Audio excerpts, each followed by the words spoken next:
honorable members of the Senate, my name is Wilfred Nyamu, and I'll be leading the evidence of His Excellency the Governor. In our evidence, Mr. Speaker, sir, we shall initially use, I don't know what issue my friend has. Yeah, only one issue that, sorry. Yes, just hold on, there's a point of order from Mambua. Just a minute. Mr. Speaker, you know we are trying to follow these proceedings. And it cannot be that Council would just decide to address the House through you without your permission. The Council on the floor is Council Nyamo. So if there's another council who wants to address the House through you, they should seek your permission, Mr. Speaker. I thank you. Yep, that is true. Proceed, Council. Much obliged, Mr. Speaker, sir, and honorable member for Kitui. Mr. Speaker, sir, the documents that we shall initially use are the document marked 10E, which I believe honorable members have.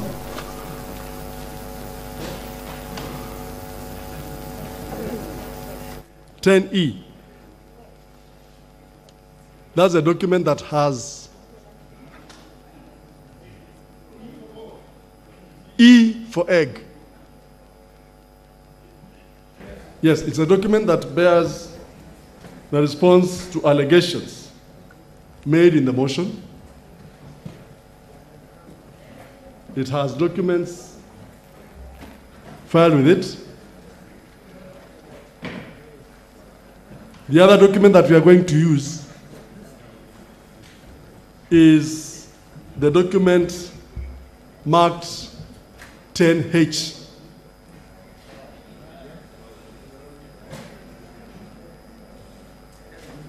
Mr. Speaker, and I believe this particular document that the County Assembly had issues with, those issues have been resolved so that we may use it, Mr. Speaker, sir.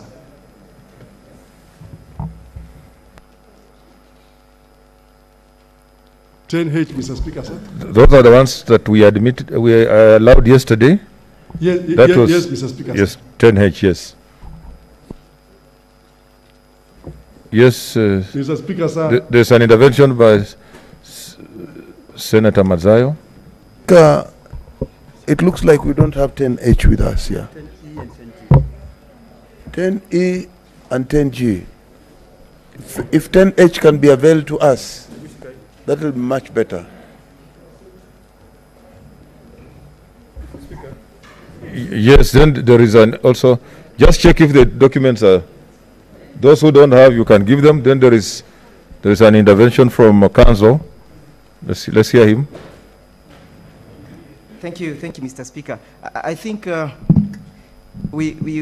don't want to ask for directions from this Honorable House again because, Mr. Speaker, our understanding when we raised this issue in the morning was that those documents that he's now referring to were locked out as documents that were lately filed. Mr. Speaker, you might want to refresh my memory on your ruling because that is the understanding of the County Assembly.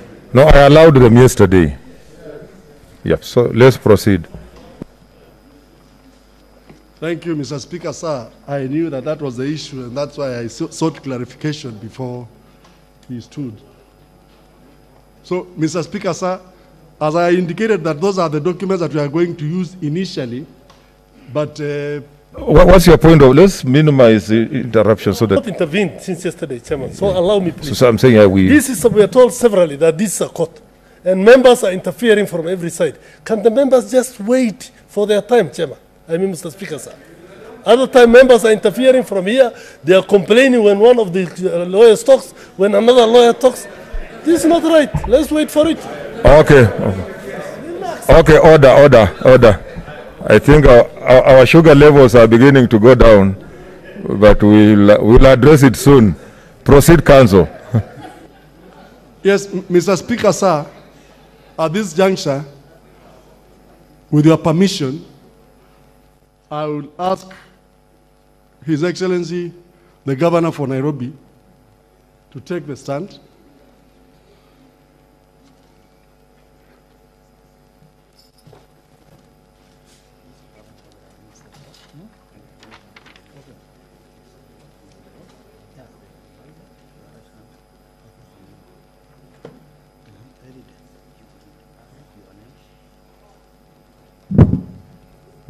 I, Governor Mike Mbuvi Sonko, do solemnly swear that the evidence that I shall give before the Senate in respect of the matters before the Senate shall be the truth, the whole truth, and nothing but the truth.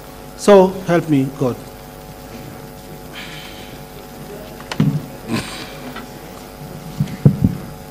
Mr. Speaker and honorable members, in our evidence, we are going to move step by step, charge by charge, for ease of proceedings. Now, Your Excellency, you've been charged in these impeachment proceedings with violation of the laws, gross misconduct, abuse of office, and crimes under national law. On the first charge, first slip of the charge, you are charged with gross violation of Constitution and other laws. And in 1A, it is alleged that as Governor of Nairobi, you have violated Article 201A, D, and E of the Constitution on the principle of public finance management and Section 154 of the Public Finance Management Act, where it is alleged that the county, where it is alleged that the County Allocation Revenue Act has also been violated on the use of conditional grants from the national government by diversion or negligently causing to be diverted conditional funds, for instance, in the use of roads levy and bursary funds to pay for garbage collection and lawyers, contrary to bursary fund regulations and the approved budget. And that while you requested for 297 million for bursaries from the control of budget, the funds were illegally used to pay garbage contractors and lawyers.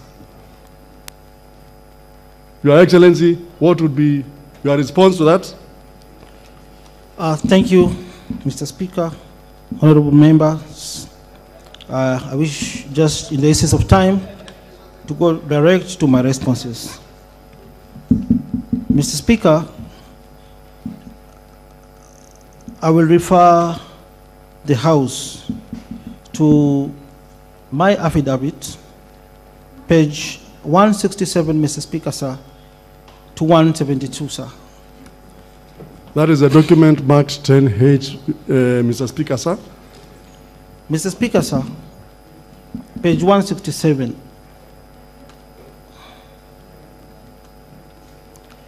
Mr. Speaker, on page 167, we have a voucher drawn in favor of Nairobi County Bursary Account 2019, being the payment of transfer of bursary funds totaling to 297,500,000. I think this is financial year 2019-2020, and the previous year, 2018-2019, we also allocated the same amount of 297 million. Mr. Speaker, the voucher is self-explanatory. It is not stamped paid. All vouchers prepared for payment, when the process is complete, it's always stamped paid. So it is true that this amount was never paid. Again, Mr. Speaker, I'll refer the House to page 168 of the vote account number R5318, Nairobi City Education. This is the bursary vote account. And it's highlighted, it's marked that the 297,500,000 for financial year 2018-2019, as at the period of July 2019 to June 2020, that this amount was availed for the payment of bursary, Mr. Speaker. Mr. Speaker, on page 169 of my annexures in the affidavit, we have an authority to incur expenditure of 297,500,000 for bursary fund. The letter is also self-explanatory. And the last paragraph, the purpose of this memo, Mr. Speaker, is to request the money to be transferred to the bursary fund account.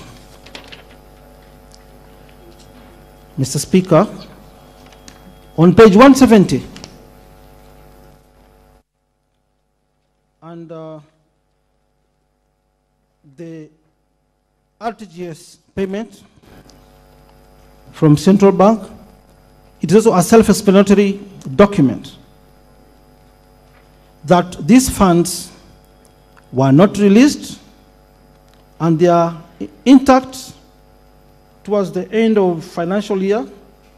That is the last box, stop reason, end of financial year. And during the COVID period, Mr. Speaker, there were so many challenges. Schools were closed. This document, Mr. Speaker, is a clear confirmation that the mover of my impeachment motion is dramatizing the entire process. He's playing politics. He's doing character assassination, Mr. Speaker. Because, Mr. Speaker, the transaction reference number on box 1 is clearly marked, indicated. Processing reference is there. Originator reference number 619 there. Amount, and this is the Central Bank, Mr. Speaker, 297,500,000. And reasons, heading, Central Bank of Kenya stopped RTGS payments. Bank code is there, Mr. Speaker. Then the account number is there, Mr. Speaker. Name of the account holder is Nairobi City County. And status, Mr. Speaker, stopped. And the date, Mr. Speaker, it was the financial year, 1st September 2020. And they're saying we spent this money during the financial year. So this is towards the end of the financial year. CBK is confirming that these funds are intact, Mr. Chair, Mr. Speaker, honorable members, and the funds were transferred back to the CBK account. And they're very intact, Mr. Chair. What, Mr. Chair, the mover is not telling us, because he said that beneficiaries of bursary funds, students who used to benefit from my predecessor, Mr. Speaker, I refused to release their checks. but he's not telling the House what was the reason behind my action, Mr. Chair. Mr. Chair, I will now refer the House to page 221 to 360 of my affidavit. And before I move there, I wish to clarify, and I want the ICT department to play the clip on bursary release of 297,500,000, Mr. Chair, for the previous financial year. Can we have that clip, please?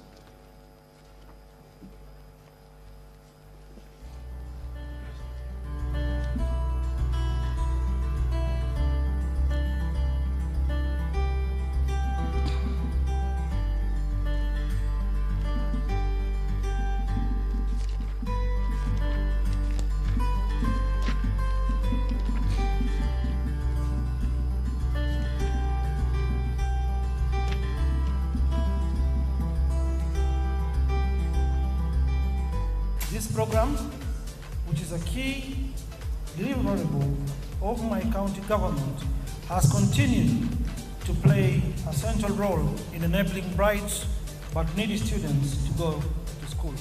During the TIFA polls survey, we were ranked as #1 in terms of bursary allocation with a lot of transparency. We released over 357 million in the first one of bursary allocation program since we took over. We are also in the process of releasing another 400 million to our schools within the Nairobi City County, to poor students residing in Nairobi City County, residing in the slums, wherever they are schooling, may it be Coast, Central, Western, Nyanza. We are in the process of releasing these important funds so that to enable our poor, bright students from the slums of Nairobi, various areas of Nairobi, to get quality education.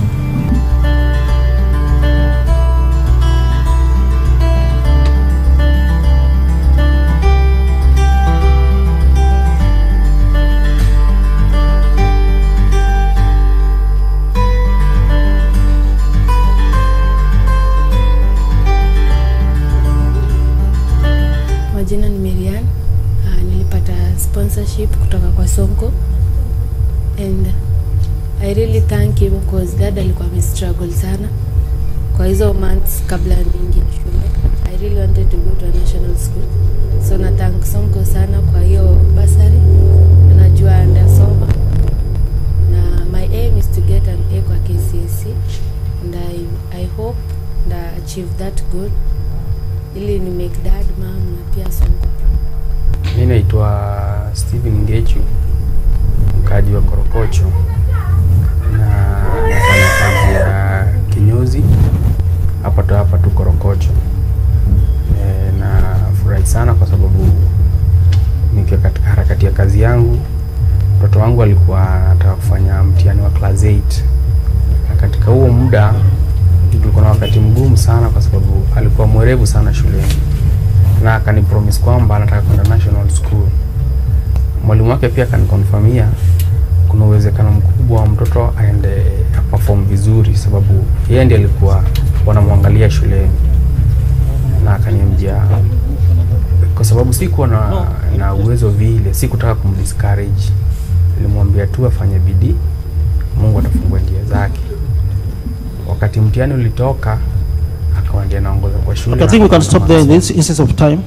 Now, could you explain to the House, give background of this particular video, Your Excellency? We have over 1,000 beneficiaries complimenting us on the disbursement of bursary to various beneficiaries, various schools countrywide, Mr. Speaker.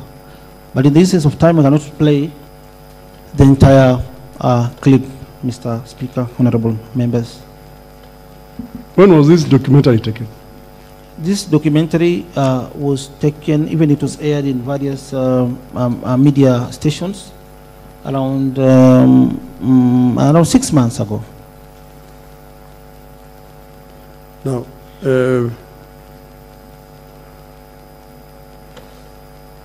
in relation to bursary, would you like to state anything in terms of your relationship with the Assembly members? Yes, Mr. Speaker, honorable members. And before I move to that stage also, I wish to mention about a document, which I'll not table, Mr. Speaker, just for the record of the Hansard, just to mention about it, Mr. Speaker. It is a certified bank account statement from Cooperative Bank, Mr. Speaker, showing that funds amounting to 297,500,000, Mr. Chair, honorable members, were transferred from the CRF account to the Cooperative Bank account for financial year 2018-2019, and it clearly explains and shows all the beneficiaries, the schools and students, Mr. Speaker, to the tune of 297 million. And because we were denied a chance of producing this document, Mr. Speaker, I'm just talking about it, and we have 80 copies as advised by the Office of the Clerk, Mr. Speaker. Mr. Speaker, the mover of the motion was trying to divert the real issues, Mr. Speaker. When he was talking about their checks, which I refused to release, Mr. Speaker. It is true, Mr. Speaker. Their checks we refuse to release because, Mr. Speaker, there are some members of the County Assembly who opened a fake educational institution at River Road. And this, Mr. Speaker, has been happening since 2019 during my predecessor's time, Mr. Speaker. Mr. Speaker, this institution was called Kobudo. Which year did you mention? During the since the period of my predecessor, Mr. Speaker, honorable members, from 2013 to 2017, I unearthed this scandal in 2018, Mr. Speaker.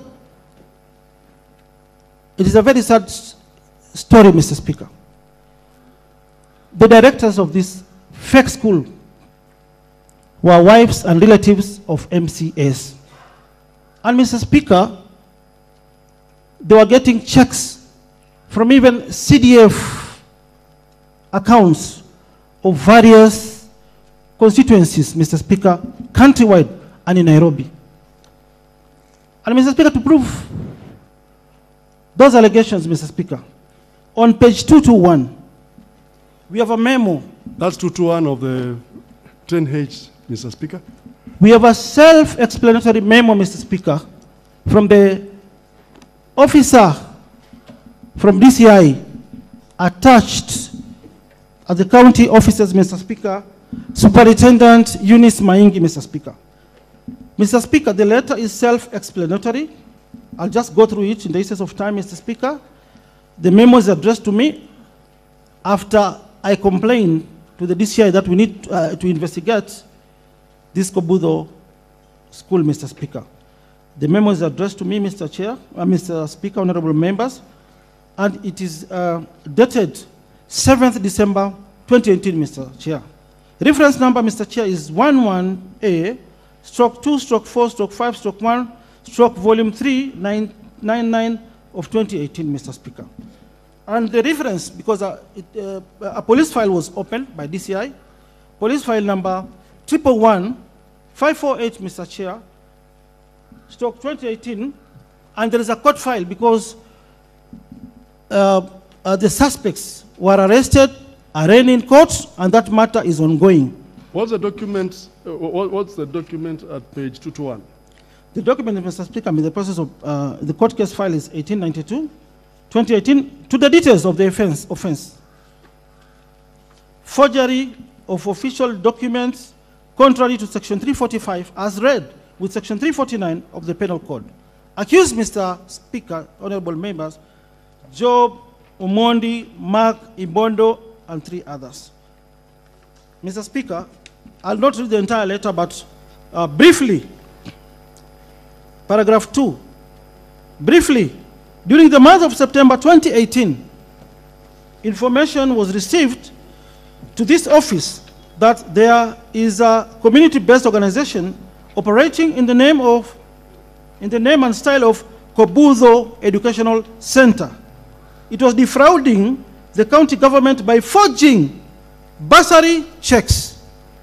Investigations commenced, and the investigators obtained court warrants to investigate the accounts of the community-based organization housed in Cooperative Bank of Kenya Limited and the county government development account housed at Cooperative Bank City Hall branch, Mr. Chair, honorable members. In the course of investigations, we established the directors of Kobuzo Educational Center are as follows, Mr. Chair, Mr. Speaker.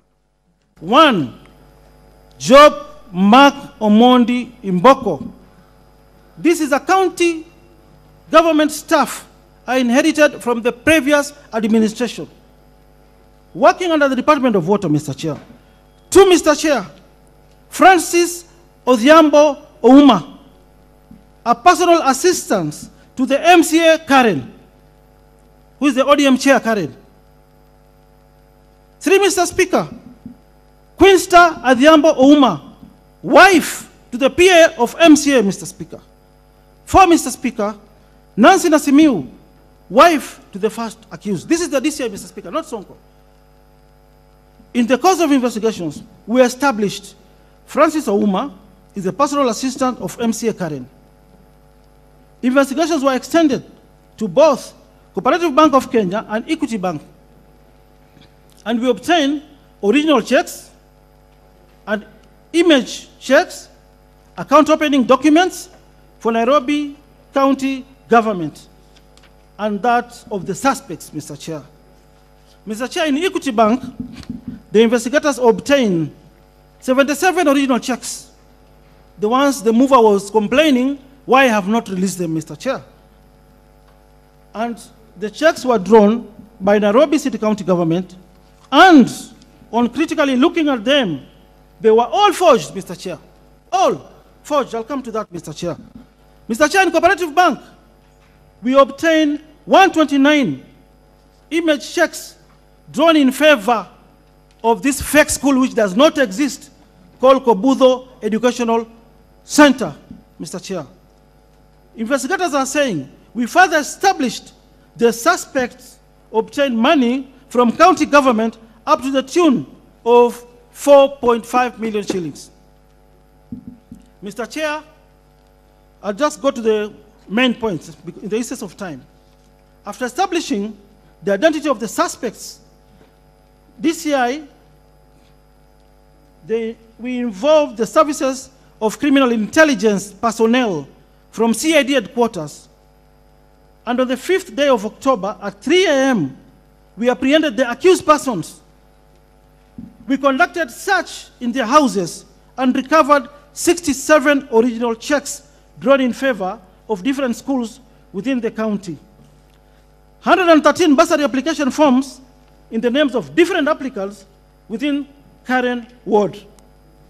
And 2 payment vouchers originating from Nairobi County government. Mr. Chair, honorable members, after investigations, the suspects were charged. The handwriting and specimen signatures of the 4 suspects were taken and forwarded to the document examiner at CID headquarters to ascertain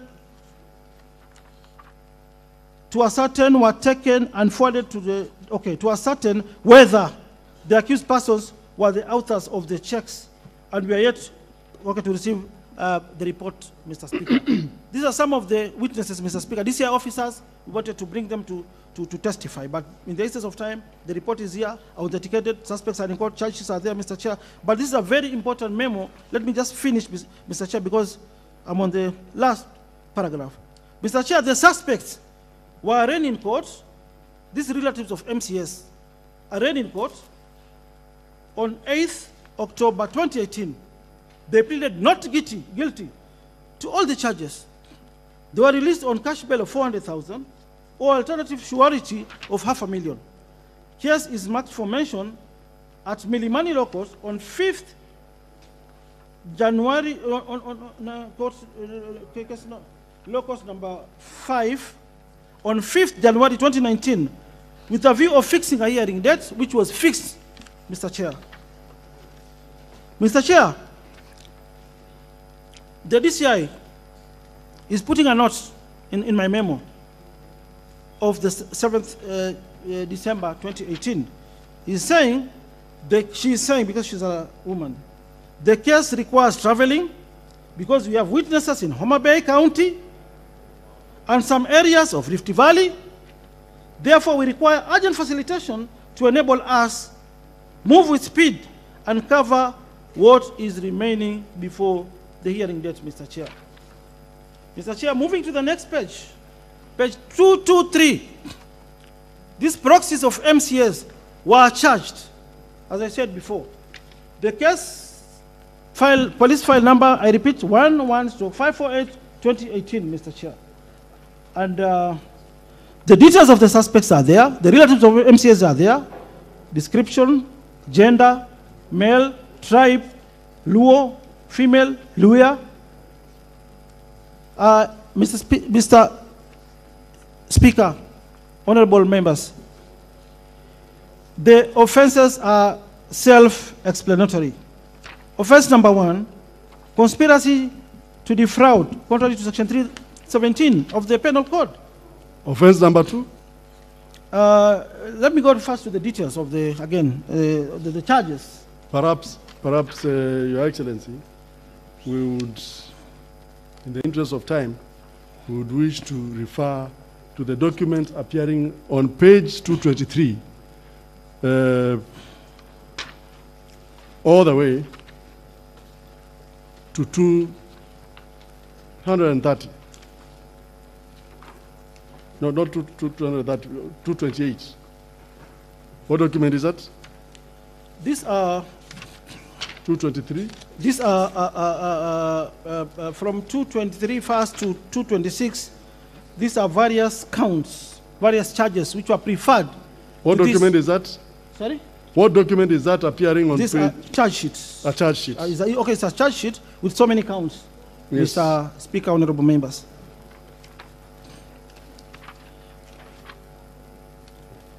Yes, and there are other documents referred to at page 227 and 228. I think before I go there, there's an Yes. important message I want to raise here. Carry on. Maybe the details of the charge, Mr. Chair, honorable, Mr. Speaker, honorable members.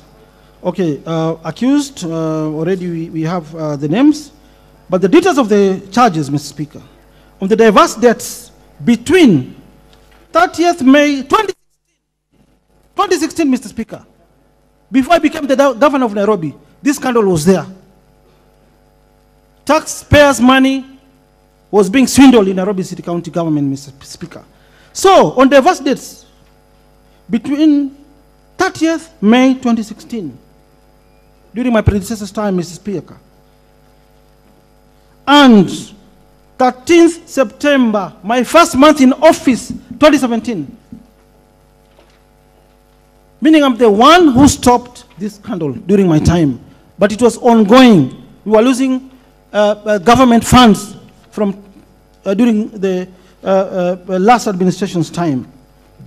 So between May 30, 2016 and 13 September 2017, at a known place within the Republic of Kenya, jointly with others not before court, because there are even some MCAs who are supposed to be charged with these suspects, Mr. Speaker.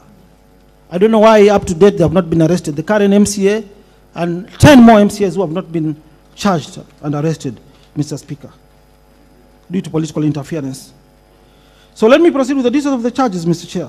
Jointly with others not before court, by deceit and fraudulent means, conspired to defraud Nairobi City County government a sum of 225,000 by forging bursary checks purporting them to have been issued by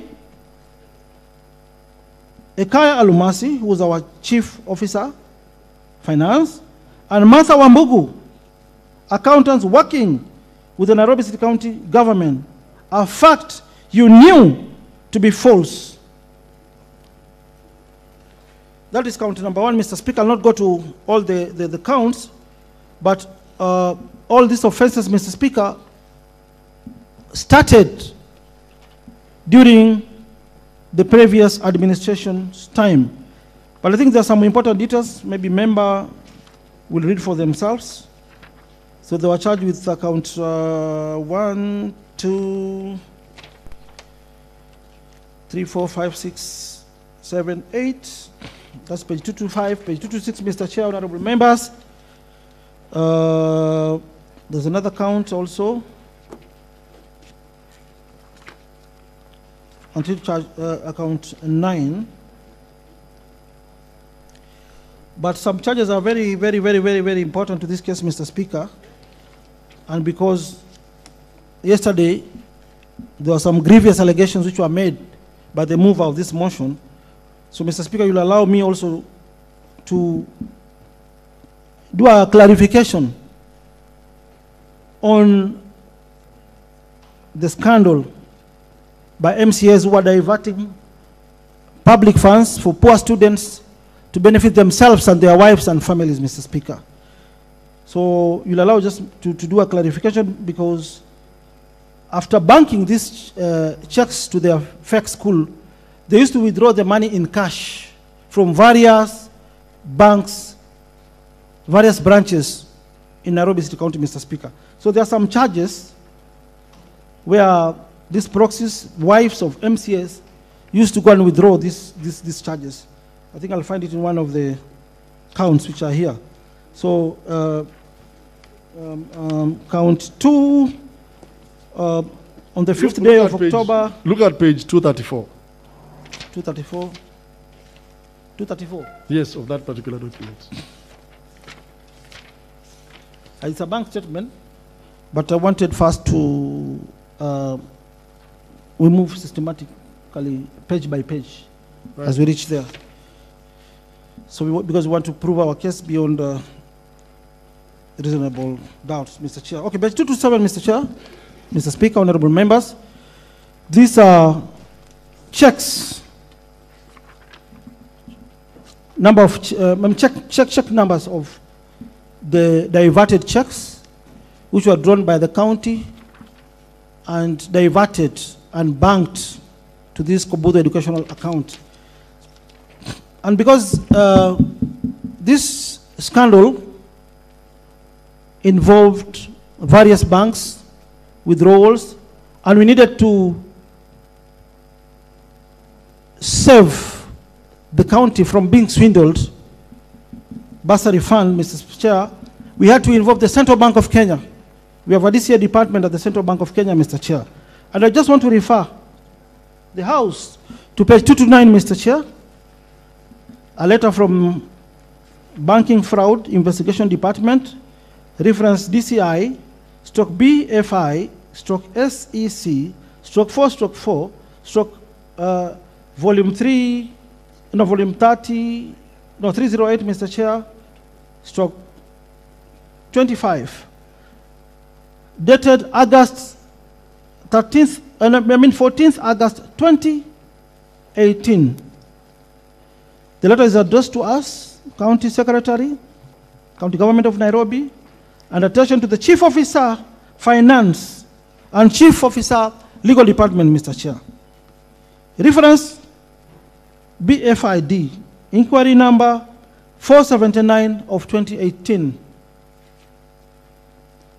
Suspected fraudulent checks in respect of this fake school, Kobudo Educational Center, which was opened by MCS purposely to divert bursary fund to benefit themselves. And this was ongoing. I want to repeat myself, Mr. Chair, from the previous administration. But I stopped this scandal during my time, Mr. Chair. Mr. Chair, the letter is self-explanatory because the members of the public do not have this document to just allow me to take the public through this document. This office is investigating a fraud case where the above institution, through its Equity Bank account number 1250168255007, was issued with multiple Nairobi City County government development checks, which were later cleared and paid through the above quoted account, Mr. Speaker, honorable members. To enable us complete our investigations, please furnish us with the following, of which we did, Mr. Chair, Speaker. 1, official list of bursary applications and beneficiaries for the period between May 2016, before I became the governor of Nairobi, 2016, Mr. Chair, 2017, 2018, and July 2018. 2, certified copies of counter files for the check numbers as per the attached account statement. 3, an officer whose duty is to disburse the funds to record statement to the effect. 4, any other information that can assist the investigations. Thanking you for your continued support. The letter is signed by Tobias Obondi, for Director, Banking Fraud Investigation Department. Mr. Chair, page 231 is also a summary of investigations. There are various letters were written to various schools, Mr. Chair. For instance, the DCI, there is a letter she wrote to Mulingi High School, investigation on theft of bursary funds of account city, county government. This office is investigating case of theft, contrary to section 65. It is alleged that some officers of Nairobi City County government, in conspiracy with other members of the public, stole funds meant for bursary allocation issued by the city county government. It is on record that some students in your school are beneficiaries of the said bursary allocation. This is therefore to request you grant the bearers of this letter cooperation in their investigation, signed by Eunice Maingi. At this stage, Mr. Chair, I will wish the ICT department, because the story was in the public domain, but before I go there, there is a response. There's a response to the from the principal of this school. He's saying to it may concern reference Nairobi bursary check purported for Mulinge High School. And the school is saying, the above matter refers, kindly note, the school did not receive the said check.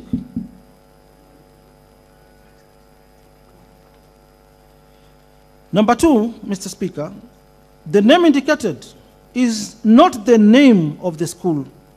3, Mr. Speaker, the school has not had any student by the name indicated and is signed by the school.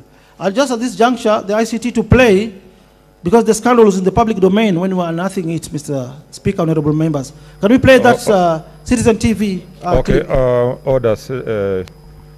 Order.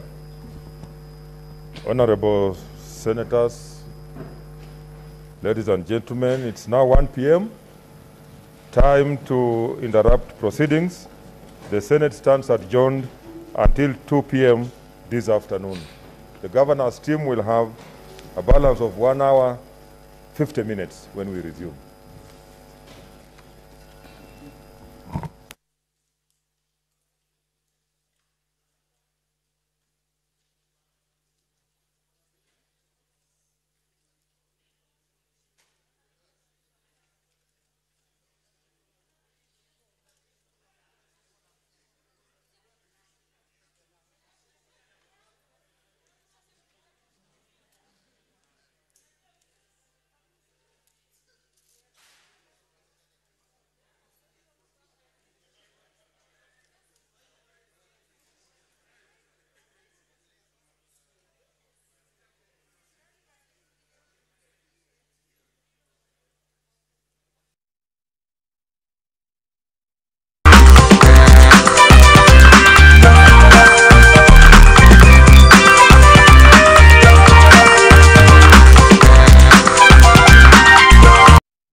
Happy holidays to you. Welcome to NTV at 1. My name is Gladys Gashanja. Now, the impeachment proceedings of Governor Mike Sonko at the Senate has entered its second day today, with the governor being given a chance to defend himself against accusations leveled against him.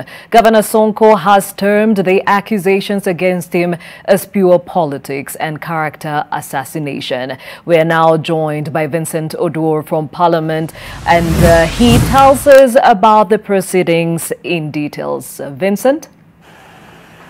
Exactly, today it was Governor Mike Sonko's day to really present his evidence to try and discount all the accusations that have been leveled against him. And through his legal team today, the governor was allowed to really, together with other 4 witnesses, and him in person, to testify and try to defend himself. And a number of things really came up in the morning, because, you know, when it came to witnesses, the governor had earlier wanted to have 7 witnesses, but that is something that the other party really opposed, and the speaker only allowed him to have 4 witnesses together with him as a witness himself. And the governor is saying that all the things that the MCAs who impeached him at the Nairobi County Assembly basically did that based on politics, and also trying to finish him politically. And the governor insisting that really he will be able to exonerate himself by the end of today. What is happening is that from now, the governor was presenting his evidence, and then thereafter, between now and 1:30 p.m., we are expecting to have the senators, seek clarification and request for clarification from the speaker. And then in the afternoon session, from 2:30 to 3:30 p.m., we are going to have a closing statement on behalf of the County Assembly for 60 minutes. And then from 3:30 to 4:30, we are going to have another closing statement on behalf of the governor himself for another 60 minutes. And then from 4:30 p.m. to 6:30 p.m., that is when the House or the members or the senators are going to deliberate on the matter, and the session is going to be closed. It will be a closed door session. And thereafter, at exactly 6:30 p.m., that is when now the voting exercise will start, whereby voters or whereby the senators will vote to either reject or accept the resolution of the Nairobi County Assembly to impeach the governor. And in that session, basically it requires maybe at least, 24 senators out of the 47 elected senators to be able to just vote to uphold at least one of the 4 charges facing the governor. And if that happens, then the governor will stand impeached. And for the governor to survive, he requires 24 senators on his side to be able to throw out all the charges that have been presented by the Nairobi County Assembly. And therefore, today is the D-Day. And you remember yesterday's session ended at 9 p.m. And therefore, we don't know really if this is going to end by 6:30 p.m. Most probably, maybe it will go into the night. But let me just let you listen to what transpired during yesterday's session, whereby the members of the Nairobi County Assembly took stand to defend their case why Governor Sonko should really go home. Here we find him flying his daughter to the United States of America to attend the First Lady's Conference.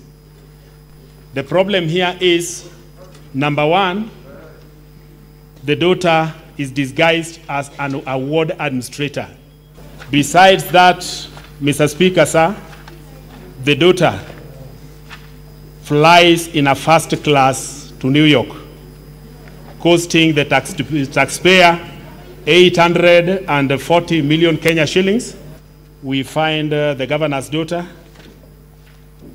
being hired for a chopper at a cost of 220,000 Kenya shillings to go around New York City to see how beautiful the city was.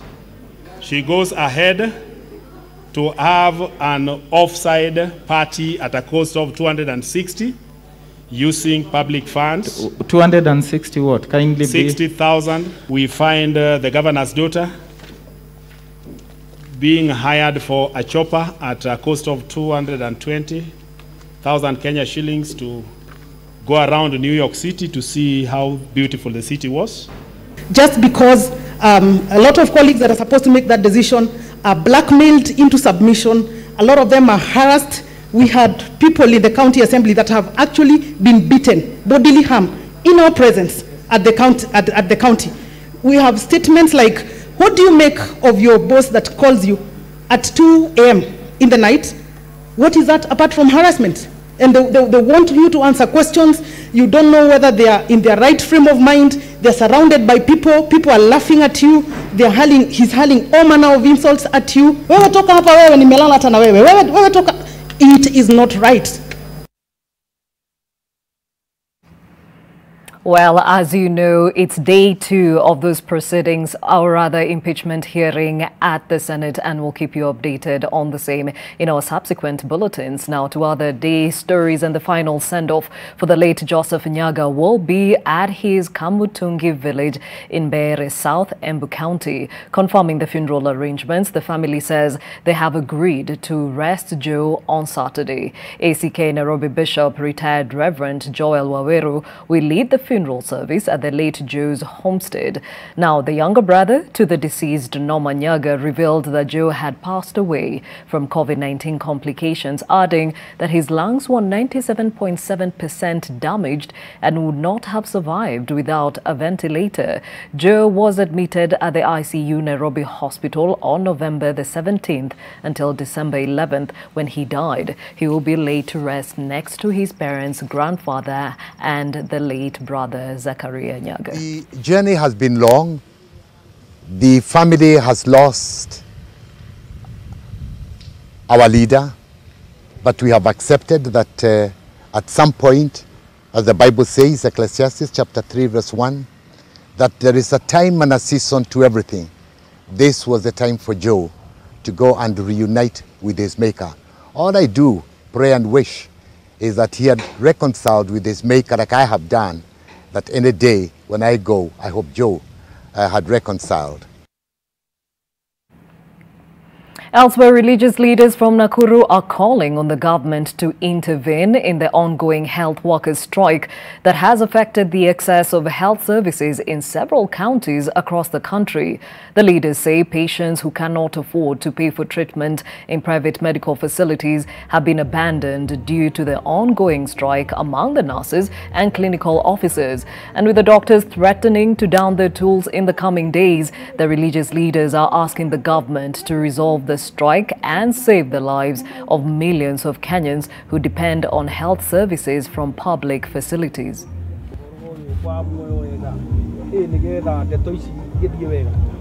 Kama kutakuwa na hii maneno ya corona, watu wetu watatibiwa wapi? Na zaidi ya hayo, bado magonjwa mengine yako, malaria, pneumonia, hii yote. So mimi naomba serikali ichukue jambo hili kama jambo la dharura na iweze kuongea na madaktari ili waweze kurudi kazini mara moja, ili watu wetu wasikufe ovyo ovyo. Nasema maneno ya BBI pia ni ya haja, lakini adui ambaye anaitwa ugonjwa, vifo imekuja. Sasa tusiweke hiyo maneno ya BBI mbele sana. Na ni haja pia tunataka iwepo, lakini kwanza tuangalie hii watu wetu wasikufe. And to some distressing news of another kind, a somber mood has engulfed Nabiswa village along Trans Nzoia and Uasin Gishu County after a 14-year-old girl was defiled and murdered by unknown people.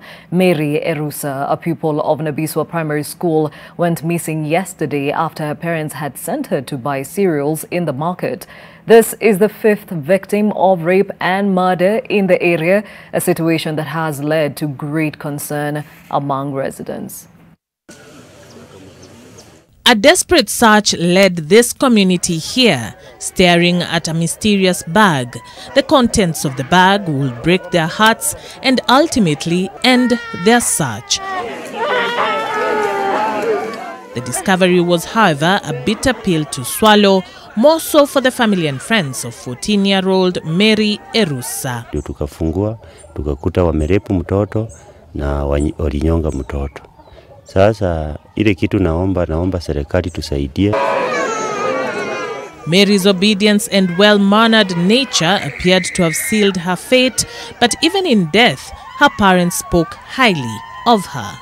Kwa sababu ya shughuli yenye tunafanya hapa sisi wote na huyu mtoto. Mary namwambia Mary wewe enda huku, mimi naye niende huku. Mary jioni washa moto, Mary nichote maji. Mtoto nilimuita Moise Bridge, nikampea magunia 20 na kamba ya kushona, alete nyumbani, mahindi kishakauka waweke mahindi. Na mimi nilikuwa naenda kazi kuchukua mahindi mahali pengine. Sasa wakati ilifika saa 7 nikapiga simu. Mtoto alifikisha magunia. Watoto yao wakasema mtoto hakufika mpaka saa hii. Ndio nikawaambia waanze kutafuta mtoto. This is not the first incident of such nature to be reported. There seems to be a serial killer on the loose in Moise Bridge.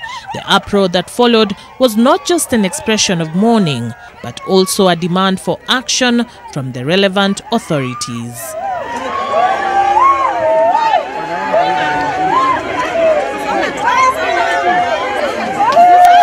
Kwa sasa tunakadiria ni kama watoto 5 ambao wamepitia mambo kama haya, kunyongwa, kuuawa, kunajisiwa, kisha kufichwa ama kutupwa mahali ambapo ni vigumu sana kutambuliwa mahali walipo. Tumeshika watu wako kotini. Na nataka kutoa onyo kwa wale ambao wanafikiria wanahesabiwa kwa visa kama hizi. We shall involve even a team from Nairobi to come investigate, because if there's anybody who is a mastermind of all these sins, he must be dealt with. At the Omega's residence, the silence is deafening. The blank expression on the faces of the late Mary's relatives tells it all. A family in shock, trying to wrap their minds around the inhumane action meted on one of them. What is more scary and hard to ignore is that Mary may remain just an entry of criminal statistics if the mystery of the rapes is not resolved and the perpetrators brought to book. Charity Mwangi, NTV. May justice be served. Now, elsewhere, residents of Athi River town have accused several industries in the area of heavily polluting the environment through untreated effluents and releasing emissions that pollute the air, even as the authorities remain mum. Among the notorious pollutants are giant battery manufacturer, Associated Battery Manufacturers East Africa ABM, Apex Steel Mill Limited, and Athi River Mining Limited. Residents accuse them of discharging black, smelly effluents into the stormwater drainage systems. At ABM, our crew recorded a thick, dark smoke bellowing out of a chimney into the air, a situation said to worsen at night. Efforts to get a comment from the factory as well as Machako's governor, that is Alfred Mutua, proved futile, with the governor only promising to dispatch a team. Betty, pia wananunua hizi second hand batteries, wana recycle. Unajua katika process ya kutengeneza acid ndio hutumika kwa wingi. Ni maji baya na kuaga na sumu, hata hii kuikananga mguu wenyewe ama kuishika hivi maji yenyewe na kumbambuaga ngozi. Hii maji yenye inatoka kwa kampuni kwa sababu inaenda kwa mto, na hiyo mto ndio tunategemea kwa usafi na kunyunyuzia pia mimea huku maji. Kama kuna venye inaweza treatiwa, isikuwe inaenda hiyo waste upate ati inaingia kwa maji direct ikiwa kama chemical. Na pia waangalie pia hiyo harufu yenye inanuka na hiyo moshi inaachiliwa, kuna venye pia haina affect watu. To some agricultural news, and coffee farmers in Githunguri constituency, Kiambu County, have protested over alleged embezzlement of funds and mismanagement of the Komodai Coffee Growers Cooperative Society. In a demonstration that saw them close down the society offices and gates using welding equipment, the angry farmers accused the management of lack of transparency and accountability in managing their finances. New regulations in the sector dictate that coffee farmers should get 80% of the gross earnings, while cooperative societies, marketers and millers receive 20%. The farmers, who vowed to keep watch at the society headquarters until their grievances are met, called on Agriculture CS Peter Munya to intervene and help them access their dues. Sasa sisi tunataka wawe wakitufungulia account, kila factory ipate account yao, alafu pesa yetu iwekwe 100% kwa bank.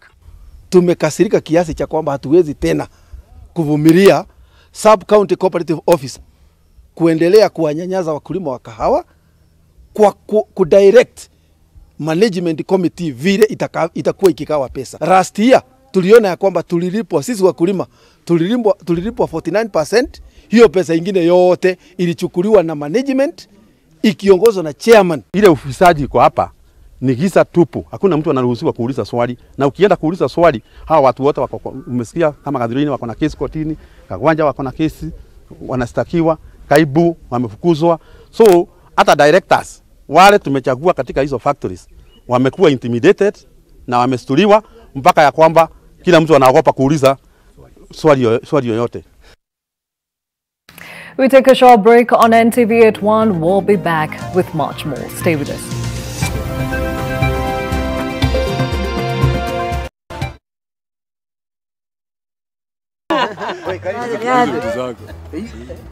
Jana ulipotea hivyo baada ya kupepa ule mtemu kwa potapoto ukaenda hivi. Unajua huyo mrembo alinipeleka hadi kwa nyumba. Nikasema mimi siedi kulalisha masikio. Nikatapa shughuli. Jawa, mbona mjipendi? Kwa nini? Yaani unawezaje patana tu na mtu kwa street alafu uende ukachapiane naye? Kalishizo mashine. Ulitumia raba eh? Kwani bado mnatumia raba? Okay, ngoja niulize jamaa, nani hapa hivi amepimwa hivi majuzi? Pale kwa Mwangi, si ni 10 bob? Sijasema kupimwa weight. Saa hizi kupimwa HIV ni haraka na ni bure. Unaweza pimwa kwa clinic na bado unaweza jipimia kwa nyumba yako wewe mwenyewe na self test kit 500 peke yake. Niende nipimwe, nichipate niko positive. Unajua hakuna kitu naogopa kama hiyo. Kuko na madawa na kuko na counseling na utaishi maisha yako normal tu. Kuko na HIV si eti ni mwisho. Wewe uko nayo? Mimi nilishapima. Unapoendelea kujikinga kutokana na HIV, tafadhali zingatia taratibu zote za serikali za kujikinga na virusi vya corona. Hivi, afya bora, maisha bora. Jipime, jiinue.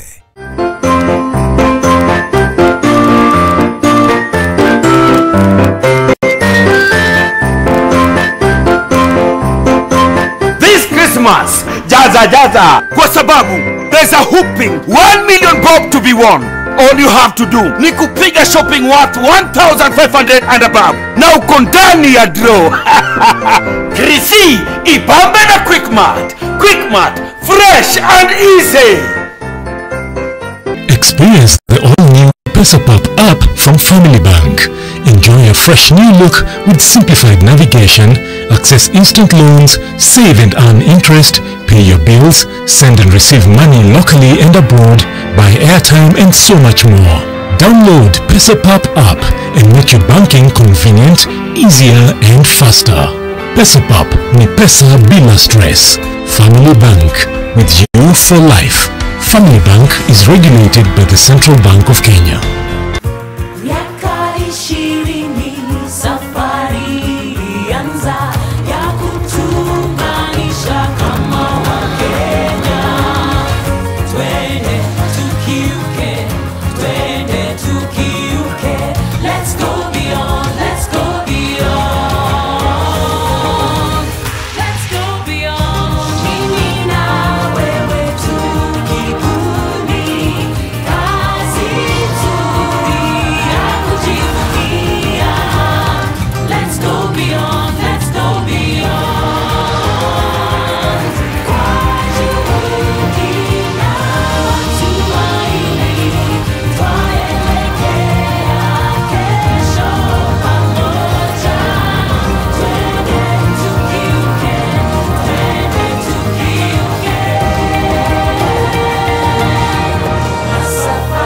Safaricom.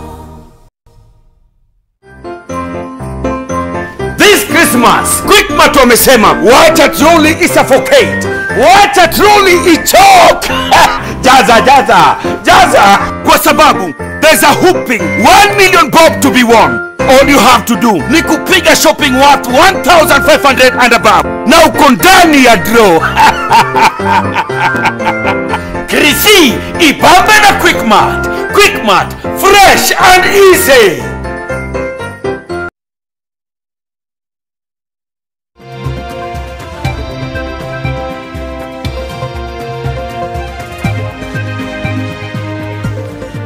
Thank you for staying with NTV at 1. Now, women carters in Kajiado County have been challenged to engage in income-generating activities to end female genital mutilation. In order to eliminate the practice of FGM, various government departments, in collaboration with more community-based organizations, have introduced several income-generating enterprises, among them indigenous tree planting. Hundreds of Maasai women from Enkinya village, Kajiado Central Sub-County, were handed 2,000 indigenous tree seedlings. The women have been urged to embrace tree planting not only as a way to conserve the environment, but also as income-generating avenues. Ana sana. Lakini tukimwoza akiwa mdogo tutakuwa tumepata hasara kubwa sana. Baada ya kila miaka 5 ama miaka 10 tuko na ukame na inamaliza mpaka ng'ombe zetu zinakufa.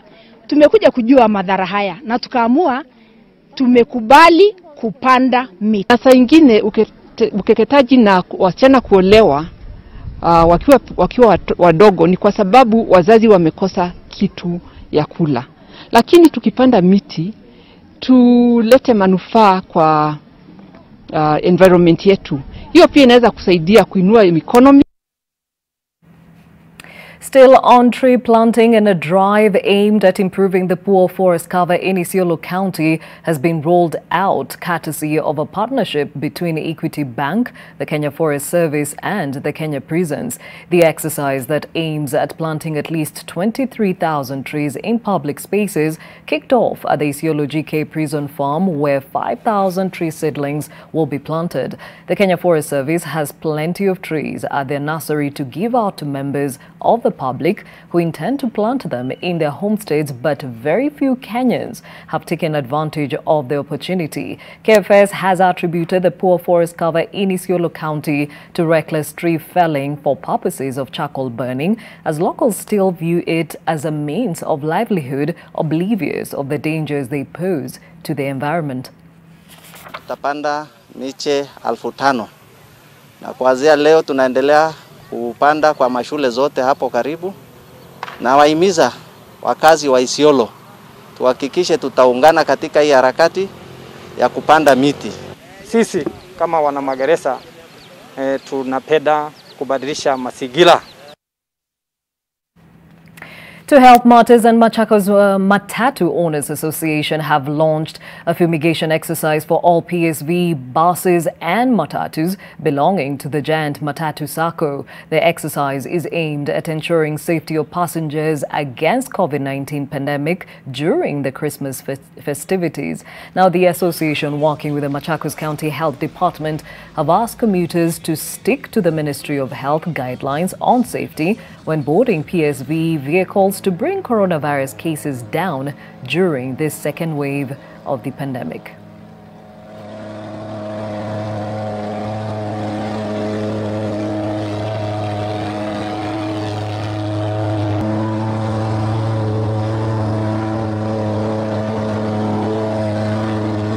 During this time, so many people travel and we want to reduce any chance of anyone who might be having COVID-19 to ensure that they don't transmit it to other people. Tunaomba madereva wetu wawe waangalifu barabarani ili tuweze kuzuia mambo ya ajali. Now, the government has decried the alarming decrease of wildlife population in the country due to poaching and competing interests like agriculture, human settlement and climate change. Speaking during the launch of a breeding sanctuary that is aimed at restoring the numbers of the endangered mountain bongo antelopes, Tourism Cabinet Secretary Najib Balala warned that there was an urgent need for citizens and all stakeholders to upscale their efforts in conserving wildlife to protect the future of a country's national heritage. Balala said Kenya's wildlife population has been declining with an average loss of 68% over the last 40 years.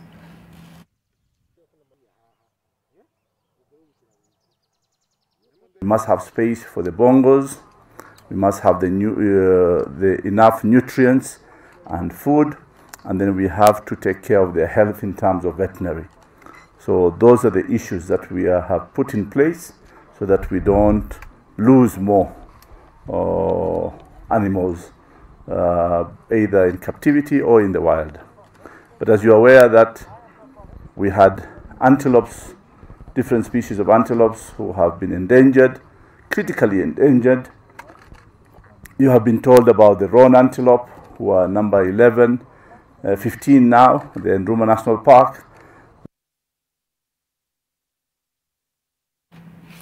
And still on tourism, or lack of it, for centuries, a little-known lake in Karachuonyo, Homa Bay County, has sat quietly. Its beauty and potential only known by area residents, including the feathered kind.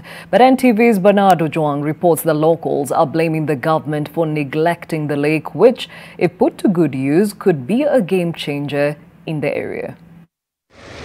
From a distance, Lake Simbi Nyaima in Homa Bay County is blanketed in a glistening white cover, but up close, the magnificent scene is in fact created by the invasion of flamingos. Lake Simbi has been in existence for 6 centuries, but residents say it hasn't been recognized by both the county and national governments. We've been hosting visitors here. Some of the white people are coming here. They flock around this lake just picturing the flamingos. If you go to Lake Nakuru, you paid the entrance. Why Lake Simbi Nyaima, you are telling us, is dented and is tax-free? It has been their long-time prayer that this rich historical site be fenced and the investors pump in their money to build accommodation nearby that will attract tourists to the lakeside. When we have a project like this, it is upon the government to make sure that it takes off. When it takes off, most of these young men will get employment here. And again, when we collect funds for those who are coming in, we'll still be able to increase our local source revenue, which is not being collected. And until the government acts, the charm of Lake Simbi Nyaima will perhaps remain a secret only known to residents of Homa Bay and flamingos that settle peacefully on its water. As you can see behind me, these are flamingos. Good picture there. And of course, as you know very well, historical sites across the country have been generating income and also promoting the economy of the regions where they are. But with this one here, Lake Simbi Nyaima, it has totally generated nothing according to locals. And they're saying they will be fencing it forcefully and start taxing people who will be coming here. Community are angry because 4-liter jerry can, if you take it to Mombasa, you get over 1,000. But here it is being taken free. If they cannot fence it, they should allow us to charge for the water. Bernard Ojuang, NTV. To some sporting action, and half-marathon world record holder Kibiwot Kandie has his eyes set on representing Kenya at the Tokyo Olympics in 2021. Despite Kandie's speciality, the half-marathon not a part of the Olympics roster, the 24-year-old is hoping to bring back the country's lost glory in a different discipline. My target now is to work for Olympics come 2021. And I know I will make it through my hard work, perseverance, and more so discipline, and nothing impossible. All will be possible. In Olympics, I'll be looking to participate in 10,000, and I know I will make it. What actually motivated me is the training that I have undertook and the races I had competed. It shows a green light that I can make it to break the record. Now, Roberto Firmino's last-minute header broke Tottenham's stubborn resistance at Anfield and sent Liverpool to the top of the English Premier League. Liverpool went ahead when Mohamed Salah scored a deflection in the 26th minute. Spurs struck with a counter-punch 7 minutes later when Son Heung-min raised clear to slip a composed finish past Alisson. Now, the game looked to end on a stalemate before the Brazilian gave the Reds all 3 points. Spurs now lie second, 3 points adrift of Liverpool's 28 after 13 rounds. In the earlier kickoff, 10-man Arsenal drew 1-1 with Southampton to end their losing run. Theo Walcott scored against his old club in the first half before Pierre-Emerick Aubameyang equalized for the Gunners to end his goal drought. In select results, Leicester were stunned 2-0 at home by Everton and Leeds were 5-1 winners over Newcastle. Thursday night, night action sees Sheffield host Manchester United and Aston Villa take on Burnley. Going to reach to his pocket and send Gabriel off. Arsenal down to 10 men, 2 second-half yellow.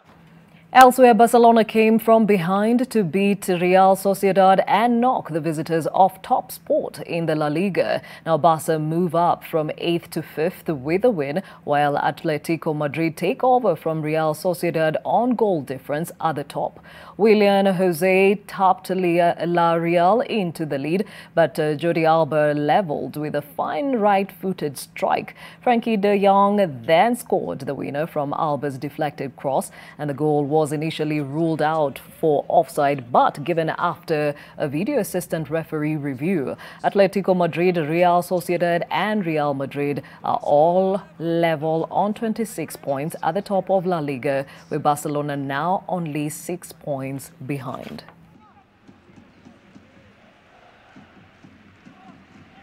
Messi to Jordi Alba. Jordi Alba's crossed to Jong, and it's 2-1. The flag is up. It's not 2-1.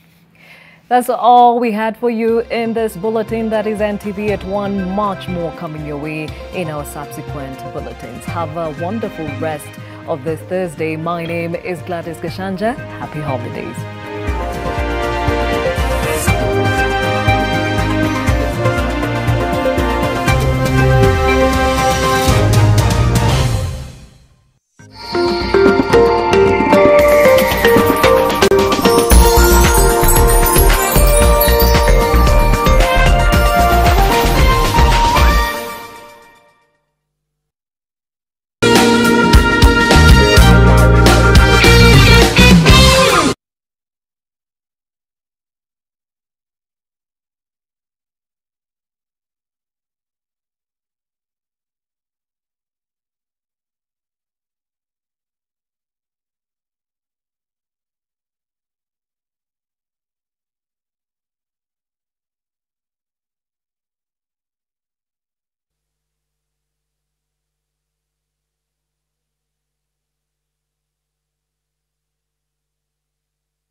Let us pray.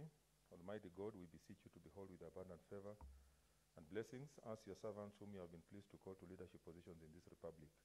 We seek guidance to treat and consider all matters that shall come under our deliberation in so just and faithful a manner as to advance the peace, prosperity, and welfare of our country and of those whose interests you have committed to our charge. Amen.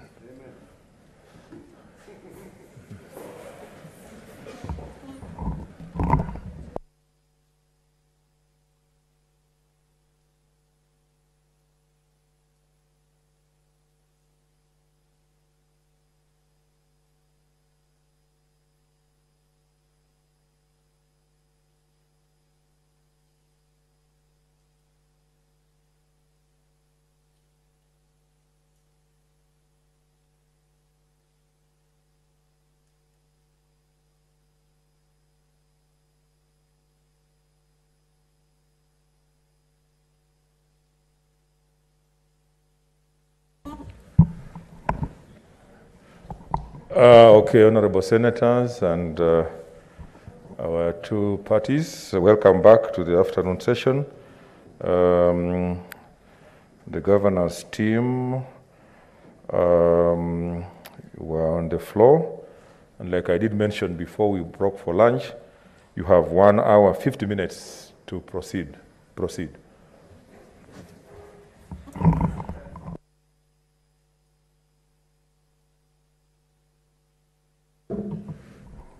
During this last session of the proceedings, we are humbly guided by your guidance as to the question of the remaining period of 1 hour and 50 minutes.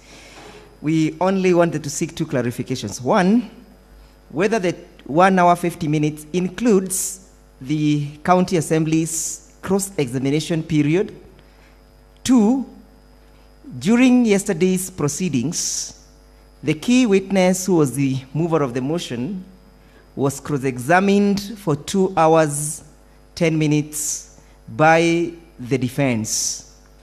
Therefore, we are seeking guidance as to whether we shall also be accorded equal time. Reason being, Mr. Speaker, the witness testifying at the moment is actually, or would rather be regarded in normal circumstances as the accused. Save us for the presence of this honorable house. So we'd want to have some pretty enough time with him. That then means the time that he spends in his examination in chief be accorded to the same time that we spend with him. But we shall be conscious that the house needs to break to make its determination. Much obliged.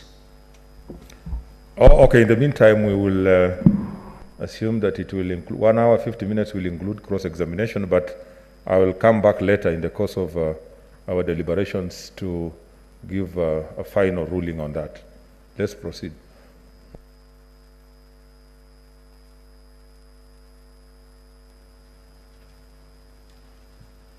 Mr. Speaker, sir, the governor is out here and he was coming. I beg, Mr. Speaker, sir, just your indulgence, just for a flash of a minute. I just confirm, because we just left together and I was coming this way. I don't know what may have happened. Just a minute, Mr. Speaker, honorable members. I beg your kindness. Okay, that's okay. Thank you.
Okay. Senator Kajwang? Senator Kajwang? Yes.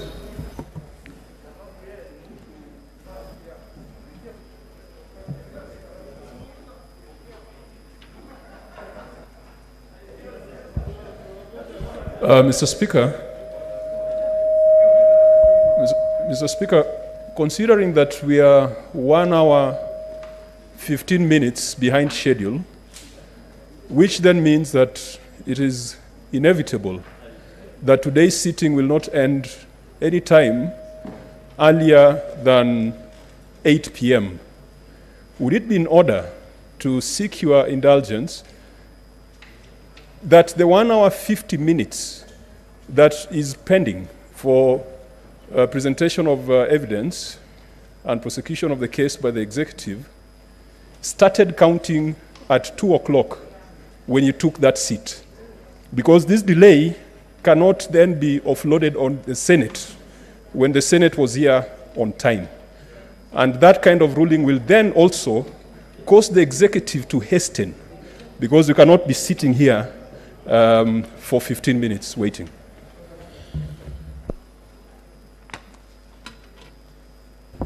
What's your point of order, Senator Murkomen? The Speaker, I don't agree with Senator Kajwang.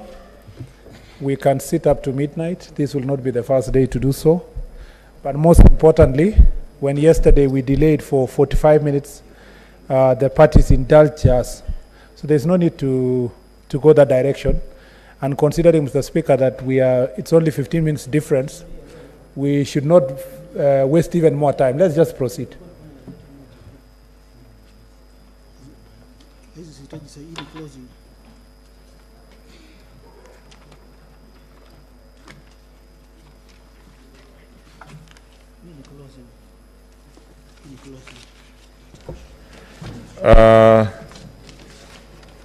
I think the senators were just being cautious, and I know His Excellency the Governor for Nairobi was a deputy whip here, and he knows what it means to keep time.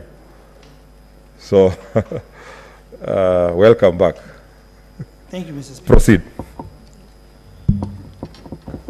So, Mr. Speaker, by the time we went for lunch, there was a clip which was supposed to be played by the ICT team, which was in the public domain, to confirm on the unearthing of this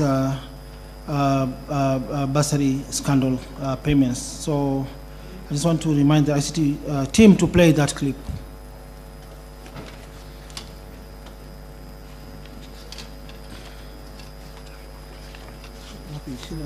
Let's start off with a conversation that you're having even.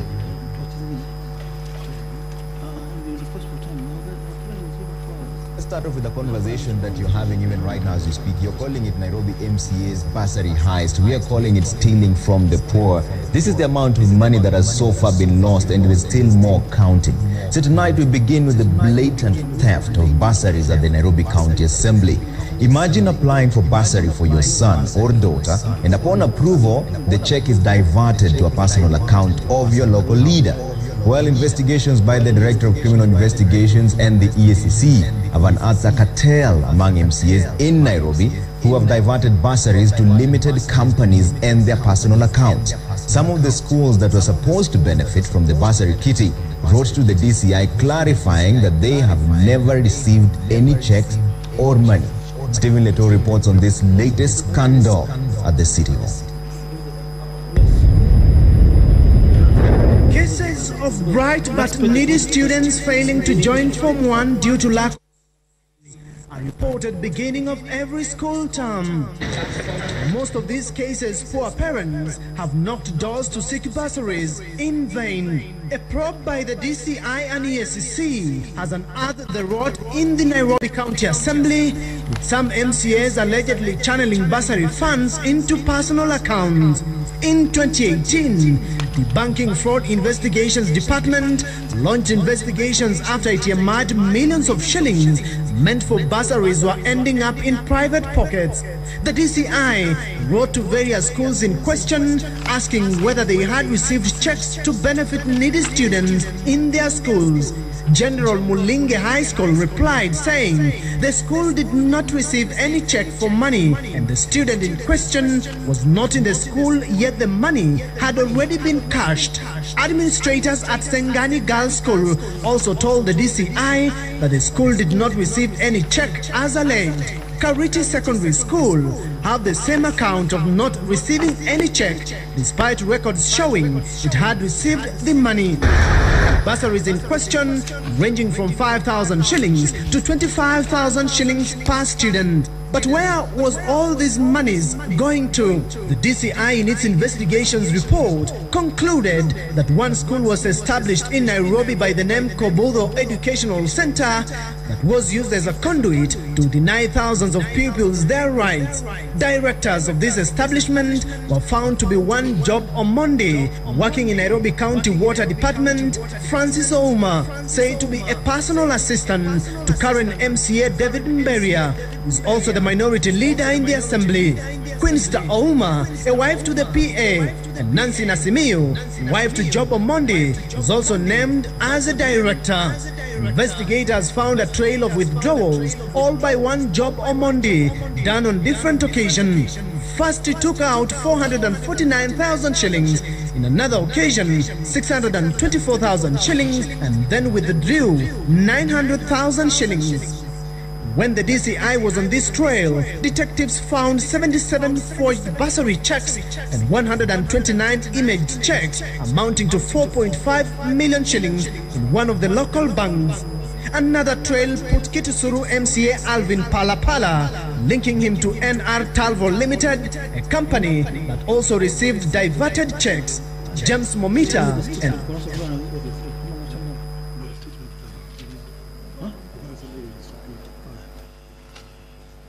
and thank you, Mr. Speaker. Mr. Speaker, on page 234, there is a statement for Kobudo Educational Center, the fake school, where MCAs used to take their checks and withdraw the proceeds in cash. So, page 234, Mr. Speaker, for example, this does not affect Nairobi City County only, Mr. Speaker.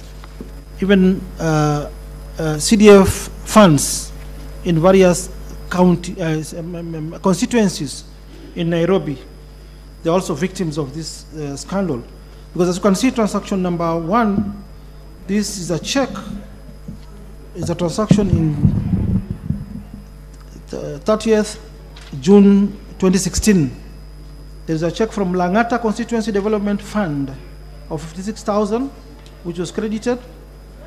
Then the same day, the same was withdrawn in cash at current branch.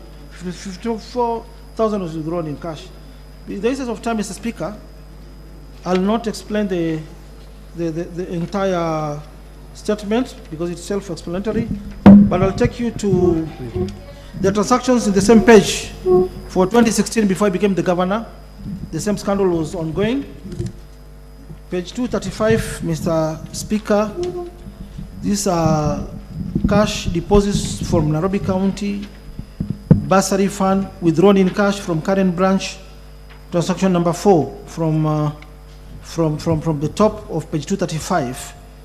You'll find there is a check that was deposited, then there is our cash withdrawal. I just want to focus on Nairobi City County government alone, Mr. Chair. So, if we go to page 236, same transactions, Mr. Chair. Page 237, same. For instance, a good example, Mr. Speaker, honorable members, page 234. Okay, I was not the governor yet, but the same scenario is witnessed here. For instance, the first transaction on the 17th June 2017, another check from Nairobi City County Government, 25,000 was deposited in the Kubudo account. Another check, second transaction, 25 deposited. Fourth transaction, there was a cash withdrawal from Cooperative Bank, 125,000. Monies meant for poor students withdrawn in cash by proxies for MCAs, Mr. Chair. Mr. Chair, the scandal did not stop there. My first month in office, page 238, transaction number 1, Mr. Chair. You can see it there. Check from Nairobi City County Government, 25,000. Second transaction, check from Nairobi City County, 25,000. Deposit to this fake school, 25,000. There are so many transactions, Mr. Chair. 25,000. But Mr. Chair, I want to refer the House to the third last transaction on page 238 on the 6th September 2017, Mr. Chair, I apologize, 2017, my first month in office, Mr. Chair. All these checks which were deposited, Mr. Chair, yeah, various checks, as you can see, page 238 from the top towards the bottom, 1, 2, 3, fourth last transaction. You can see all this money was withdrawn in cash by Job Omondi. I think it's the PA to the MCA Karen. He withdrew, Mr. Chair, 449,000 in cash. The following day, he went to a different branch, cargo branch. He withdrew another 25,000, Mr. Chair. So the statements are self-explanatory, Mr. Chair. We go again to page 241. 241. Page 241, Mr. Chair. Again, checks from Nairobi City County Government. Transaction number 1, 19th September 2017. You can see the trend, Mr. Chair. Various checks from Nairobi City County Government were deposited, yeah, in favor of this fake school, fake account opened by MCAs, Mr. Chair. You can see there are several transactions there, 25,000. The same PA to MCA withdrew the money in cash, 900,000, on the 21st September 2017, Mr. Chair. So on page 243, Mr. Chair, the various checks where the mover was complaining, the checks which I refused to release. There is a check in favor of Kobuto Educational Center. The check is for City Hall Branch Cooperative Bank. Amount is 25,000. Account is Nairobi City County. But you see the check, why, Mr. Speaker, we refuse to release this, any further checks. The check was dated 26th April 2017. And it was deposited on 9th September 2018. They were forging and backdating these checks, Mr. Chair. Excellency, you've shown the House various transactions with deposits and withdrawals.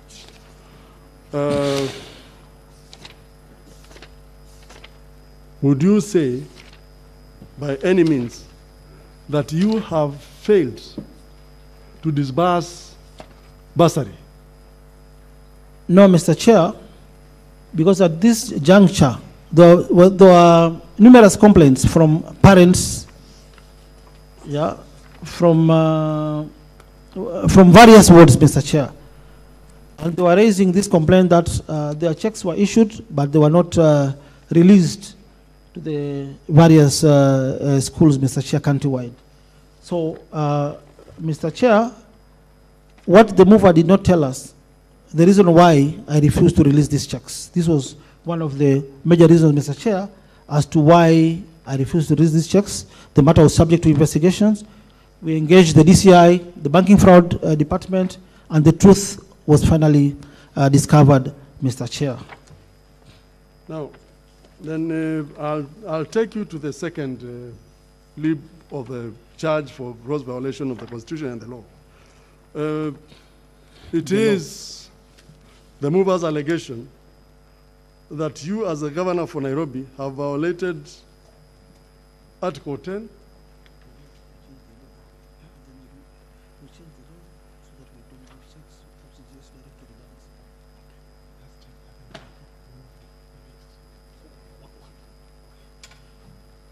Mr. Chair, after unearthing this scandal and all the suspects were arraigned in court, we came up with a new law, Mr. Chair. This is one of the documents which have been refused to table. I'll just mention it for the purposes of Hansard. Mr. Chair, we came with this law, the Public Finance Management into brackets Nairobi City County Bursary and Scholarship Fund Regulation. I'll just mention, I'll not table. Yeah, there is an intervention here. Yes, what's your... We have an objection on the document the witness is relying on. We do not have the advantage of service of that particular document, so we have no ability of leading any evidence in rebuttal of that documents. We highly object to the witness relying on the documents not before this tribunal. Yes, Mr. Chair, there's an intervention also by one of your counsel. Mr. Speaker, sir. Mr. Speaker, sir. We allowed them to refer to communication and documents from their mobile phones. When I rose to object, the response was, raise that in your cross. 1. 2, they served us late with their documents. And Mr. Speaker, sir, we are entitled to call a public document because this is in their county assembly. With respect. Further, Mr. Speaker, sir, it is common knowledge that each person is expected to know the law. That is a statute by the county assembly. And for that matter, it is not just any other document. And the witness is making reference to a statute. Then that goes to the benefit of everybody, including this House.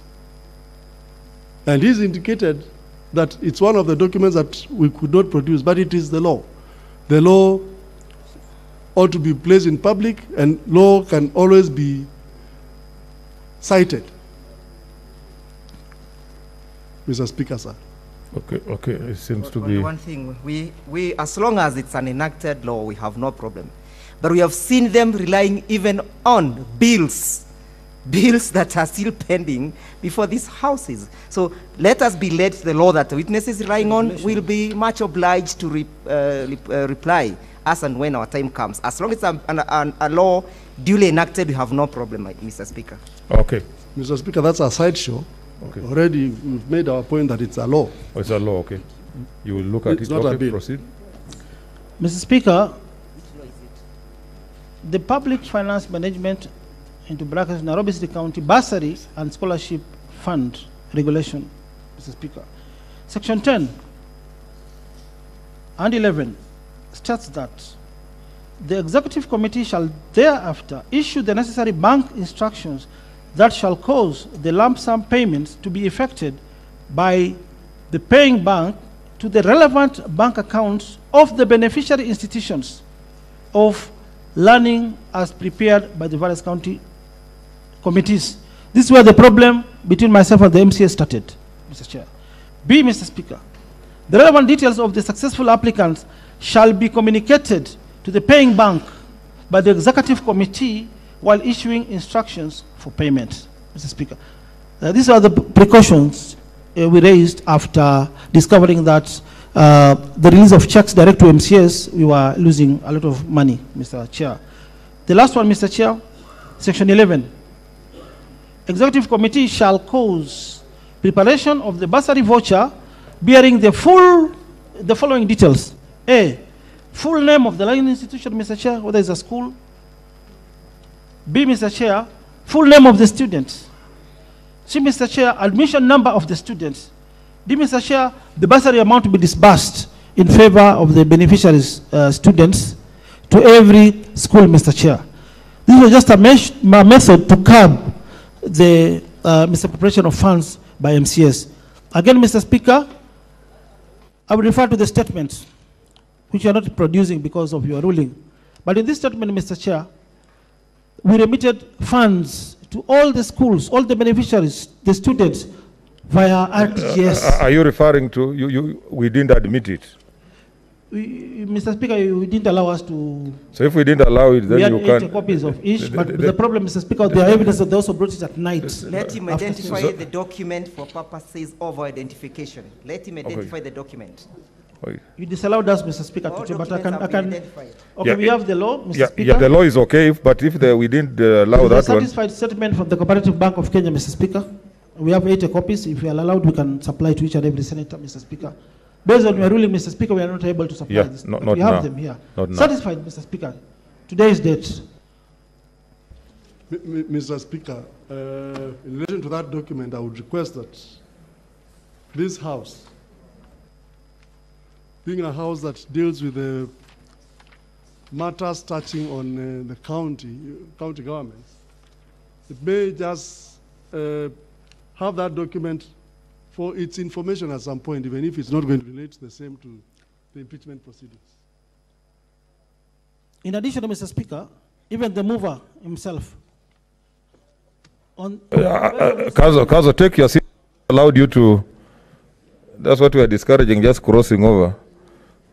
Yes. The mover, Mr. Speaker, is all sideshows to divert this attention, serious issue of diverting bursary funds. All his beneficiaries from his ward benefited from these bursary funds after we unearthed the scandal. We did RTGS to all the banks, and all the students from Embakasi, his ward, benefited, and have the full list of beneficiaries, Mr. Speaker, in this statement. Okay, but we have not admitted it yet. So. For the Hansard purposes, Mr. Speaker. Now, Your Excellency, I had referred you to the second limb of the charge on gross violation of the Constitution and the law, and any other law. That is 1B, where it is alleged that as Governor of Nairobi, you violated Article 10, Article 201, A, B, and D of the Constitution by failing and refusing and neglecting to comply with the provisions of Regulation 20 of the Public Finance Management County Governments Regulations 2015, which failure, refusal, and or negligence has compromised the provision of services envisaged under Part 2 of the fourth schedule of the Constitution, inter alia, most crucial provision of health services during the raging pandemic. That is not... Okay. And I would request that you answer the same together with C, where it is alleged that as Governor for Nairobi, you have violated Article 187(2)A of the Constitution and Article 5.2 of the Deed of Transfer by your continued willful refusal to execute the statutory warrants essential in the release of funds from the County Revenue Fund, which has granted the provision of services not only in the county executive but of the Nairobi Metropolitan Services. What would you say? Mr. Chair, these are just sideshows. Mr. Chair, pursuant to Article 96 of the Constitution, Mr. Chair, this House, through its, I think, Health Committee chaired by Senator Mbito for Trans Nzoia, a couple of weeks ago, we appeared, Mr. Chair, before the Senate.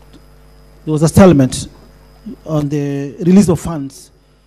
Mr. Chair, I'd like to refer this Honorable House, Mr. Chair, to affidavit marked 10E I think page 106, Mr. Chair. Mr. Chair, the CS Treasury is on record confirming. In fact, there is a letter CS Ukuri attorney wrote to NMS General Body and a copy to us, confirming that there was no legal framework for Treasury or county government, Mr. Chair, Mr. Speaker, honorable members, to disburse funds to NMS, Mr. Chair. So as Mr. Chair, we are being impeached because we are obeying the law. We are obeying the Constitution. These people want us to break the law, just the way it happened during the mess scandal during the Ministry of Health, Mr. Chair. We were forced from our allocations to release money direct to the national government. Yeah, Mr. Chair. This money was used to purchase health equipment. Some of them were never supplied to counties, Mr. Chair.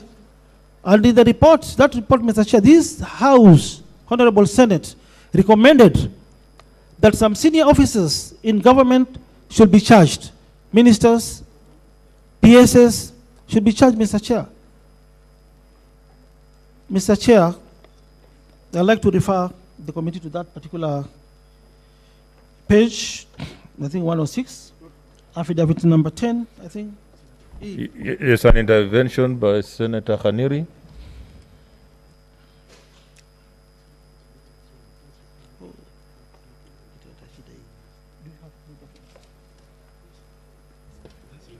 Speaker, I had to intervene the governor, but I expect the governor, having been a member of this House, knows how to address the chair.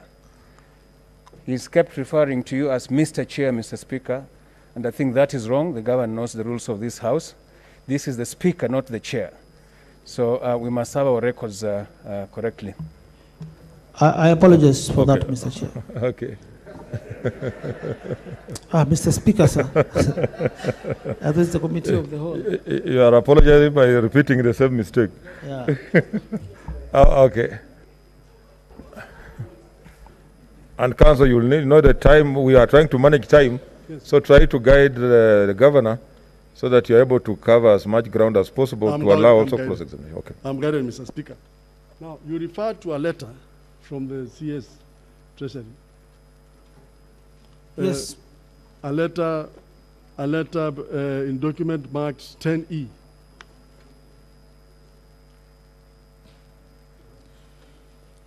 Yes, Mr. Speaker, honorable members. Before this letter, there was another letter. What's the date of that letter? 30th of November 2020. The letter is dated 30th November 2020 after my impeachment motion in the County Assembly. And one of the grounds for my impeachment was that I Who is the author of that letter? The author of this letter, Mr. Speaker, is CS Treasury. What is the letter about? The letter, Mr. Chair, which we received on 4th of December 2020, still after my impeachment by the County Assembly. Yes. It is addressed to Major General Badi. Okay, first addressed to me. My Honorable Mike's reference number is there. And then addressed to Governor Mike Sonko and General Badi, Director General NMS. And reference is framework for financing transferred functions, Mr. Speaker, sir, honorable members. Yes, what does the letter entail? In brief, Mr. Chair, in the essence of time, the Minister or CS Treasury is admitting that the AG and his office have now come up with a legal framework, and they're advising me now to release the funds to NMS, Mr. Chair. Senator, there's an intervention by Senator Mutula Kilonzo Jr. Let's consult in low tones. Could you clarify, because that letter is not in 10E. The letter is not in 10E, Mr. Nyamu. Oh, the volume is too low. Okay, the volume is now high. I think the senator is in a different 10E. affidavit. Just go to 10. 10E. It's 10E. I want to apologize, Mr. Speaker. I think the letter is not paginated. The affidavit is not paginated. It's not. Maybe due to The document is not paginated, unfortunately, and we apologize for that. Oh. But the letter is... 3, 4, 5, wait, 5, 6, 7, 8, 9. The last 10 pages, Mr. Speaker. Come from the last page, count 1, 2, 3 to 10. You'll find the letter there. From the last, from the back page. Yeah, my learned friend is showing me that his is paginated and it's page 106 of the bundle. Actually, I mentioned about that. Thank you, Council, for the mover. Page 106 of the bundle marked 10E. Yes, so what are you saying in relation to that letter? Did you have legal framework as at 26th of November 2020 when the motion was initiated? No, Mr. Speaker, honorable members, because there is another letter also which also stopped from producing. The minister was telling the Director General of NMS not to release any funds. But in this letter dated 30th November 2020 and received on 4th December 2020 after my impeachment motion, the Treasury is advising us to release the funds to NMS because they have now come with a legal framework for the release of money, which is still contrary to Section Article 219 of the Constitution, Mr. Speaker, honorable members. Now, on the matter touching on execution of warrants,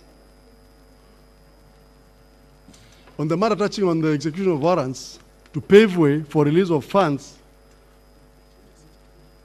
for the operations of the Nairobi Metropolitan Services. Yes, number B. Were there any hiccups or disputes? Yes, Mr. Speaker. There are so many hiccups and disputes. Because everybody who's supporting NMS, Mr. Speaker, is always talking about Article 187A. They're not focusing towards the end, Mr. Speaker, honorable members, of this article which talks about the transfer of functions, Article 187.2b, Mr. Chair, which I'll just want to read, Mr. Speaker, honorable members. Even if you can see in my accusations, number B, I'm being accused for defying Article 187.1a. But 187.2b, Mr. Speaker, which I'm about to read to the Honorable House, states as follows. I'm aware that 187.1a talks about the deed of transferred functions to be transferred, funds to follow these functions. But Mr. Speaker, towards the end of this same article, 187.2b states constitutional responsibility for the performance of the function or exercise of the power shall remain with the government to which it is assigned by the fourth schedule. Mr. Speaker, honorable members. Mr. Speaker, there were so many illegalities, Mr. Speaker, which were being committed, Mr. Speaker, by NMS and senior officials in Treasury. A very good example, Mr. Speaker, this was not the first budget, the 7 billion budget for me to reject, Mr. Speaker, because I believe in the rule of law, Mr. Speaker. I respect the Constitution, Mr. Speaker.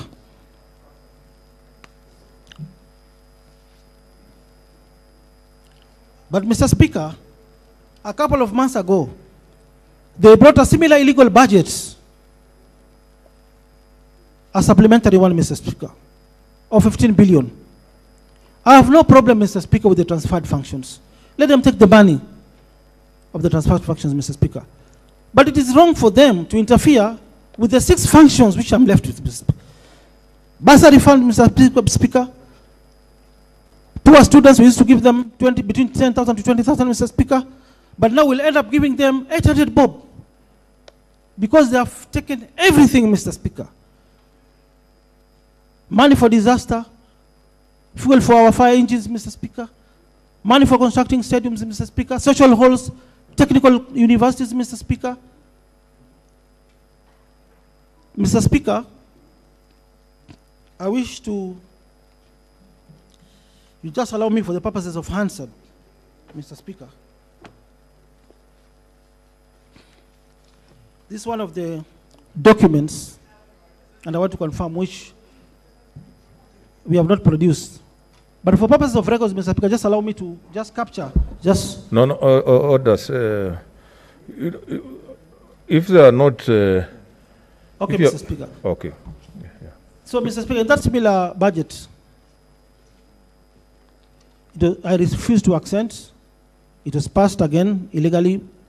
There is the 2/3 majority, accented, gazetted by the government printer. Mr. Speaker, I wrote a protest letter to the Attorney General, Solicitor General, explained that this is an illegality committed. And for the first time, Mr. Speaker, the Solicitor General concurred with me in his response. I'll not table the letter. He concurred with me in the response. He replied the letter to Director General, NMS, all the relevant authorities, Controller of Budget, Treasury CS, and the government printer. And the AG advised the government printer, the governor is right, degazette this budget. And Mr. Chair, it was degazetted. We were called in State House. The president himself called me. I told him, Your Excellency, you are being misled. These guys have taken everything. I just donated my functions because of the court cases which I'm facing. I was told that I'm going to be helped. We are going to work together with the president. I was not told that the general is going to take over these functions, Mr. Chair. Now, Your Excellency, are there pending disputes on the question of the warrants or appropriation in relation to NMS? Mr. Speaker, there are so many pending disputes. As we are speaking, Mr. Speaker, the High Court void petition number E348 of 2020 before the Honorable Justice Murima has suspended the Nairobi City County Appropriation Act 2020. Do you have the document there? Do you have the pleading there? Yes, we have the document, Mr. Speaker. Page... What page is it? Page 369 of volume 2. From 369? 369 I think 305. The matter came up for mention. Of, 10H. And the orders were extended. Mr. Speaker.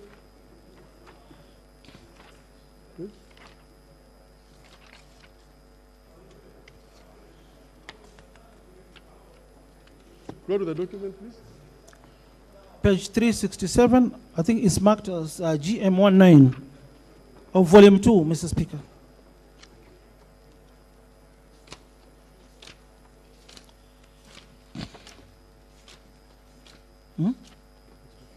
Court order, ruling number 1, delivered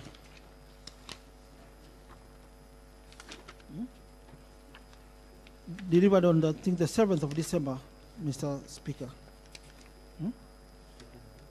A court order, Mr. Speaker, yes. It's a court ruling, Mr. Speaker. In which case is that ruling? Sorry? In which case is that ruling?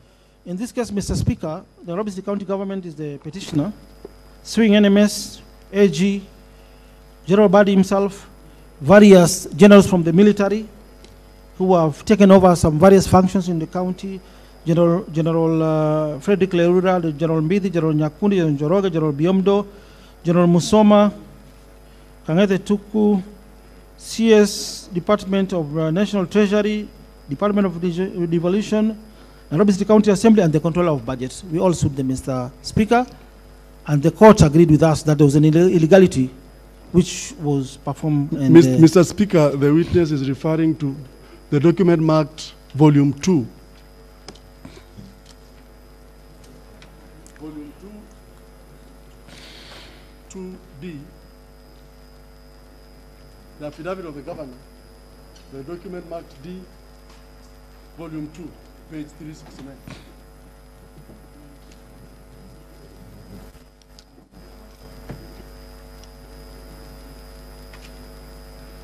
Yes, so what happened in that case? The entire act, Mr. Speaker, honorable members, was suspended temporarily pending the hearing and determination of our petition, Mr. Speaker, honorable members. Is there any other disputes that is pending before any other organ? Mr. Speaker, there are so many cases which were filed in court by various stakeholders in court, which are awaiting determination and hearing, Mr. Speaker. We also registered a dispute with the intergovernmental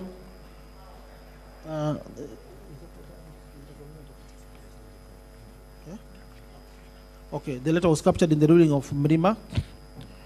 Because, Mr. Speaker, I want to repeat myself.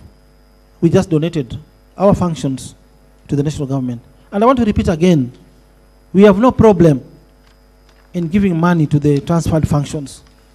There are only 4 transferred functions, Mr. Speaker. We are left with over 5, around 6. So we wanted as well to be given money to serve Nairobians in other sectors, Mr. Speaker. So as it says, Your Excellency, have those matters been concluded for you to proceed to? No, Mr. Speaker, the matters are still active in court. They have not been concluded.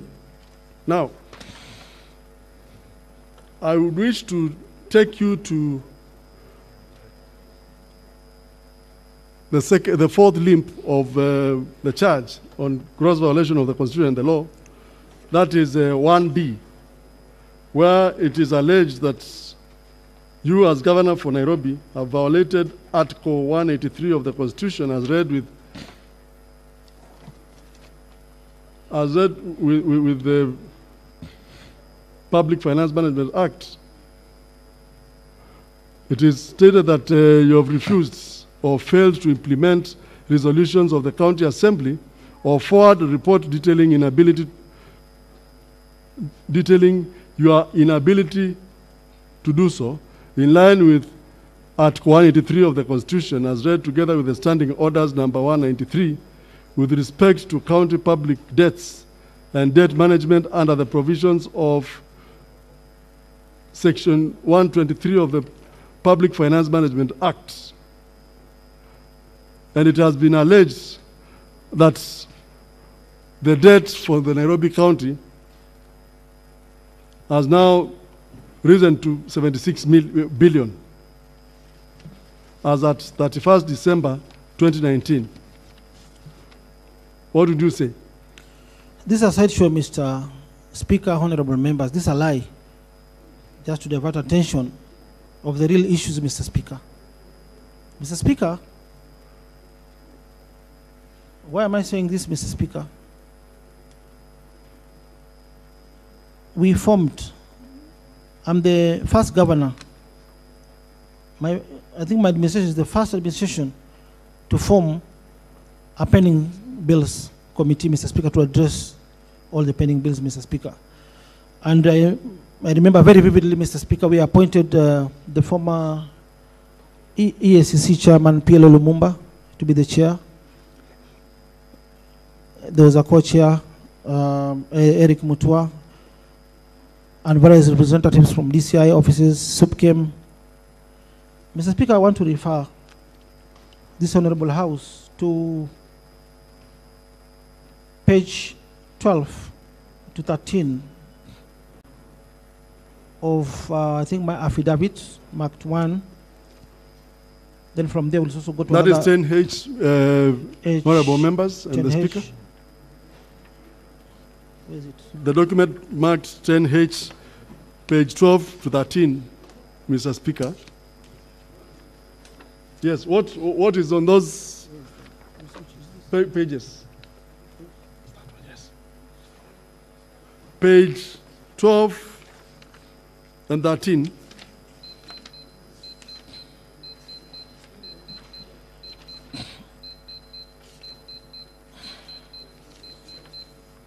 What has happened?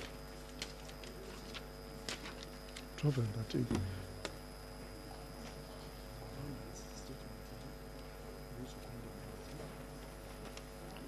Mr. Speaker, page 12 talks about the part we played in addressing the huge pending bills Nairobi County was having by the time, Mr. Speaker, I was sworn in as the governor of Nairobi. Mr. Speaker, this is a matter pursuant to Article 96 was also handled by this House. And we successfully, Mr. Speaker, addressed the issue. And this House was satisfied with how we are addressing this issue. Mr. Speaker, at this juncture, I'll refer the ICT team to a clip on the pending bills at the Senate. Can we hear that clip, please? Now, kindly refer to page 220 of that particular document.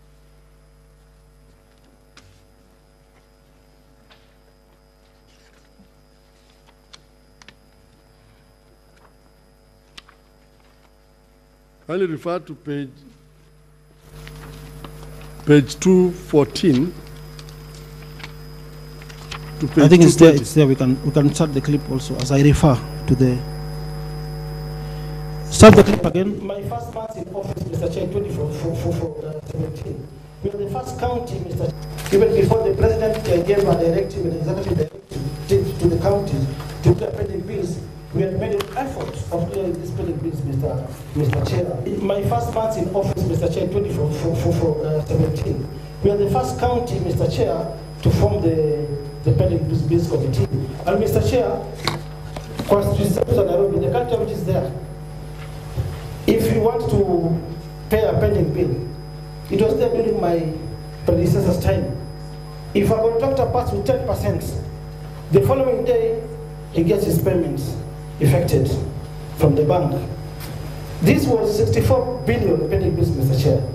If I wanted to make money to be part and parcel of the cartels, I could have received the 6 billion up from 10% and paid the 64 billion. But because Nairobi is bigger than Governor Sonko, we decided to go to court. And what happened after the court ruling, Mr. Chair? The pending bills of 64 billion was reduced to 23 billion. Meaning, tulishaidia pesa ya umma over 40 billion, Mr. Chair. So this is a very big effort, a move forward, which we made with my government, Mr. Chair. So we tabled the petition before the High Court, the moratorium order, then the pending bills committee, which was formed in early 2017, chaired by PLL Mumba and Eric Mutua, we shall table. Also, Mr. Chair, wish to table a document from Treasury named Nairobi City County Financial Recovery Plan, dated 24th April 2018, signed by Principal Secretary, National Treasury, P.S. Tuge, which highlighted all the pending bills, Mr. Chair, all the statutory claims, but we're just jumping the summary of the pending bills committee executed by Pierre Lumumba and Eric Mutua. Generally, we shall table, what is this? Judgment, reducing. The judgment, reducing one of the sensitive pending bills claims by Salima, then issuing our bank cooperative bank wanted to take this money at source, but we fought against this. We have a ruling in our favor. The 600 million claim was also set aside by court. Another an issue for 90 million against us from a claimant in Jenga. this was quashed from the initial. I think ICT can forward the clip. We go to the end. The submission by the final decision by the chair of the committee. Rushing to court, so we went and challenged that. Governor Nandi, there were senators before. Okay. They know what problems they used to undergo. They have been giving us concrete and bring down the general so that we can put this use them that okay. So is that okay? Yes. So the fact that you budget to 70 confirms that you build a solution to this problem. Chair who borrowed from Shylocks 200,000 I think, Mr. Chair, yeah. In the instance of time, the committee chair, they even honorable senators who are sitting in that committee, they even complimented us for the. Perhaps, Mr. Speaker, the witness, that is His Excellency, had wished to have the clip forwarded to capture the ruling of this particular House on that issue. And by the way, you have 1 hour left, and that includes cross-examination. So you better, thought I should let you know. No, Mr. Speaker. If the document, if that clip could be forwarded to the point where the ruling is.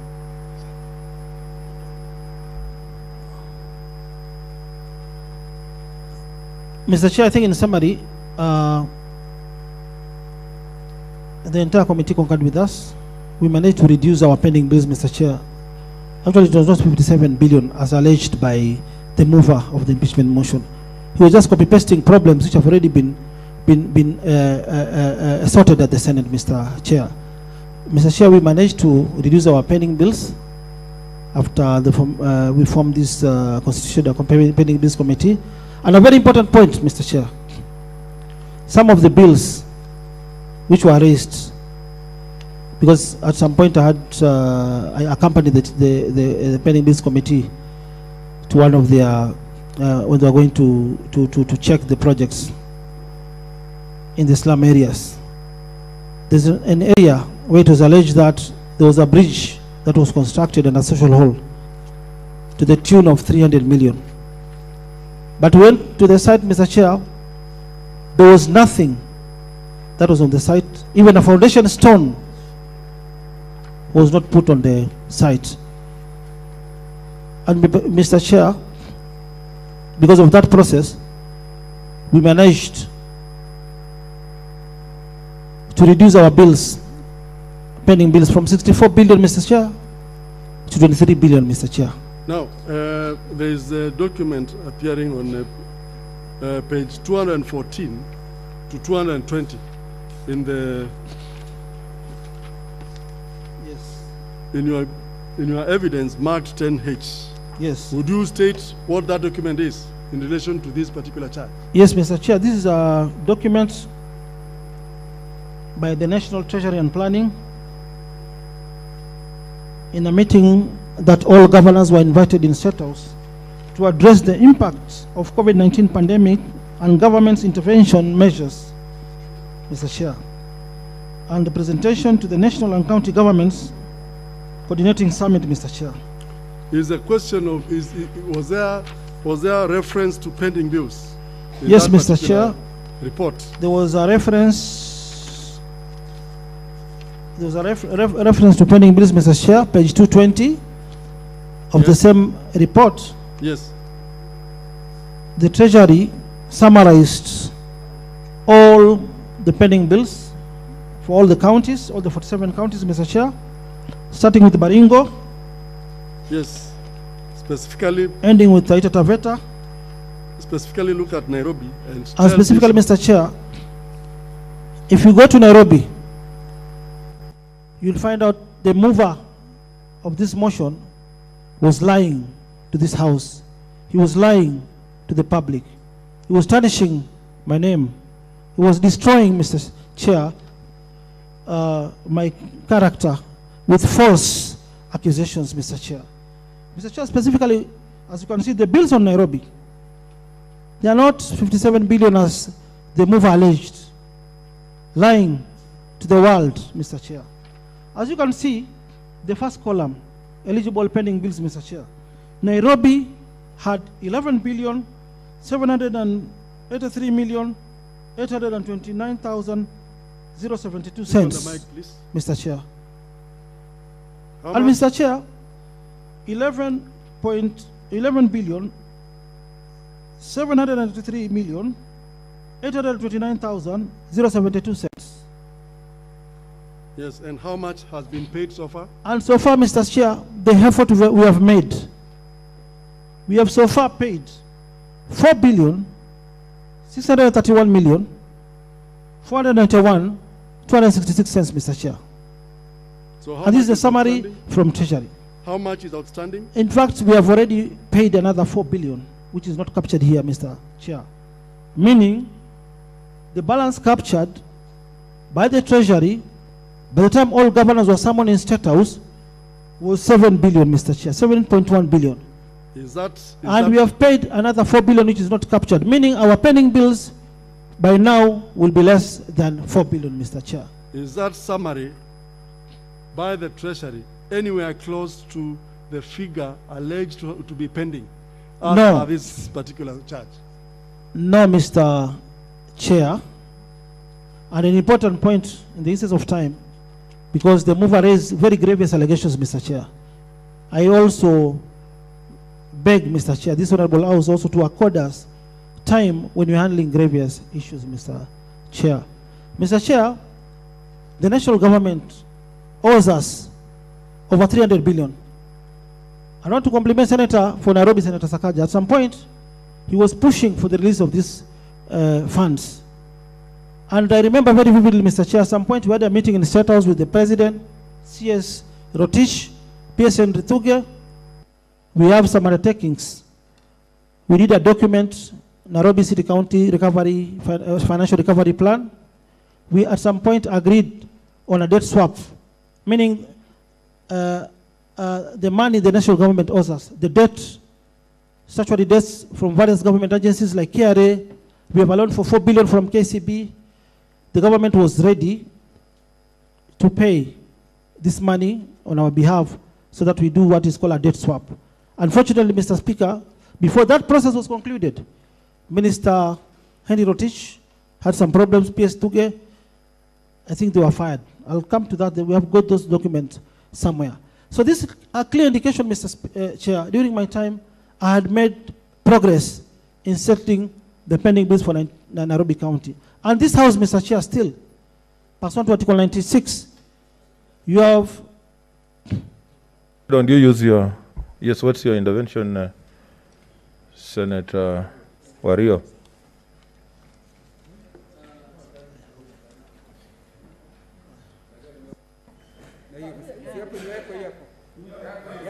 Yours is working. Oh, yes. Mr. Speaker, sir, I would like to inform Senator Sonko to...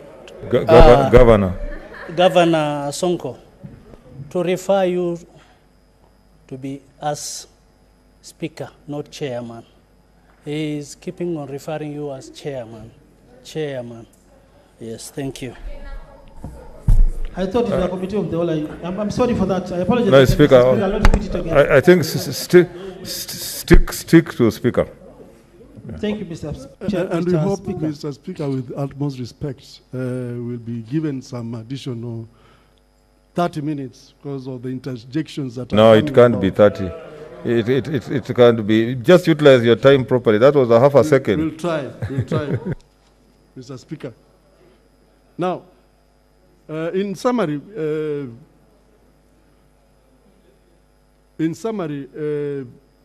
Your Excellency, Governor, is that particular charge founded?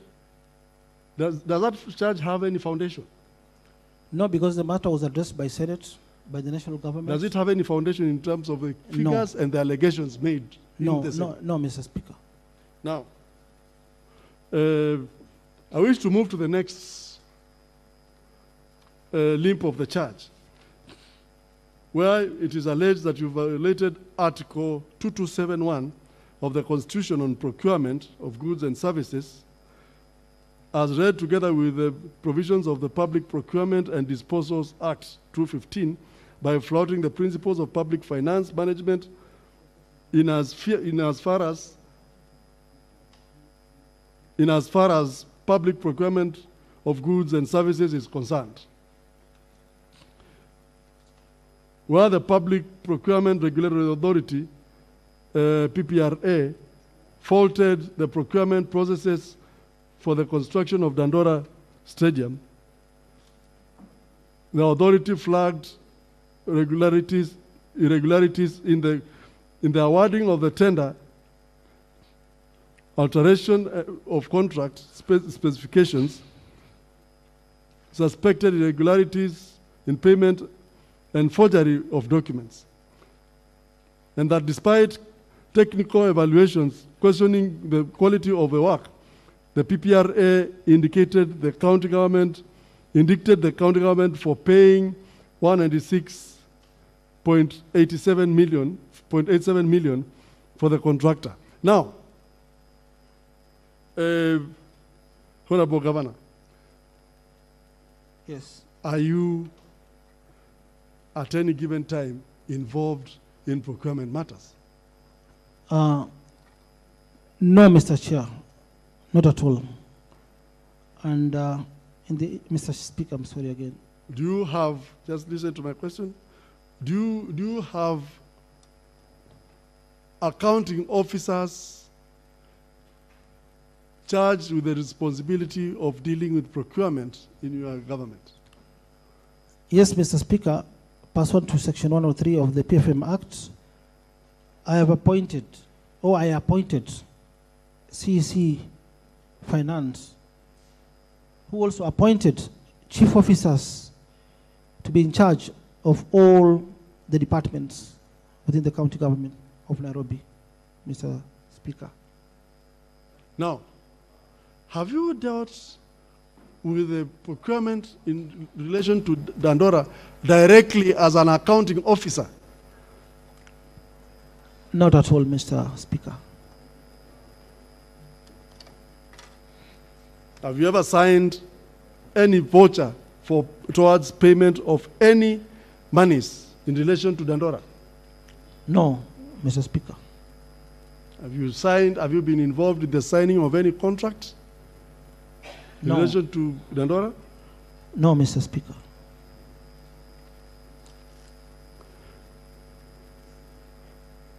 Now, have you ever been summoned by the county assembly in line with the exercise of oversight under Article 185 on the question of the contracts in relation to Dandora? No, Mr. Speaker.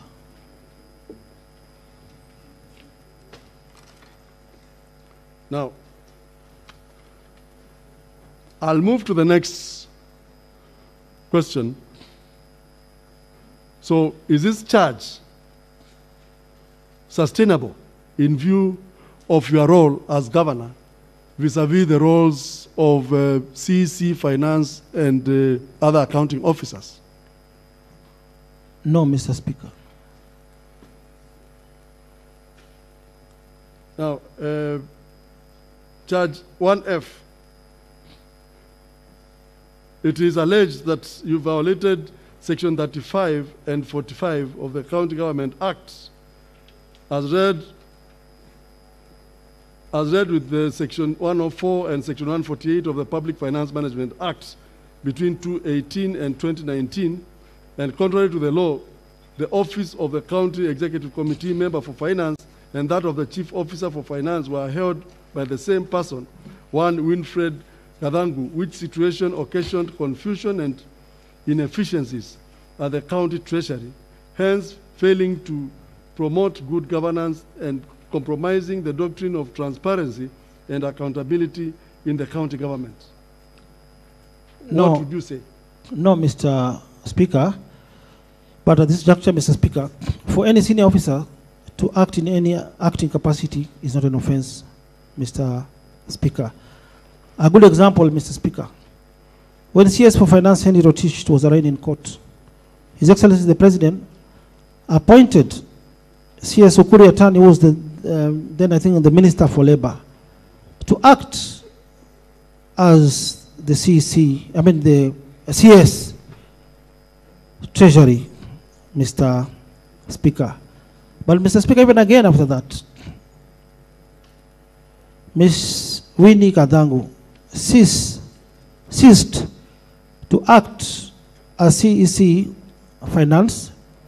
She was promoted to the position of CEC Agriculture. Her name,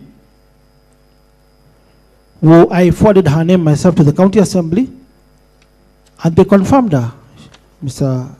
Speaker, to a new position as CEC Agriculture. I want to confirm to this House, today we have a substantive CEC for Finance, Mr. Alan Igambi. We have a substantive Chief Officer Finance, a position which was also held by Madam Winnie Kathangu, Mr. Speaker. Now, during the time when Winnie Kathangu was acting, before she was confirmed by the Assembly, was there any loss occasioned to the county government as a consequence of the time when she was acting? Repeat the question, please. Now, was there any prejudice occasioned to the county government during the time when she was acting as CEC Finance before she was confirmed? No, Mr. Speaker. Was any issue raised by the County Assembly on the same? No, Mr. Speaker. Now, I'll move to F. I'll move to H. G and H. Now, it is alleged at 1H that as governor for Nairobi, you violated Section 104 of the Public Finance Act on the responsibilities and powers of the county treasury.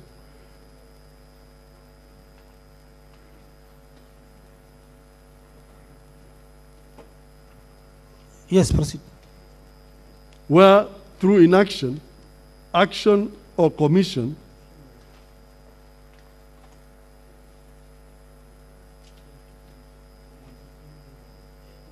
yes, you continued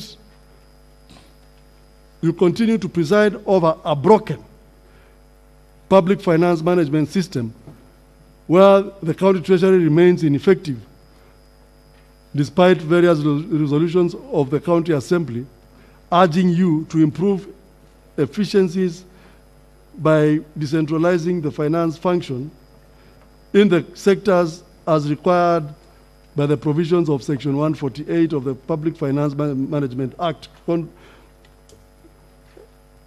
that as a consequence of the same, the county continues to operate in contravention of the law. Now, do you have CECs, being the accounting officers, appointed? Do you have chief officers appointed as county accounting officers by the CEC Finance in line with Section 148? Repeat the question. Do you have accounting officers Yes. in place? Yes, Mr. Speaker. Duly appointed by the CEC Finance? Yes, Mr. Speaker. So, is there a breakdown? No, Mr. Speaker. Has any breakdown been shown to exist? No, Mr. Speaker. What would you say about that charge? Mr. Speaker, again, I refer this House, in the interest of time, I don't want to do a lot of explanations, to the Controller of Budget Report on Volume 3D. Mr. Speaker, page 626. And the ICC should prepare a clip. The same day I appeared in Senate, the clip where I was standing answered the same question before the Senate. ICT, prepare that clip. Page 626, Mr. Speaker. Page 626 of the volume 3. Volume 3.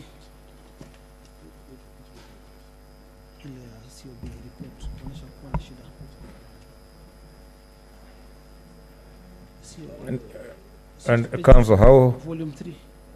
Volume 3D. Volume 3D. Document marked D. D3.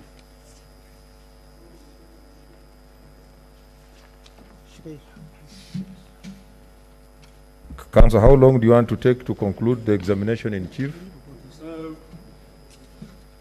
Mr. Speaker, I'm going to cover 2 more areas, then I'll let my colleague, Mr. Odieki, to take over. So that will be how long? Answer my question.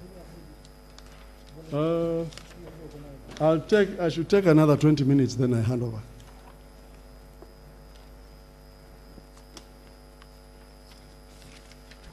Is there an intervention there? Yeah, Mr. Speaker, I hope the 20 minutes Mr. Nyamo is speaking about is within the period that you prescribed. Maybe for us to be able to plan, you might want to inform us how much more time they have. Yeah, I will check that.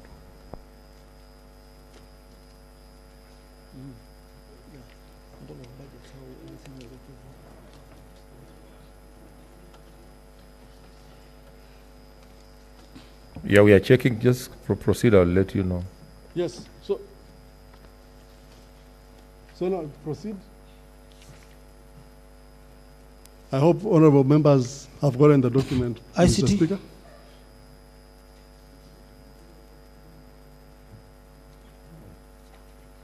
Yeah.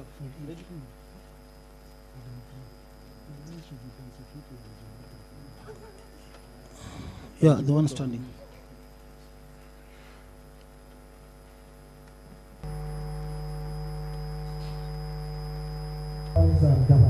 You have. But the problem is, remember, immediately my predecessor was told to go to the I started fighting him because I wanted to be the governor and I'm not going to be the governor. Why am I saying this, Mr. Chair? Just the other day, my brother, who is not here to speak for himself, through a press conference in Parliament, he raised very grievous allegations against my administration, saying that the revenue in Nairobi County has drastically reduced compared to that last previous year. And I have the report of the control of budgets on the implementation of budgets review of all the 47 counties. And Mr. Chief, if you go to page 196 of the report by the control of budgets, just one sentence, it clearly says, the county government of Nairobi generated a total of 10.25 billion from all source revenue in financial year 2018. This amount represented an increase of 139 million compared to that realized in 2017-2018. That was 66.1% of the annual budget. These are the facts. Let us be oversighted using facts, Mr. Chair. Last one, Mr. Chair. It was also said, I don't want to mention names, that there is definitely right and center in our country of ours. There is no development which is being seen. While the same level of budget, page 197, she is saying, because she provided the by them, and there is a chart here showing an incremental improve in the absorption of the 30% development funds, where the previous rate was 2.1 billion. This financial year, Okay, Mr. Chair, in the essence of time, we can stop that clip. Yeah. Mr. Chair. Council, you have a total of 40 minutes left, so you must finish the examination in chief within 20 minutes. Okay, Mr. Now, Your Excellency, the Governor. Yes. That clip that has been played, where was that forum? That was Senate, and they were explaining the Controller of Budgets report and the observations that were made by the Controller of Budgets. Our revenue, we did well in revenue, increased. As per the attached document in the affidavit, also improvement in the use of IFMIS and internet banking to processing financial transactions, Mr. Chair. Also, if you go to 3308, observation and recommendation by the Controller of Budget, the county made progress in addressing some of the challenges previously identified in the implementation of budget. Some of the progress made included improved compliance with Article 207 of the Constitution of Kenya regarding depositing funds at source in terms of revenue collection into the CRF account, Mr. Chair. There is a chart provided by the COB, which has explained everything, Mr. Chair. Another important point, which I would like to mention at this juncture, and that, remember, Mr. Speaker, is the Controller of Budget, not Sonko, not the County Government of Nairobi. A total of 20.4 billion was spent on both development and recurrent activities, Mr. Speaker. This expenditure represented 120.3% of the total funds released from CRF amount, and was an increase of 19.8% from Kenya shillings 88.4% recorded in the last financial year 2017-2018, Mr. Speaker. 3119 presents a comparison between, okay, that's a graph, Mr. Speaker, but there is also, Mr. Speaker, an improvement in development expenditure, which recorded an absorption of 78.9%, which was an increase from 26.1% attained in the financial year 2017-2018. Conversely, Mr. Speaker, recurrent expenditure represented 90.8% of the annual recurrent budget, an increase from 88% recorded in financial year 2017-2018, Mr. Speaker. So now, and the document is in the public domain, Mr. Speaker. Would you wish to have that document relied upon by the Senate when it retires to look at, to consider this particular motion? Yes, Mr. Speaker. Now, before I hand you over to my learned friend, Mr. Odieki and Mr. Kinyanjui, would you confirm that your systems are up and running? Yes, Mr. Speaker, our systems are up and running. Mr. Speaker, at this juncture, I'll hand over the mantle to my learned friends to finalize.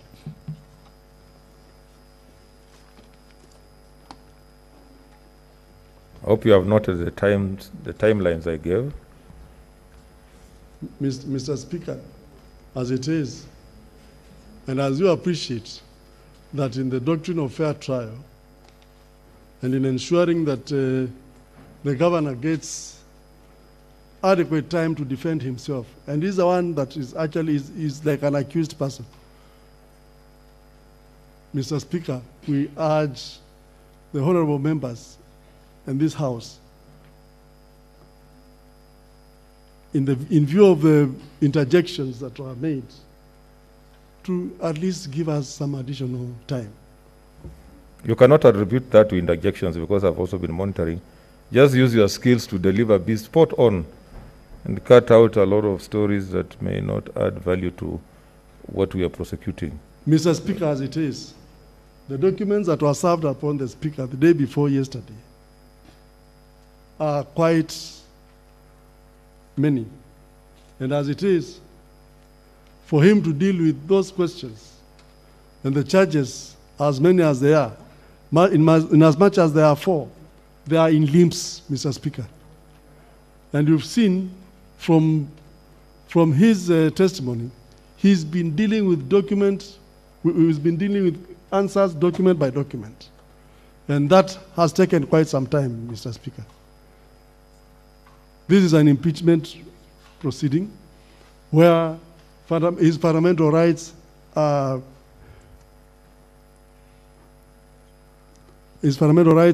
likely to be affected, and also the democratic rights of the people of Nairobi. So I would ask Mr. Speaker to extend lenience in relation to His Excellency the Governor and give him additional time. Next, Councillor Evans, take over. There's Evans here. Let him proceed.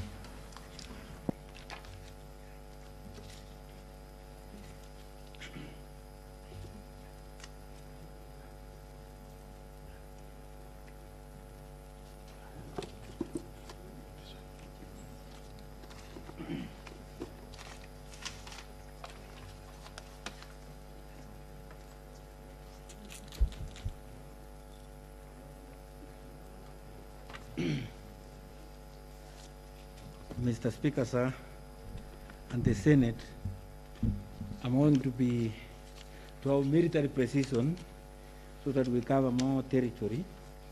Governor, before you conclude what you are doing, I want to take you to page 582. We are dealing with still the book was dealing with volume D3. Page 582, please. Very quickly.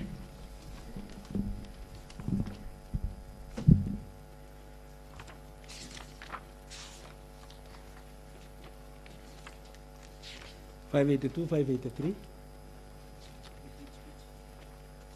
volume D3, D volume 3. No, this is 10 D2. 10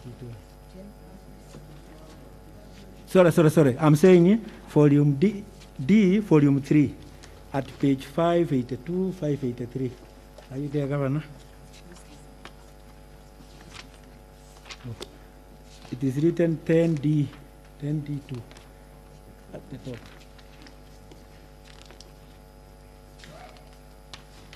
Are you there? No. You are there? 582. Yes.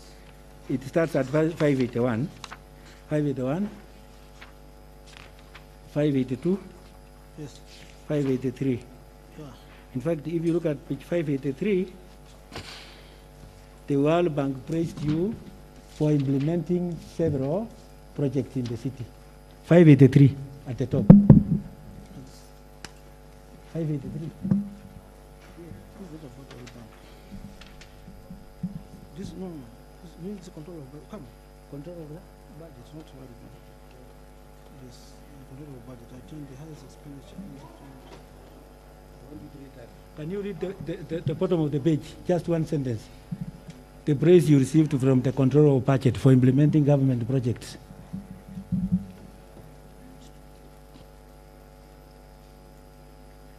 Yeah, the last part, let me read It started, the county attained the highest expenditure.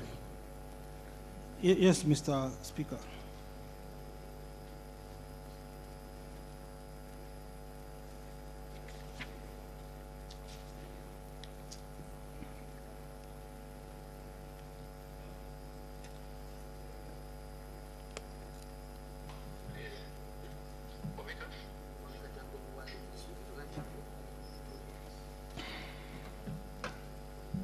Yes, Mr. Speaker. It reads, the county that attained highest expenditure in absolute terms were Nairobi City County at 29.4 billion. Yes. You can even stop there. So even the Director of Budget appreciated your good work in terms of expenditure. Is that correct? Yes, Mr. Speaker. Okay, go to the next page. The European Commission awarded you with the highest distinction for recovering grabbed land. That is the cemetery. Which page? Then the next page. The photo in the next page. Yes. Yeah? Can you confirm that? Yes. Your Lordship, you mean, Mr. Speaker, sir, that is page 584. You received the highest honor from the European Commission for recovering public land that had been grabbed. Cemetery. This was in Commonwealth Cemetery. Yes, Mr. Chairman. Correct?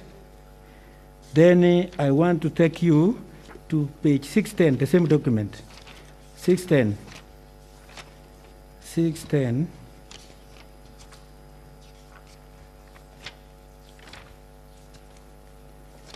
You've been accused that you facilitated your daughter to travel, pretending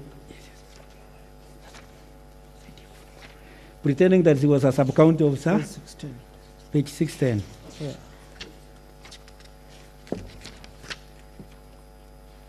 Same document, page 610. Eh? Yes, I'm there. Are you there? Yes. That letter is from who? The letter is from the Presidency, Executive Office of the President, Head of Public Service. Head of Public Service. Dated March 7th of March 2015. 2015. Yes. It is written to 2018. It is written to the Cabinet Secretary, Madam Kobia. Yes, Mr. Speaker. In charge of Public Service. Yes. And what is the instruction? The instructions from the Head of Public Service addressing the letter to Professor Margaret Kobia, Cabinet Secretary, Minister of Public Service, Youth, and General Affairs. Yes.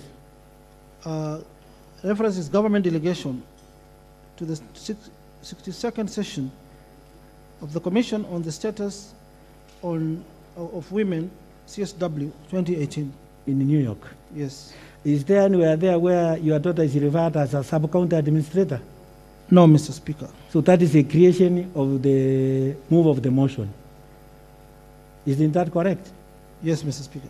So your daughter traveled as a part of the government delegation, and the national government made part of the bills to travel. Isn't that correct? Yes, Mr. Speaker. And then the other overheads were also made by the county, 611, page 611. Yes, I can see that. You can see the letter from the county to the embassy. Yes, Mr. Speaker. Isn't that correct?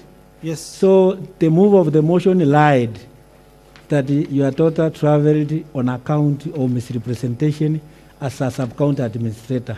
Isn't that correct? Yes, Mr. Speaker. Yes. Let me take you to another area very quickly. 614. I want you to go to the same page. 614 also. Okay, you go to 614.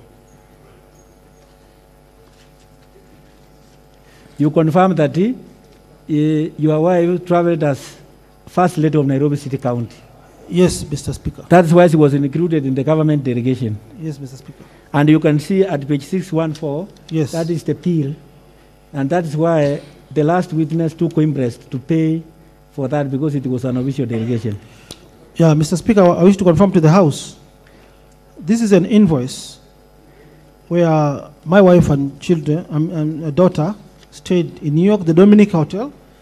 The contacts for the hotel are there at the bottom of page 614, Mr. Speaker.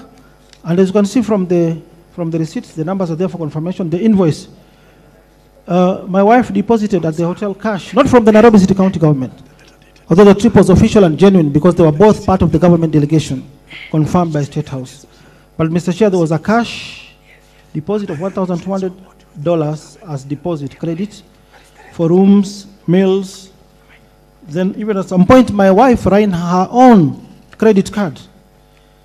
On page 615, the second last item, she ran her Visa card for another $1,500 payment. So the other things, even on page 616, and also the summary of page 617, Mr. Speaker. Yes. The hotel is 246 Spring Street, New York. Yes. NY 10013. The phone number for the hotel is there. The physical address is there. The hotel is in US. So and I want to confirm. Governor, you are telling the Senate that the issue was done in an open, transparent, and accountable manner. But one thing I would like to bring to the attention of this House, even yesterday you saw in Citizen, how this was exaggerated. This is just a smear campaign, Mr. Speaker, by the system and the cartels in the county who have ganged up against me, Mr. Speaker, honorable members. The headline of Citizen, and I demand an apology from them, or we take them to court. They said my daughter spent $840 million, Mr. Speaker. Even that allegation is not even in the impeachment motion, Mr. Speaker. The amount in question is only $2.6 million. I don't know where Citizen TV got this figure of $840 million. My daughter hired choppers. There are no invoices of choppers here. She traveled by air from New York to Philadelphia. Those are just smear campaign, Mr. Speaker. Character assassination, Mr. Speaker, to tarnish my good name, Mr. Speaker. So you can see the whole story where it's coming from, Mr. Speaker. Okay, Mheshimiwa. Now we move to page 633. I want you to go to run through 633 to 6 so that I deal with that issue once and for all. To 643. It's the same document. Towards the end, yeah. Just go ahead. 633. Confirm that Mr. Evans Ondieki is one of your lawyers who was dealing with this matter.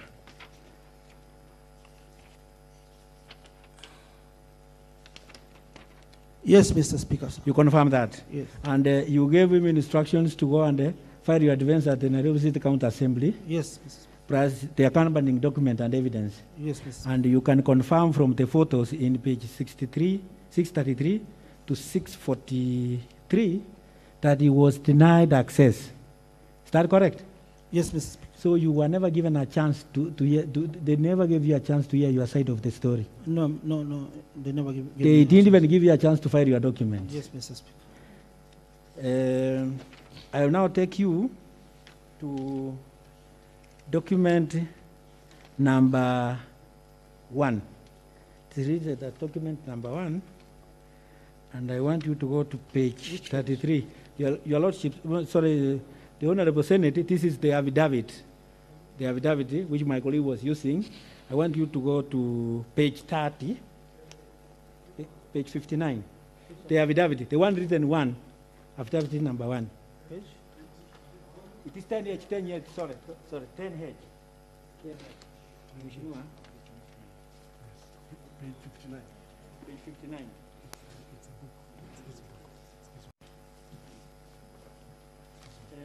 Mr. Governor, confirm that much earlier before this motion was initiated, you had written a letter to the Director of DCI requesting him to carry investigation of the embezzlement of public funds by the County Assembly.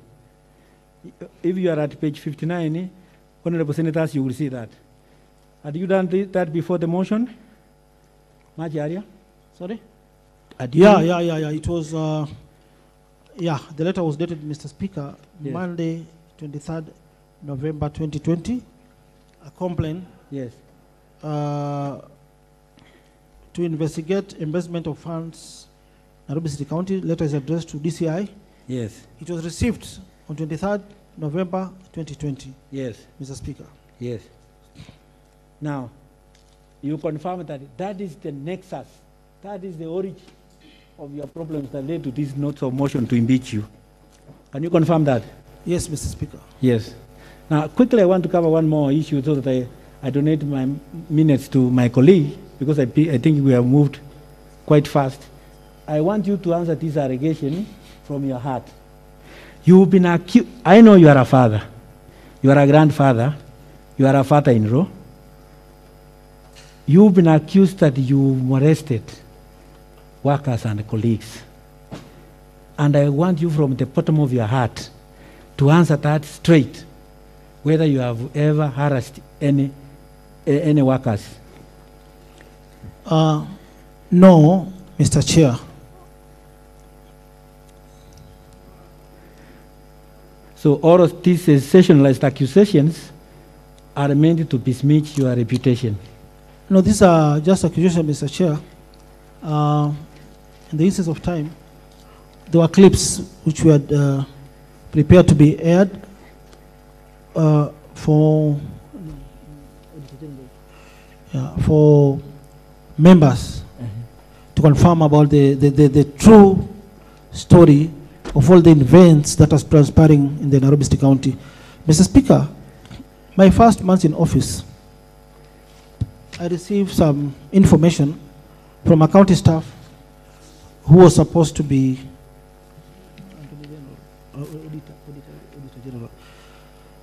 my witness, but because of time and the manner which we are proceeding, the instance of time, she was not given a chance to come and adduce her evidence before this honorable house. My first month in office, Mr. Speaker, was tipped off that the staff at the cash office, they were stealing daily over or between 30 to 60 million a day, Mr. Speaker. The clips are in the public domain. The questions are in the public domain, Mr. Speaker. Mr. Speaker, I personally decided to do an impromptu visit or inspection at the cash office. I went there with some of the officers, CID officers attached to the county. We also reported the matter to EACC. There are officers who also came. And Mr. Speaker, when we were conducting this search, we found it was true, because we found the county cashiers, some with money in their socks, suits. Mr. Speaker, summarize. We recovered around 30 million in cash, Mr. Speaker. Documents are there, but in the interest of time, I'll not go to that. Mr. Speaker, they were all arraigned in court. They went to High Court to challenge this decision by petition number 79 of 2017, Labor Relations Court, before Justice Helen Wasila. Their case was dismissed. The judge said the governor has a right of suspending, terminating services of any staff, provided there's a disciplinary action that was being taken, Mr. Speaker. Okay. So we have got so many clips, but because of time, we can't. Finally, Governor. One at the third president of the Republic of Kenya, one of the most respected African leaders, aliambia driver yake, pumbavu wewe, mafia kuku. Lakini the context was driver alikuwa na reverse in public. Clips were played here where people tried to play some remarks you made. Can you clarify to this Senate in what context you made some remarks? It's important that it comes out. What is it, Council? You've not given you. No, what I was saying on a light note, you are No. There's a council who was standing. I was saying that the freedom of speech allows us to speak. It depends on which context you are speaking. So I wanted him to clarify some things that were played here yesterday. You know, you have now a total of 15 minutes. I wanted my learned colleague to conclude, to cap it up. Just 5 minutes. Your Lordship, Mr. Speaker, sir. This is a process that is more complex. It's a political process. It is a Siamese twin, which is both political, judicial, and social. So it is actually, it's a difficult thing to deal with. You saw when they would try to impeach Trump, people were asking, where is the evidence? Where is the evidence? So, Your Lordship, it is good. You have given us time, and we thank you. You have listened to us. Please, Mr. Maybe, Mr. Speaker, before we move to the next question, I just want to air a 1 minute audio, ICT, okay. Because they aired clips. We just want to air one clip by Paul Kiiru, ICT, Paul Kiiru clip, similar matter which is in court. Paul, habari yako? Wewe unaitwa Paul Kiiru? Mimi naitwa Governor Sonko. Okay. I've got 2 issues with you, my friend. Wewe bado ni kijana?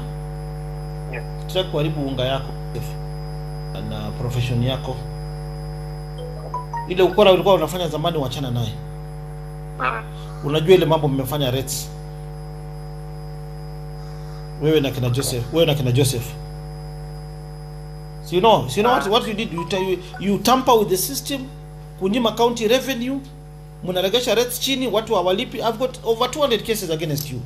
But we don't want, you are still young. I don't want to spoil your career. Can you assure me that we're going to stop? Yes, we'll work on that. You'll work on that? Yes. How soon are you going to stop it? Just I want you to, wewe mwenyewe ni confirm you're going to stop those games, because tukiendelea kwa njia ile we are heading nowhere, my friend. Tukiendelea na njia ni makosa. Yeah? And me, I'm warning you. Already nishaandika complaint kwa DCI, but I just want to warn you to stop it.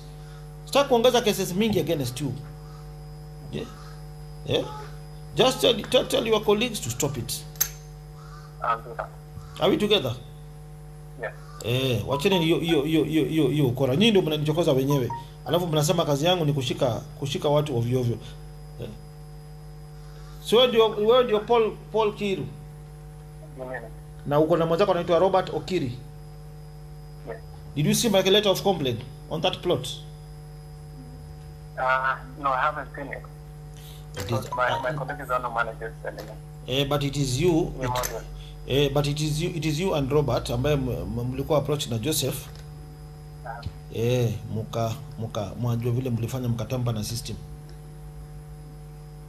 Okay, on my part, I'll make sure it's monitoring. Ensure nothing goes on. Can that stop? Can we agree that can that stop from today? Yes, I'll ensure it's monitoring. Okay. I'm giving you a warning, and I'll also call your colleague, Robert Okiri. I want that to stop. Shughulikieni matumbo yenu na familia zenu. Wizi ya pesa au tafadhali wachaneni naye. Nitawapeleka jela. Nitawapeleka jela. Let this be the last warning. Okay, na zile zote ziko kwa process, wachana nazo. Kama uko na shida, come to my office, face me, see me. Nitakusaidia. Please. ICTs are very sensitive dockets. Alafu Jambo Pay, the migration of data kutoka Saturday ianze. Inakuja, niko na intelligence yote, imekuja ikafika 75%, Jambo Pay conspire na wao mkazima. Ikaenda tena the next day, ikaenda the next day, ikafika 84%, ikazimwa tena. I want to kufanya transfer. Yes. Yes. So now that we decided, but as for what to do, we will go and get the data ourselves. So that you manage to depend kusema inakwama. Yes. At least to avoid this. So kuna barua ambayo tulifanywa. Tulikuwa tukisubiri sana here. Okay, this is of time, Mr. Speaker. Because we're running out of time. These are normal conversations which I normally have with especially staff who are suspected to be corrupt. We normally give them warnings. Maybe the manner in which we are warning them, they change the story, then it becomes that the governor is intimidating the staff. This clip was captured or recorded in 2019. It's part of the ongoing proceedings in the criminal case in court, Mr. Speaker. I've got several clips, Mr. Speaker, my conversation with various, especially the women senior officers in the county, and there is nowhere we have abused or broken the law, Mr. Speaker. Mr. Speaker, sir, I will wind up in a few minutes because we have been given 20 minutes and we have to split that time with Mr. Ondieki, so I'll take no more than, say, 5 minutes. It's 5 minutes, yeah. 5 minutes. Mr. Governor, sorry, Your Excellency the Governor, when you sent Advocate Ondieki to the County Assembly to represent you, had you been served with the documents now relied upon by the County Assembly on allegations by the mover of the motion? No, Mr. Speaker. Yesterday we heard from Ms. Janet, your former CC for Education, that she had a deposition before this Honorable House. Mr. Speaker, sir, honorable members, that deposition was dated the 14th of December. 14th of December, Your Excellency, is 2 days ago. Had you been served with that deposition?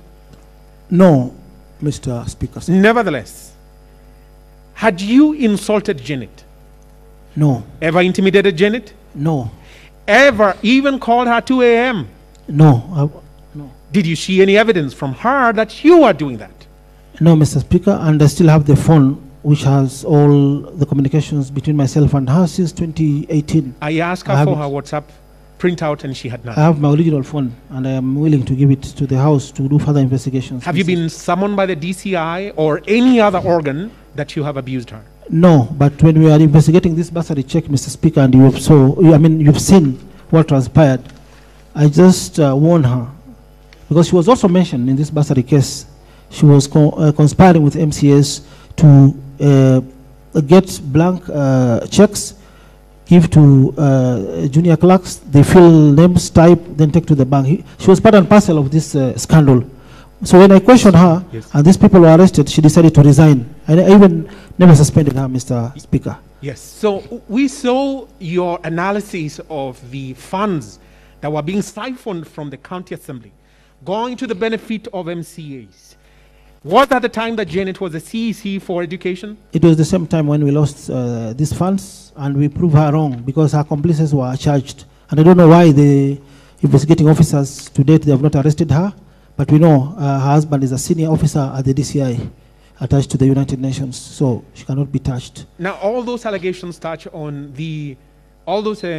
your evidence touch on your evidence in, I don't know, paragraph 2A of the allegations against you. Now, you were elected by over 885,000 citizens of Nairobi. Yes. Were any of these people, to your knowledge, consulted by the Nairobi City County Assembly before moving this motion of impeachment?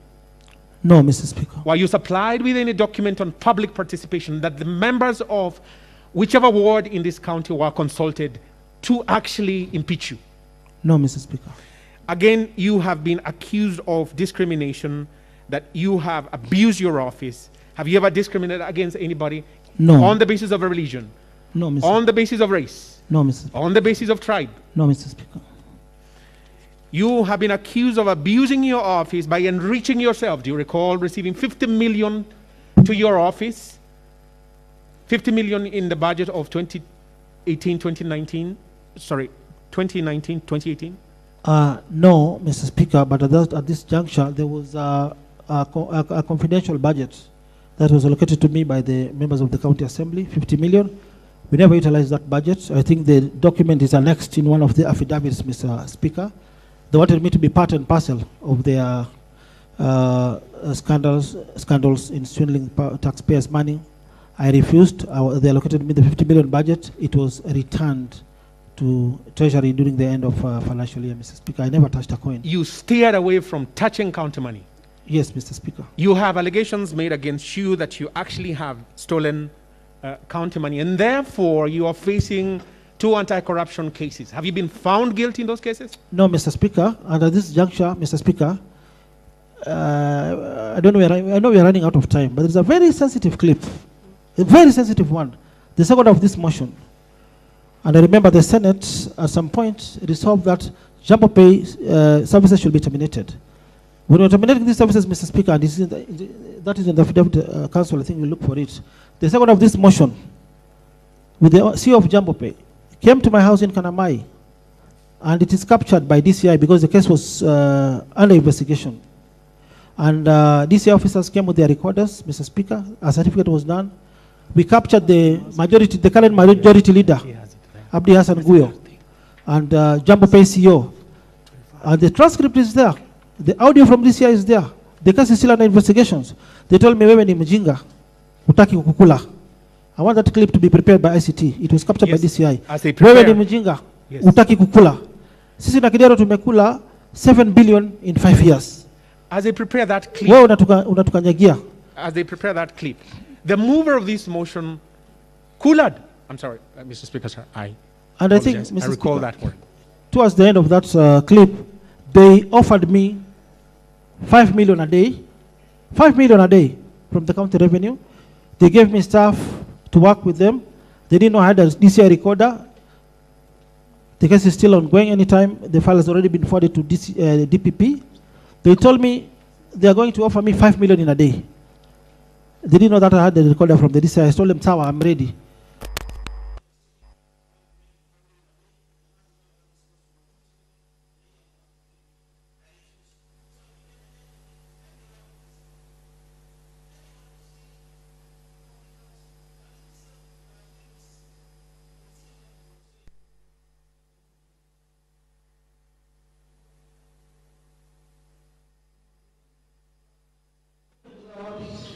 Hii pesa kwenye akaunti si yako.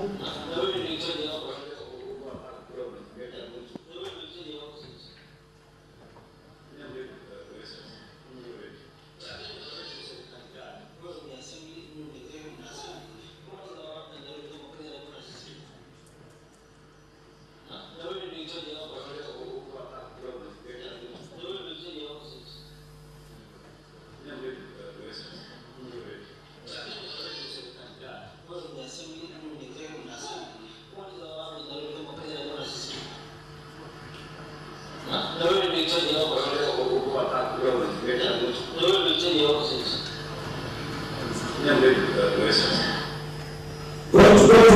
they told me, they were still with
Okay. Go towards the end where they're offering me 5 million.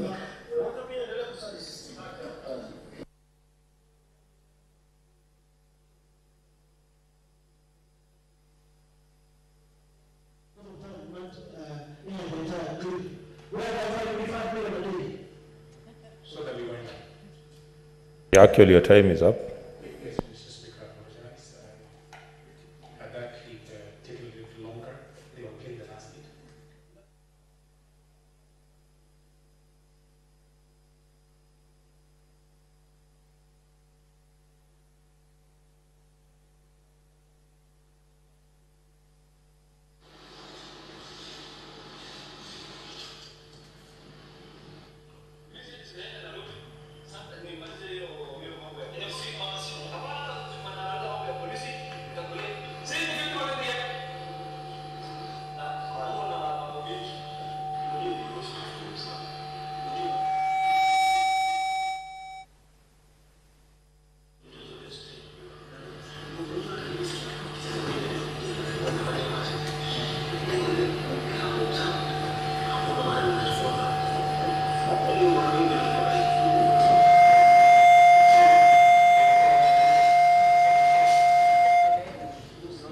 It's not clear at all, okay.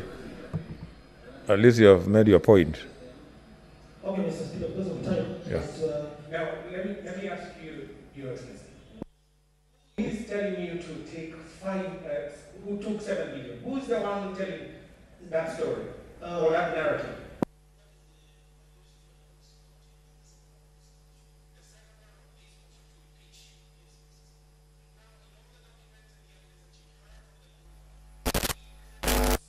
Shown a penny moving from the county government coffers to your account? No, Mr. Speaker. Any penny? No. 1 shilling? No. Not even a penny? No. Now let me wind up. As you have addressed the issue of the motivation of this impeachment motion, is it not true that on the 23rd of November this year, you reported the DCI, the mover of the motion had taken 823,000 shillings, 324, page 60 and page 59 and 60 of your volume 10H. That's the letter that you wrote to the DCI, yes. 23rd. That is 2 days before the impeachment motion. Yes, Mr. Speaker, we annexed all the vouchers. We annexed all the vouchers, the air tickets, 59 years. The voucher is there on page 60. How the money was disbursed to his account. He acknowledged, so that we save time. He Okay. acknowledged He he acknow- received yes, the money. yes, And Mr. he said and he pleaded Yes. that he is going to return the funds. Yes. And now the question is this. Did you receive any documents from the mover of the motion in connection with his payment, the refund of this money? No, Mr. Speaker. I wind up by asking you the last Actually, question. actually, no, your time is up. My time is up. My very last question, Mr. Speaker, sir. Your Excellency, you have shown and demonstrated that the motivation of this impeachment motion is not about your efficiency or lack thereof. That your CECs have been functioning, that your departments have been functioning. Have you ever been summoned to the county assembly in the manner that you're now before these honorable members to answer the questions about the movement of funds, the use of resources in the Nairobi City County, or the abuse that is alleged against you by your CECs or any of them, to answer any of them? No. Thank you. How do you plead? How do you plead to these charges? Guilty or not guilty? Not guilty, Mr. Speaker, honorable members. And you ask these honorable members to look at that evidence and say no impeachment. Thank you, Mr. Okay. Speaker. Thank you, honorable members. Thank you, Council. Before you come, I just wanted to. I know we ran out of time that was given to the governor, but like we all know, impeachment of a governor is a weighty matter, and therefore we want to give every party a fair opportunity and a fair chance. Therefore, I'll give you 1 hour to cross-examine the governor, and please make sure that you operate, try as much as possible to operate within that 1 hour, because we have other, the program is still long, the schedule is long. Thank you, Mr. Speaker. Sir, as we progress, we'll be asking for latitude and magnanimous from your bench so that we're able to deal and give justice to this case. Your Excellency, Governor Mike Mbuvi Sonko, good afternoon. Afternoon, evening. I'll be asking you some questions in respect to the proceedings before us. Yes. And I believe that you've had an opportunity of looking at the charges that have been labeled as against you, yes? Yeah. But before I go to that, Mr. Governor, kindly allow me to ask you whether you are the same person, and you only need to answer yes or no, who appears in the name of Mike Kioko, Mike Sonko, Mbuvi, Gideon, yes? Those are the same names. You're also Mbuvi, Gideon, Kioko, Mike Sonko, yes? Those are the same names. You're just repeating. Are you also Mbuvi, Gideon, Kioko, alias Mike Sonko Mbuvi, Gideon, alias Mbuvi Kioko, alias, yes? Are you the same person? There's no difference. Yes or no? There's just you're just putting. Did you have a look? And at the end, Governor? Mbuvi. Governor? Yes. Did you have a look at your description in the charge sheet in case number 32 of 2019? Did you?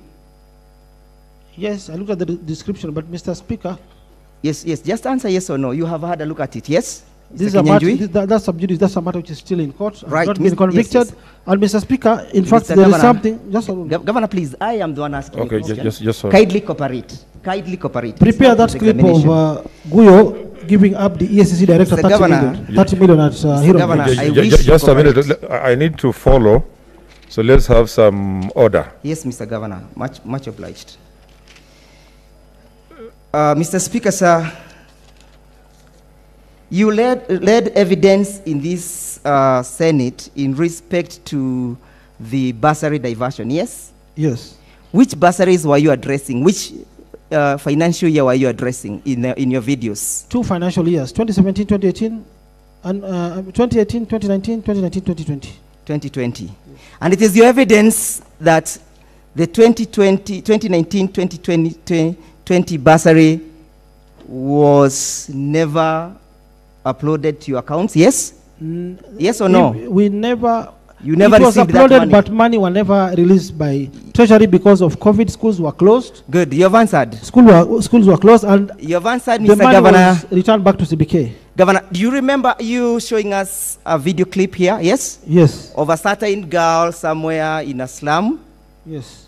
And you are demonstrating that she received approximately 53,000 of the check, yes? That was for the previous financial year. No, Mr. Governor. Yes, I'm asking not you. for 2020, Governor, 2020. you recall or you don't recall? I recall, but not for that particular year. Do for you the recall? previous year, even the bank statement for previous year. we have there. Order. Council, take him slowly.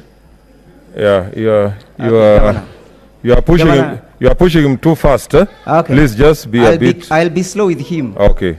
But I'm mindful of time. Governor. You just want to annoy me. I'll not go to that. I'll not play your card, my Mr. friend. Just talk. I'll be. Governor. Come. Do you recall you telling us that is 6 months ago? Yes or no? 6 months ago. Do you recall or you don't recall? No, Governor. 6 months ago, those were allegations by your client, the Governor. mover, who said we spent the money for. Council, what's your intervention? Mr. Speaker, sir, His Excellency the Governor should be given leeway, room to answer, so that honorable members, Mr. Speaker, sir, can be clear about the answer to their issues. I have already pronounced myself on that. Much obliged. Okay. Yeah. Also, Mr. Speaker, ask the witness to answer the question that is put to him. If I need a yes or no, let him answer so. No, I cannot mislead this house like what your client did. I have to give correct questions. I'm on oath. So which financial year that were you presenting the checks in respect to? The 6 months ago?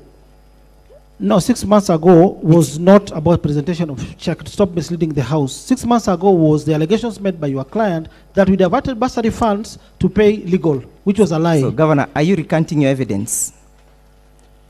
Are you recanting I your think you are evidence? trying to mislead the house. I cannot go that angle. I'll speak the truth. Because just 2 months ago... you open your book, your big volume. Yes, I cannot. 10H. Bring.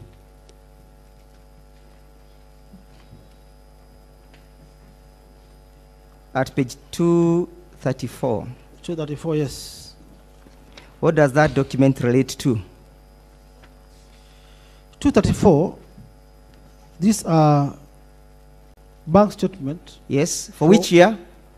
From 2016. Is that the year under trial in this Senate? To 2018. Is that the year under trial? This is the year where your Good. clients swindle taxpayers' money to enrich their families and wives. Governor, you had a list of advocates that were supposed to represent you in these proceedings, yes? Yes. And you remember you putting in a notice of appointment, correct? Yes. Would you grab your notice of appointment? Yes. Would you grab a copy of the same? Yes. My lawyers are looking for it. Or if you have a copy, you can also give me as well. Give me your extra copy.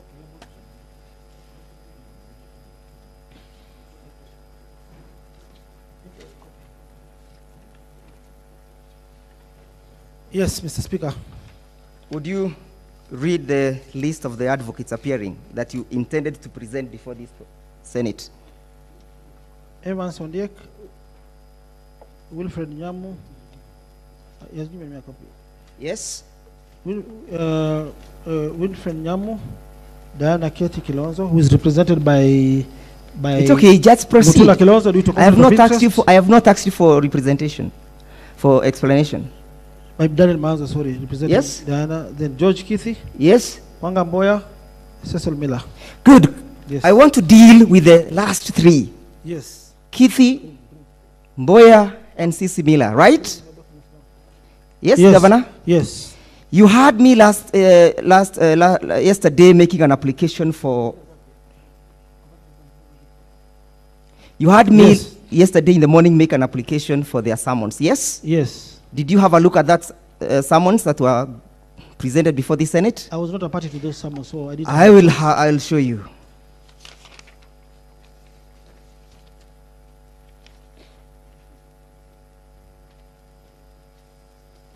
Look at the persons we sought their summons. Yes. Number 9. Who is number 9? Kwanga Mboya. Kwanga Mboya. Is that your advocate? Yes. Proceed. They are my advocates in my capacity. The next quorum. Read the next quorum. No, let me answer that. Read the next quorum, I cannot Governor. go to the next quorum without answering the question. Governor, I have not put any question to you. Read the next quorum. Which number is that? This quorum, Governor. This one and these are the quorums. Yeah, I can read, yes. Yes, read the next quorum, Governor. Kwanga Mboya and Company Advocates. Yes. To shed light on single payments of up to Kenya shillings 80 million. 80 million, yes. Deposited in the firm's account in July 2019. What documents were we seeking from that advocate? This advocate, the documents are here. Mr. Speaker, at this juncture, I wish to request to interject. Okay. On an objection, Mr. Speaker. Right. Mr. Speaker, reference to the advocate, that is Kwanga Mboya and Cecil Miller, is in relation to an issue that arose in the morning and this House rejected. So basically, arousing the same would warrant admission of further documents at this particular point, which is past the hour. I would urge my learned friend to desist from that line of cross-examination and deal with the issues that are within the House. And if he wants us to answer, then we need to have documents admitted so that they may be relied upon by the House. So are you saying the documents he has given the governor were not admitted? The documents that, the only way he can answer those questions... No, answer me, eh? Are you saying the document he has given the governor was not admitted? If it was not, then I would not accept it. It is only the notice of appointment that is admitted. But in relation to questions that have been put touching on those firms of advocates, that evidence was rejected by this court in the morning. But I can answer those questions. I can answer.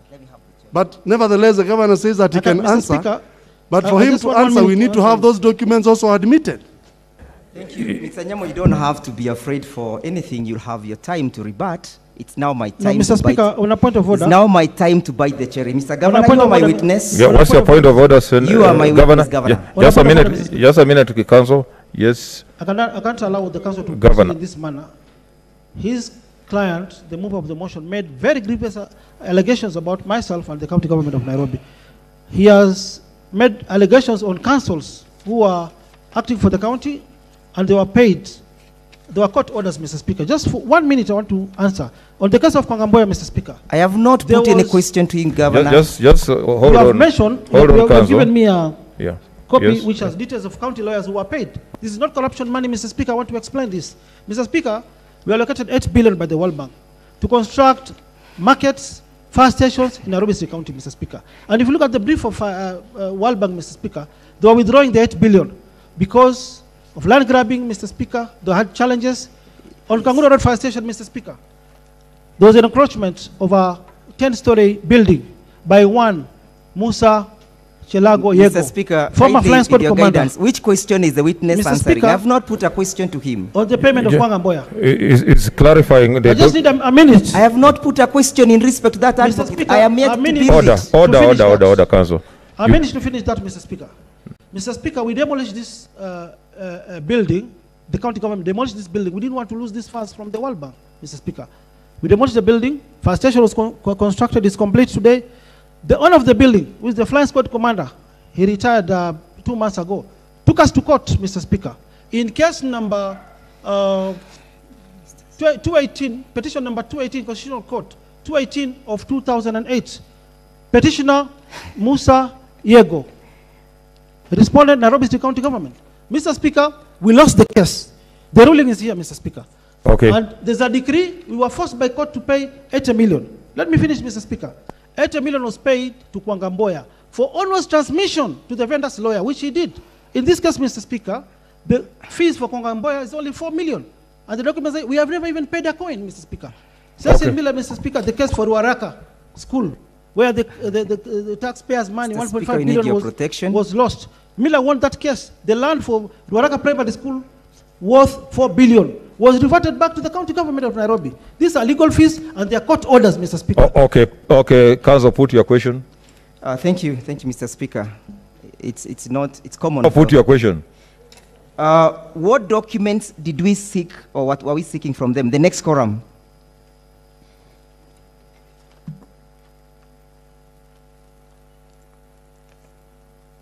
Yes? What document were we seeking from that advocate, Mr. Governor? Which advocate? Kwanga Mboya. You are seeking some documents. I'm not aware. Maybe you explain to me. Mr. Speaker, again. Okay. Mr. Speaker, with your permission, again, we are going to an arena that we passed in the morning. He is referring to documents that are not actually admitted. And he wants to cross-examine. That is the question I asked you, and you also you are just circumlocuting. I asked you whether the document that has been given to the governor was admitted or not. Mr. Speaker, that is the letter that we wrote to this Honorable House. And the document written to this particular House in respect to a matter becomes subject of a matter. Mr. Speaker, this is what we call the doctrine of res gestae. Facts otherwise not relevant becoming relevant. These are the summons, they form part of the records. They form part of the records. Okay, let's proceed. Yes, thank you for the protection, Mr. Speaker. So, Mr. Governor, kindly read the documents. Yes, I can read. Where do you want me to read? Yes, that column. Okay. The column, pre-qualification by the county government. That's what are we asking, Governor? On pre-qualification. Yes. What other document were we seeking? Letter of instruction for the case. Yes. What else? Fee notes. Correct. Tax compliance certificate and evidence of tax payment. Then dates of payment, Mr. Speaker. Is Mr.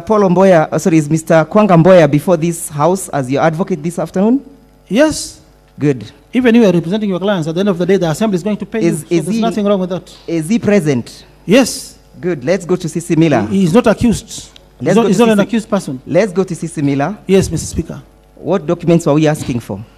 From Mr. Cecil Miller, you are asking for... The same documents, yes? Those are your colleagues. You could have written to them directly instead of asking me these questions. Governor. The instructions come from the county attorney, not from the governor. Governor. So you could have written to them. They are your colleagues. I'm not supposed to answer these questions. Just deal with my impeachment. Governor, you will answer. Okay. If you want to be acquitted by this House, you will answer the questions. You will not choose what to say and what to do. Okay, you are Mr. a witness. Just proceed, Council. How much did you say Kwanga Mboya was paid? Mr. Speaker, he was paid 80 million. 80 million. After a decree that was issued by Justice, the order is here with me. Yes, how much was he paid? 80 million. 80 million. By Justice Mativo. So these are ruling by Justice Mativo. No, don't take documents that are not before the Senate. But the court order is in the public domain. Those don't take if documents. you Google Kenya law reports, you'll get this order. When was he paid that amount? Who now? Kwanga Mboya? Apollo Mboya. Sorry, Kwanga Mboya. Okay, I've got the... Kwanga Mboya, when was he paid? I've got the voucher here with me, yes. Mr. Speaker. Let me, even I've got the bank receipts. Let me just check. Just give me a minute for that, please. I'll just answer you right now, please. Mr. Speaker, we are limiting ourselves to the documents that I have. These are not documents before the Senate. No, but you see, you have answered the question of when he was paid. I've got the bank statement. How the RTGS was paid to him. After 1 hour, he transferred the money to the... When was he paid? He transferred the money to the vendor's lawyer. Even his fees, which he raised to us, was 4 million. Okay, when he was paid, Mr. Speaker... Yes, how much fees did he raise? I'm coming to that. Yes. Mr. Speaker, he was paid on 16th July 2019. And he's talking about funds being diverted for 2020. Wait, CC Miller, how much was he paid? Let me finish about this transaction. CC Miller, let me finish, Council. Governor, it's me leading. My friend, let me finish. Let me finish. You have asked the question. Let him answer. Okay. Council. Enda pole pole. What a speedy. Mimi sipeleka kumbio, my friend. I'm a fan of cases. So, Mr. Speaker, the money was paid from the county account on the 16th July 2019 to Kwanga Mboya's account 0113623028200 Kwanga Mboya and Company Advocates. The same day, after 1 hour, Kwanga Mboya remitted the monies to beneficiary, Okoth and Kiplagat and Company Advocates, who was the vendor's lawyer, Musa Yego's lawyer, based on a decree that was issued by Justice Mativo of High Court of Kenya. Okay. Vide case number, which I've mentioned, 218. Mr. Speaker, with your kind permission. 2018. If the witness is not going, if I will not be allowed to lead the witness, we will not be able to lead the evidence that we have. Because the witness will have the risk of going on the frolic of his own, as he is now doing. You are the one who raised the question, Counsel. What I want is that, you give him time to respond. Yeah, but again, he cannot respond to the question that has not been asked. That's the purpose of cross-examination. Okay, proceed. So, how much, you said he was paid on which day? Now let me refer to the statement. Correct? To the statement again.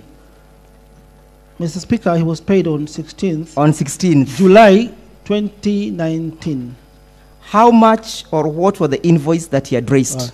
Sorry, come again? What was the invoice that he had raised? The invoice is here with me. Being payments, okay, this is the legal fee. The invoice, this is the invoice he raised. Being payment of legal fees in respect of petition number 218 of 2018, Musa Yego versus Nairobi City County Government. The invoice for his fees was 5 million. 5 million. 17,000. Thank you. Would you explain to this? After tax. Would you explain to this Senate? I've not finished about the legal payment. Would you? That's all. I have not finished. You have answered. You referred me to the invoice. Let me finish the details of the invoice. Answered the question. I am satisfied with the answer. No, it's my answer. 6 million is not the total payment. You have not deducted taxes. Okay. I am satisfied with that answer. I'm not satisfied with my answer. No. But Governor, order Governor. You know, you are. Mr. Speaker, I must. But you are not the one who asked the question, so you cannot be satisfied with your own. Whoever has asked says is satisfied with the answer. So wait for the next question. Mr. Speaker, I'm on oath. I am satisfied. No, I'm on oath. I don't know to give a misleading answer. Mr. Speaker, can this witness be controlled? Okay, Council, just hold on. Yeah. 5 million as per the invoice, Mr. Speaker, is not the final legal payment. That question was put. This was the initial amount. Taxes had to be removed. So the final legal fee we are supposed to pay Kwanga Mboya is 4 million, and not 5 million. I'm also satisfied, Mr. Governor. Okay. I'm also satisfied. The House was not satisfied. I now lead you to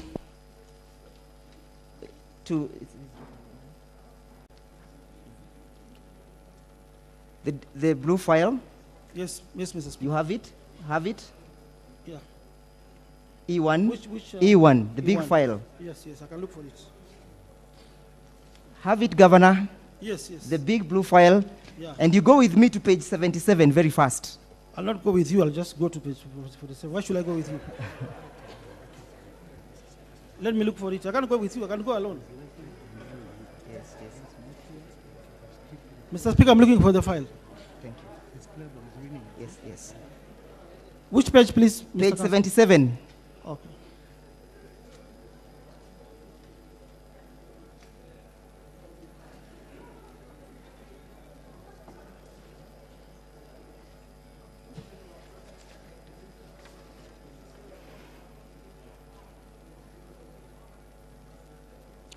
Open with me page 77. Which volume, please?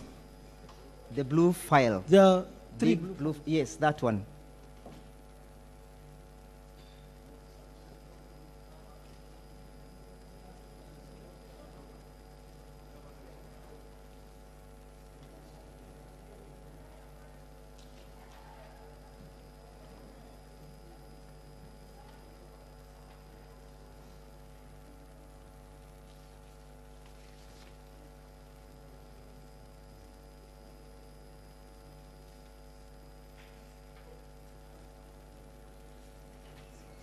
Are you on page 77, Governor?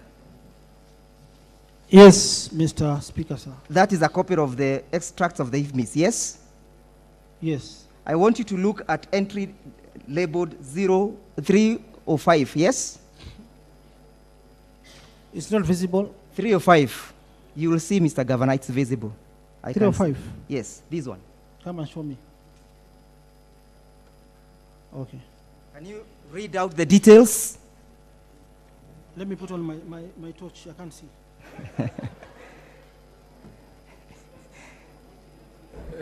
Is it getting darker? Or so? No, Mr. Speaker, it's faint. The font is... Okay. Okay.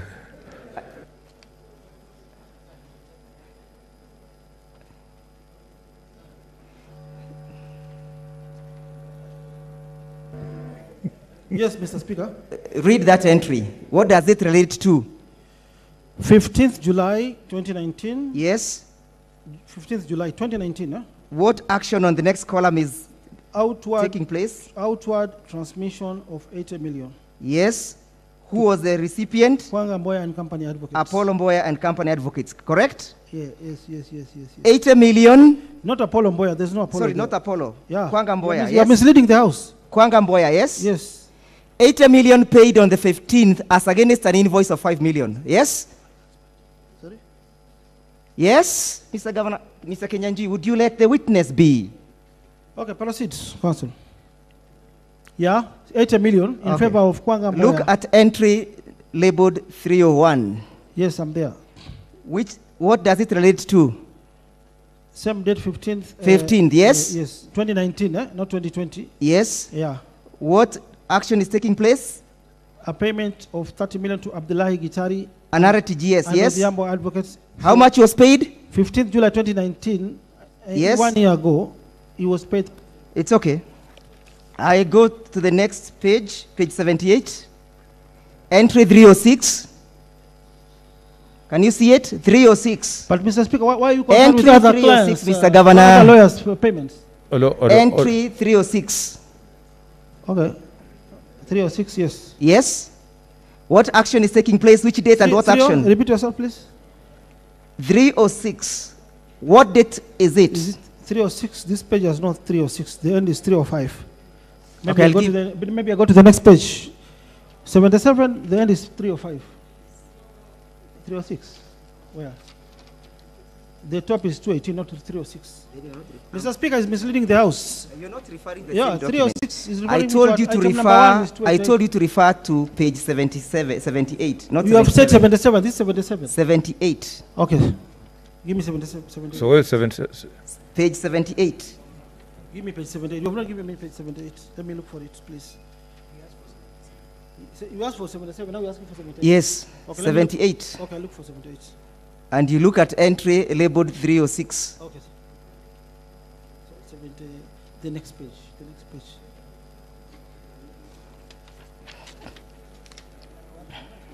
Governor, mindful of time.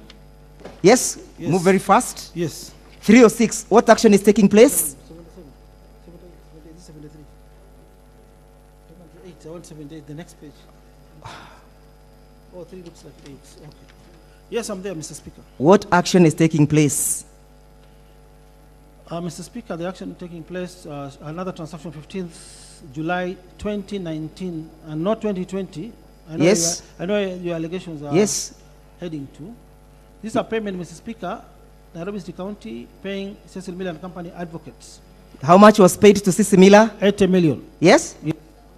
80 million. 83 million, correct? Million.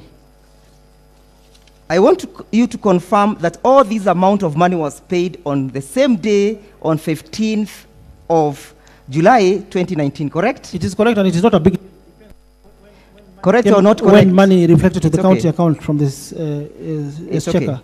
Yes. And you have had us alleging and adducing evidence that that is the money that was meant for the bursary. Yes? Go with me to page number 1. No, let me answer the question. Mr. Speaker. Go to me. No, I can't go there to answer the question. Okay, Mr. Speaker, let him answer, then he Mr. Speaker, the lawyer is behaving like his client. He just wants to mislead the House. I was very clear about the bursary funds. These transactions, Mr. Speaker, are dated 15th June 2019. The financial year ended in 2020 September. And there is proof that the funds were transferred back to CBK. They were not used. Governor, what budget are we questioning in our ground 1? You are questioning, confirm to you are questioning bursary budget, and I've answered that. And I've given you proof that Governor, no coin was used from the bursary fund. Okay. Maybe go to the CBK statement and see the money is there. I hear you, now hear me. Yes. Kindly confirm that the budget that we are dealing with is 2019-2020, yes? There were two budgets. There are several budgets for... I want you to confirm yes or no. I referred to 3 different budgets in this I want you to proceedings. confirm. But I've told you now that I'm dealing with No. not those other ones. No. We are dealing with that budget, Mr. Governor. Mr. Speaker, this is a previous financial year, Mr. Speaker. When does government year begin to run? This is, let me see, if it's June. When does it begin to run? Okay, this is July, Mr. Speaker. Is this true? The next financial year, 2019-2020. So that's the financial year we're dealing with, yes? Yes. Good. I want to refer you to the same file, and you now go to page 1. Yes.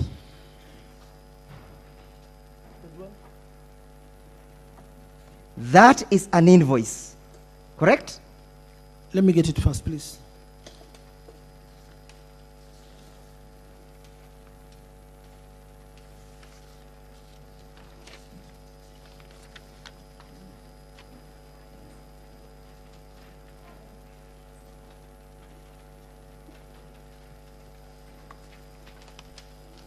Yes, I got it, Mr. Speaker.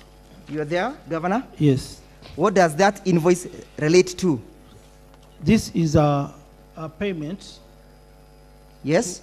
This is a payment, being payment of transfer of bursary funds. Transfer of bursary funds. Now, this is a written document. It's and okay. I don't know the authenticity of this. It's okay. The same document you referred to. It is unwritten, not electronic document. Governor? Not from the CBK statement. How much money is in issue in that invoice? Sorry? How much money is in issue? How much money are we looking at? 297,500,000 of 2019, and it went direct to the cooperative bank account. I have not asked where it went. Yes. Confirm to this house that that is the money appearing on ground 1 of our No, motion. no, it is a total lie. The money... I have asked you the figures. No, it is a total lie. I have said... Governor, hear me out. Confirm that 297,500,000 yes, is the money in question or money the subject of these proceedings. Okay, can you allow me to answer you? No, confirm. No, no, it is, we are lying. I want to answer the question. Let him answer, yes. Mr. Speaker, as I've said earlier, financial year 2018-2019, the allocation for bursary was 297,500,000, and I aired a clip. It's okay. Showing the master check for the same amount. It's okay. And Mr. Speaker, I have a statement how this amount was utilized. From CRF account, it went to cooperative bank account, and we have a list of all the beneficiaries, Mr. Speaker, from the county. But it's talking about 2019. Okay. Yeah, okay. This is 2019. Again, Mr. Speaker, 2019-2020, we allocated the same similar amount, 297,500,000,000, It's okay. again to for bursary. It's okay. And towards the end of the financial year, we have a statement from CBK confirming around September the funds were not disbursed. There was no disbursement from the checker due to the COVID-19 challenges. Schools were closed. It's okay. We return this money back to the... It's okay. The statements are there, Mr. Speaker. I hear you, Mr. Governor. That's fine. But as much as I hear you, I want you to refer to page 76 of the same document. Are you there? 76? Give me a minute, please. 70. Which page, please, Council? 76. 76.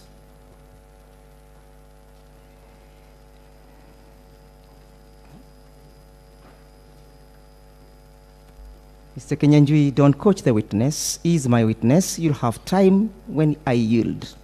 I'm the Senate's witness, not your witness, please.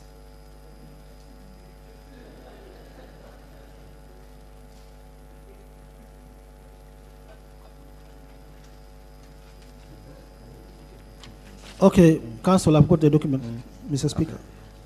Okay. Page 76. Are you there, Yes. Governor? Yes. Look at entry labeled 261. Correct? 61. Yes, please. Yes. 261. Yes? Yes, Mr. Speaker. What date is it? It is saying. What date?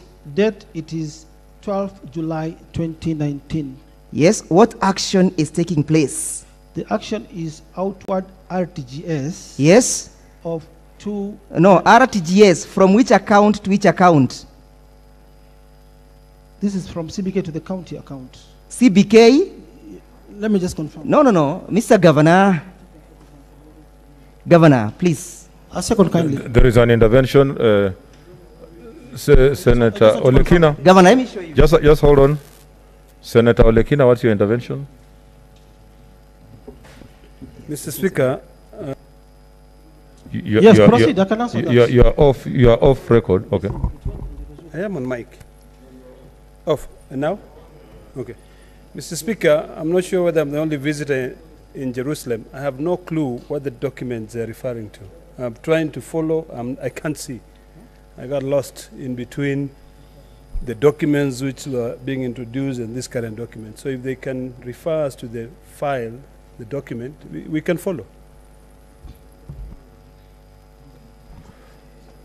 Council, which document are you referring to?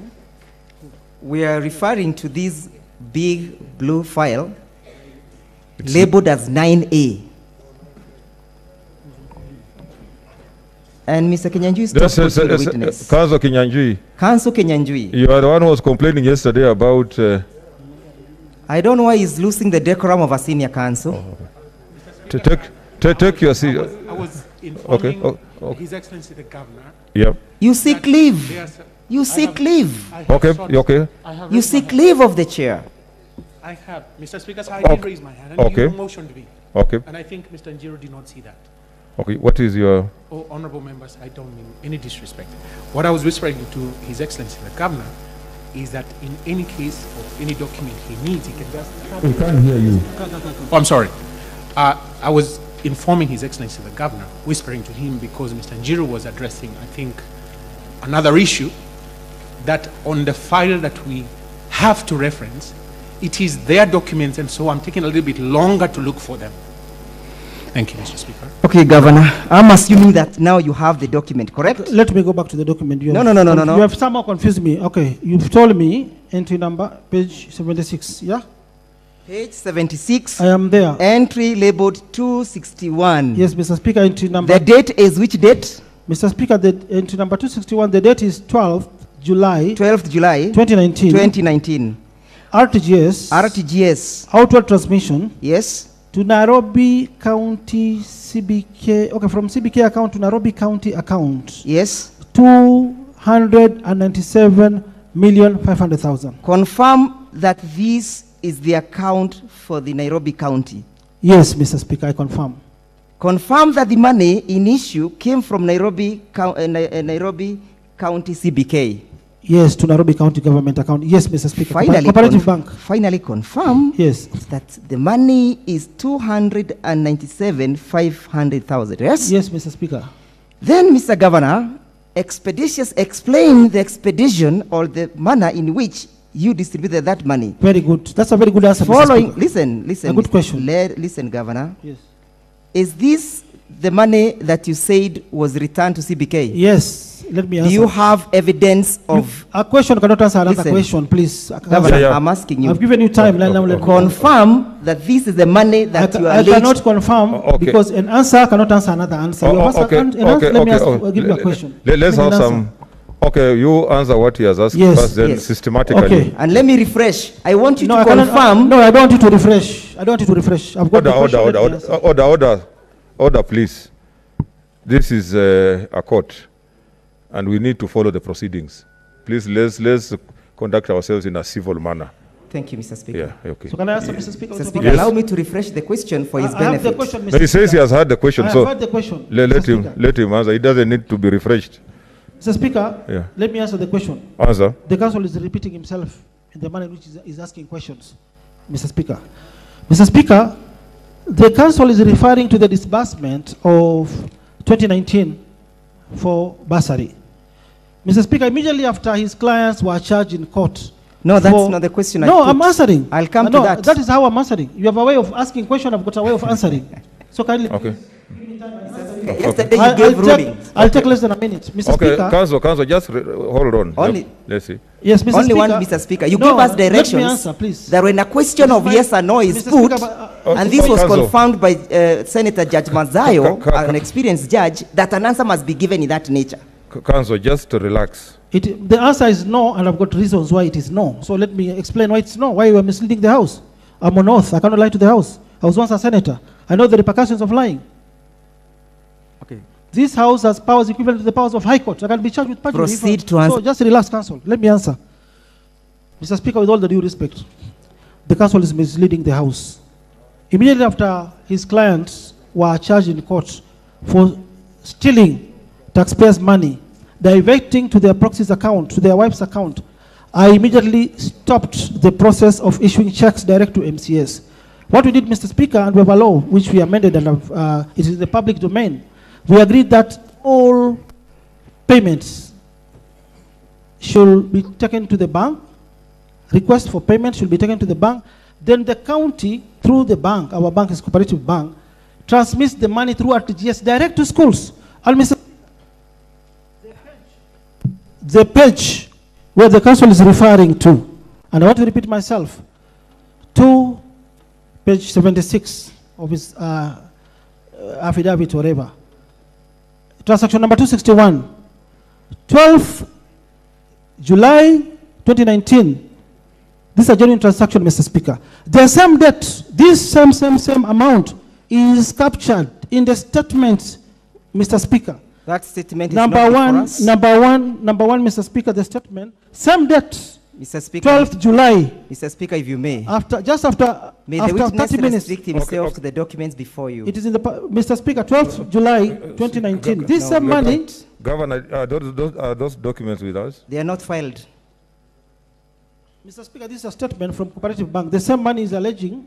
No, it is found in the statement for bursary for previous years. The money was transferred to Cooperative Bank. But it has a list of all the beneficiaries, over Mr. Speaker, 100,000 students. The document is not before But what we are saying, if it's not filed, then you can't use it. Correct. That is the rule. Correct, Mr. Speaker. Yes, Council, what do you want to? Thank you very much, Mr. Speaker, honorable senators. Mr. Kwangamboya sought to produce these documents, and he pleaded because he has been negatively implicated by that notice of summons, and he sought, please allow me to produce this whole bunch so that I can demonstrate what has been alleged against him, and he has now referred to the documents disputing the alleged receipt of He was asking yesterday. Together. Yesterday was already out of time. No. Sorry. If it's yesterday. Mr. Speaker, it's because, with respect, okay. Honorable members, with respect, it's because the summons were sought for by Mr. Njiru. And the ruling was delivered by Mr. Speaker, sir, yesterday that he should be summoned, and yet he was not originally within the witnesses sought by the prosecuting team.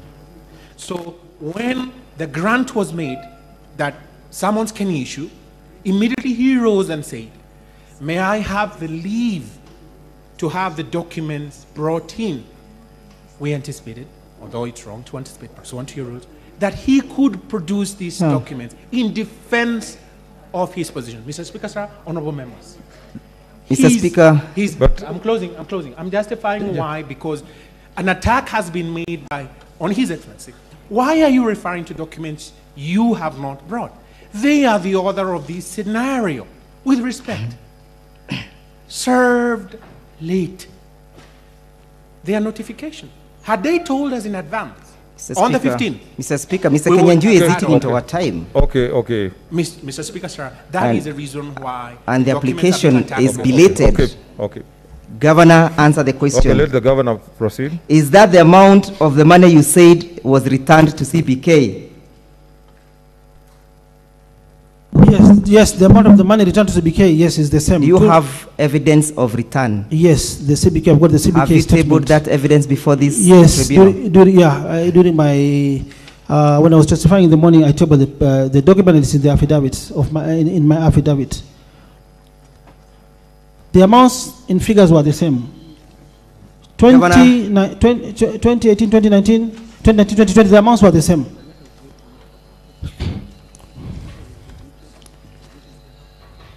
Okay, let's make progress.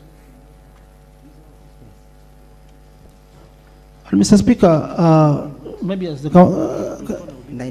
Mr. Speaker, with all due respect, Mr. Speaker, Governor, some of the yes, Governor, yes, documents. Take the next file. Mr. Speaker, with your permission, please. 9B. On the floor, yes, Senator. Thank you. The Governor. Thank you, Mr. Speaker. Mr. Speaker, with all the due respect, Mr. Speaker, as my counsels indicated earlier, the counsel served us with his files and affidavits past 7 p.m. the day we were supposed to be filed. We requested for these statements at Cooperative Bank. They were very voluminous, Mr. Speaker. They are over 600 pages. Actually, we were delayed by the bank in printing of these statements. They were satisfied today in the morning, Mr. Speaker. And Mr. Speaker, with all the due respect, I was a member of this House. I'm requesting, because we made 80 copies, these are bank statements. If, I don't know, in the instance of time, if I can be allowed either to serve a copy to the clerk or yourself, Mr. Speaker, so that the funds is referring You've pronounced yourself on that issue. So let's proceed, Governor. I'm just requesting the House from another angle. You have never been a senator, my friend. Okay, language you are appealing Governor. To colleagues. Governor, okay, I've heard your question. I'll respond to that. Thank you, Mr. Speaker. Proceed, Counsel. Governor, do you have this volume of document labeled 10H? It's your document? Yes, Mr. Speaker. Please open with me page 170.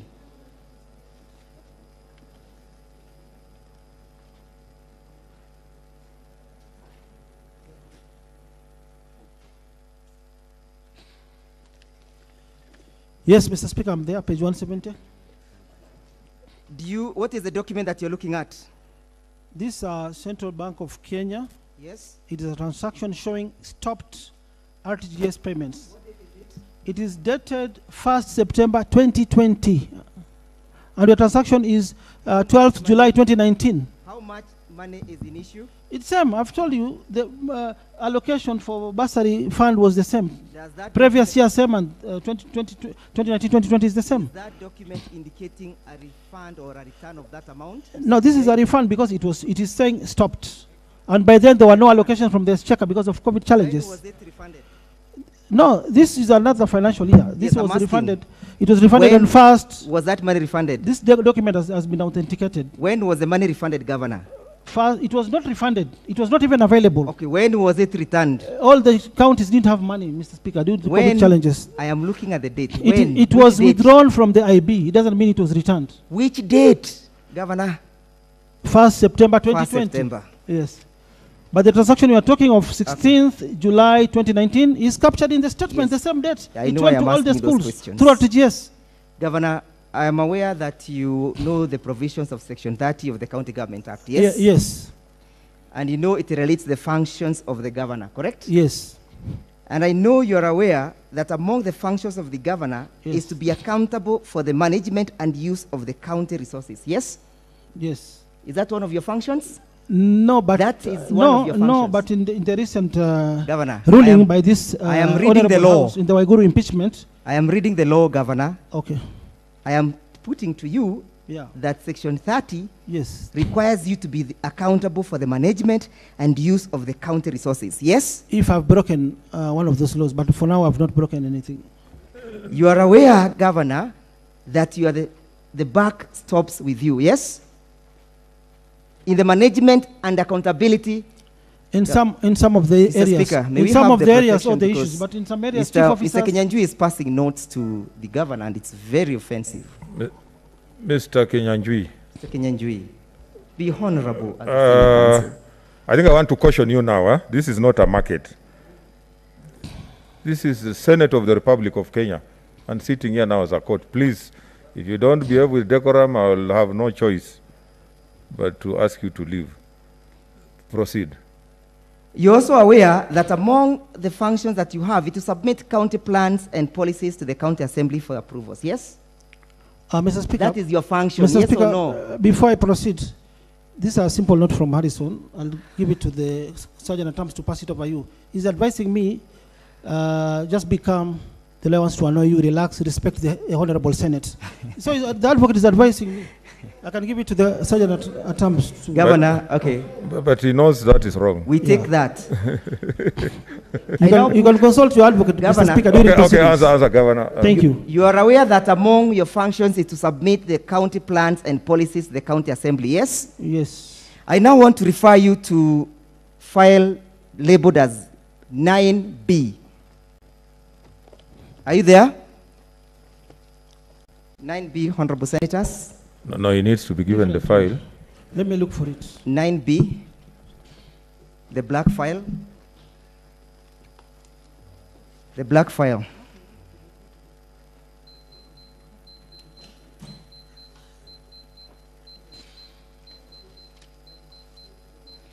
Move with me to page 631.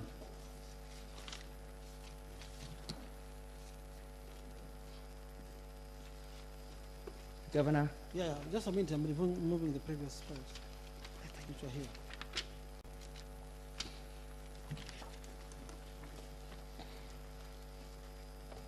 I can share this with you, Governor.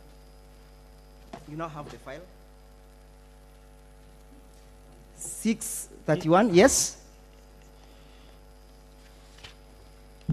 You're there, Governor? Yes. But before that, move with me with speed to confirm that that is a tender document relating to Dandora Stadium, yes? Yes. Would you kindly read out the description of that project? Where it is highlighted, the first paragraph. Proposed stadia have a 3,000 capacity sitting on concrete terraces. Yes, concrete? Terraces. Yes. And steel truss. Yes. Like carbonated sheets. Correct. What was the stadium to be constructed of? Concrete. Concrete what? Terraces, yes? Yes. Move with me to page 808.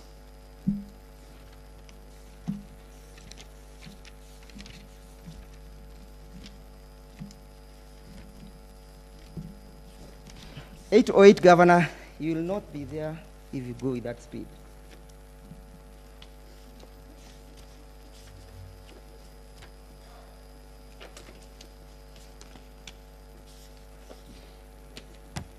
Yes?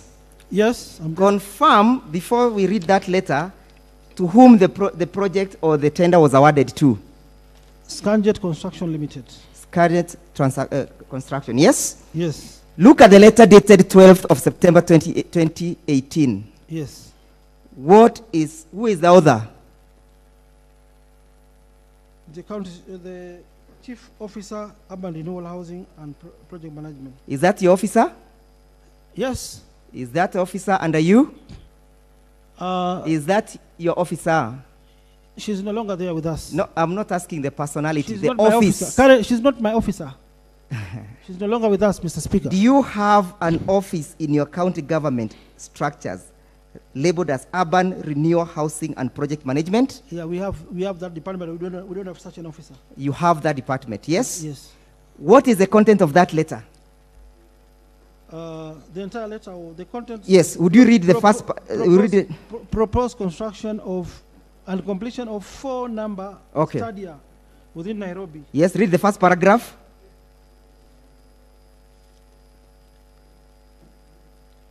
A site visit conducted on the 12th September 2018 at Dandora established the following. Yes. That you have continued to do works that were not in the contract. Yes. Bills of quantities and drawings, especially the heavily reinforced and expansive concrete planes. What was the company doing? Constructing the stadium. With what materials? But there was an addendum. With what materials, Governor? We'll come to that. Works I'm not an engineer, so. What materials were being used, concrete or steel? You have deviated from reinforced concrete terraces. But no, it's not me, because I'm not It's okay, Governor. Read. Read. What deviation was done? You have deviated from reinforced concrete terraces and preparing grounds for steel terraces. Yeah. Move with me to page 841.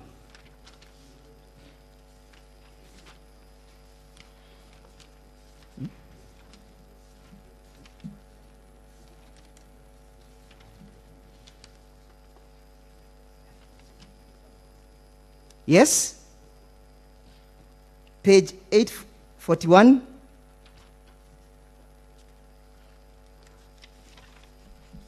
Yes, are you there? Yes, Mr. Speaker. Confirm that that is a report from the Public Procurement and Regulation Authority dated 23rd September 2019, yes? Yes. If you are there, then move very fast to page 856.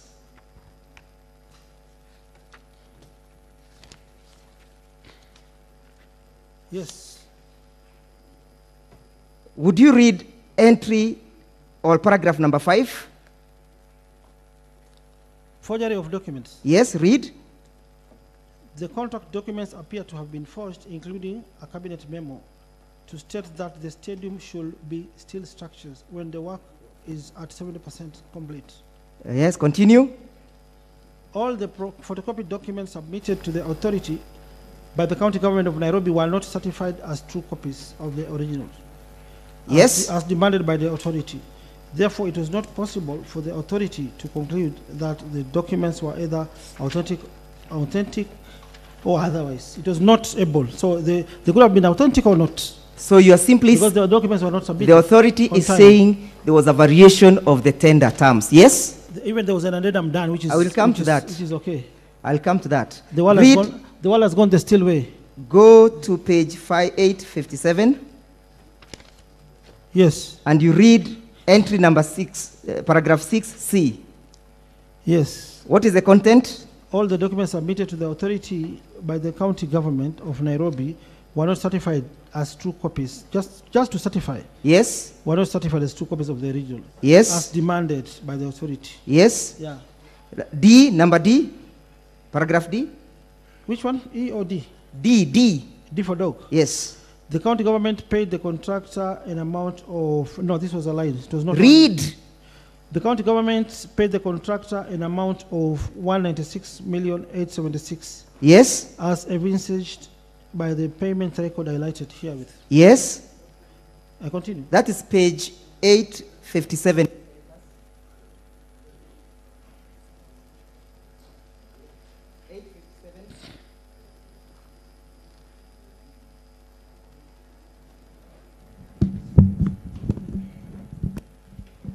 Yes. How much money was paid, Governor? This is not a correct figure. What was paid was only 90 million as per the last. This document did not originate from us, so I cannot say this amount was paid. So I cannot mislead the House on oath. We have correct figures from our affidavit how much was paid. I want you to read what is. No, this is not our document, so I cannot own it. I know. I have not asked you to own. I want you to read. How much money is in issue? They are alleging that 196 million was paid, but this is a lie. The Okay, figure go to paragraph 7. is less than 100 million. Read paragraph 7. Yes, I'm there. Recommendations. Yes? Yeah. What is the content? The content... Paragraph A. It is the authority's considered opinion that the subject contract documents and the annexures attached to this report should be subjected to more investigations to determine... Should be subjected to investigation, yes? But the investigations are still ongoing to determine whether they have been forged, whether they have been forged or not. Look at your affidavit. Including cabinet memorandum to state that the stadium should be still when the work is nearing completion. Was this report brought to your attention? No. As a chief executive officer? No, they are my juniors who are relevant to who have been Does assigned to that do mean that in your governance, you don't, it is true what was testified by Janet Ouko Muthoni, that you have a dysfunctional system, and that is why this was never brought to your attention? No. No. So was this brought to your attention?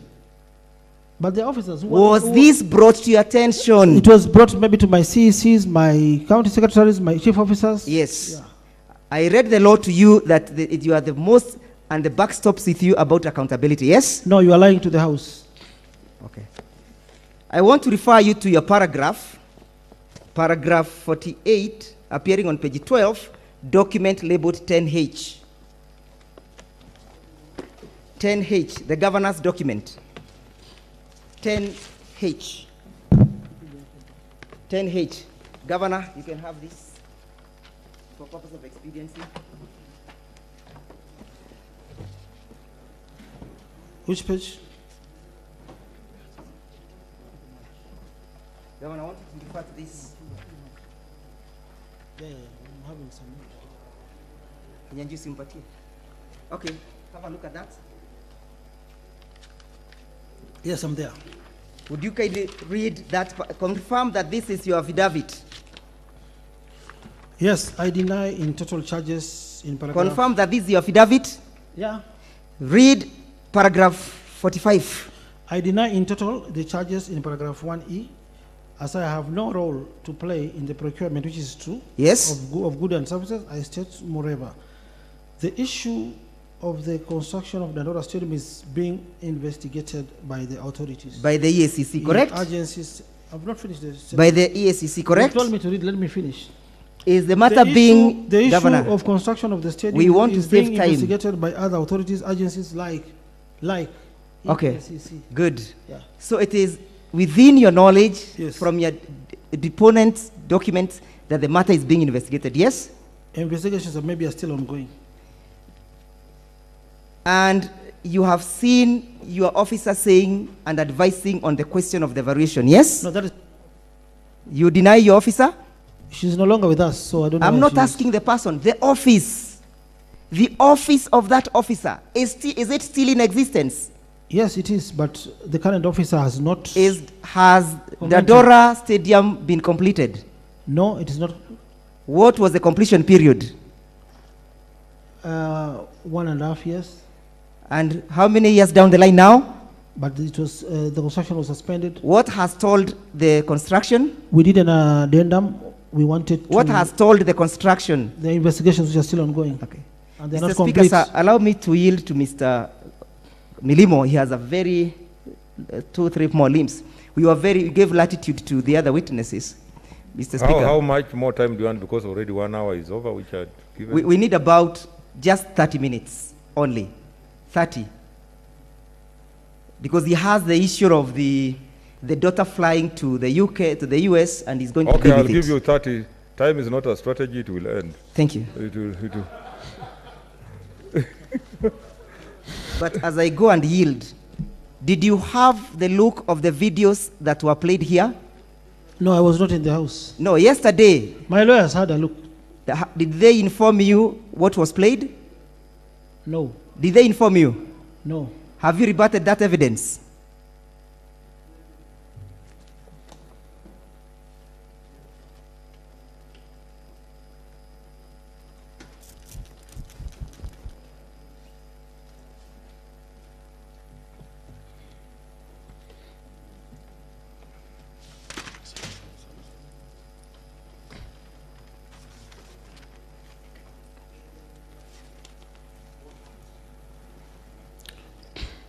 Mr. Speaker, honorable members, Milimo is my name.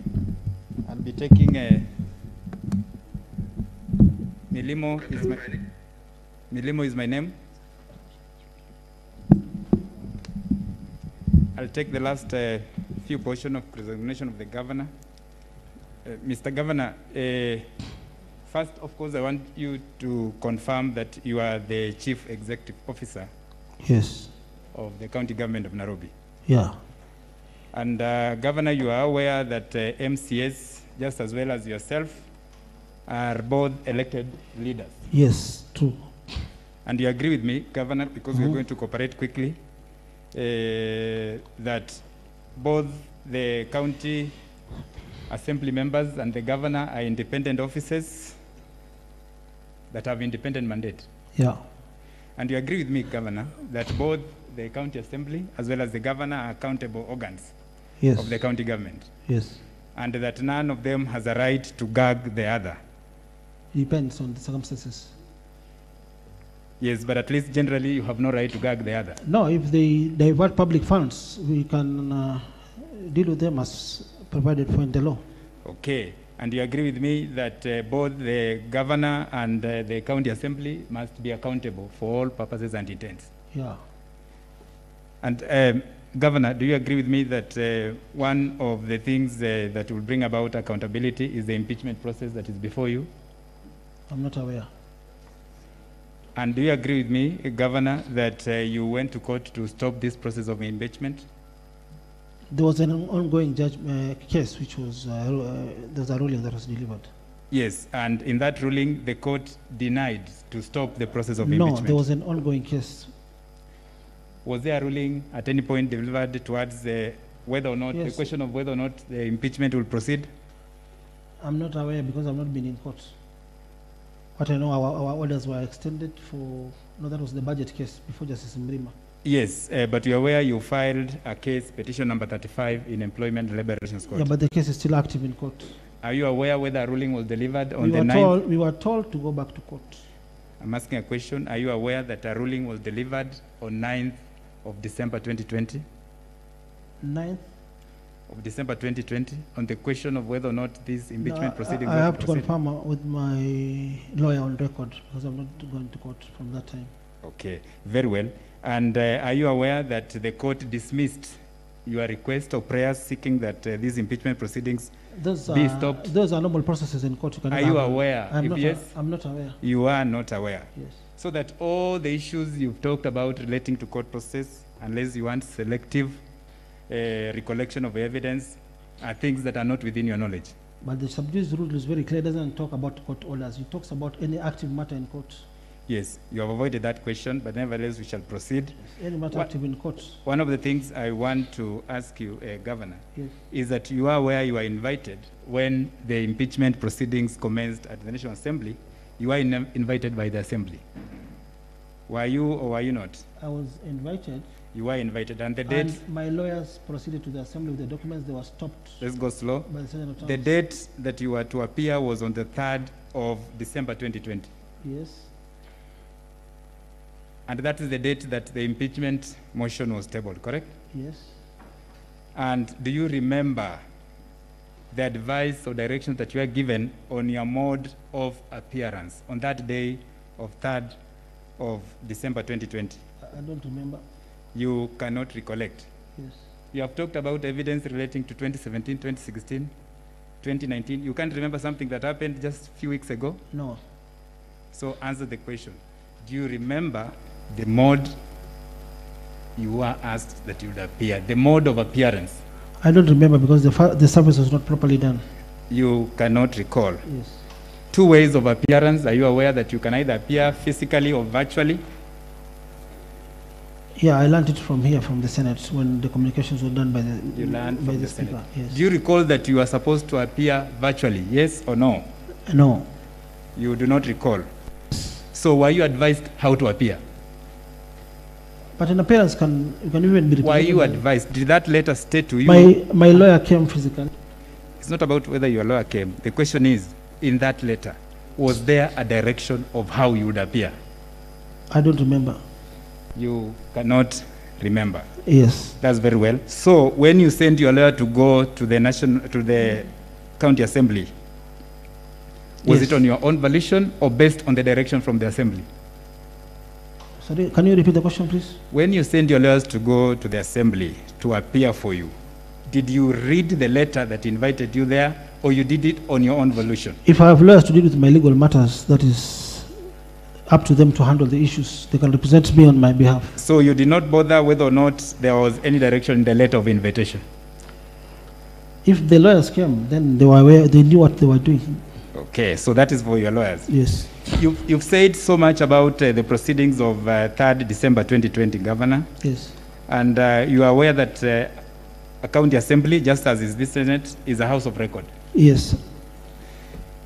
And you also agree with me, Governor, that the record of such assembly or Senate proceedings is a conclusive evidence of what transpired on that particular day or event. Sorry, come again?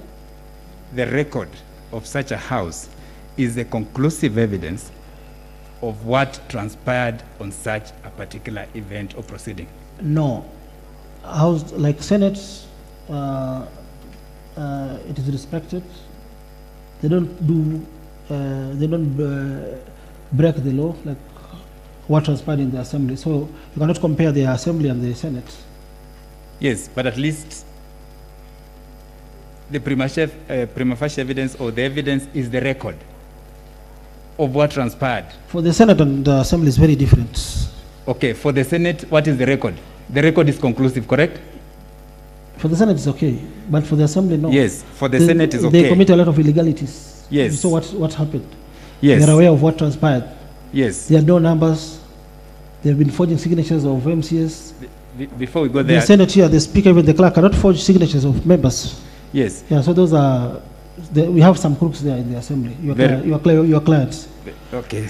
This is a house of integrity. You cannot compare with the house of people swindling taxpayers' money.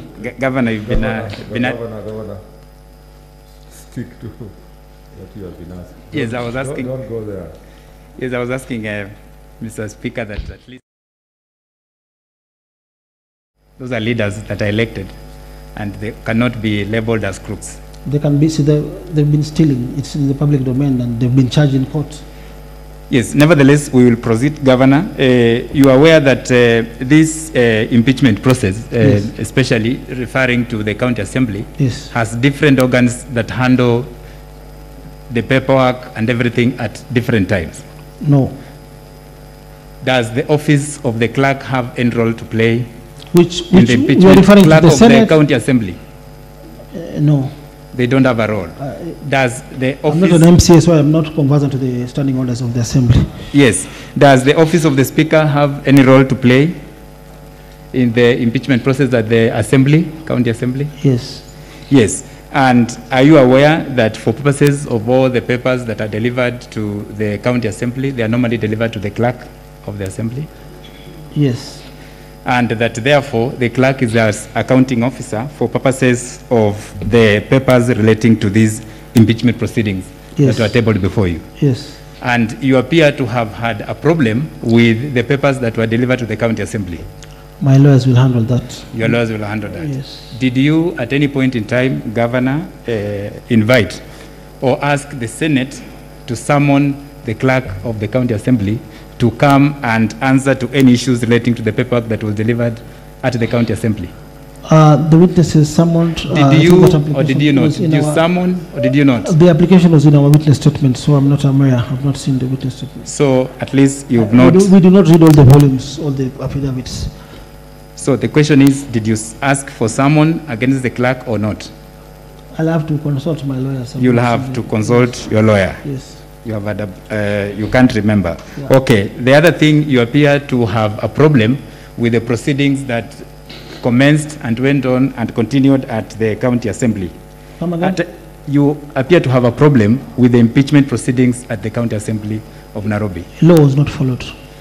Okay, you have that problem of law. Yeah. Yes. And at any point in time, did you ask the Senate to summon the accounting organ of the county assembly? No, we requested for MCS to be summoned. You requested for MCS to be summoned? Yeah, and they Yes. were around waiting to testify, but because of time, So you did not summon... we were not able to do that. Yes, so you did not ask the speaker to be availed at all to answer to any issues that you would have, correct? It is not me to ask, to request for the speaker to come. It's not you to ask. We have our witnesses, we have Yes. our witnesses. Yes, Mr. Governor, you referred to a certain document at page, Mr. Speaker, page 221, volume 10H. 10H. 10H of your documents, page 221. Page 221, volume 10H.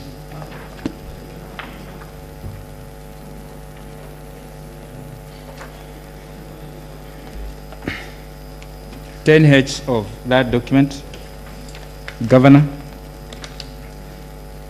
That's the letter dated, I think, 7th December. Yes. Yes. All I want you to confirm, of course,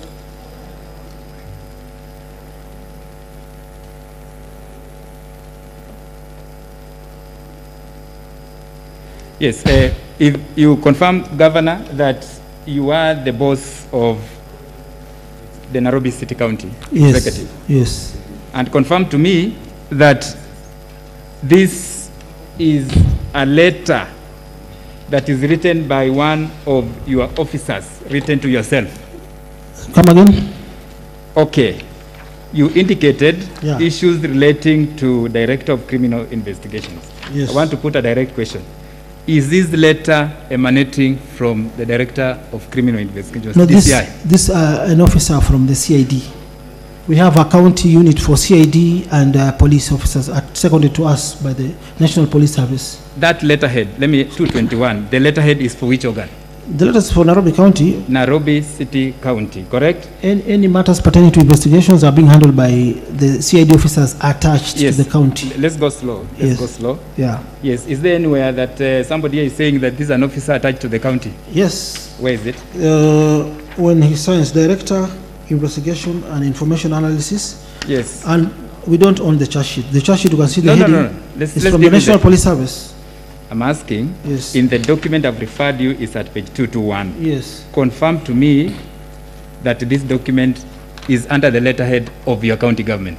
Yes, but I've said these are CID officers Yes, yes, from yes. the DCI's office, CID Yes. headquarters, Yes. attached to the county government of Nairobi to do investigations. Yes, the second question is, this letter is written to you as their boss, correct? Yes, this is a memo because there were ongoing instructions, so they were briefing me.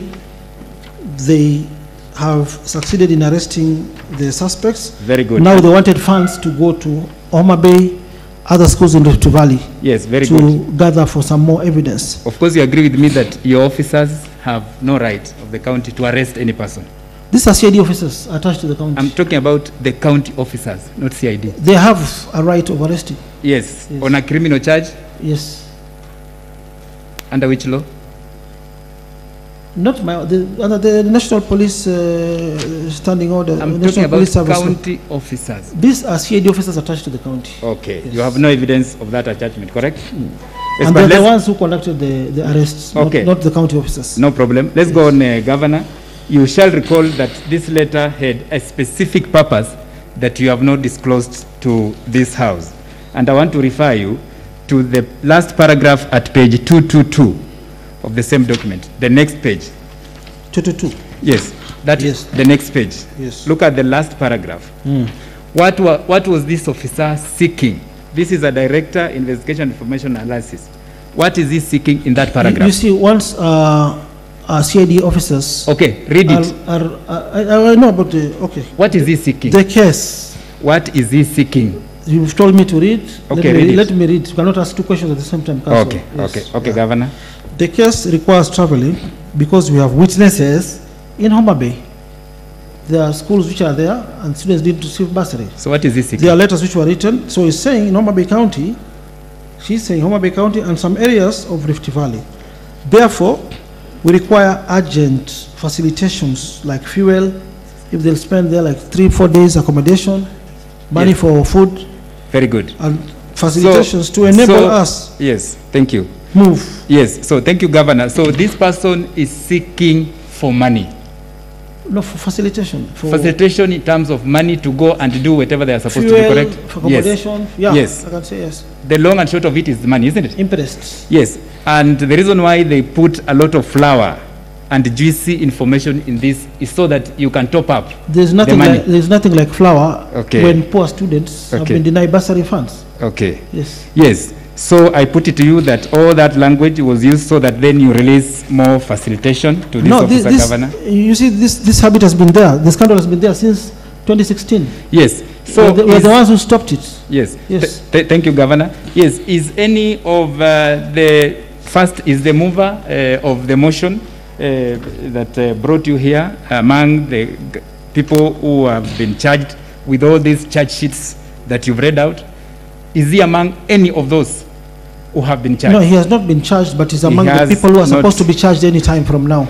They even check for his constituencies which have been diverted. Yes. Of course, you are not a DCI. Yes, I'm not an investigator. I just read the investigation report. Yes, of course, you have no power to arrest yourself, correct? I can't arrest. Very good. Yes. You've talked about diverted checks by MCA. Yes. And I will refer you particularly to page 229 of the same document. Yes. 229? Yeah, 229 of the same document. Yes, I'm there. This is a document that you refer to. The simple thing I want to ask you, is there any MCA who's been charged in respect of these alleged investigations?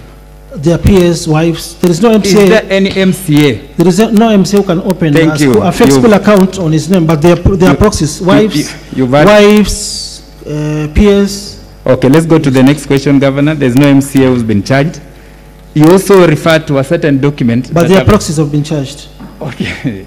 You cannot say that. You have no mandate to say that. It has been said in the investigation report. Okay. PA to MCA Karen, wife to the PA. Yes. So these are proxies of MCS. That is okay. So if your clerk is arrested, that is your proxy. That is okay. Yes. That's okay. So you have also referred to many documents, and there's a document that at some point you referred to which had not been admitted to this, and you said so many things. You said it's for the Hansard purposes. Yes. And you mentioned named, you called in a lot of evidence that relate to. All I want to confirm to you is that the information you are reading is from that document that was not admitted by this House. But you said it's for Hansard purposes. No, I have requested, because the circumstances behind that was not properly explained. Yes. As I've said, for instance, the bank statements were very voluminous, over 1,000 pages. We got them satisfied this morning. By the time we were bringing them to the House, we were time barred. Yes. So I've renewed that application to the Honorable Speaker, so we'll wait whether he'll allow, especially the one for the 297 million. Yes, thank you. Thank you, Governor. All I'm asking is that document was not admitted. I leave that to the Speaker to yes. On Secondly, that at a later stage. Are you aware that such information, that all you said from that document is not admissible because the document is not before the House? Yes or no? Are you aware? On what? You are not aware. The document has been authenticated. It has been certified. Okay. Yeah. Thank you, Governor. Yes, I'll go to one of the most, of course, sensitive issues that you've been referred to. Yes. And because you yourself opened up, yeah. I want to refer you to you quickly. Yes. You have a daughter. Yes. In the name of Saum. We have children. All yes. Of us, everybody. Thank you. And this issue has been very contentious. Yeah. You agree that indeed that's your good daughter? Sorry? You agree it is your daughter? Yes, she's my daughter. And you agree with all of us that your daughter has never been employed as a county officer in the Nairobi City County? She has never been employed as a county officer. Thank you. Thank you so much. But nevertheless, you agree with us that your daughter traveled at some point to the United States of America? Yes, true. Yes, and of course, all I would want this House to know is that then she traveled in what capacity? In the delegation, as a woman. As a delegation? Even the president, even the governors travel with their family. Yes, that's okay. That's okay. Yes. All we also are interested. The costs are met by the government. Yes. Yes. All that we are interested to know, therefore, is that simply, yes, she went as a delegation, but actually the status confirmed. I think we have that later. That is okay. Yeah. That's okay. But all we are interested to know is that was there any money spent on her travel by the county assembly, county government? There was nothing that was transferred to her account, and if you have proof, you can bring the statement. Yeah. So there is money. Even to my wife, we catered for some of the expenses. I think apart from the flight ticket, from the air tickets, we catered for the accommodation. The county assembly respects your wife, so I want also to respect your wife. Yeah. So I don't want to go to your family. All I'm asking is, was there any county government money of Nairobi that was spent on your daughter's subject travel? Come again with that or question. No? Come again with that question. Sorry? Repeat your question. I'm saying, yes. Was there any money yes. from the county government of Nairobi yes. that was spent yes. to facilitate or otherwise be utilized by your daughter to travel to the US? No. There was no money that was spent. Apart from the air tickets, no. Yes. So the air ticket money, was it paid by the county? ticket. No, for my wife was paid by the county, I think. No, For I've my- said I You will know, not. sir, 2018, 2019, okay, so I can't remember everything, but there's nothing there is nothing that was transferred to my wife or my daughter, and you have proof, you can bring that statement, you confirm, or any transfer. Yes, thank you. You have answered that it was These paid. are just methods to divert attention. Yes, from that's the real okay. issues, yes. That is okay. Yeah. You've answered that it was paid. Yes, I want to refer you to. I want to refer you to your own document, Governor. Yes. That you produced to us here. That is volume 10. Yeah. It's written D, volume 10, D at page 612. Page 10. Which volume? 6. It's written D. D. 10. Volume 3. Volume 3 of this. You have an extra copy?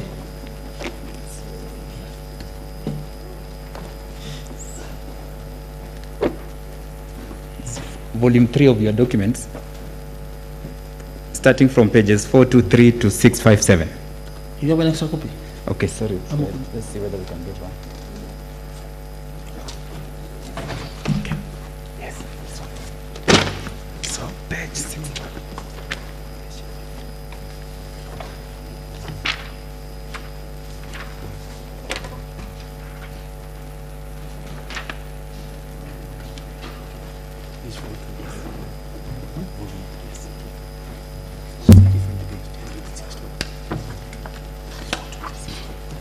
Which page you are saying? Page 612. Yes, I'm there. You are there. So, of course, you agree that these are your own documents. Is that so? But I'm not the author of that document. Okay, Because but these are your own documents. this You are one the of one the who brought them documents- here. This is one of the documents that was found in This the is one of the documents that you brought it here. Yes. Of course, you can see there are two names there. Yes. I want to avoid the first name.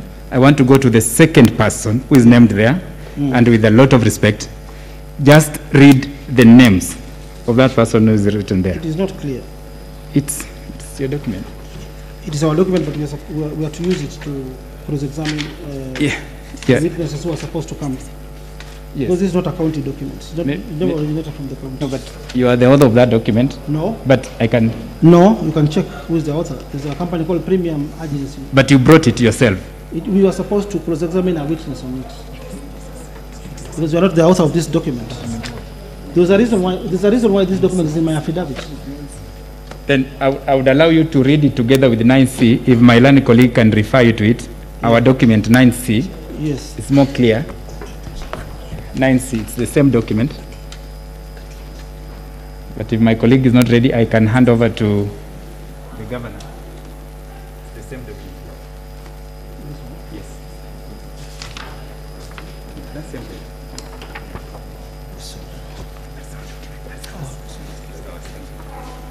Yes. So it's the same document, 9C, that is at page 1126. 9C, Yeah, I'm there, I'm there. 1126. So what I'm requesting, Governor, that you do for us, one question only. Yes, proceed. Yes, thank you, Governor. One question only. You can see there are two names, of course, indicated or stated in that document. Yes. I'm interested in the second name. Kindly just read. Is it the same? No, it's actually 1127. Sorry. 1127. Come again? 1127. Same document that I gave you, 1127. But the next page. Before. A page before or after? Oh, yeah. It should be 1128. 1128, sorry. It appears there is a, yeah, okay. 1128, correct. So kindly just read the second name there, which is the same document that you refers us to. Yes. So read the second name.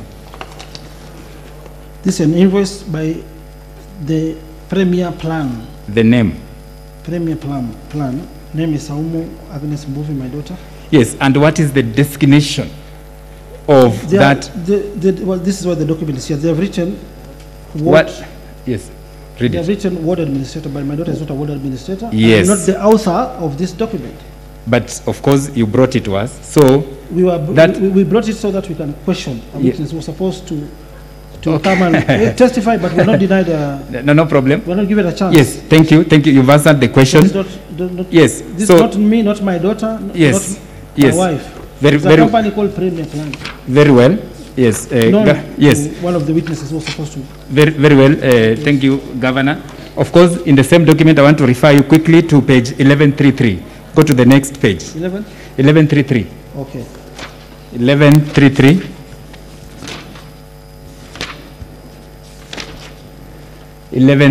Are you there? I need your guidance, please. I can't see 1133. I'm seeing only 11. Okay. Yes. Yes, I'm interested, Governor. Yes. Where I think the 1, 2, 3, 4, 5, 6, 7. The seventh line. This is a document of impressed warrant. You agree with me? Yes. What is the nature of the duty that is being stated, that is stated in that document? Okay, I know what you are referring to. Written in handwritten, yes. Okay, written in handwritten. Handwritten. Not from computer. Handwritten. Well, electronic. Okay. Being impressed for 7. Being interest for what? For 20. Is it? Can I read it for yes, you? Yes, yes. The document reads, being impressed for county first lady and ward administrator to travel to USA. Yes. That is what the document reads. Yes. And this is a document from your institution, correct? It's an impressed warrant. Do you agree? What is the amount stated up there? Apply for? The amount is 2.6 million. 2.6 million. Payable to Joyce Kinyanjui and not my wife or my daughter or myself. Yes, yes, thank you. We've stated what that is. So thank you up to that level, Mr. Governor. So we go next very quickly. There's a letter that you refer to at page 59, volume 10H. 59. Volume 10H. You're through with the document? Yes, oh, thank you. Thank you for that courtesy. So, which volume? Next. Volume 10H, page 59.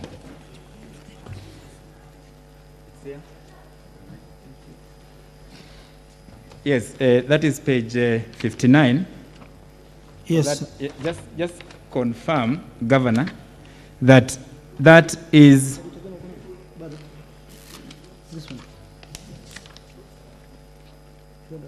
Yes, confirm, Governor, that that letter is dated 23rd November 2020. Yes. Yes, and that is a letter that is written by yourself. My office, yes, signed by myself. Yes. Signed by yourself. So when was the impeachment motion tabled at the County Assembly? I think on 26th.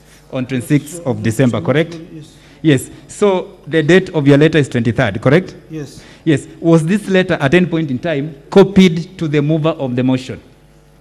No, because he was. It was not copied. It was being. He's under investigation. It was not copied to him. Yes. So that you wrote this letter, not copied to him, and you want to allege that the reason for tabling of the motion was because of this letter. But he's aware because he was summoned by the DCI. His name is. His name appears. Yes, very well.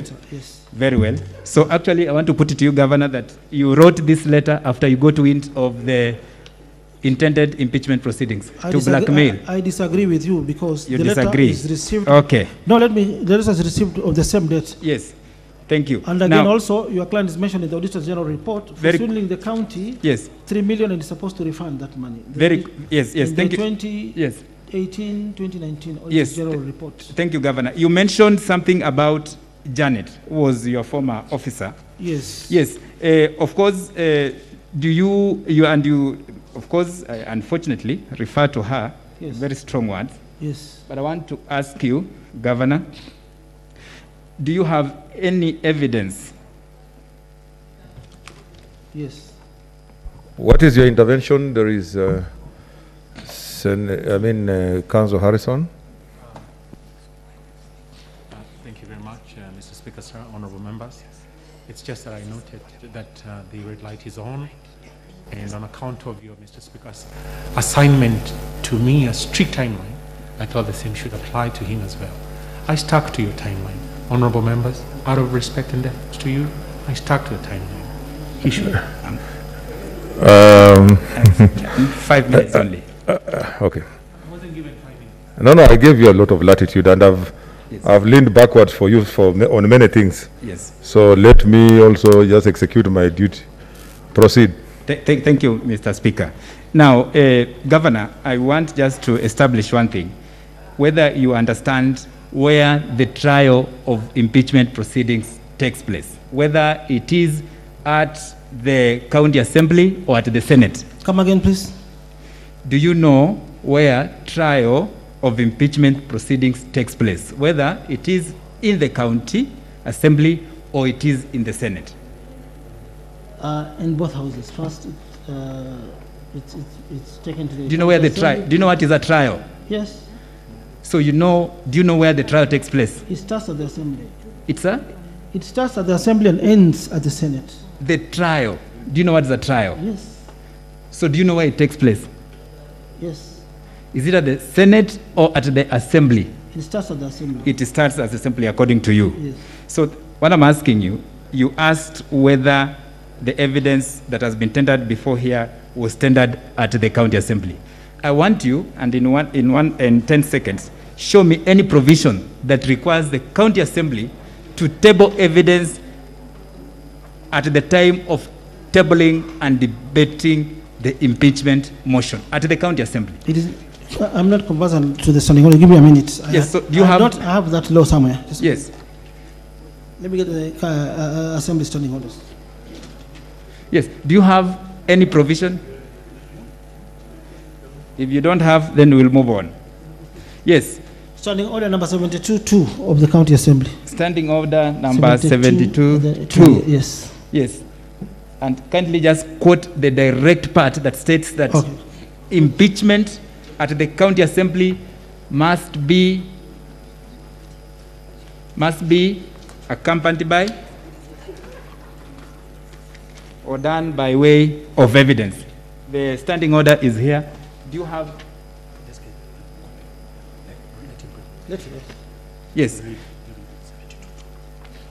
Just read to me where it says that in impeachment proceedings before the County Assembly, you must table evidence and that a trial takes place at the County Assembly. Are you able to read any of those?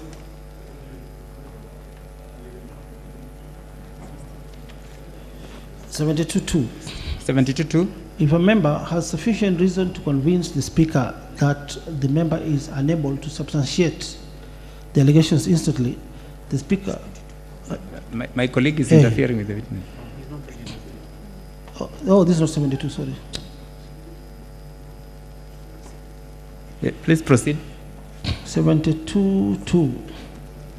The person being removed from office shall be availed with the report of the Select Committee together with any other evidence adduced and such note or papers presented to the committee at least 3 days before the date or before the debate on the motion. Yes. Is there anywhere where it's stated So that I was an not impeachment... furnished with the evidence even before. Yes. Yes. Does that relate to an impeachment motion? Is there... I asked you about an impeachment proceeding. Do you know that impeachment proceeding is a unique proceeding? Yeah, it's an impeachment proceeding Yes. because the person being removed from the office, what does that tell you? The person being removed from the office shall be availed with the report of the Select Committee. I'm being removed from the office. Yes. Together with any other evidence adduced and such note or papers presented to the committee at least 3 days before the debate on the motion. Yes, thank you. So, did you do that? Did you do that? Yes, you confirm that this issue, what you've read relates to select committees and so forth. Confirm that this was not... And there is 67.7 also. Go to 67.7. Okay. 67.7 of the same standing orders. No, it's okay, but you've confirmed the issues you are relating to relate to select committee. Mr. Governor, you also showed us some audio clips of persons with whom you are interacting with. Yes. I want to ask you a question. Yes. That all of us seated here, would we know who the other person is from that audio clip? It depends on the authenticity. I was saying, there is a certificate of that clip. Yes. It is used as evidence in the anti-corruption case. Yes. Are we, from the audio, are we able to know? Yes. Okay. Do you have monopoly of knowing the voice of each and every person in this country? Yes. You have the monopoly? Yes. Are you an expert? Are you an expert in voice identification, Mr. Governor? Do you know that is? There is an officer who had a gadget who was recording that clip, and there's also a certificate. The person who took the clip, there was a certificate that was taken, and I think it was also filed. Alpha. Do you know, Governor, that voice identification is a scientific process? Okay, Council, you should be winding up. Time, yes. We are... Lastly, Governor, I want to refer you to volume 9D, Mr. Speaker, the last question. Yes. 9D, page 1187. Give me an extra copy, please.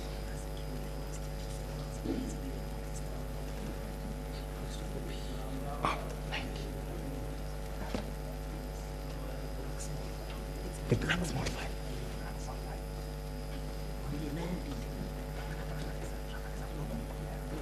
90, 1187.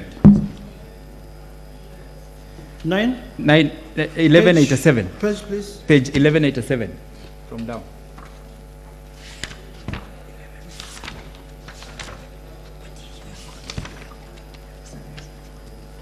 Yes. Governor, of course, this is your Twitter handle. Yes. And you were addressing a fellow... No, this is not mine. This is a fake one.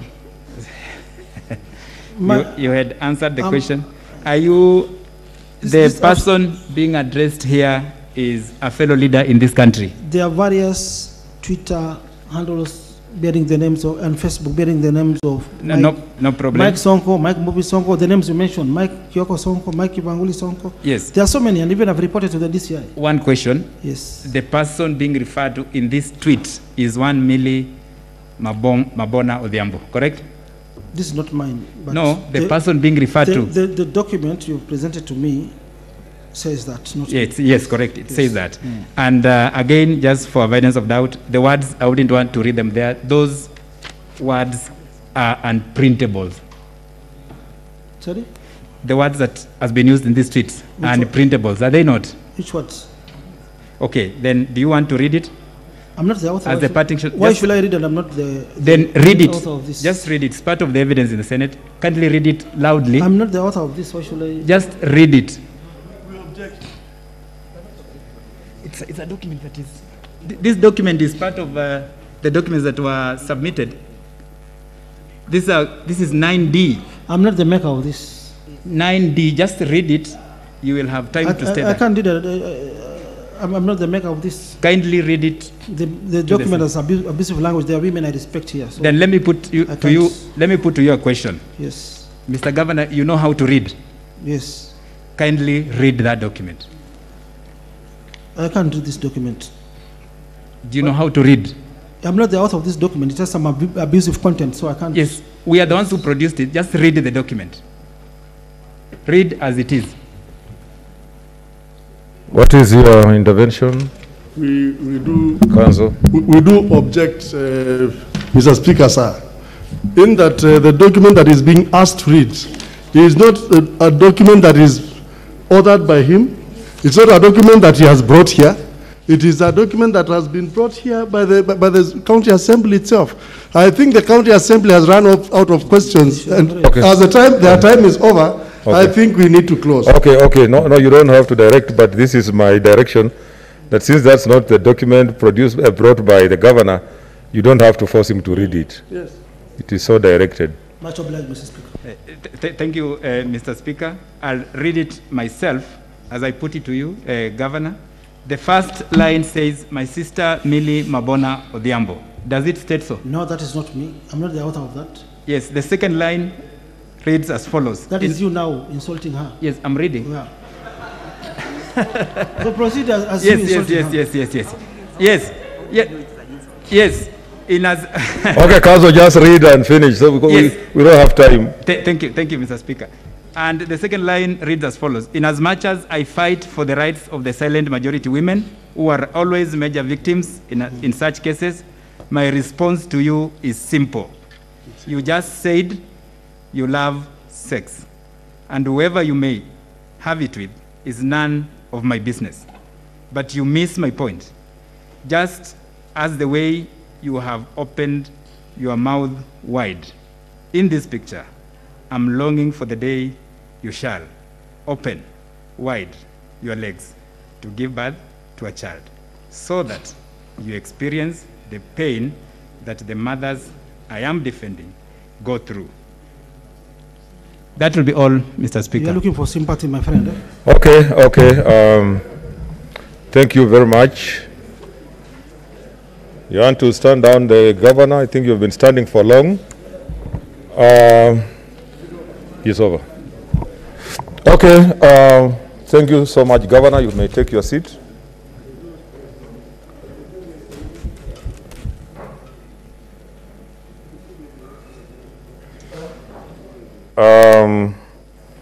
The next step is if there are any questions, requests for clarification by senators. Okay, Senator Olekina.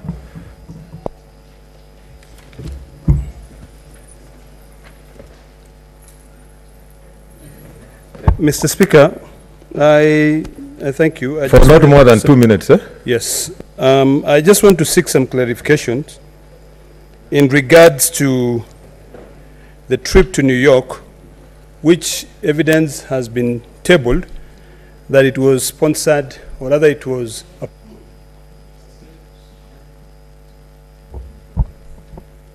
Mr. Speaker, I'm seeking 3 clarifications. Clarification number 1 is on the approvals of the trip to New York, which a document has been tabled that it was approved by State House. I've seen a signature of the head of the public service.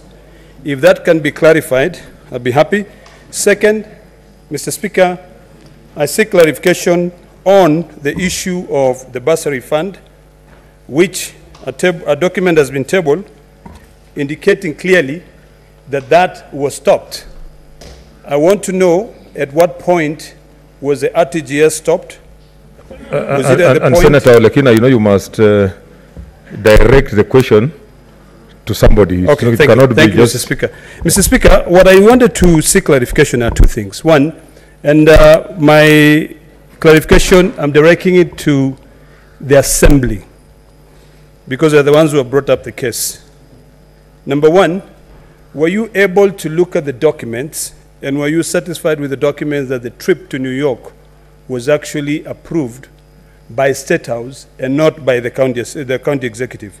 That's question number 1. Number 2, the documents that you presented showing the transactions of the 297.5 million for bursaries, can you tell us where you got those documents from, because they were not certified to have come from a bank? And then finally, on the issue of the stoppage of the funds, were you able to provide other statements to indicate how the 297 was spent? And the last question, which I'm directing it to the governor, is on the spending of the 297.5 million, which you have indicated in your statement that it was stopped. What happened to that money at that particular time? Did it remain at Central Bank? Did it remain at the County Revenue Fund? If you can clarify those, I'll be happy. Okay, I think you'll take note of all the clarifications or questions, then you will respond at once. Senator Mwaura Isaac. Yeah. Okay. Thank you, Mr. Speaker. Mr. Speaker, I have 2 clarifications. The first clarification is about an allegation, or rather some assertion that was made by the witness Janet Muthoni Ouko, that the governor was in many and various occasions molesting women who have been working under his jurisdiction or superintendence.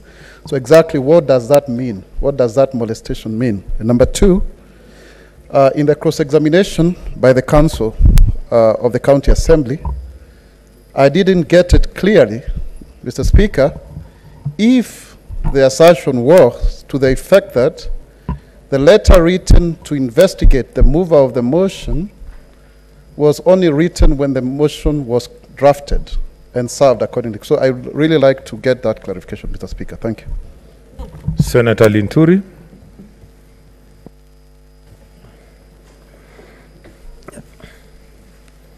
Yeah, thank you, Mr. Speaker. Mr. Speaker, I will be very brief, and my clarification that I seek, Mr. Speaker, is from the County Assembly, because, Mr. Speaker, the requirements for removal of a governor are clearly stipulated in the Constitution, in the law, and they are standing orders. And Mr. Speaker, I just want to understand and to know, because I've looked at the submissions and the signatures that were in the list accompanying the motion.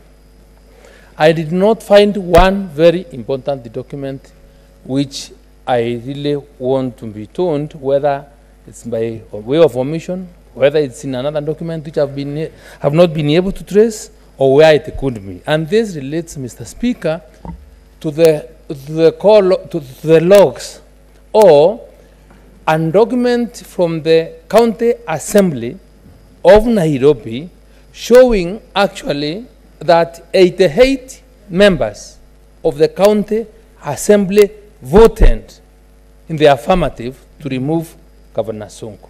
That is what I am seeking, Mr. Speaker, and I would be glad to get that list of the members of the Assembly that voted in support of this motion. Thank you.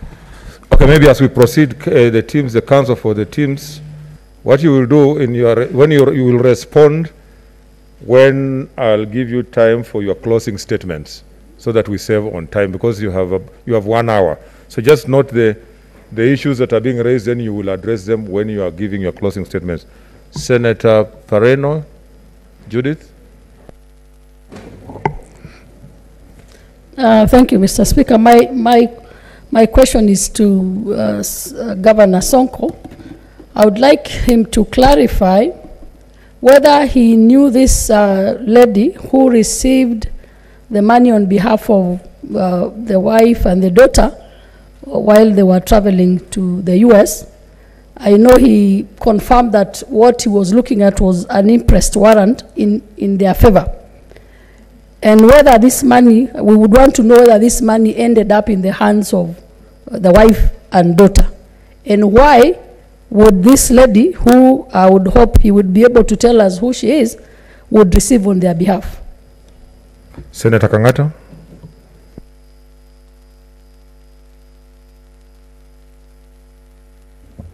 Thank you, Mr. Speaker. Mr. Speaker, we have heard the witnesses supporting the case of the governor. We have also heard the witnesses supporting the case by the County Assembly. We heard the minority leader from the Assembly. We also heard from the former CEC of Education. But now, the third witness, Mr. Speaker, I would urge the Assembly to do a little bit of clarification, in the sense that there was no examination in chief. They only urge us to adopt the statement, and then immediately we went for cross-examination and finally re-examination.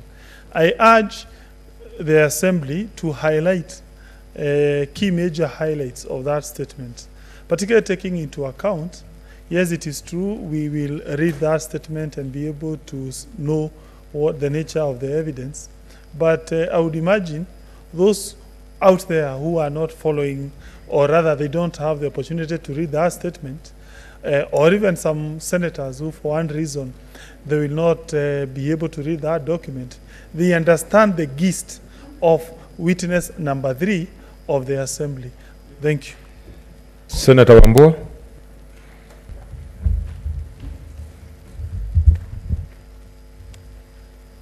I thank you, Mr. Speaker, for this opportunity. First of all, Mr. Speaker, I want to apologize to you and to the House because I've been walking in and out. You know, I'm also chairing the committee that's planning the burial of our colleague, Senator Kabaka. Mr. Speaker, I will need 2 clarifications from the County Assembly. And mine is on a matter of threshold.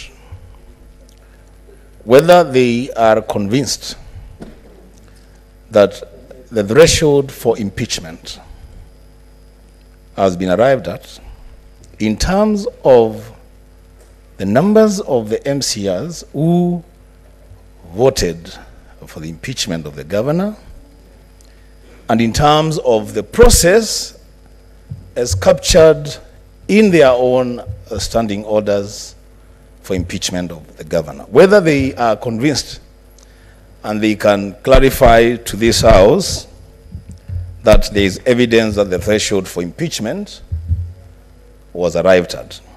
Secondly, Mr. Speaker, and this may sound trivial, but it's very important, when they played video clips,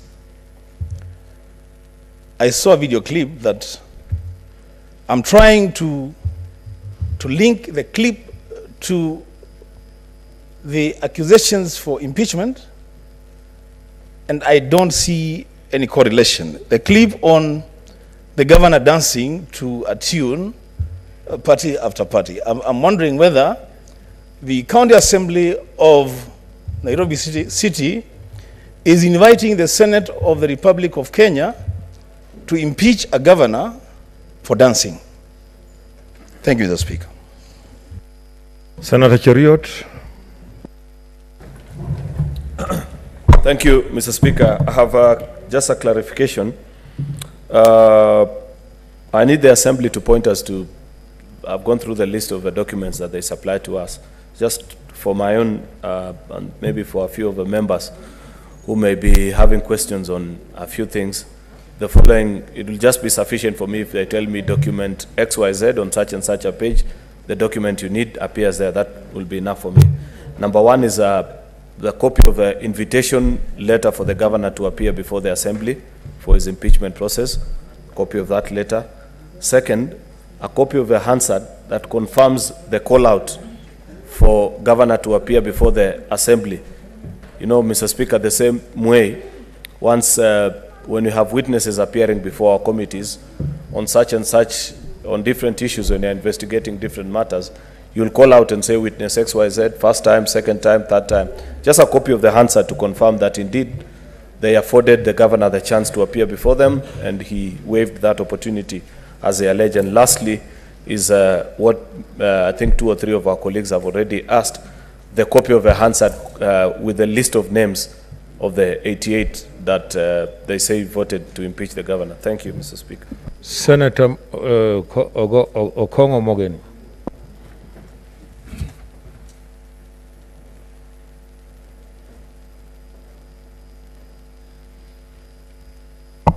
Thank you very much, Mr. Speaker. Mr. Speaker, having listened to my colleagues, there is an issue that I want us to handle with a lot of care. Mr. Speaker, if you remember, sometimes in the US, when there was a trial of O.J. Simpson, and the jury was taken through a process of confirming whether some gloves that were allegedly used by O.J. Simpson could fit his hands. And on that ground alone, O.J. Simpson was left off the hook. So I know that the County Assembly has very experienced advocates. I think I saw one who appeared before the committee that tried Governor Waiguru, and I know they are very experienced. Many of our members here are lay people, and an issue can be brought up that can create a lot of doubts or confusion in the House. And we have also had a situation before where decisions of this House have been challenged by courts of law after we have impeached. So I want to appeal to my colleagues to address with caution and care this clarification that is being sought by, I think, Senator Linturi. Because I looked at the record and you have done very well. I was able to pick the names that were in support of the motion. That's very well. I just want you to go through your records so that you don't leave any doubt in our minds that you met the threshold. Because I've listened both here and outside the allegations of against the governor, and I'll make my decision as a lawyer. So just pinpoint to us the other processes that took place during the hearing at the assembly, so that you don't mess up our record. Whatever decision we pass here today should not be challenged in court on a technicality. So, Mr. Speaker, I hope that the people appearing for the assembly can just pinpoint to us the process that took place at the assembly, more so the division, so that we don't go to court with a case that can put us in trouble. Thank you, Mr. Speaker. Senator Professor Mgeri. Two clarifications, Mr. Speaker. One, I think the counsel for Governor Sonko, when you took the material to serve the county assembly under the normal process of serving the notice, did you pin it on the door or on the wall? And can you provide that evidence? To the county assembly council, you did indicate and give us a list of the people who voted for this motion. Did you have any version of electronic voting that you may be able to provide for this House to see? Thank you, Mr. Speaker. Senator Munyahaji. Thank you, Mr. Speaker. I also wanted to get two clarifications. One from the county assembly on whether the governor was furnished with the notice of his impending impeachment and the grounds thereof before the 3rd of December 2019. And from the governor, why did you find it fit not to appear before the assembly for that particular impeachment? Thank you. Senator Cherargei.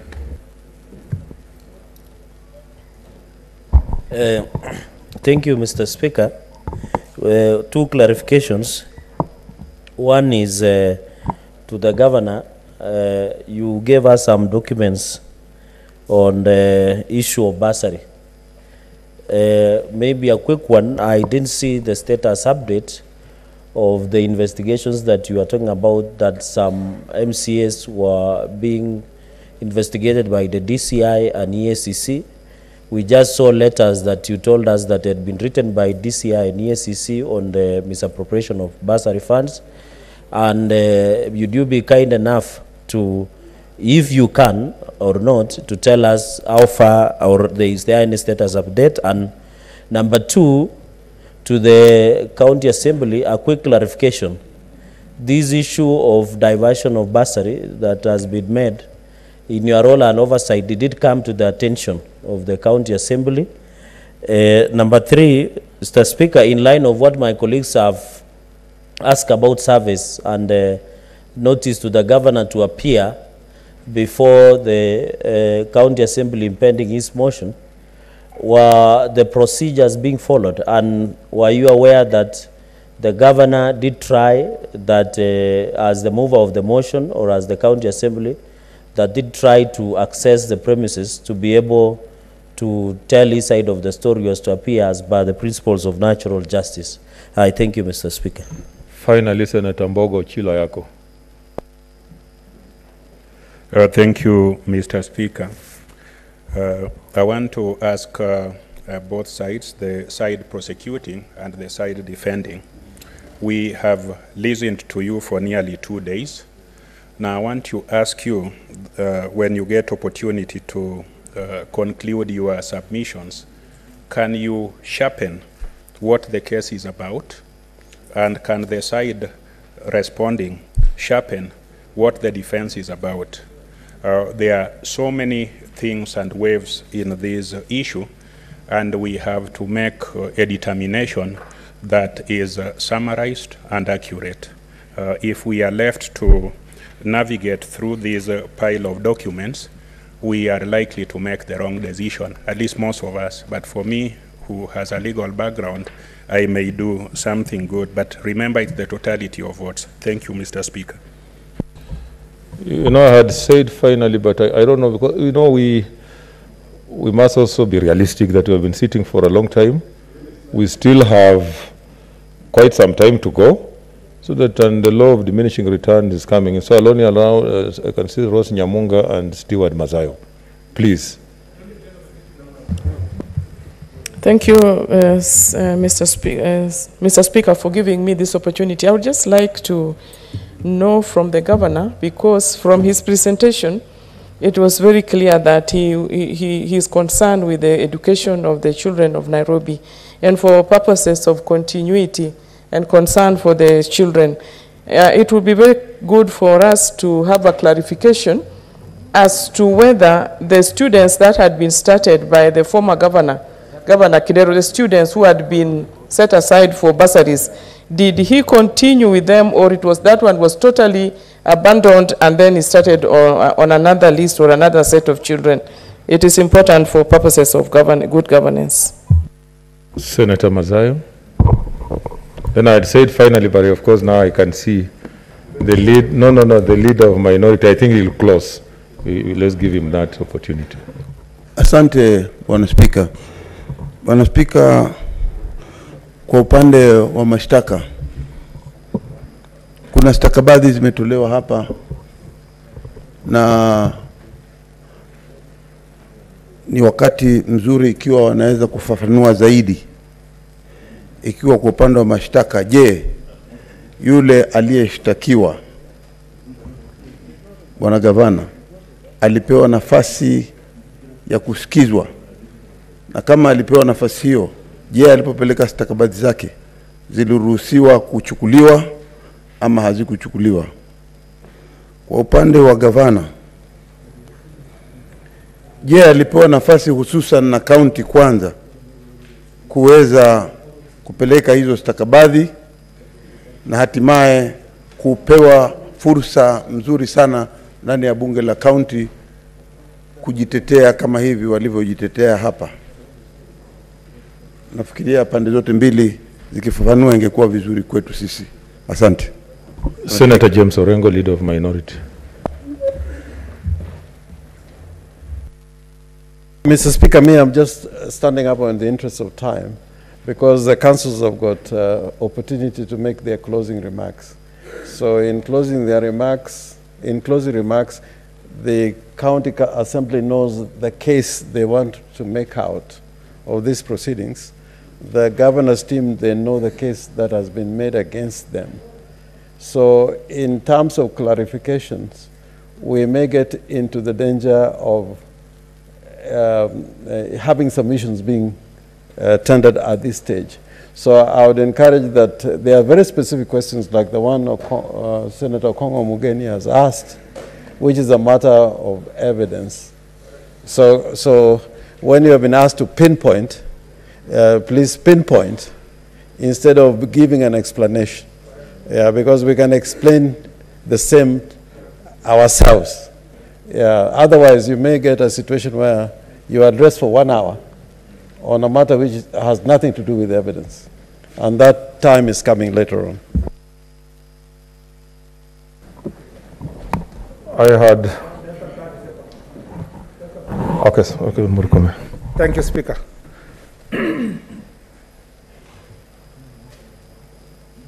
Less than 30 seconds, Mr. Speaker.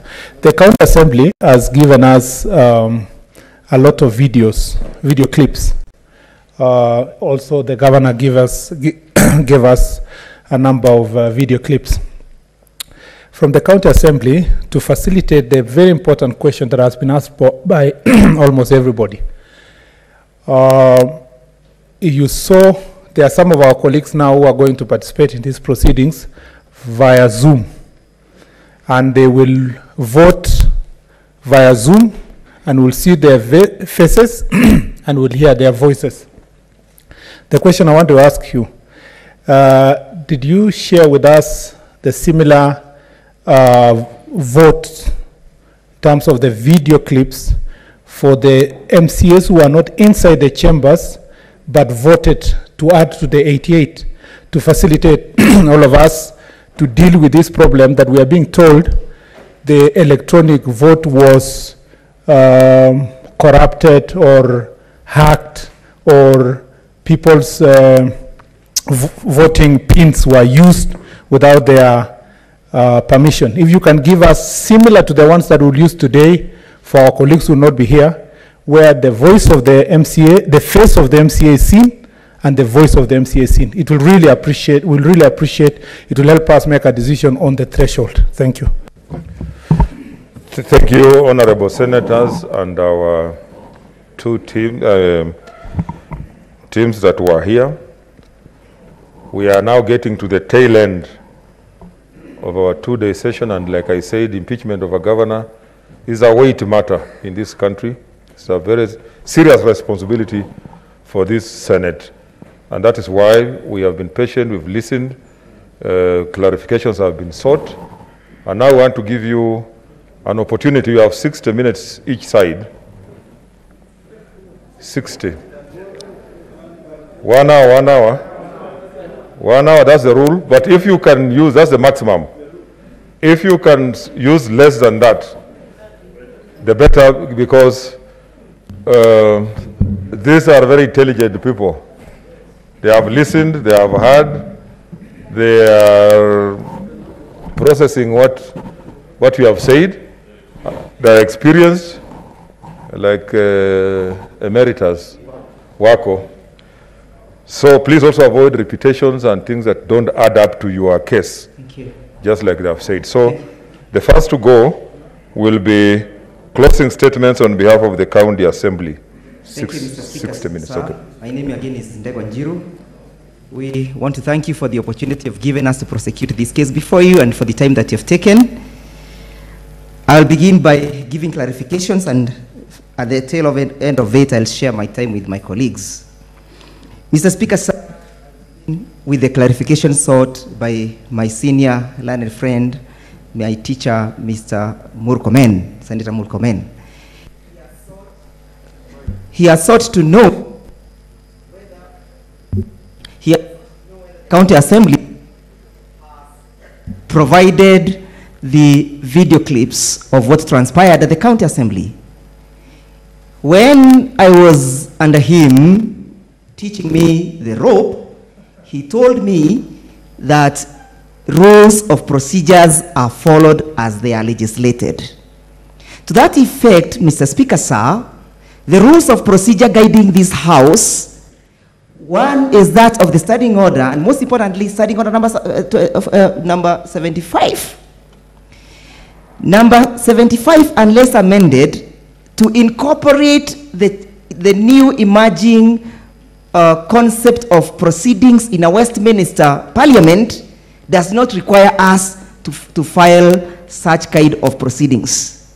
That is the rule that is there. However, keeping in tradition with the custom of the Westminster Parliament, we brought the evidence of the Hansons. This House speaks through the Hansons. And this is not my making. I was taught by my teacher. Finally, on that issue, unless, Mr. Speaker, I was under the wrong hands, which I doubt. Mr. Speaker, clarification has been sought as to whether we actually invited the governor. I confirm that the governor was invited to appear before the assembly via the speaker's letter dated the 1st of December. The same was served upon him on at 10:42 a.m. The place of service was the governor's office at City County. There was an affidavit of service in the body of documents served upon you, deposed by Javan Lorico Nanyengo. The same was deposed on 10th of December, and the same has not been controverted. What does it say? It's an invitation to who? To Honorable Mike Mbuvi Sonko. Did he appear? No. Where was he? He was taking a sunbath at Mombasa. Finally, as I sum up, there is a question as to the issues of quorum. Quorum was there. Actually, it even exceeded the quorum. The total members who participated were about 90, and 88 of them returned a positive verdict. That positive verdict of the 88 cannot be disputed because it is premised on Article 1 of the Constitution in respect of the exercise of the sovereignty of the people of Kenya. And if there is one doctrine in the Constitution that has been protected, more importantly under Article 257, is the doctrine of sovereignty. That you cannot even amend that doctrine without involving the people of Kenya. 88 members of the County Assembly appeared, voted, and as they were voting in consonant with the dictates of the Constitution. And therefore the action of the members of the County Assembly who voted cannot then be disputed because their reputation has not been put into question. Finally, on issues of clarification, again, there was a communication that was sent by the Honorable Speaker of the County Assembly to this House. What was he saying? He was returning a verdict of a resolution. To who? To the Speaker of this Honorable House. Again, the Speaker of the County Assembly is a state officer. A state officer who is bound by the provisions of Article 10 insofar as abiding with the rule of law is concerned. There is a, I'm really reluctant to give interventions because we will not move. And you can see the mood of the House. Just read the mood of the House, Honorable, with due respect. Mr. Speaker, sir. Proceed. Thank you, thank you, Mr. Speaker. Please. I was about to say that the conduct of the Speaker of the County Assembly, to who communicated this to the Speaker of the Senate, has not been impugned. To cast aspersion on a man of high integrity, that he can seek to mislead this House in such a big manner, in a matter of this high level sensitivity, would only not do injustice to that Speaker, but also would to lower his reputation in the standings of the right-thinking member of the society. The Speaker communicated candidly, and that communication was not disputed or refuted by the defense. Finally, on that issue of the quorum, the issue of the quorum is being brought as a shield to make sure that this House does not interrogate what is before it. Why do I say it was brought as a shield? Mr. Kinyanjui, my senior, understands and knows the import of Article 47. That even a person, and more so, the provisions of the Administration of Actions Act, that even a person is unsatisfied with the decision of an administrative body or organ, the jurisdiction for challenging that process is not before this House, but before the courts of law.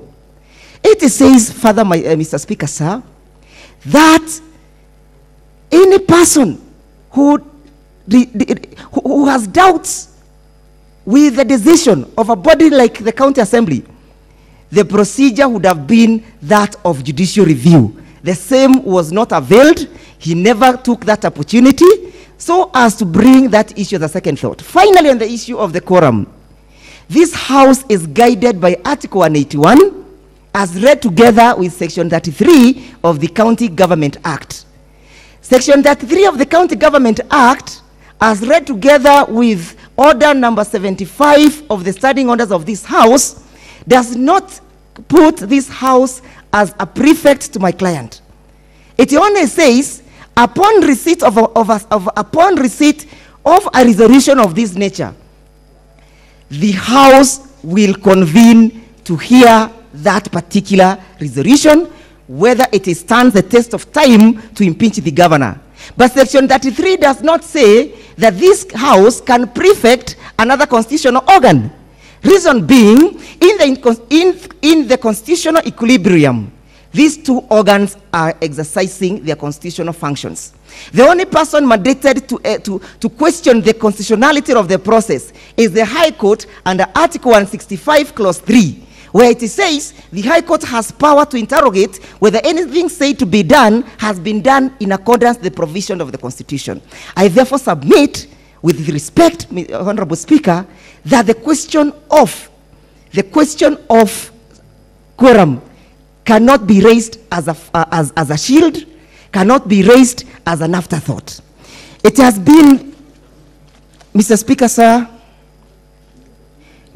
sir, Madam Speaker, permit me if I go wrong, and I'm not a parliamentarian, but I'll try to now adjust.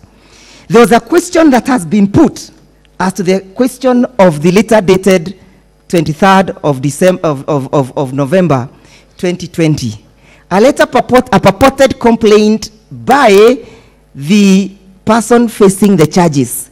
The person facing the charges, very grievous charges, some of them involving the embezzlement of public funds, some of them involving misuse of public funds, some of them involving the failure to abide by Article 201, the question of prudent use of public resources, the question of integrity involving that the person of a public officer of the nature of a governor, if a daughter has to take a tour and needs to expend the county public resources, there must be a disclosure.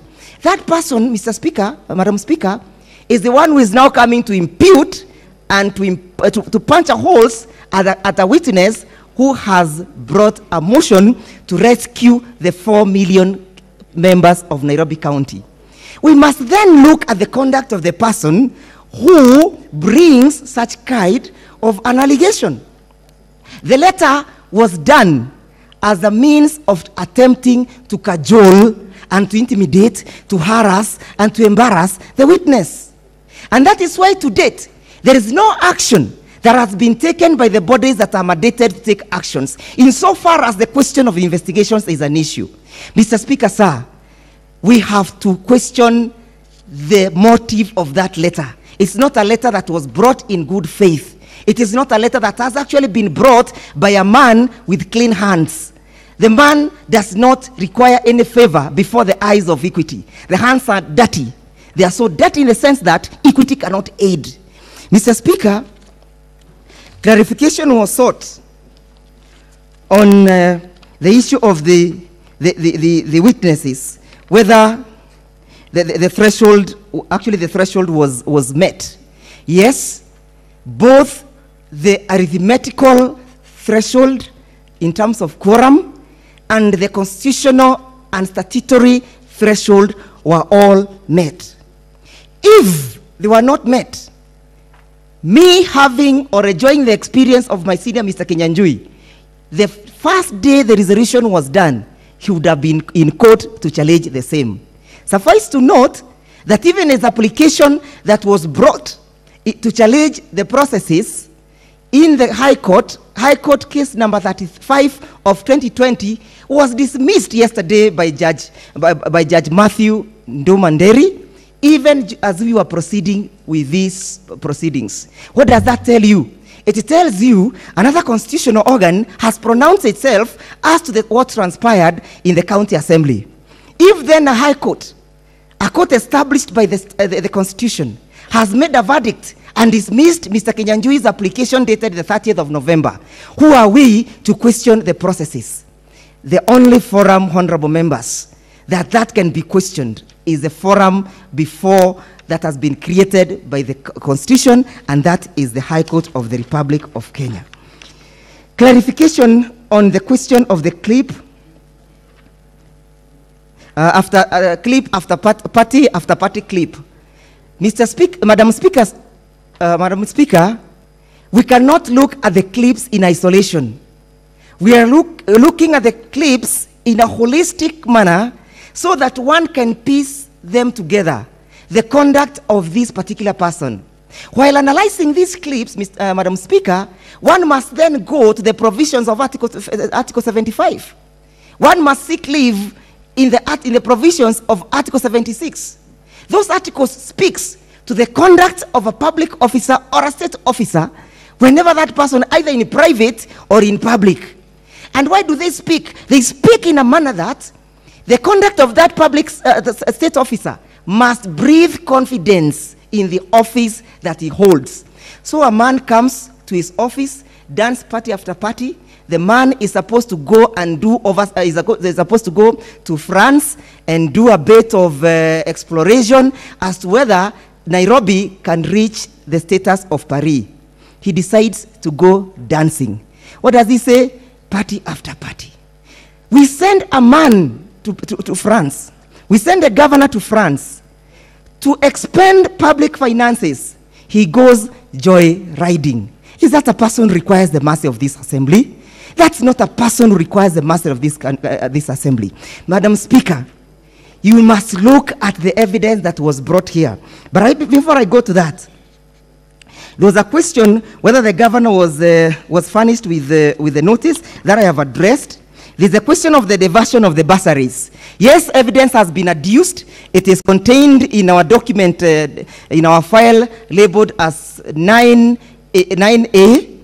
When put to task, the governor could not substantiate whether the money was put in his account. The governor could not divert or deviate or avoid the fact that the money was domiciled in the county government account. He alleges that the money was refunded back to Central Bank. Has he provided evidence? None. Is that fact and ground rebutted?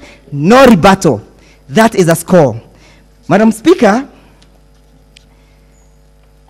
I think I have dealt with the issues of clarifications.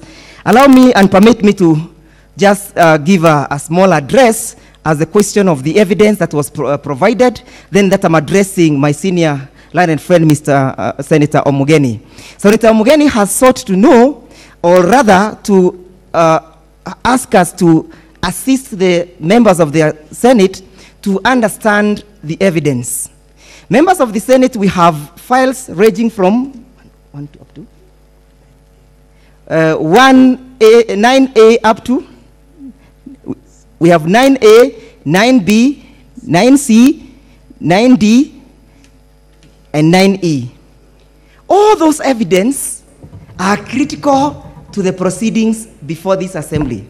Most importantly... Sorry, Senator Lekina, can you switch off? No, this is his last submission.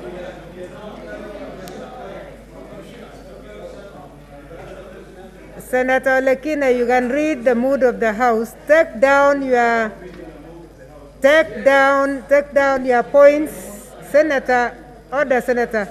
No, it's a point of order, and I sought clarification. This is the House of Record, and Senator Lekina, your first bell was on a request to speak. In fact, you are still on a request to speak. And we are saying we are not taking requests to speak at this stage. No, Madam Speaker, I saw the clarification, and I don't want them to forget.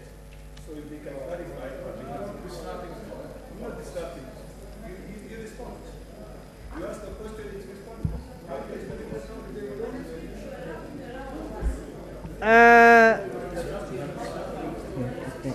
Senator Lekina, it may take us a very long time. The reason I was pointing it out, I was telling you to switch off is because you are not even on interventions, you are on request to speak. And I was saying we are going to have time for all of us to speak. So I would rather all of us write down whatever comments we have, and we'll give you humble time. We will have all the time. Yeah, thank you. Thank you, Madam Speaker. In file number 9A, file number 9A contains the flagrant misuse of public resources by the governor of the governor of Nairobi County. It runs to give evidence how money that is meant for bursary is diverted to pay lawyers.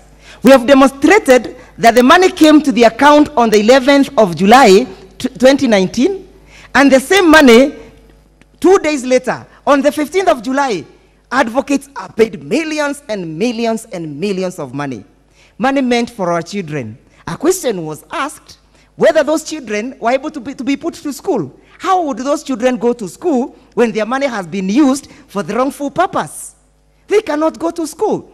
And that is why we are asking this House to stand up to the occasion and rise and rescue the people of Nairobi. Governor Mike Sonko operates a Sonko rescue team. We must use this House now to rescue the people of Nairobi from Governor Sonko. Now the rescuer is a person we need to be rescued from. Members of this honorable House, we have led evidence that a stadium that our youths are supposed to use and utilize for sports, and men and women of sports, was given a particular clarification and a particular specification. What did we get in return? We got scrap metals being used to put up a stadium. Has that been rebutted? No. What does the governor say?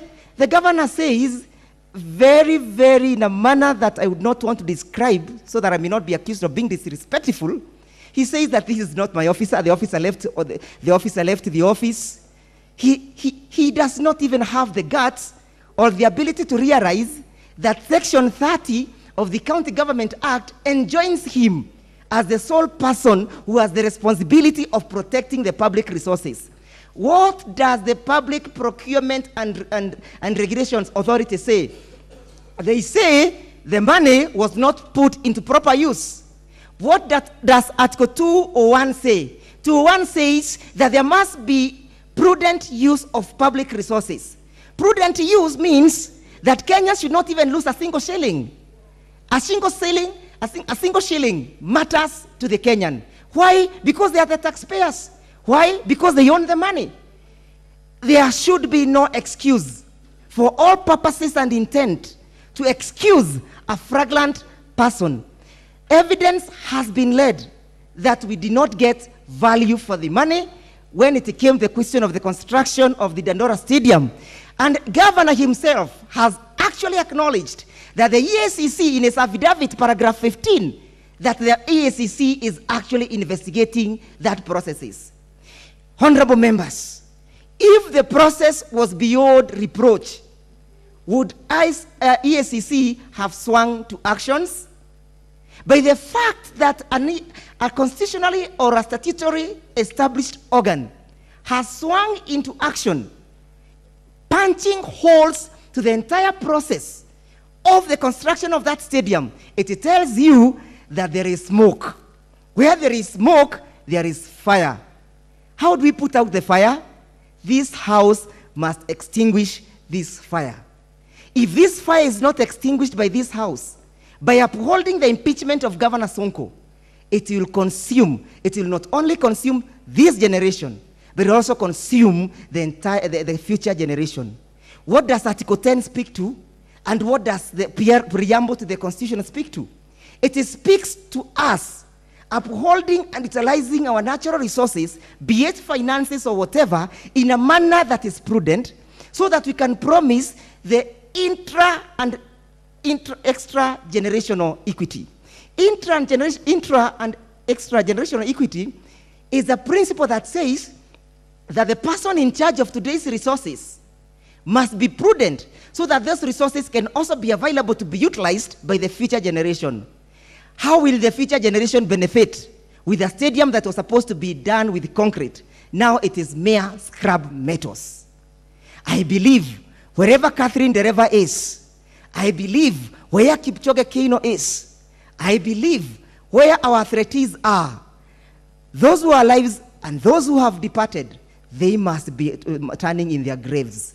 They must be saying that the time for the governor to go is now. Honorable members, I must remind you that we have brought evidence that Governor Sonko has acknowledged that imprests were paid for the wrong reason. He has not denied that the daughter belongs to her, to him. He has actually said, this is my biological daughter. And I have to regret that we leaders, at times we do not have to subject our children to this kind of torture. You leaders, we as Kenyans, as and when we are executing our public responsibilities, let's keep our families from these embarrassments. Why is the young girl under crucifixion today? Why is she being prosecuted in her absentia? She is being prosecuted because of the actions of his father.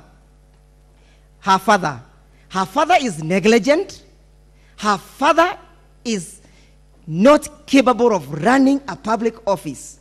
That is why we have to invoke the name of Agnes Saumu. Otherwise, as a parent of 2 sons, I would not be wanting any day that I'll be pointed out to say why I utilized my money to feed and to fly my young Degwanjiro Jr. to UK. Can you imagine?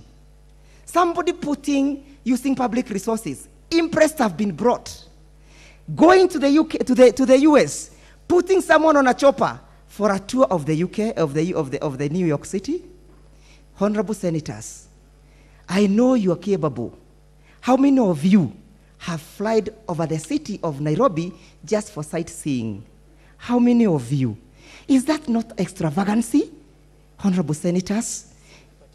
Is that not extravagancy? Is that not party after party? Honorable members, each action must be treated with the weight that it requires. This governor, I said yesterday, is a governor who has gone rogue. Is a governor who is competing with the extravagancy of the monarch of King Louis the 16th of the 69th century. Why was King Louis punished? He was punished and thrown out of the monarch because of the actions of the extravagancy of his wife. Has that time come for Governor Sonko to pay for his sins? Yes, time has come for him to pay for his sins, honorable members. He must pay for the sins of extravagancy. Yesterday I did put a question to the assembly that if it happened in 1679 in France, why should it not happen on the 17th of December 2020 in the city of Nairobi? It should happen. Honorable members, as I yield to my fellow colleagues, evidence has been laid before this House. And please reduce your voice. Thank you. Oh, sorry. The loudspeakers are very, very loud. Yeah. Honorable Speaker, what is the threshold for impeachment of a governor? The threshold of impeachment of a governor is what in legal sense is determined, is referred as the standard of proof. The standard of proof of an impeachment is not beyond reasonable doubt. Why? Because this is not a criminal trial where every document, everything must be proved. And this has been determined in the case of Wambora, the civil appeal number 194 of 2014. Justice Vishram, Justice Professor Odiek, and may the Lord rest his soul in peace, Justice Martha Koome, they gave the standards.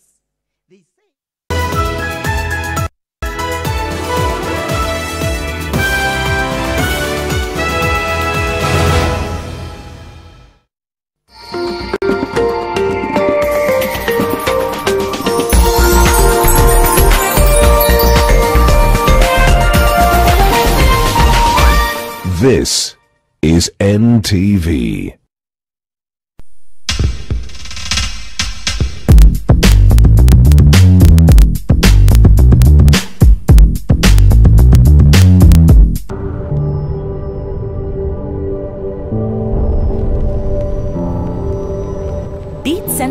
pain fast with Sensodyne Rapid Action for clinically proven relief in 60 seconds. Maji mdosi wangu ametupa simu yangu ndani ya maji. Mdosi wako kwa sawa? Venye Nkirota ameniambia ajui na akimpigia simu ashiki. Hey! Guy! What the?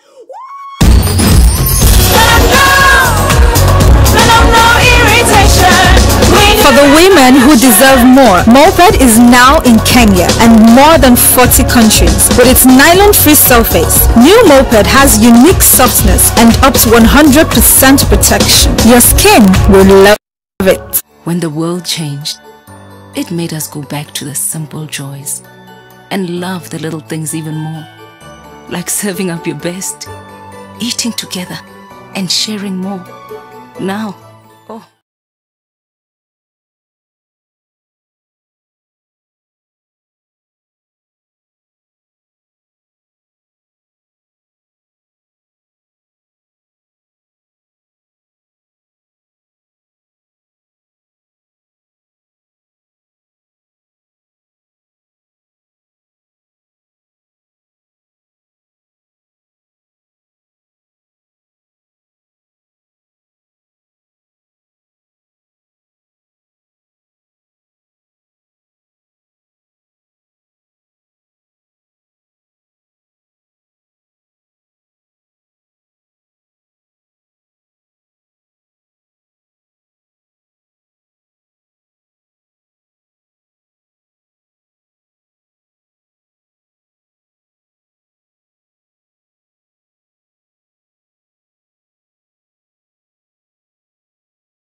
And the honorable members. 16th of December and this particular fateful day presents yet an opportunity for this House to do that which is honorable. That which is honorable is but one, sending the person of Mike Mbuvi Sonko home. Honorable Speaker and members of the Senate, without repeating that particular word all of through, we were asked by the good Senator, Professor Mugeni, if it does not fit, acquit. The question that we'll ask in the inverse, does it fit? We do answer in the affirmative, yes, it does. It perfectly fits the definition of substantiation. It perfectly fits for the reasons that you have been told of a person who has deliberated on his duty, forgot that there is an instrument in this country called the Leadership and Integrity Act, which he once was a legislator and probably did not know what he was seeing, then he can disown that one Primrose, one Agnes Mbuvi were not of his own. Honorable Senators, Section 16 of that particular legislation defines what is conflict of interest and when will a personal interest attach. It attaches if a spouse is involved, if a child is involved. Is this the evidence of the governor? Honorable Speaker and members of the Senate, in his own affidavit, he then proceeds and tells us, you know what? The First Lady chose to travel with the daughter. And so, the impress that you saw, irrespective, does not really sound. Pumwani is reeking. The streets are rotting. The sweet waters of Nairobi flow no more. But then someone has the audacity to tell you that apart from the air ticket, there's nothing that is really long. That is what we've been told. Honorable Speaker and members of the Senate, evidence has been laid before you that there was plunder, not only in Dandora, which the PPRA, an institution of this country, probably, if the roles were to turn, the Senate will probably take that role. But I do not want it to go that line. Has indicted the whole process of the Dandora project. The governor is on record for telling us, oh, look here, concrete is too old-fashioned, and so we should think of steel.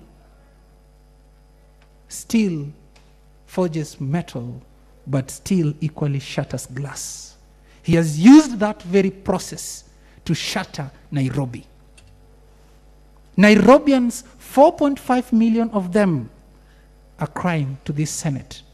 Will you rise to the occasion and tell us that that decision that we did, some have said it was out of impunity.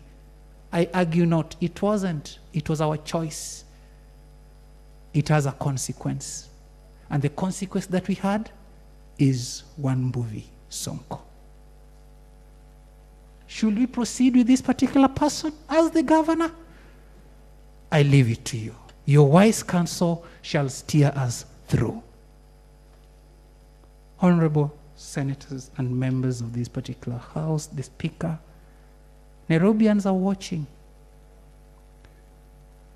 I do remember yesterday the good senator for Narok lamented, can I even watch or listen seated or at the sitting with my daughter or my children?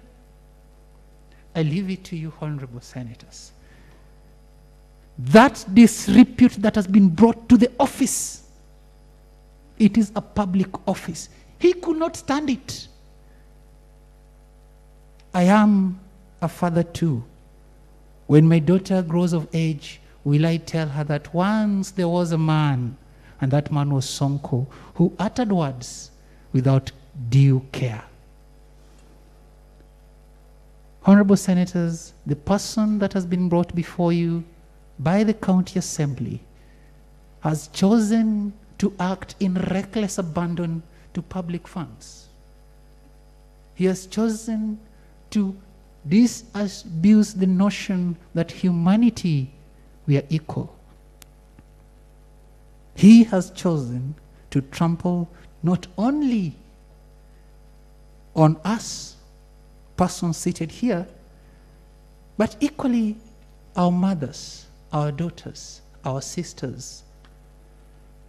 You were shown a clip, and I did hear one of the senators ask, correlate. We will relate and tell you. On the 12th day, it was Jamhuri, a public day for that matter. A leader of this house, probably now you'll say the National Assembly, was told, mimi sio bwanako. Kwenda. It was in the public glare. That is the disrepute that has been brought to the office. Probably as we sit today, the Senate has been auctioned. We know not. He had the audacity to sign a document and turn around and tell us, you know what? I was ziggy-zagga at the time when I appended my signature. I hope he's not in that stupor anymore. But it is time that this House stamped his authority for the governor to continue with his party, but not with the public resources. For the governor to continue with his FLORIC, but not with the monies that Senator Sakaja fights so hard to go down and cure Dandora, to go down and cure Mukurweini, and probably have a better Nairobi.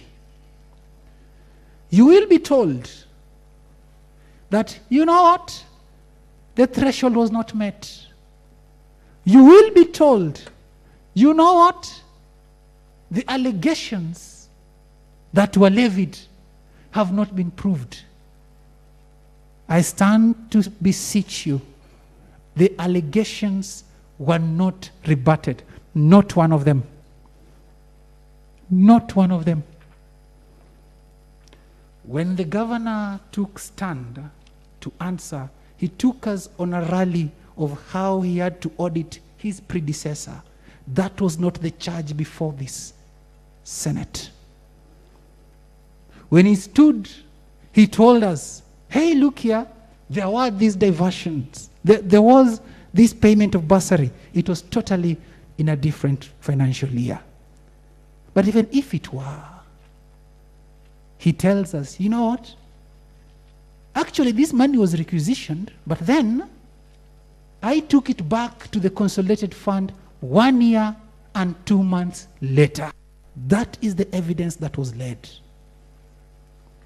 Honorable Senators, as I yield to my 2 last colleagues, you are reminded of the good book of Solomon, Ecclesiastes. There is a time for everything. We are equally reminded that the wages of sin is death. We are not asking you to kill the good, which I don't also think.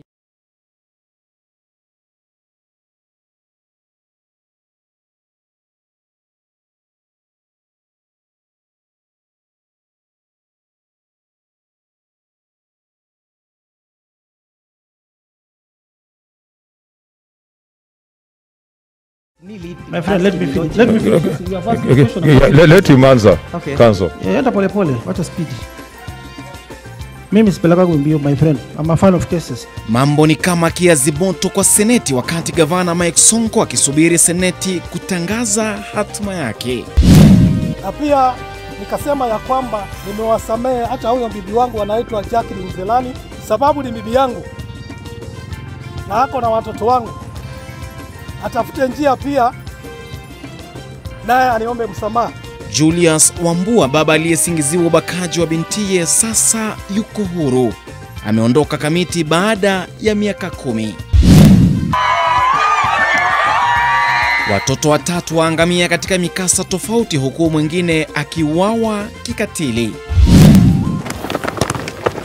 Na katika jungu kuu la spoti leo, tunamulika timu ya kandanda ya watoto wa kurandaranda mitaani. Mbashara kutoka jumba la Nation. Hii ni NTV Jioni na Daniel Mule. Na mtazamaji, karibu kwa taarifa hizo na nyingine kwa kina. Katika lugha ishara tunaye Flora Atieno. Tunaanzia kwa taarifa kuhusu yanayojiri kwa sasa. Ni kuwa usiku huu maseneta wanatarajiwa kupiga kura kuamua hatima ya gavana wa Nairobi Mike Sonko kuhusiana na uamuzi wa bunge la kaunti kupitisha hoja ya kumbandua madarakani. Kwa sasa bado kikao hicho maalum cha seneti kinaendelea, na mchana kutwa Sonko pamoja na mashahidi wake 4 wamekuwa wakitoa ushahidi wao na kuhojiwa na mawakili husika, ambapo Sonko amedai kuwa hana hatia yoyote ila anaandamwa kisiasa. Haya ni baadhi ya yaliyojiri hapo awali. I have no problem, Mr. Speaker, with the transferred functions. Let them take the money of the transferred functions, Mr. Speaker. But it is wrong for them to interfere with the 6 functions which I'm left with, Mr. Speaker. Because they have taken everything, Mr. Speaker. Money for disaster, fuel for our fire engines, Mr. Speaker. Money for constructing stadiums, Mr. Speaker. Social halls, technical universities, Mr. Speaker. C.C. Miller, how much was he paid? Let me finish about this transaction. C.C. Miller, let me finish, Council. Governor, it's me lead. My friend, let me finish. Let me finish. You have asked a question. Let him answer. Okay. Council. Enda pole pole. Wacha speedy. Mimi sipeleka kumbio, my friend. I'm a fan of cases. Is there anywhere there where your daughter is referred as a sub-county administrator? No, Mr. Speaker. So that is a creation of the move of the motion. Isn't that correct? Yes, Mr. Speaker. Although the trip was official and genuine because they were both part of the government delegation confirmed by State House. They said my daughter spent 840 million, Mr. Speaker. Even that allegation is not even in the impeachment motion, Mr. Speaker. The amount in question is only 2.6 million. My daughter hired choppers. There are no invoices of choppers here. Yeah. She traveled by air from New York to Philadelphia. Those are just smear campaign, Mr. Speaker. Character assassination, Mr. Speaker, to tarnish my good name, Mr. Speaker. Had you insulted Janet? No. Ever intimidated Janet? No. ever even called her 2 a.m.? No. No. Did you see any evidence from her that you are doing that? No, Mr. Speaker, and I still have the phone which has all the communications between myself and her since 2018. I asked her for her WhatsApp printout and she had none. I have my original phone and I am willing to give it to the house to do further investigation. Na mtazamaji, hizo ni baadhi ya kauli za hapo awali kidogo katika kikao hicho cha Senate ambacho kinaendelea hadi sasa, huku ikitarajiwa kuwa hatma ya Sonko itakuwa ikijulikana hii leo. Tukisonga mbele ni kuwa watu watatu wamefariki wakiwemo watoto wawili katika mikasa miwili tofauti. Watoto hawa wawili walifariki katika mkasa wa moto, huku mtu mwingine akifariki baada ya kuhusika katika ajali barabarani. Ruth Sarmoi na maelezo zaidi. Biwi la simanzi lilitanda katika kijiji cha Mifereji, Ruaka, eneo bunge la Kiambaa, kaunti ya Kiambu, baada ya watoto wawili kufariki kwenye mkasa wa moto uliotokea. Nilikuwa kwa nyumba, alikuwa na watoto wanne walikuwa wamebaki. So kakubwa kakuja kuniambia, mama Elsie, mtoto amewasha mwendo amewasha kibiriti akarusha kwa mattress. By the time nafika hapo, moto ilikuwa na mtoto alikuwa kwa kitanda. Umeendwa na Manu. Moto ilikuwa imesha. Watoto hao walikuwa miaka 3 na miezi 7 mtawalia. Wakazi sasa wanaomba serikali kuwapa magari ya kuzima moto ili kuzuia mikasa ya moto na kupunguza hasara na mikasa kama hii.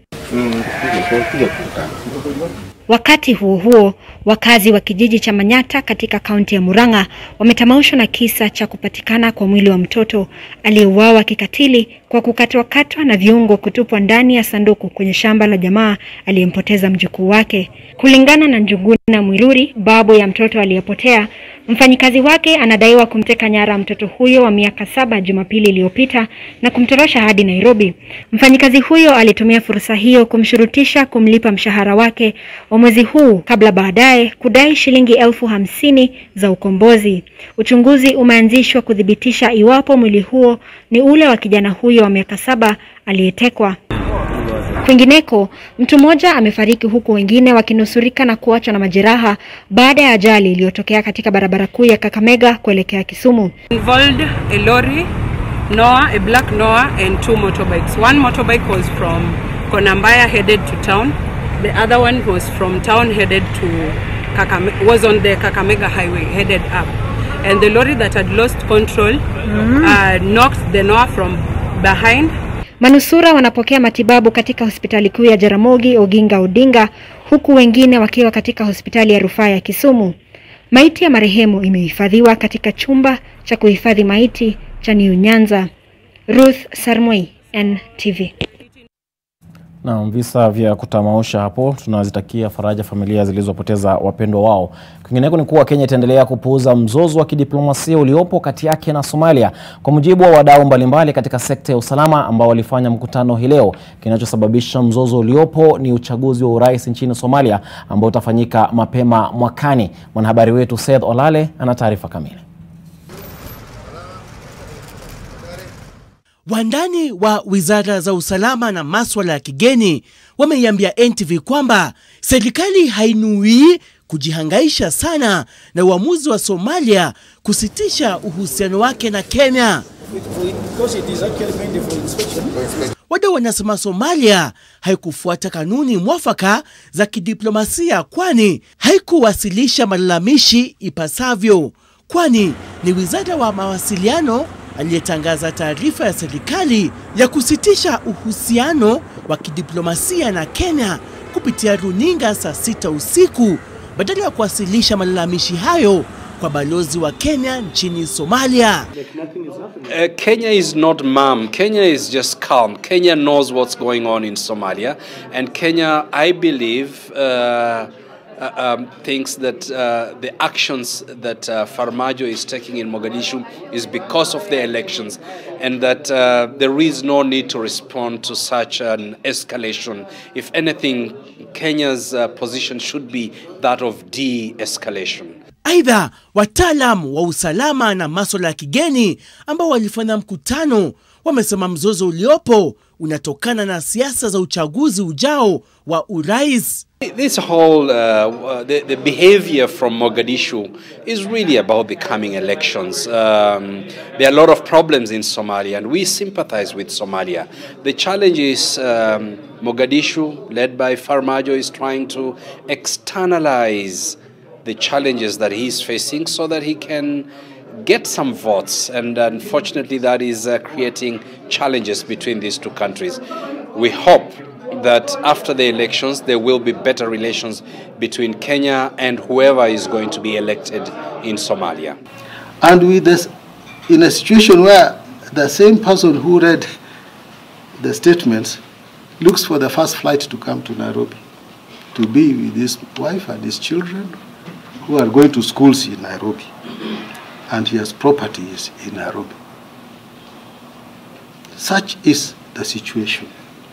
Hata hivyo, inahofiwa kwamba iwapo mzozo huo utaendelea, utakuwa tisho kwa usalama wa eneo la Afrika Mashariki na vile vile kutatiza vita dhidi ya kundi la kigaidi la Al-Shabaab. Somalia inalaumu Kenya kwa madai ya kuingilia masuala yake ya kindani, hasa kupitia ushirikiano wa Kenya na rais wa Somaliland Mohamed Bihi na vile vile kiongozi wa Jubaland Sheikh Madobe. Hayo yakijiri, Wizara ya Ulinzi hiyo kesho itatoa taarifa kamili kuhusu hali ya usalama nchini kufuatia mzozo uliopo. Usalama umeimarishwa nchini Kenya, hasa katika eneo la mpaka wa Kenya na Somalia, na vile vile kikosi cha jeshi cha KDF nchini Somalia, huku nchi ikitafuta hatua mwafaka ili kumaliza mzozo uliopo. Seth Olale, NTV, Nairobi. Na huku mzozo huo wa kidiplomasia kati ya Kenya na Somalia ukiendelea kutokota, Rais Uhuru Kenyatta leo amezindua idara ya kitaifa ya usalama wa anga ya Kenya pamoja na kitengo cha huduma zote za kitaifa za mawasiliano. Akihutubu katika makao makuu ya kitengo cha ushirikishi wa huduma zote za usalama angani katika uwanja wa ndege wa Wilson, Rais alisema hatua hiyo itaboresha huduma hasa za kukabili dharura na tisho la usalama wa nchi. Kitengo hicho kitaleta pamoja ndege 36 ambazo zinaendeshwa na watu 273 kutoka huduma ya polisi KWS, kampuni ya usambazaji umeme ya Ketraco na idara ya misitu miongoni mwa nyingine. Aidha, kitengo cha kitaifa cha mawasiliano kilichofunguliwa katika kambi ya jeshi Embakasi kinanuiwa kuboresha usambazaji wa habari za usalama baina ya vitengo mbalimbali vya serikali. The first initiative or the first point of call is putting you together and trying to build a team out of many so that you are able to work with each other. You need to learn to respect each other. You need to be able to understand each other. Like I said, there is no, kama ni pilot, ni pilot. Hakuna mzuri ama kushinda mwingine. We need to be able to work together.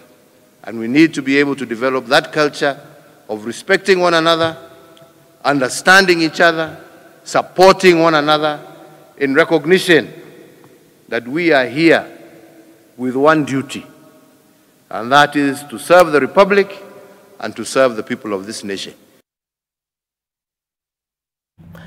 Na mtazamaji wanasema hauchi hucha yasiokuwa yakawa. Basi Julius Wambua aliyekuwa amefungwa kifungo cha maisha katika gereza kuu la Kamiti kwa madai ya kumnajisi bintiye sasa ameachiliwa huru baada ya miaka 10 gerezani Kamiti. Kinaya ni kwamba sasa Wambua ameanza rasmi safari ya maridhiano na jamaa zake ambao walimsingizia uhalifu huo. NTV ilifika katika gereza la Kamiti na kushuhudia hatua zake za kwanza kama mtu huru.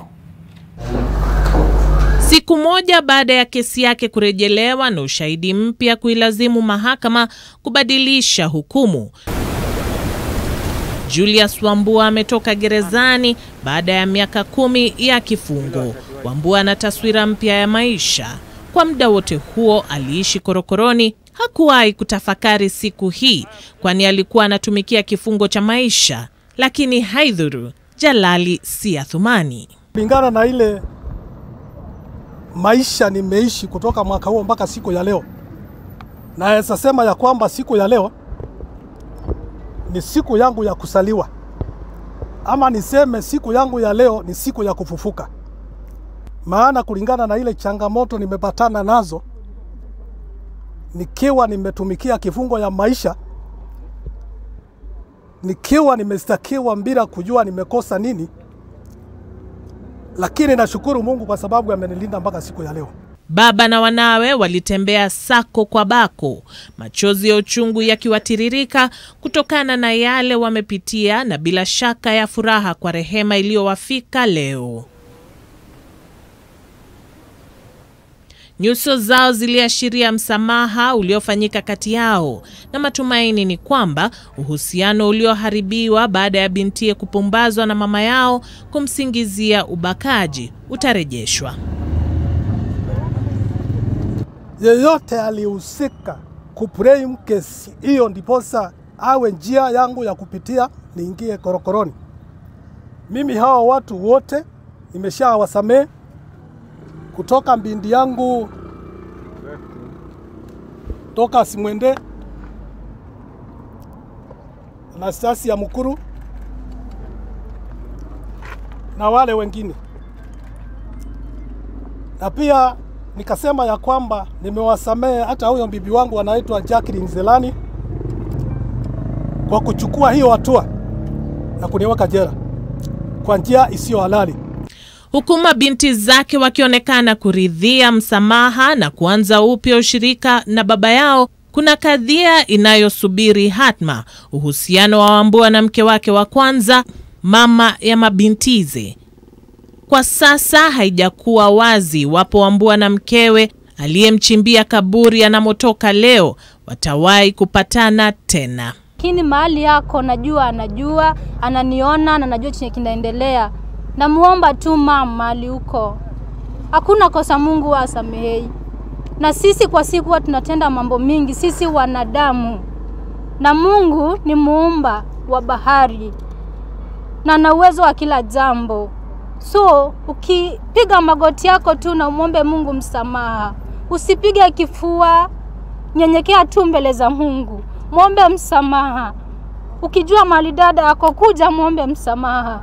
Na Mungu atakupea maisha marefu na pia utafurahia maisha na matunda ya watoto wako. Ingawa Yuhuru kwa sasa hana uhakika ya kile ambacho atapata nyumbani kwake. Njama hii iliyomtia korokoroni ilitokana na mzozo wa shamba kati yake na mkewe alipooa mke wa pili. Hata hivyo Wambua ambaye sasa anaanza upya maisha yake hasumbuki hilo kwa leo. Kipaumbele ni kwamba siku ya uhuru imefika na kwa mara ya kwanza katika muongo mmoja anarudi kwake Machakos. Charity Mwangi, NTV. Na taarifa inaibua hisia nzito hapo. Tunamtakia kila laheri Julius Wambua anapoanza kurasa mpya maisha yake katika mtandao wetu wa kijamii. Sarah Stephen anasema ni habari njema na anahitaji kupata ushauri kwa kuwa hata kama amesamehe anahitaji ushauri. Mwangi Kariuki anasema Mola ambariki na wote ambao wako gerezani kwa kutolewa ushahidi wa uongo wapate haki yao pia na wao siku yao. Nitamalizia na Odhiambo Isabella ambaye anasema kwamba anafurahia sana hali ya Julius Wambua kutoa msamaha licha ya kutiwa korokoroni kwa ushahidi wa uongo. Tunaenda mapumzikoni, tutarejea na mengi zaidi kwenye NTV Jioni.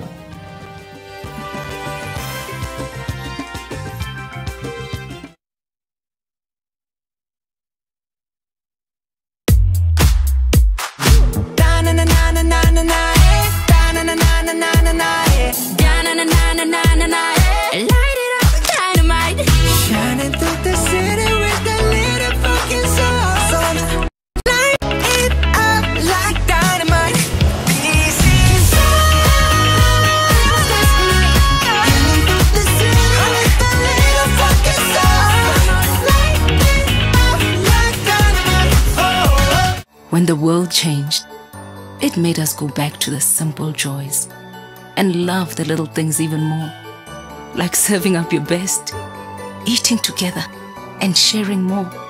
Now, we'll take nothing for granted and always remember to taste the simple joys.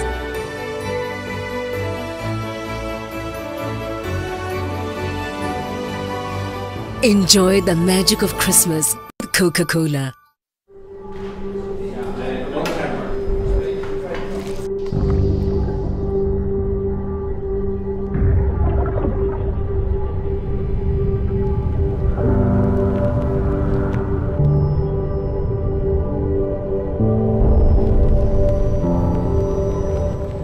sensitivity pain fast with Sensodyne Rapid Action for clinically proven relief in 60 seconds.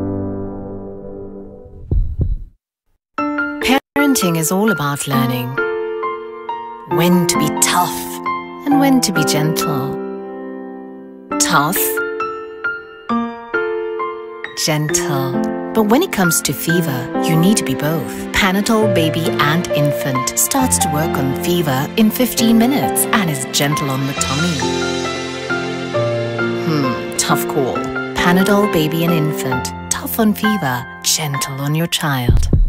Ngeni, pole, imejaa.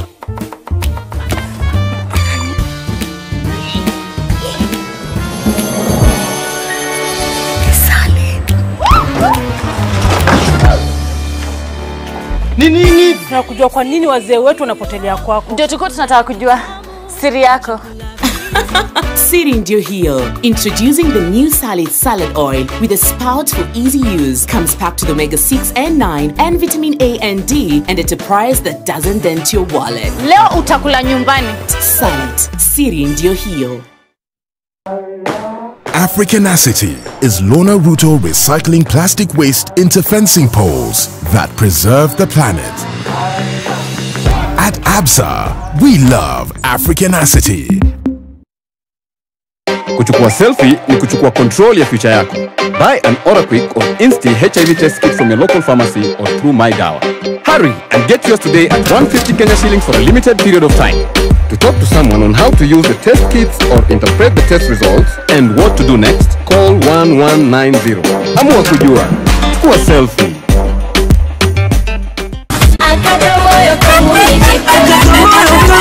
This week on The Trend, the ever-blazing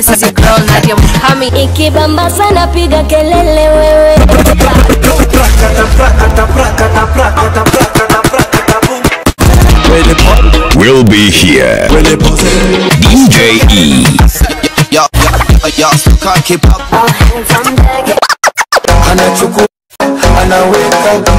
Only on The Trend. What comes to your mind when you think of the perfect home for your family? Is it the beauty, the comfort, the security, the convenience, or even the affordability? Victory Gardens offers exactly that and much more. Call us today on 0790 300 300.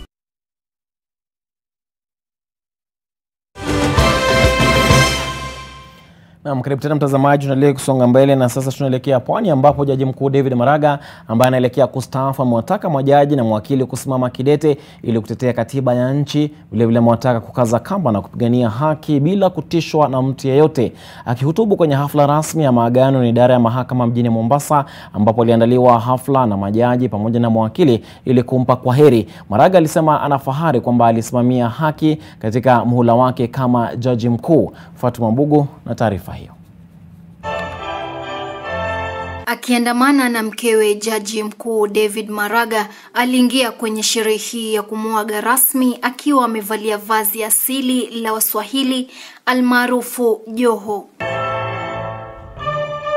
Ni mazingira zoefu kwani alianza kazi yake kama jaji mjini Mombasa mwaka wa 2003 kabla ya kuwa jaji mkuu. Anapoelekea kustaafu rasmi kutoka wadhifa wake kwenye idara ya mahakama, amewasisitizia mawakili na majaji kuwa na ujasiri na kutokubali kushurutishwa na yoyote katika kazi zao.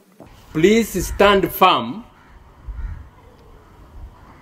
in the defense of the rule of law and do your part in the fight against corruption. Stand up for what is right. Forget about the threats that come from those people who are opposing what we are doing.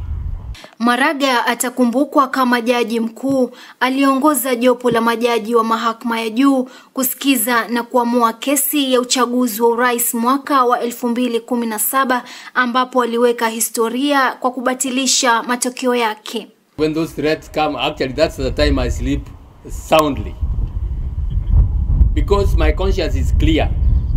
The accusations leveled against me are baseless. The greatest existential threat to Kenya It's not even coronavirus, it's the endemic corruption. Aidha, anafahari kwamba aliwezesha utekelezaji na uboreshaji wa miundo msingi wa koti, hasa kuhakikisha kwamba huduma zingeendelea kutolewa kwa Wakenya hasa kipindi hiki cha janga la COVID-19. Na mwishowe chanda chema bila shaka huvikwa pete, na David Maraga alituzwa kigoda hiki cha asili ya Waswahili. Huku David Maraga akikaribia mlango wa kuiaga rasmi idara ya mahakama, ni wakati wa tume ya huduma za mahakama kuendesha mchakato wa kumteua atakaye mrithi kama jaji mkuu, na likizo yake itaanza rasmi baada ya kumkabidhi mrithi wake magwanda ya kazi Januari mwakani. Fatma Bugu, NTV, kaunti ya Mombasa. Tumtokie kila laheri anapoianza likizo na kuendelea na likizo yake hadi kustaafu. Tunaenda mapumzikoni mtazamaji, tukirejea ni taarifa za spoti.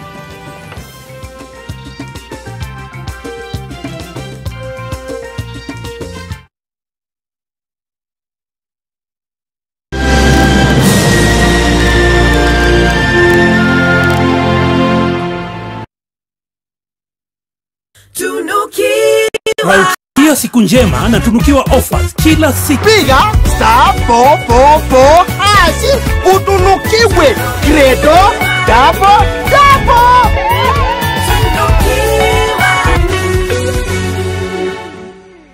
Go Ahead is believing to make each day a brighter day.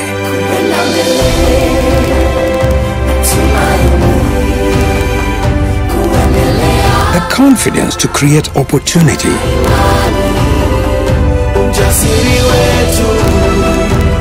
Going ahead is our courage to do something new. To go ahead. Now, that is the Cajun spirit.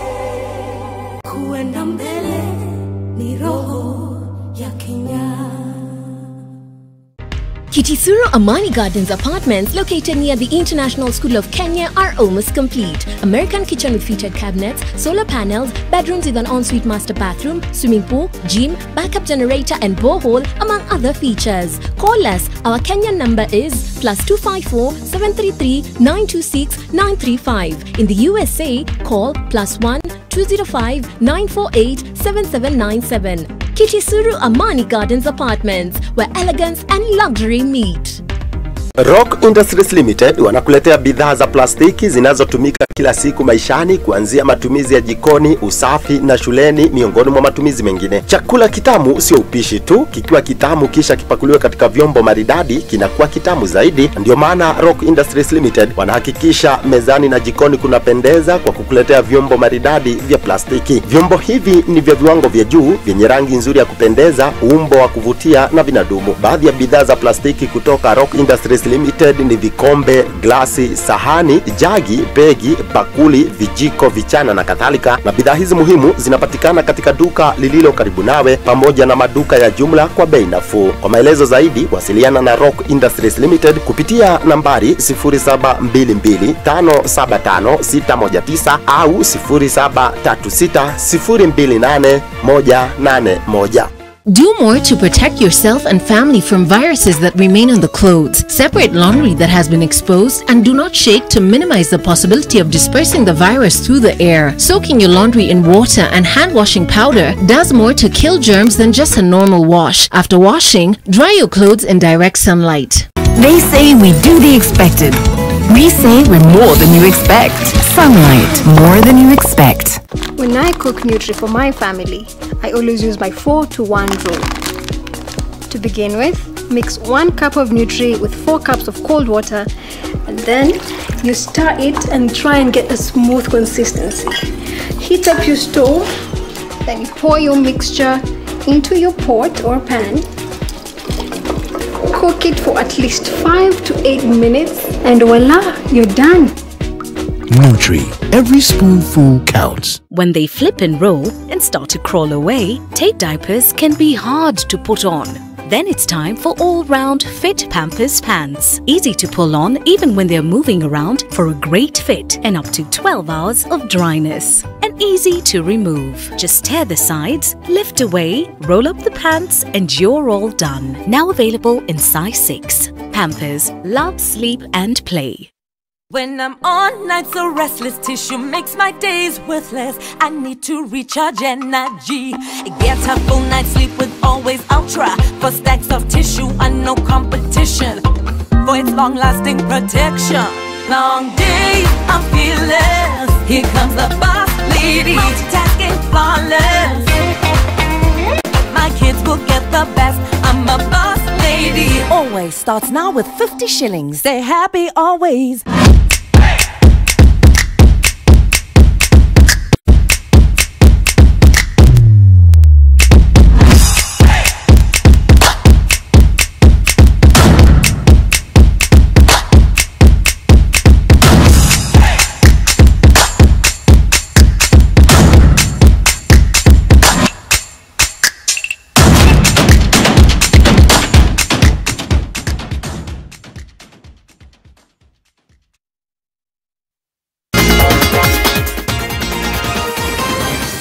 Karibu katika taarifa za spoti. Na Kibi Ward Kandia anayeshikilia rekodi ya ulimwengu ya mbio za nusu marathon anatarajia kuiwakilisha Kenya kwenye Olimpiki ya Tokyo mwaka 2021. Licha tajriba ya Kandia katika nusu marathon, shindano ambalo halishirikishwi katika Olimpiki, kijana huyu wa miaka 24 ana imani kwamba atapata fursa ya kupeperusha bendera ya Kenya katika mbio za mita 10,000. Na tukiangazia mengine tukielekea ugaibuni ni kuwa bao la Roberto Firmino na and I know I will make it through my hard work, perseverance, and more so discipline, and nothing impossible. All will be possible. In Olympics, I'll be looking to participate in 10,000, and I know I will make it. What actually motivated me is the training that I have undertook and the races I had competed. It shows a green light that I can make it to break the record. Naam, sasa moja kwa moja ugaibuni, bao la Roberto Firmino dakika za lala salama lilivunja ukaidi wa Tottenham uwanjani Anfield na kuiwezesha Liverpool kupata ushindi na kukwea hadi kileleni katika jedwali la ligi kuu Uingereza jana usiku. Liverpool ilichukua uongozi kupitia kwa bao la Mohamed Salah dakika 26 kabla ya Spurs kujibu dakika 7 baadaye kupitia kwa Son Heung-min, na mechi ilionekana kuishia sare hadi raia huyo wa Brazil alipofunga bao.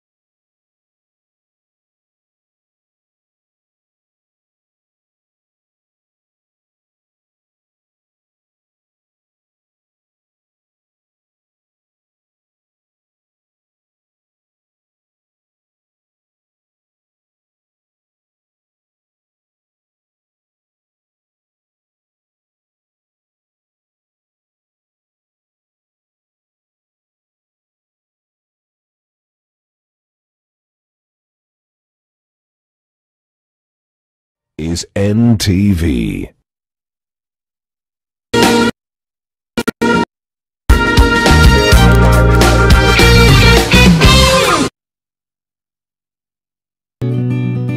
I help women find independence by training them in fish farming. It's tough on my back, joints, and can cause headaches. Panadol Extra relieves multiple types of pain. If symptoms persist, seek medical advice. Hi, I am Eliud Kipchoge, World Marathon Record holder. I am here to encourage you to be active, to keep moving, and be positive in life. Remember to continue using your Hafsa debit or credit card when out shopping to win fantastic rewards. That's African acid. That's Absa. Lab Fund came in for County Assemblies Forum as the platinum sponsor on a number of our legislative summits, which no other partner has been able to do. I am very, very pleased.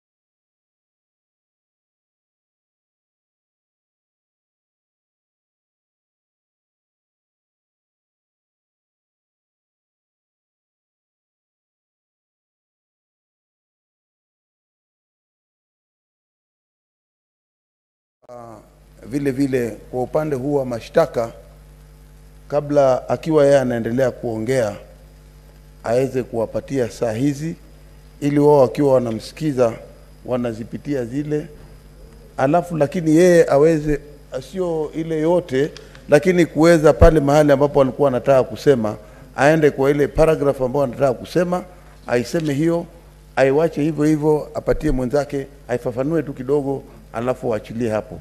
Manake huwa saa nyingine tunaweza kupita mpaka. Asante, Bi Speaker. Okay, Senator Mogeni, and please, we are eating into their time already. Senator Mogeni. Thank you, Madam Speaker. Madam Speaker, if the authorities will assist this House in ensuring that the process that we are undertaking will not be in breach of the Constitution or any statute, then it's only fair and in the interest of fairness and justice that those authorities be supplied to this House. Madam Speaker, as you heard from the lawyers for the County Assembly, this process that we are undertaking is a quasi-judicial process, and it is subject to the supervisory jurisdiction of the High Court under Article 165. So guided by our own fifth schedule and Rule Order 24, it is only fair that we allow both parties to present their case to their satisfaction so that they don't leave this House feeling that they were denied a hearing.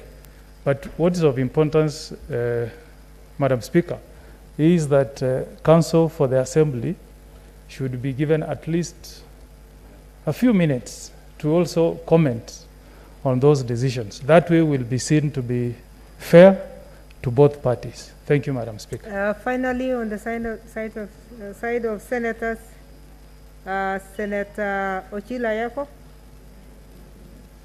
Thank you, Madam Speaker. Madam Speaker, we are operating under very strict timelines, and I also believe that the lawyers are entitled to rely on the authorities. I think the tidy thing to do is for them to make reference to those authorities and to share copies with their counter opposing counsels. They do not need to consume more time by giving it to us. When we are making our decisions as a House, those who may be at sea when it comes to law can consult any of the lawyers that they think are able to advise them properly. But taking time to distributing to us will occasion long sitting, which is unnecessary. Counsel to the Assembly, I think you have heard the majority think they are of no negative consequence to you, but I give you the right of reply to that.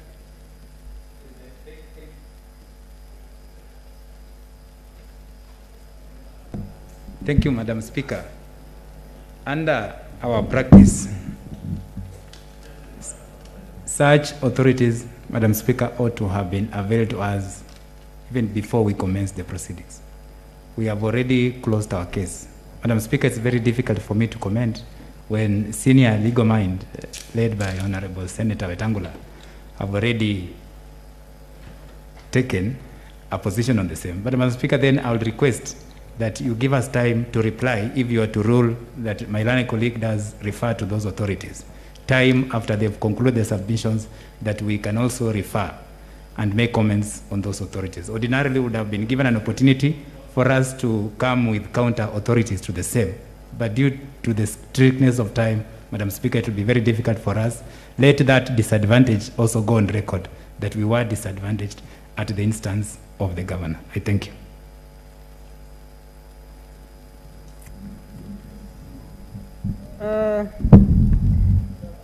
Malala, you have a different opinion? I had closed that. Madam Speaker, I don't want to be technical about our approach to this matter, and in the fairness of time. We've sat here for 2 days, we've heard, and I want us to be very frank with each other, that in as much as this is a quasi-judicial process, Madam Speaker, this is a political process. We might want to sit here, talk a lot of English, but a decision has been made. If we can save time, Madam Speaker, and wind up, because a decision will be made through a vote. So if we can save time, whether you quote authorities at this moment, or you don't quote authorities, or you reply, or you don't reply, we are going to vote. And some of the people who are coming to vote and make a decision on whether Governor Sonko is going to be impeached or not are not even listening to those authorities you are quoting. So we are wasting a lot of time, Madam Speaker. We would rather just find a way of concluding this matter, then go direct, so that we save time. Remember, Madam Speaker, there is a point of order. Yes, Senator Pareno. I'm on a point of order, so it can't be a point of order on a point of order. I'm concluding, Madam Speaker. Are you on a point of order or you are contributing? It was a point of order, Madam Speaker. Well, so finally, Madam Speaker, I want to remind ourselves that we are going to vote 11 times. We are going to vote on every charge. So if we sit here, we shall leave here at 2 a.m. in the morning, Madam Speaker. And therefore, it is with all fairness, we have elderly people seated in this house who won't manage to sit up to 2 a.m. So if we can find a way which we can conclude, so that we just go straight to the vote, I think, Madam Speaker, it will be fair enough and convenient for this house. Thank you. Okay, finally, Senator Pareno, you're back.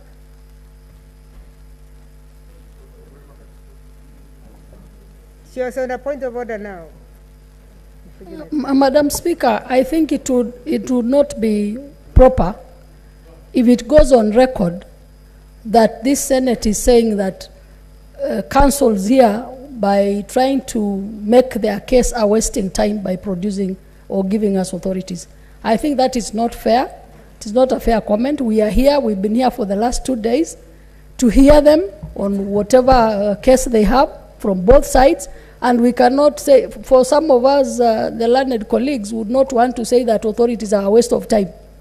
There are best practices out there that we need to learn from. So that is unfortunate, and I think it is not fair to have that comment on record. Thank you. I thought you were on a point of order, but you have contributed further. Senator Maura, so that I close this, I want to close it, please. The final person is Senator Mutula, and I make a decision.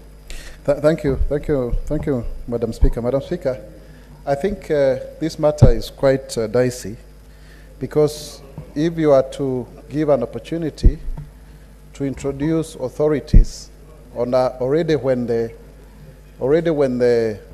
county assembly, council have made their closing statement, even when they may have an opportunity to rebut, I think, in my opinion, I do not quite agree. And so therefore I agree with the council that this matter should rest, that actually the governor should make his closing, or the council for the governor should make their closing remarks, but also to say that, Madam Speaker, it's very unfortunate to hear my colleague Senator Malala saying that a decision has already been made. It has not been made. I think we are a house of reason. We are here to be persuaded, for or against. And we are exercising our constitutional duty, and we owe it to Kenyans to do so. So, well, I know it has been long and tedious, but let us hear everybody out, and let us make a decision based on those submissions. And also, Kenyans do believe that the integrity of senators is beyond reproach. I submit that, Madam Speaker, that those authorities may not be admissible at this point in time. Senator Mutula. Thank you, Madam Speaker. I heard some of the comments while I was in the corridor, and the statements by Senator Malala are unfortunate, because that can easily lead to the impression that we have made a decision. Madam Speaker, as I've said this before, and I want to repeat, that the plenary session is unlike the committees, because in the committee reports, and it's the first time I'm dealing with an impeachment without my big volume, there's always precedent that we have followed. And Eunice Gishang is here, our very good deputy clerk, and who has assisted us in the various impeachment proceedings using some sort of legal authority. Now, for purposes of legal authority, it's not like you're introducing evidence. You're introducing, this good gentleman, my learned friend for the assembly, talked about threshold, talked about our duty, and one of them actually mentioned the word nexus. The word nexus is legal authority. So I don't think there will be any prejudice if he cited an authority with regard to impeachment proceedings, provided also that the lawyers can respond. But even then, since Mr. Nyamu is a senior lawyer, I think it's only fair, as a good example, that at the very least, those authorities should have been availed to his junior counsel, who long before, so that we avoid this idea that you're ambushing them with legal authority, because the idea of submitting authority is that your colleagues should have an opportunity of looking for counter authority. You are disadvantaging them to some extent, because they are going to comment on your authorities as opposed to producing counter authorities. But there is really no harm, because we have set precedent and there's legal authority, but the only objection, and I think in future, Madam Speaker, we're going to request these councils in future to do written submissions with their authorities in future, so that then, even for our purposes, the non-lawyers can also benefit from the wisdom of these authorities. Some of us might understand these legal authorities, but not everybody is a lawyer in this chamber. I hope, Madam Speaker, and with the wisdom of Senator Wetangula, who is our senior, and most likely more senior than anybody else except Senator Wako, I think there is reason in trying to balance it so that nobody says they were not given an opportunity. We have sat here for a whole day. I don't think the authority will take 1 hour. Thank you. Thank you, Senators. I think everybody is leaning towards let's allow them to introduce. Whoever would like to use the authorities will use them, but priority will be given again to the council, to the county assembly. Please read. I will give you 10 minutes. I better be precise now. That's going to be 10 minutes. So you read them and prepare your reactions towards those authorities at the end of their submission. Now that takes me back then to, I'll withdraw and sympathize and give you the 60 minutes that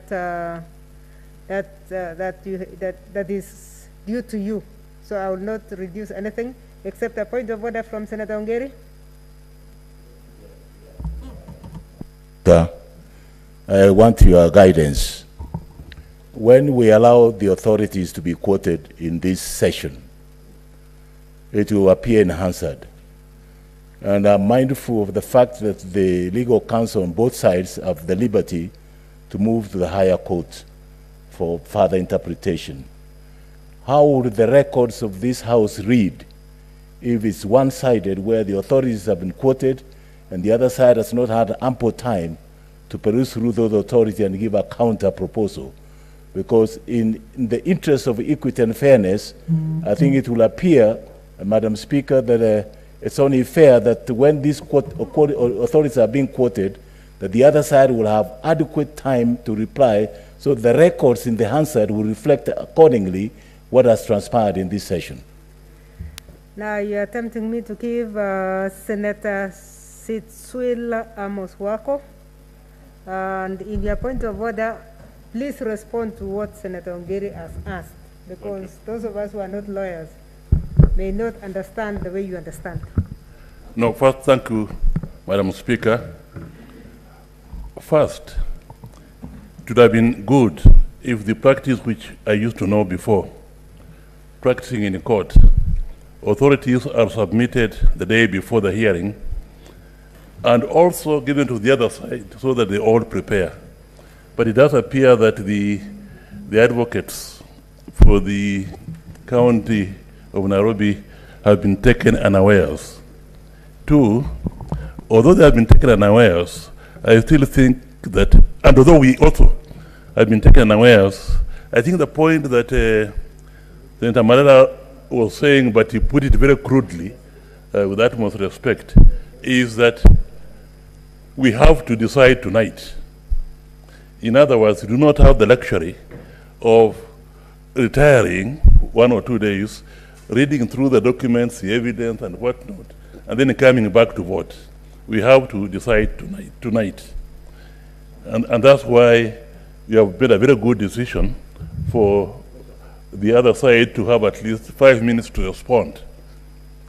Ordinarily, it would still be unfair, but in the circumstances of this matter, I believe I heard the advocate say that the authorities is going to court are authorities of the High Court and of the Court of Appeal of Kenya. And I believe that we have in this House people who are aware of all those authorities, so that even if he doesn't quote some authorities, we are aware of all authorities. They have passed through us, particularly those who are now serving a second term. And therefore, it may not be all that inconvenient. But what I would advise you, because of the time factor, do not quote too much. Just a small reference and you move on, so that you can shorten the time of submission. In other words, you're not a court of appeal where you're going to take 1 hour just on one authority, distinguishing this and that and so on. Be very brief on it, because time has gone. And I believe that members would want to finish and to exercise their right to vote, and we finish the matter. Thank you. Thank you.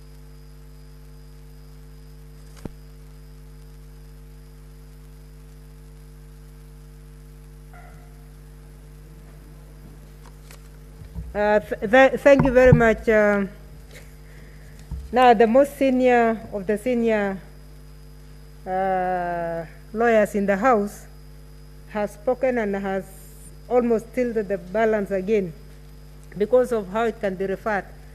Just for avoidance of the eventuality of one group going to court, and I think the Assembly Councillor said they would like it to be on record. Is that right? Yes, already said yeah, they would like it to be on record. I think what we need to do is just proceed, cite them, don't distribute them. The members will know where to find them. Because if we proceed, as earlier said, we could still have to carry a package of this decision, not just now, but as presidents. So my ruling now is that we rule against any distribution of any new introduction of authorities that were not introduced on time. You can cite them. They will be able to refer to them. Thank you. So please, we have no time. Let's proceed. Your 60 minutes runs from now. Much obliged, Madam. Madam Speaker, and honorable members,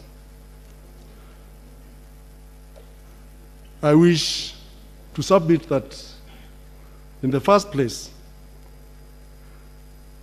this honorable House has been charged by a very serious and noble responsibility by the Constitution,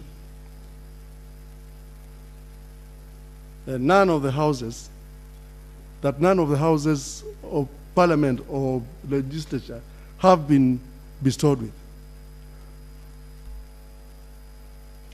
The task of dealing with the question as to whether an elected person shall continue to hold office is a very noble task and a very serious responsibility that warrants a serious and well-thought decision. Madam Speaker, a governor is elected pursuant to the exercise of democratic rights of the citizens of this country. And although a CEO, he is elected by the citizens of this country within a certain county. In this case, the county of Nairobi elected Governor Mike Sonko. Overwhelmingly, he had over 800,000 votes. And now the Assembly through the move of the motion, in exercise of powers under Article 181 and Section 33 of Article 181 of the Constitution and Section 33 of the County Governments Act, is now threatening to remove him from office. Madam Speaker, I would urge this Honorable House to consider the writing in the Constitution under Article 1, that is the sovereignty of the people of Kenya and supremacy of the Constitution, when considering this particular matter. Madam Speaker, I would urge this House to consider the provisions of Article 259 of the Constitution, wherein it is provided that the Constitution shall be considered holistically, and no provision of the Constitution shall be looked at in isolation. Madam Speaker, it is provided, and I wish to refer the House to Article 1 on sovereignty of the people, where the people of Kenya have the power and right to exercise their democratic rights, either directly or indirectly. In this case, they've elected Governor Sonko in exercise of their democratic rights to govern themselves, but they've delegated that power to him to govern them. Madam Speaker, the governor has, as a matter of political rights envisaged under Article 38(3) of the Constitution, the right to seek election to hold a public office, and if elected, to hold that office. That power, that right, Madam Speaker, should not be interfered with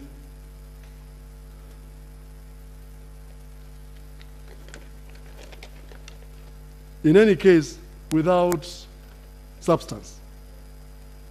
Madam Speaker, I wish to submit that these proceedings before this House were initiated at the County Assembly, Madam Speaker,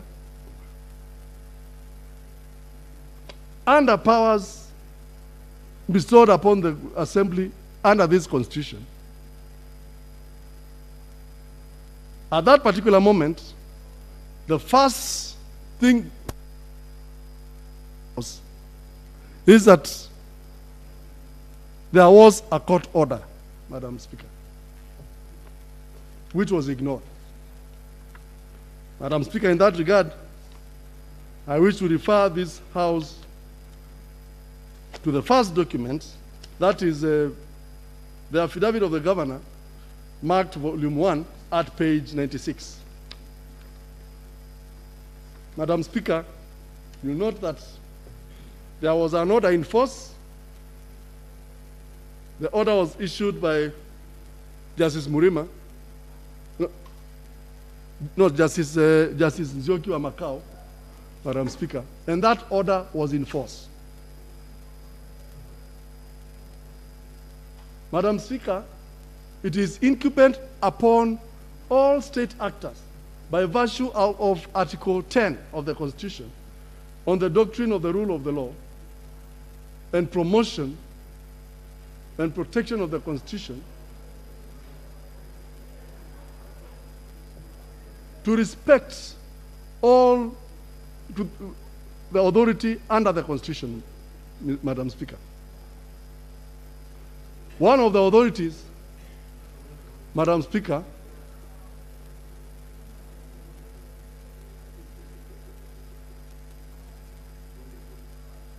is the authority bestowed upon the judiciary under Article 159, Madam Speaker. Madam Speaker, it is provided under Article 159 of the Constitution, Madam Speaker, that judicial authority is derived from the people of Kenya and vests in and shall be exercised by courts and tribunals established by or under this Constitution. Madam Speaker, that particular court order was actually derived from a court of law established under this Constitution, which court is part of the judiciary and which order was issued under the judicial authority under Article 159, and the same ought to have been respected. The court assembly, the county assembly ought to have deferred its motion, obeyed the court order, instead of proceeding despite the court order. Madam Speaker, this is not the first time that that is happening, and that issue was settled in the case of Governor Martin Wambora, where impeachment proceedings were taken out despite a court order, and the proceedings were set aside eventually by the court. Madam Speaker, I would urge this Honorable House to disregard that impeachment process for being a nullity and in violation of the Constitution, and hence devoid of any efficacy. Madam Speaker, I wish to also point out that before the mover of the motion took the step that he took in proceeding with a motion, it was incumbent upon them, Madam Speaker, to first exercise avenues within their precincts before inviting this Honorable House. And that remedy is under Article 185. Madam Speaker, through these proceedings we've been taken through these proceedings where it has been denied, it has not been shown that before initiating an impeachment motion, they ever made any attempts at even exercising their powers under Article 185, that is the power to oversight the governor or any state officer, which they never did.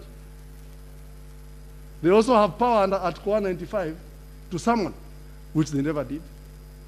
And Madam Speaker, as it is, and all the world over, impeachment, since impeachment interferes with the fundamental rights of an individual, ought to be the last resort.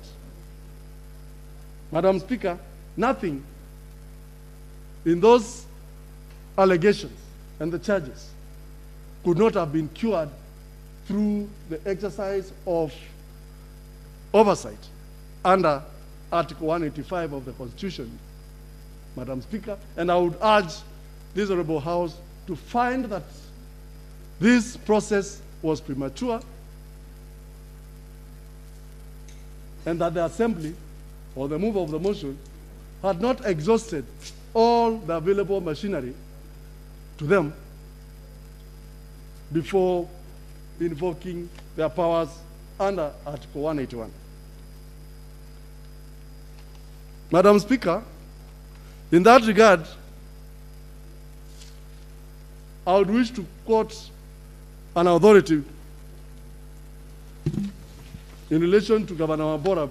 That is, Madam Speaker, the Court of Appeal case number 194 of 2015, that is Martin Nyaga Wambora versus the County Assembly of Embu, wherein the court at paragraphs 19, 20, all the way to paragraph 25, has opined that impeachment ought to be an act of the last resort. Madam Speaker, in this particular case, at paragraph 20, the court said that it is common knowledge that Kenya is bestowed with politics.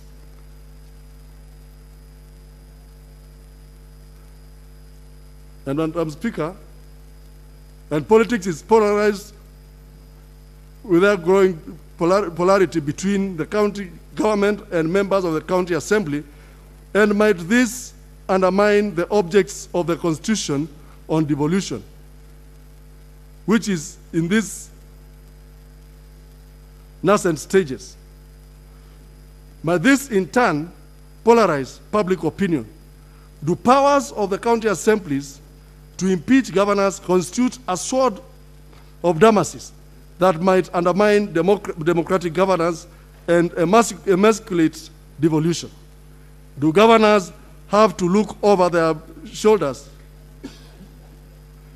all the times to ensure that they do not rub the county assembly members the wrong way, lest they incur the wrath through impeachment? If so, is this healthy for devolution? How will the expectations of the Constitution be better safeguarded and met? Madam Speaker, it is based on this particular pronouncement by the Court of Appeal that I wish to submit that these particular proceedings were premature in the first instance. Madam Speaker, again, looking at the charges, we've gone through the motions of looking at the evidence that was presented before the House. The governor has given evidence. None of those documents that have been presented here, Madam Speaker, in a case where the governor is alleged to have committed or violated the Constitution and the law, and more specifically, the County Governments Act, the Public Procurement and Disposals Act, and the Public Finance Management Act. Nothing has been shown, no nexus has been shown to exist, no connection between the acts alleged to have been committed with the governor. No document has been shown that has been signed by the governor,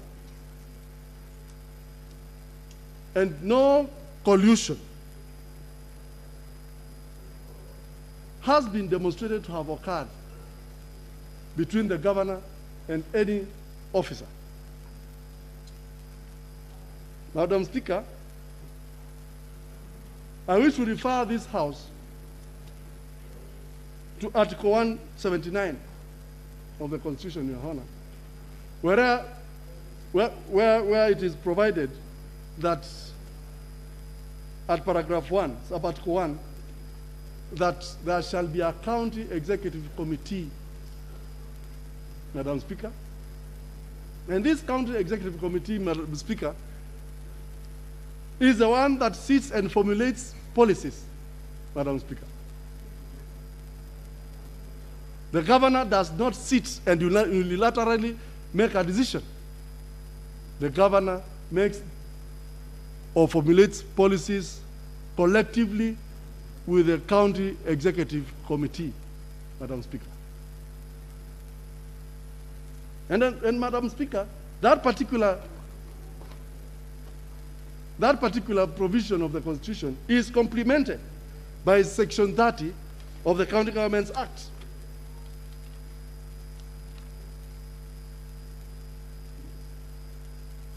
Madam Speaker, there is misconception which has been laid before the House by the County Assembly through their council that the buck stops with the governor.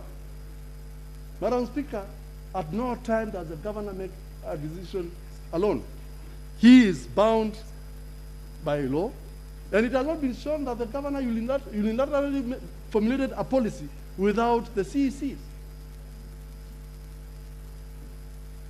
Madam Speaker, the only role that the governor has under Section 30, being the CEO, you'll find that under Section 30L,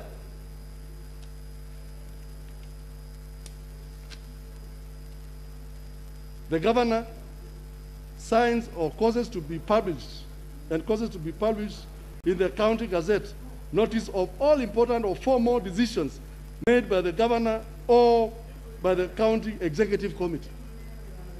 So when the executive committee formulates policy, then the governor gazettes.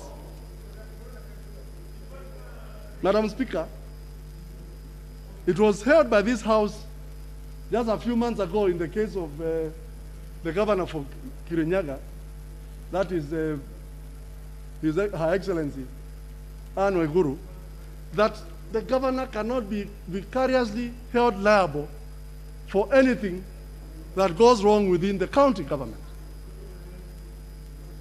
Madam Speaker, we've been taken through charges where it has been alleged that Procurement Law and Public Finance Management Act have been violated, Madam Speaker.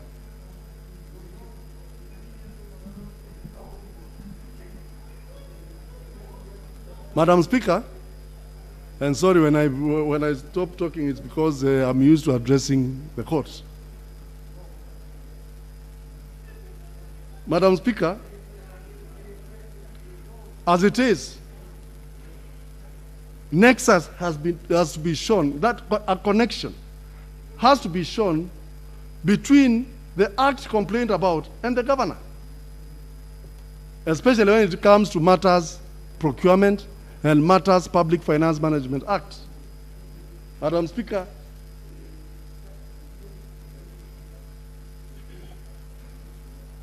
the mover of the motion, when he was being cross-examined, admitted that there are accounting officers appointed in the county government of Nairobi.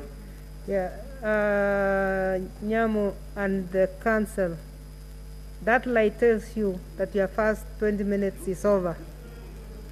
So we are trying to help you manage your time. So your first 20 minutes is over, and you are now in the next 20 minutes. But it's how you agree. Very well, Madam Speaker. Madam Speaker, it was through cross-examination, it was admitted that there are different county accounting officers. Madam Speaker, that takes us to Section 148 of the Public Finance Management Act, Madam Speaker. In that particular act, Section 148, it is provided that the CEC Finance appoints county accounting officers, who in this case are heads of different departments. And under Section 149, it is those particular accounting officers that are appointed to deal with matters procurement. Madam Speaker, the CC Finance, being the head of Treasury, is the one that deals with matters public finance, and the governor would only deal with such matters at policy formulation level and not directly.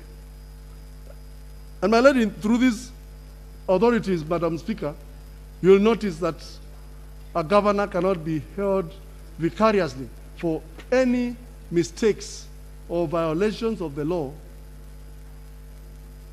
by officers of the county government. Madam Speaker, It was incumbent upon the mover of the motion to proceed and have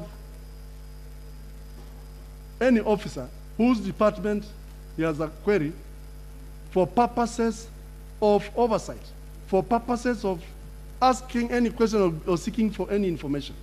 This was all done, and therefore the same cannot be visited upon the governor.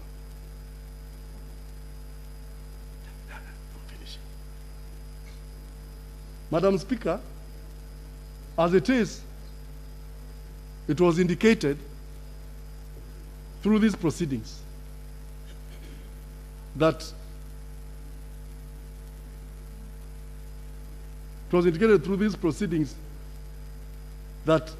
there are matters that are pending in court, Madam Speaker. I would urge this Honorable House to consider disregarding the charges that have been referred in relation to matters that are before court, Madam Speaker. It has been shown, contrary to what has been submitted by the County Assembly, it has been demonstrated very clearly by the governor that no money meant for bursary was transferred towards payment of any contractors or lawyers. And nothing has been shown that money money that was meant for bursaries was paid to lawyers and or contractors. And although this House is not bound by the criminal-based principles of justice, it is incumbent upon this House to be very cautious, especially when it deals with the rights of the governor under Article 38 of the Constitution, and also the rights of the people of Nairobi who elected the governor. This House should consider not to punish the people of Nairobi who elected the governor simply because one individual has decided that they move the motion. This motion was moved out of malice, and we urge this Honorable House to find that none of those charges have been substantiated against the governor, and to discharge the governor of all the charges. Madam Speaker, at this level, I would urge my learned friend, Mr. Odieki, to come in and deal with the details in relation to the charges. Thank you.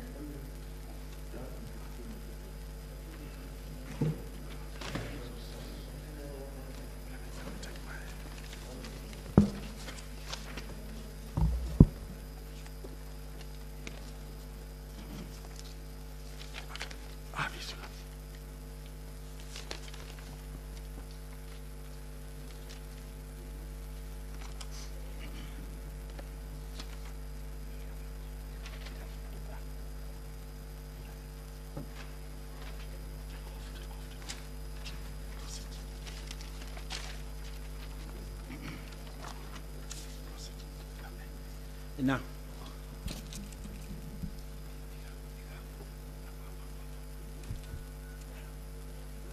Madam Speaker, honorable members, before you today, and you will allow me because of my age to speak without this, before you today is a motion that will go to the annals of history, because you are no longer sitting as honorable members, you are sitting as judges. Now, I wish to give 10 reasons why this motion should fail. And in the process, I will also answer the concerns raised by the honorable senators for various counties. Number one, reason number one, Madam Speaker, there is no proper service. From the Senate to the governor, there is a service. There is a process server who served. But from the county assembly to the governor, there is no proper service. Because they have already told us that the governor was locked out of the office. They are saying they served the governor in his office. They have not disclosed which office, because already we know he was barred from going to office. So that is ground one why Madam Speaker, this motion must. And by necessary extension, then I'm answering the concerns raised by Senator Matsayo that the governor was not accorded a fair hearing.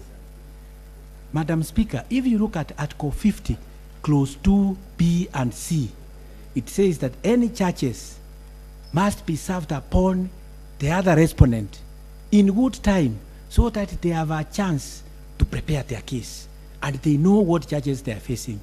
But if this is a removal on integrity, then when you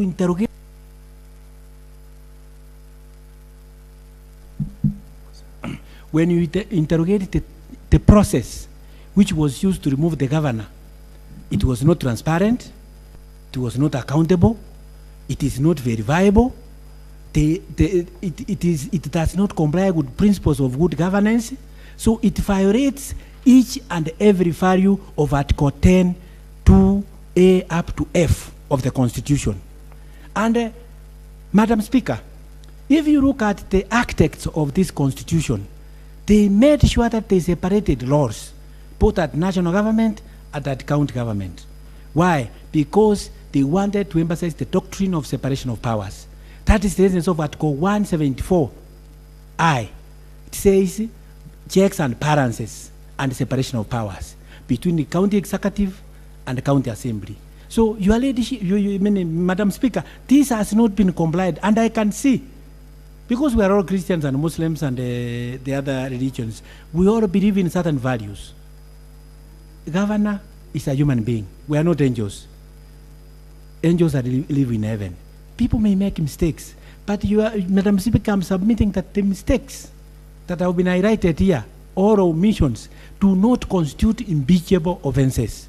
Impeachment constitutes serious crimes and misdemeanors.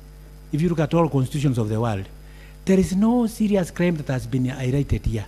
If it is outbursts of freedom of speech where people have spoken, fold, they can be forgiven. These are our children. But it is not a ground of impeachment. Madam Speaker, I wish to answer the same. Madam Nyamunga, the governor continued with giving parcels to everybody. He has never discriminated. This is a governor who carries bodies once people die from Nairobi to all parts of Kenya. Not many people can do that. He gives people water in the slums. The governor listens. So, Your Ladyship, senators, honorable senators and Madam Speaker, I am submitting that suspicion, no matter how serious, cannot be the basis of impeachment or conviction on impeachment. Madam Speaker, I wish to highlight to you that with this age of technology, WhatsApp, Instagram, and all the others, you see a lot of things in the internet, but they are not criminal in nature. That is a social challenge. That's why we now have artificial intelligence to address some of those issues. But we have not some of these new emerging challenges of artificial intelligence. So we're saying, let us not measure the standard of this governor so high, yet when we go to our homes, our own children watch all those things, and we do nothing. Let us be fair. Before we remove the speck on other people's eyes, let us move the road. The mic, but I'm moving. So the third reason, Madam Speaker, why this should fail, and this will answer the issue concerns raised by Senator Orengo and Senator Ochiro Ayako, that we crystallize the issues. The question that calls for answers is whether the conduct of the county assembly met the threshold to remove. Our submissions that it never met. And let me tell you, via Kuru, by 2022, half of you will be governors. In 2024, we will be here defending you when you are being impeached. The question you must ask yourself is this: will the law be followed? Because the most experienced people who can be next governors are. So we don't want a situation where devolution is undermined because of whims and the like. Sorry.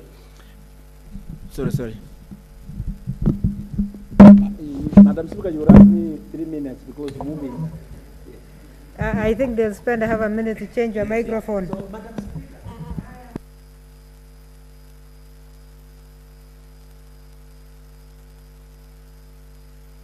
Just a sec, let them want you to be on record and everything.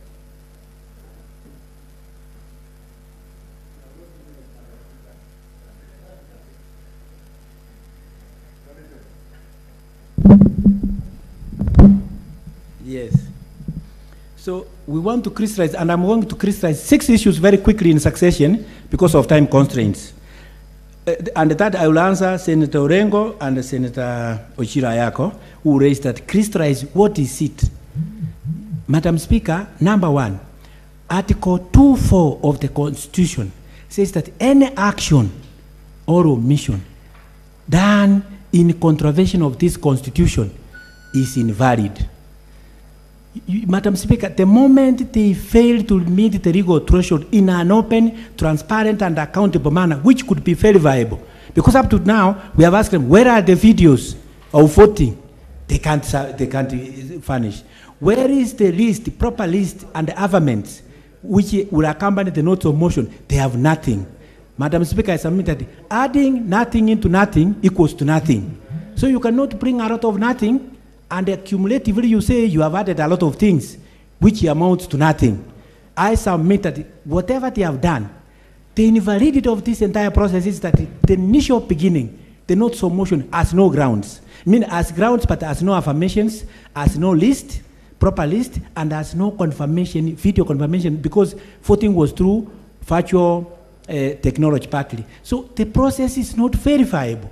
We cannot ascertain what happened. And in view of that uncertainty, I beseech you, as honorable members of the Senate, to reject this motion as premature. Point number 2, Your Ladyship, why it should succeed. If you look at Article 10, it enjoins all state organs, and the county assembly is a state organ, and it enjoins all individuals and all state officers to ensure that the rule of law, constitutionalism, and due process is followed. If they breach the same constitution, the same values, then they should not expect any protection when they come to the Senate, because the Senate its primary objective is to protect revolution, protect the rule of law, and protect due process. That is another reason why it should fail. Number 3, Madam Speaker, look at Article 20, Clause 4, A and B. It says that any action must be justifiable in a democratic society and in the spirit of human rights, fair play, and the rule of law. So the enduring value in our constitutionalism is the rule of law, democracy, fairness. It is all lacking when you look at it. Sonko may be having challenges because we are Christians, let us speak the truth. But the challenges are not impeachable challenges. It's just that you have a naughty kid, you have to forgive him and we move on. Now, thirdly, you look at Article 47.1 and Article 47.2. It says that if there is an administrative action, and their action from the beginning was administrative, it must be fair, it must be lawful, it must be procedurally correct. Madam Speaker, this process fails in all those ingredients in Article 47.2. That is the 4th ground why this should succeed. And I believe I have crystallized in very plain terms why this motion should fail. Finally, on the issues raised by the senators, if you look at it, Senator Cheruiyot, he invited a copy, he sought a copy summoning the governor and a copy of the answered. Because this is a transparent process, we have engaged in activities in the Senate now. We can go to the answered and verify what transpired. There is nothing we can lay our hands on, Madam Speaker, to ascertain what happened. Madam Speaker, the rest of the things will be dealt by my learned colleague, and I want to conclude. I want to see whether I've addressed all the senators. Senator Ongeri of Kisii County is my judge elder. He raised another issue. The county assembly, whether the county assembly denied the governor access. And this has a constitutional implication, because if you are denied access, and we are telling you as adults who went to represent the governor, and they rejected, they denied us access, and we're saying that has got a constitutional implication of the right to be represented by a council of your choice. That is an issue you must determine, Madam Speaker. And finally, Senator process was not followed. Senator Fernandi, I think, the process was not followed. Madam Speaker, the entire process, whether constitutional, whether legal, whether regulatory, was ignored by the County Assembly. So they cannot come out now in the Senate trying to say full rule of law, due process, when they themselves have not followed the rule of law and due process from the beginning. For those grounds and others to be stated, my learned colleague, we play that you reject the motion as premature, return it to the County Assembly, and dismiss it. Thank you. Next, Council. Thank you very much, Madam Speaker, honorable members. I humbly request this honorable House to consider the implications of an impeachment whose foundation has not been established. 5 senators, 5 in their inquiries asked the County Assembly, provide us with the evidence that you had the numbers, provide us with the evidence there was proper voting, provide us with the evidence that the impeachment process was fair to the governor, provide us with the evidence that you had of compliance. None was provided. In deference to the question asked by Senator Madzayo, Madam Speaker, sir, Madam Speaker, I beg to have a rejoinder in Kiswahili. Swala ambalo Mheshimiwa Madzayo ameuliza ni muhimu sana, na tegemeo la jumba la Senate ambalo ni la heshima ni kwamba tegemeo la utaratibu wa sheria utafuatwa kabla governor hajang'atuliwa kutoka kiti ambacho ameteuliwa kulingana na utaratibu wa sheria. Na wakazi wa Nairobi ambao wako vitongoji katika vijijini au mahali popote, tegemeo lao ni kuwa sauti yao itasikika. Senator Madzayo wakaagiza, hebu tuelezwe na baraza la Nairobi, mlitekeleza wajibu wenu kulingana na utaratibu wa sheria au mnatueleza tuendelee na kumng'atua gavana wa Nairobi kiholela? Kiholela. Shahidi ambaye angedhibitisha ukweli wa maswala ambalo waheshimiwa wa jumba hili waliagiza na kuuliza ni spika wa kaunti ya Nairobi. Hakuitwa. Jumba la jiji la Nairobi county, badala yake wakamuita mtekelezi wa mswada. Na je, yeye alitimiza agizo la sheria? Mkazi wa Nairobi ambaye anapaswa kuhusishwa katika utaratibu huu, je, alihusishwa? Hakukuwa na ushahidi. Public participation kwa kimombo. Hakuna ushahidi, maseneta waheshimiwa. Hata mmoja kutoka kwa ward ya mtekelezi wa huu mswada hakusema nilitembea kwa ward yangu na nikawauliza maswala ya wakazi wa ward yangu. Mimi kama diwani wenu, je, jameni, mngependa nitekeleze haya? Hamna huo ushahidi. Na je, maseneta waheshimiwa, mkiwa hapa mmeridhika? kuna ubainifu wa utaratibu wa sheria kufuatwa ambao umemakinika kwa kuwa utakuwa ni ushahidi mkamilifu wa nyinyi kumng'atua gavana wa Nairobi. Na waomba na wasihi mwangalie huo shahidi, na mkiridhika ya kwamba umekosekana, hamna kamwe kutekeleza ombi kama hilo. Na nadhani nimejibu Senator Mathayo kwa lugha ambayo kwa heshima kubwa aliagiza ajibiwe. Na Mheshimiwa Pareno pia kauliza, sorry Madam Speaker, Honorable Pareno requested and asked, is there a nexus between Joyce Kenyanjui, who was a witness from the county assembly, and His Excellency the Governor, in her own evidence, which was tendered in support of the issue of the 2.6 million that allegedly moved from the county to the governor's daughter. She had this to say in description of her own self. And this is volume 9C at page 1120.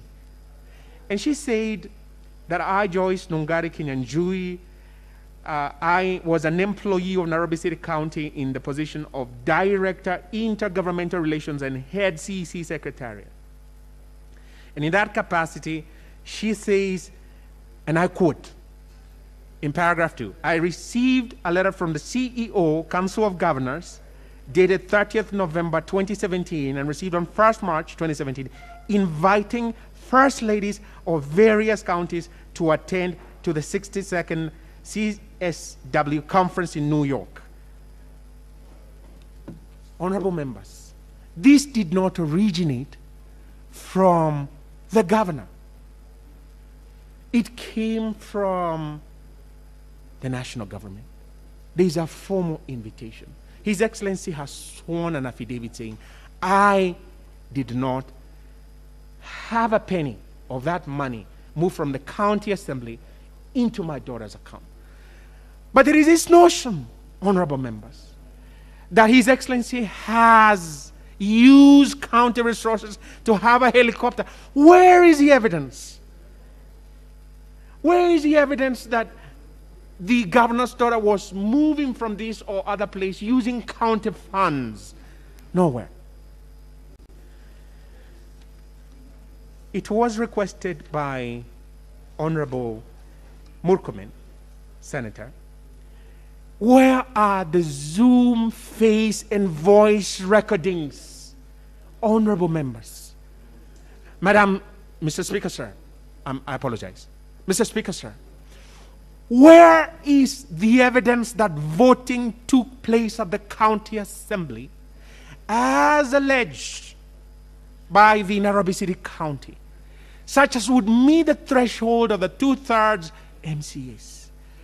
Honorable members, I urge, I beg, and request, when you consider these realities which go to the practical threshold, you will be disappointed that the county assembly has not availed you that material. On the issue requested by Honorable Nyamunga about the bursaries, Miss Nyamunga, I believe, the bursaries were, and she asked, were they continued? Miss, I apologize. Oh, I apologize. Please accept my apologies. Mr. Speaker, sir, I tender my apologies. No disrespect meant. And she asked, were the bursaries disbursed after that suspension? Madam Speaker, you did not, oh, sorry, Mr. Speaker, sir, oh my goodness, I'm sorry, apologize. Mr. Speaker, sir, you did not hear a rejoinder from the county assembly, not any evidence to rebut the issue of diverted bursary funds. Money meant for children in Nairobi County, in the slums of Mukuru kwa Jenga, in the slums of Mathare, was being diverted by MCAs. Those MCAs of the Nairobi City County Assembly now want you to say that impeach His Excellency the Governor, Honorable Ms. Nyamunga, on account of that illegal action by the Honorable MCAs. The stoppage was done, but it was revived after the payment came through because of the financial year, and that is in the affidavit of His Excellency. You are told that money went in the sum of about 260 million away from that fund. And the question is there a shred of evidence that you are shown that that money moved from the county assembly fund into the governor's account? What you're being told, allegedly, it went into the hands of lawyers. No nexus was demonstrated between these lawyers receiving these funds, 4 cases prosecuted, and the governor allegedly, ostensibly, receiving this money, pocketing it. None. A question was asked by Honorable Senator Haji, and the question was to His Excellency the Governor if he was furnished with the impeachment before the impeachment evidence and proceedings before the 3rd of December 2020. And the second limb to that was, why didn't the governor appear before the assembly? And the rejoinder is that there was no evidence tendered to His Excellency the Governor, such as he would have responded to, and by reason of which he was handicapped. Honorable members, how can anyone respond to that which has not been furnished on him? But you can see, honorable members, the events which His Excellency has demonstrated. He laments about the mover of the motion from the county assembly and says, you have embezzled 823,000. You are supposed to go to Dubai. You did not go. He admitted on the floor as he testified. Honorable members, would you close your eyes to that? That it is consequent upon that complaint in a flurry of movement. And this also answers Honorable Senator Madzayo's question in relation to that. Bwana Speaker, sir, kujibu Mheshimiwa Madzayo ni kama kibunga kilimkumba gavana aliposajilisha katika idara ya DCI lalama la kwamba huyu MCA kuna pesa ambazo za county ilikuwa asafiri aende Dubai na akakubali hakusafiri kwenda Dubai. Gavana akaagiza hebu mfanye uchunguzi, lakini siku 2 baadaye akavamiwa. Hakupewa ushahidi, hakupewa nafasi ya kusikizwa, hakupewa hata hayo majina ambao wanadai MCA walipiga kura. Na hii leo juu ya jitihada zake yeye mwenyewe akasema na akaagiza, mimi sitaki kuwa mlafi wala mlagai. Kanzo, sorry to interrupt you, yes, but our standing orders require that you use one language. Oh, I'm so sorry. So you started with English. Kiswahili, you can only use it when you are responding to somebody who has Mr. Speaker, sir, responded. I have ruled, just proceed. I apologize. Okay, it's because... Let him complete, let him finish what he's saying.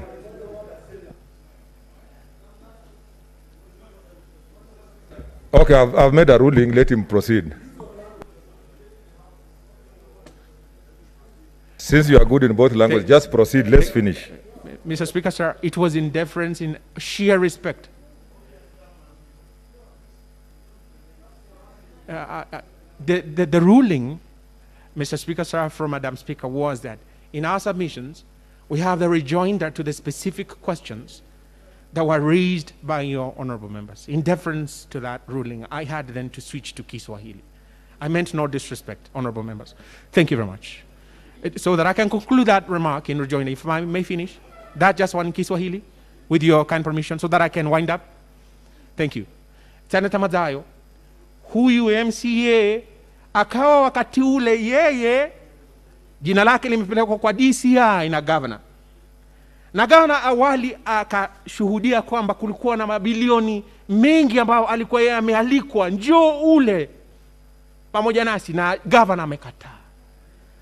Sasa ikawa huu mswada umeidhinishwa dhidi yake, na katika haraka ile akajikuta kama amepigwa na kibunga. Hapewi ushahidi. Hamna ushahidi. Mr. Speaker, sir, I have answered that. Let me wind up and say, Honorable Senator Linturi and Honorable Senator Cheruyot ask very important questions as I wind up.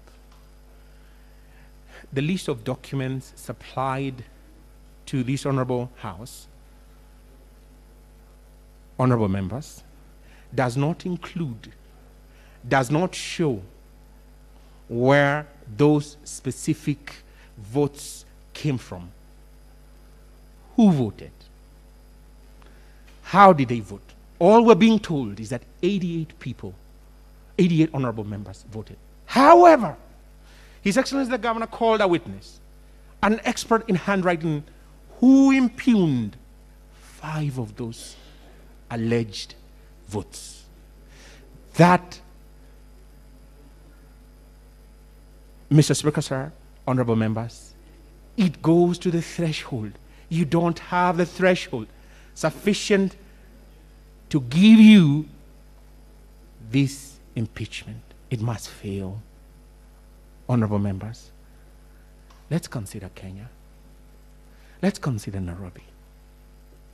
Let's just for a moment introspect and ask ourselves, if we were to impeach His Excellency the Governor, does that provide a solution to Nairobi? If we were to impeach His Excellency the Governor, is that the most expedient action we should take? Honorable members, I invite you to also consider Nairobi City County has a peculiarity to it. The lack of a deputy governor is informed by the pendency of 5 court proceedings. Immediately upon the resignation of the deputy governor who was then elected with the governor, unfortunately, not even a week after, a case was filed in the High Court. Upon its filing, the governor was then stopped from appointing a deputy governor. As we speak, petition 1 of 2020 is pending before the High Court. Honorable members, what are we accosted by?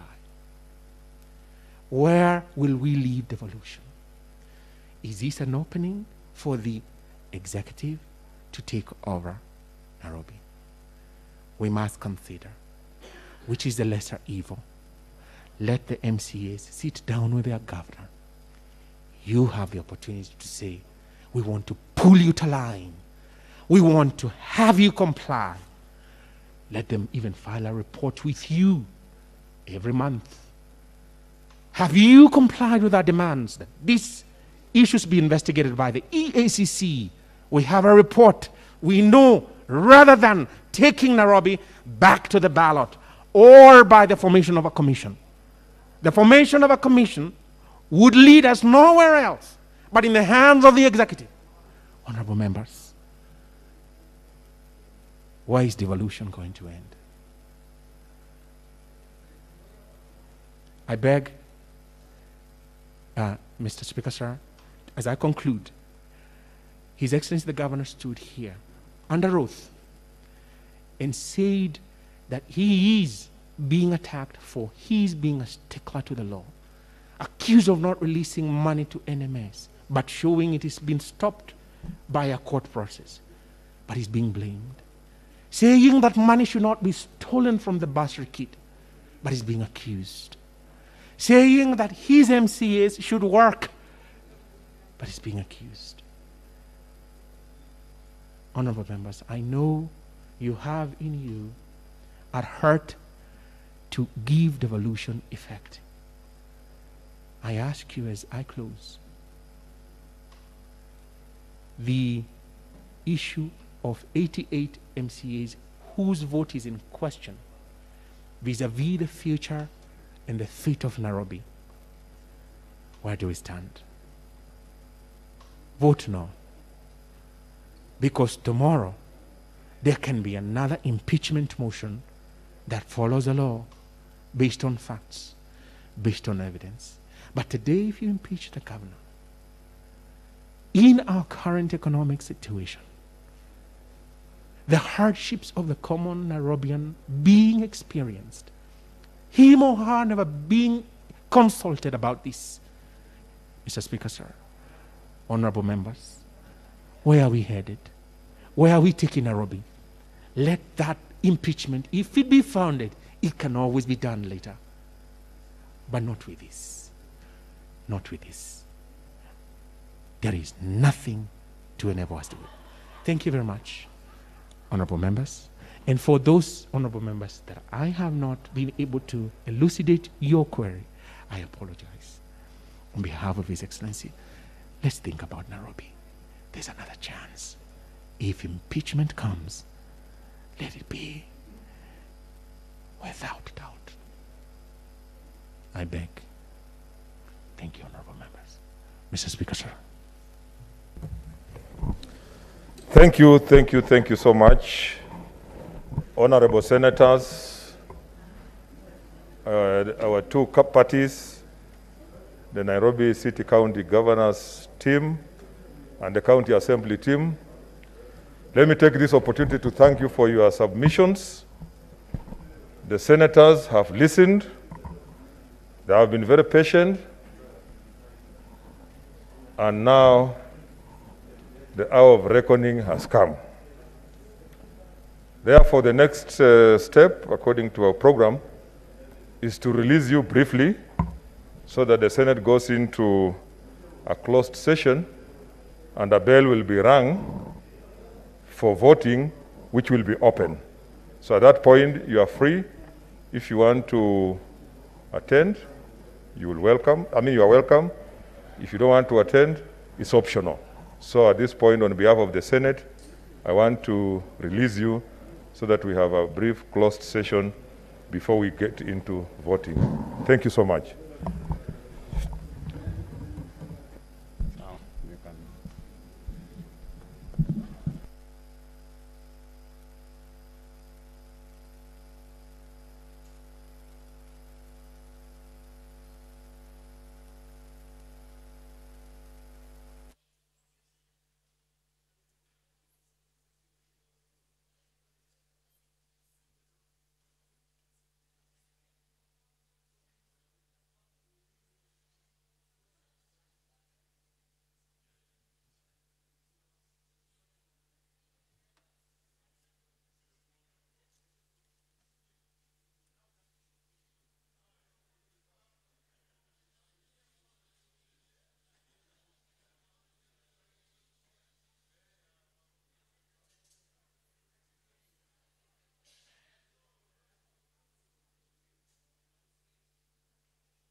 Please, those who have logged in, just unlog so that we know when they will be fresh.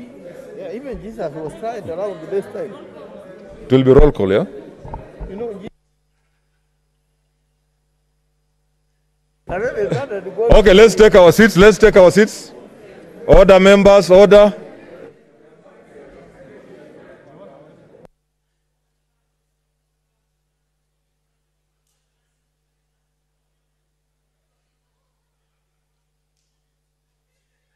Order, members, let's take our seats.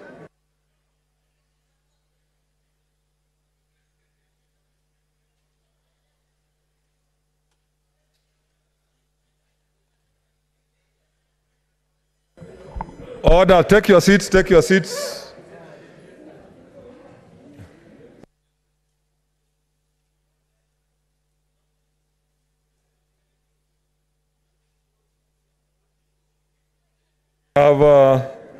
We have a supplementary order paper. We are now back to open session. The cameras can now come back.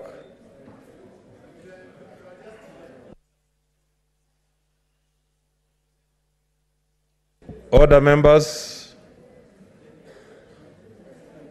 Let me call the clerk to read the next order. Order number 3, notice of motion. Leader of majority.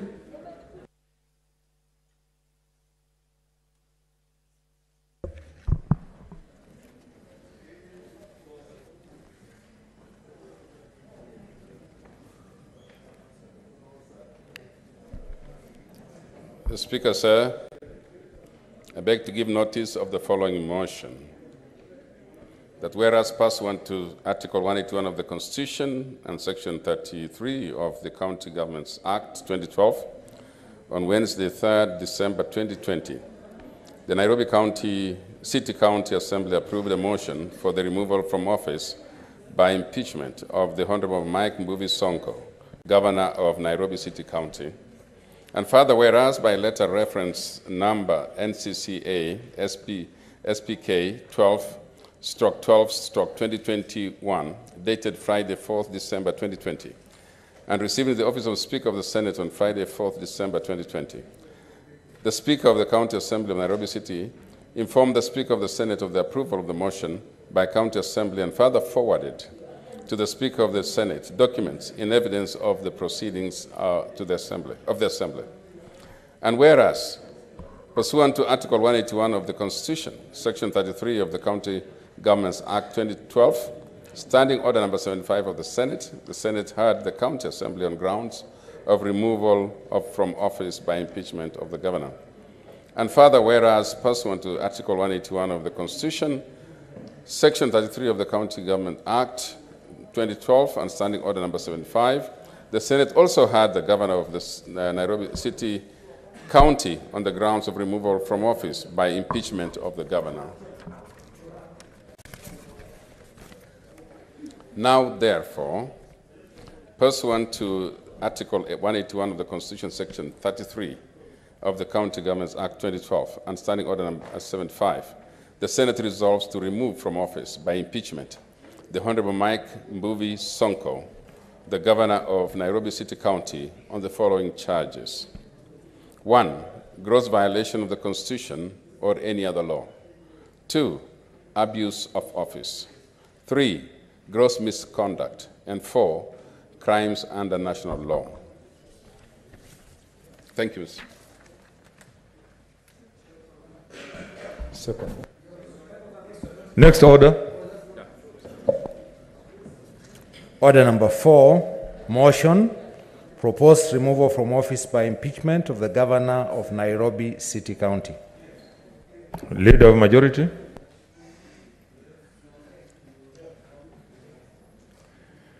Mr. Speaker, sir, I beg to move the following motion. That whereas pursuant to Article 181 of the Constitution, Section 33 of the County Governments Act 2012, on Wednesday, 3rd December 2020, the Nairobi City County Assembly approved a motion for the removal from office by impeachment of the Honorable Mike Mbuvi Sonko, Government of Nairobi City County. And further, whereas by letter, reference number NCCA/SPK/12/2021, dated Friday, 4th December 2020, and received in the office of the Speaker of the Senate on Friday, 4th December 2020. The Speaker of the County Assembly of Nairobi City informed the Speaker of the Senate of the approval of the motion by County Assembly and further forwarded to the Speaker of the Senate documents in evidence of the proceedings of the Assembly. And whereas pursuant to Article 181 of the Constitution, Section 33 of the County Governments Act 2012, and Standing Order 75 of the Senate had the County Assembly on the grounds of removal from office of by impeachment of the governor. And further, whereas pursuant to Article 181 of the Constitution, Section 33 of the County Governments Act 2012, and Standing Order number 75, the Senate also heard the governor for Nairobi City County on grounds of removal from office by impeachment of the governor.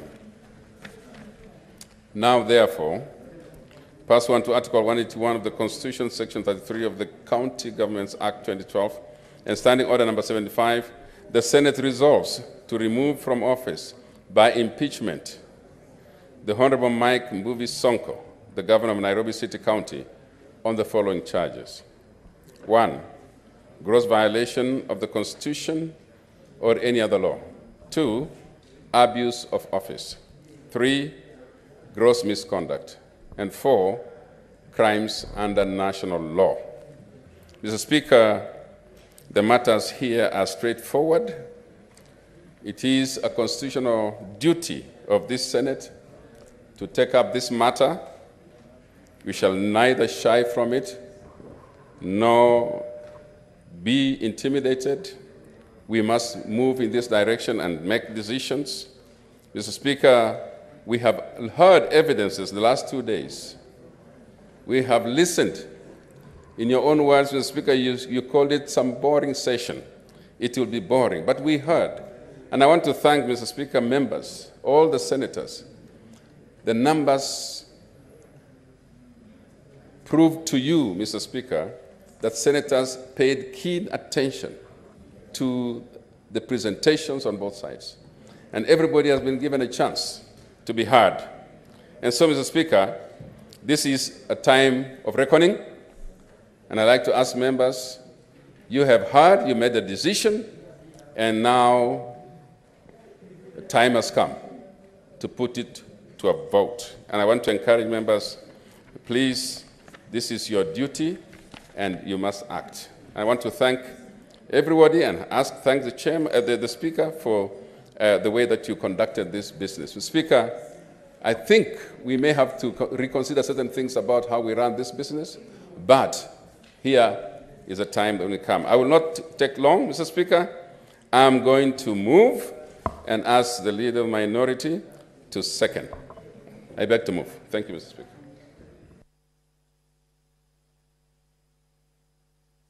Mr. Speaker, I'd ask that order be kept while we are having the proceedings. As you know, there are senators upstanding. Honestly, take your seats. And that is not allowed at all. Mr. Speaker, strictly speaking, I have 1 hour to second the motion. But being cognizant of the importance of this motion, I beg to second. And Mr. Speaker, I want just to make the following remarks. The question of removal is not a question that can be made by any one single senator, but on account of the aggregate vote of all the senators as an expression of the resolution of the Senate. Mr. Speaker, I want to place before you certain matters which are in the Constitution to draw a contradistinction. And if the Attorney General Emeritus and the judge... Order, Senators, Emeritus. Emeritus Please. And the judge. Let's make it easy for him to second them. The judge is on his feet and he's supposed to be judge. Yeah, I don't know how he's going to judge. Now, Mr. Speaker, This is probably the only power under the Constitution that has remained intact throughout our constitutional dispensation. Is a power which is so onerous that, Mr. Speaker, I believe that any time we are faced with an impeachment, we should give the whole country the feeling that anybody who appears before the Senate is assured not only of justice being rendered, but even in terms of our conduct, justice will not only be done, but would be manifestly be seen to be done. And that goes not just from what we say as a Senate, collectively, as individually, but even as the way we conduct ourselves during such proceedings. And Mr. Speaker, I just wanted to, for the purposes of seconding this motion, draw to the attention of the Senate two issues. One, the principles of how impeachment is to be carried out and the standard of proof that is required in an impeachment is now a matter which has been well settled by the courts in the various decisions that have been made here. And I would plead to the Senate also to be consistent. There was a time, Mr. Speaker, when I tried to urge the Senate that is very important under the principle of legality and committee of institutions, that we should respect what the courts do in as much as what we want the courts to do. I think there's a matter which is still a matter of debate. We seem to be shifting goalposts. In other matters that I remember in the Samboja case, people were saying we should never be compelled to obey court orders. And in these particular proceedings, we are being urged that this matter is before the court and therefore we should not be in a position to deal with it. But having said that, I want the Senate to look at Article 99 of the Constitution in relation to disqualification of members.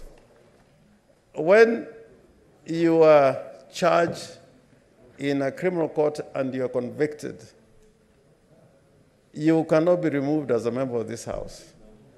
Because the Constitution says that, and this is Article 99, sub-article 2H, that you must have been found in accordance with any law to have misused or abused a state office or public office, or in any way to have contravened Chapter 6 of the Constitution. That is why it is possible for a member of parliament who has been convicted of an offense can continue to be a member of the House until the appeal process is exhausted. And I think we have examples in the county, in the National Assembly. But when it comes to the removal of a county governor, the words there are very different in contradistinction to what is contained in Article 99. And, Mr. Speaker, it says the following, and I read Article 181 sub Article 1. A county governor may be removed from office on any of the following grounds. It does not say to have been found. It says on any of the following grounds. Then when you go to Article 1B, it says, where there are serious reasons to believe, not to have been found, there are reasons to believe. And this, of those people who have read the American Constitution and the impeachment processes in the United States of America, and a lot of jurisprudence on this, they are saying this was the instrumentality of Parliament to control those who would act in abuse of power, that if they waited for court processes, that undermining of the authority of delegated authority from the sovereign authority, which is the people, would have to wait until the 5 years or 4 years of tenure is over. So, Mr. Speaker, what am I trying to say? What I'm trying to say is the ground, the standard of proof is very different, and as the courts have borne out in the many appeals that we have been referred to. But the finding as to whether there has been a violation of the impugned conduct as stated in the Article 181 of the Constitution is really a political question. But we have to have a threshold because they are set out in the Constitution. But in my view, it's still a political question. It's a political question. So at the end of the day, Mr. Speaker, all that I want to say in conclusion is that this is a very important instrument that is donated only to this House. And my fear is, Mr. Speaker, and we must revise these rules. We must look at the Act again. My belief is that so far we have not given the solemnity to this process, because imagine the next time probably is the President of the Republic of Kenya that we are impeaching, contrary to the mandate they are given to the people by the people of Kenya. Everybody in the world will be watching us. It may be the governor now, but if it was the President of the Republic of Kenya, the whole country will be watching. And Mr. Speaker, therefore, I believe that we must revise the rules. We must amend the County Governments Act in relation to the impeachment. And I want to persuade the House that a committee process probably is better. In the United States of America, they did not have a provision for the committee system. What they have in the law is actually plenary. But they have found out over time that plenary doesn't really work. It doesn't do justice to the grounds and the seriousness of the grounds which normally those who have been impeached face. So, Mr. Speaker, with those remarks, I beg to second. Thank you. Honorable Senators, I now propose the question, which is that whereas pursuant to Article 181 of the Constitution and Section 33 of the County Government Act 2012, on Wednesday, 3rd December 2020, the Nairobi City County Assembly approved a motion for the removal from office by impeachment of the Honorable Mike Mbuvi Sonko, Governor of Nairobi City County. And further, whereas by letter reference number NCCA/SPK/12/2021, dated Friday, 4th December 2020, and received in the office of the Speaker of the Senate on Friday, 4th December 2020, the Speaker of the County Assembly of Nairobi City informed the Speaker of the Senate of the approval of the motion by the County Assembly and further forwarded to the Speaker of the Senate documents in evidence of the proceedings of the Assembly. And whereas pursuant to Article 181 of the Constitution, Section 33 of the County Government Act 2012 and Standing Order 75 of the Senate had the County Assembly on the grounds of removal from office by impeachment of the Governor. And further, whereas pursuant to Article 181 of the Constitution, Section 33 of the County Government Act 2012 and Standing Order number 75, the Senate also had the Governor for Nairobi City County on the grounds of removal from office by impeachment of the Governor. Now, therefore, pursuant to Article 181 of the Constitution, Section 333 of the County Government Act 2012 and Standing Order 75, the Senate resolves to remove from office by impeachment the Honorable Mike Mbuvi Sonko, the Governor of Nairobi City County, on the following grounds. Charges: 1, gross violation of the Constitution or any other law. 2, abuse of office. 3, gross misconduct. And 4, crimes under national law. What's your point of order? Who is it? Okay, Senator Sakaja. Yeah, I've finished. What's your point of order?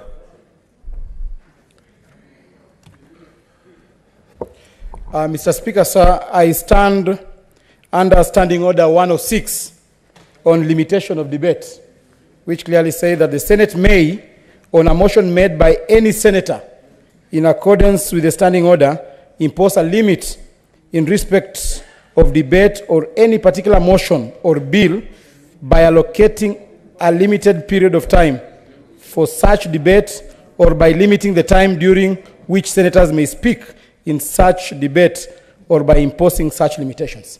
Mr. Speaker, Standing Order number 106(2) clearly says that such a motion may be moved without notice. I beg to move this motion, Mr. Speaker, that these debates be limited to 3 minutes per speaker, Mr. Speaker, so that, Mr. Speaker, we save time. Mr. Speaker, I want to call upon Senator George Khaniri to second this motion. Thank you.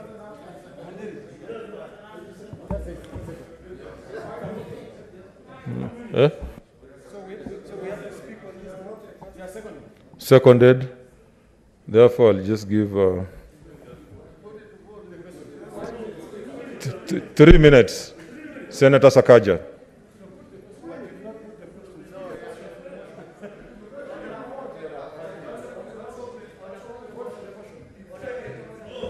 Thank you. Thank you, Mr. Speaker. Mr. Speaker, I'd like to...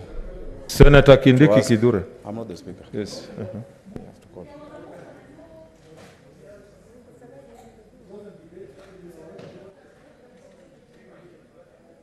Give him the mic. No one is giving him the mic.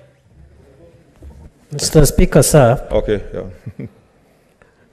The Senator for Kakamega County has moved a procedural motion, and properly so, which has been seconded by the Senator for Vihiga County. However, Mr. Speaker, sir, with tremendous humility, I believe that the Speaker of the House must take a vote, a viva voce vote, to ascertain whether that motion has been passed before we can progress. Because I am of the opinion, Mr. Speaker, that talking about removing of a governor is not a small matter. As many senators as possible should be able to speak for at least 5 minutes, to at least to say something. Minimum 3 minutes. By the time one rises up, time will be over. So, Mr. Speaker, I'm begging. But if it is the opinion that we do 3 minutes by majority, I'll abide by the decision of the House. Okay. A motion has been proposed to limit the time of the motion and seconded. Now I propose the question, which is that the time for this motion be limited to 3 minutes. As many are of that opinion, say aye. Aye. As many are of contrary view, say nay. The ayes have it. Senator Sakaja.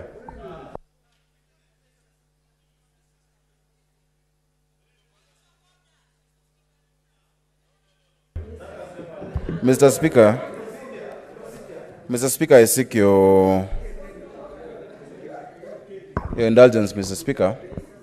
I know members want us to dispense with this matter quickly, but as a senator representing Nairobi, I would kindly ask that I beg your indulgence that I speak for 5, or 6, Mr. Speaker, kindly. Okay, 5. Thank you. Senator Ridama is saying 10. I don't need 10. Mr. Speaker, as I speak to this motion, Mr. Speaker, kindly advise senators not to address me, to address you. You're asking a point of order to the Speaker, not to me. And unless you're given, I keep speaking. Mr. Speaker, in speaking to this motion... What's your point of order, Senator Murkomen?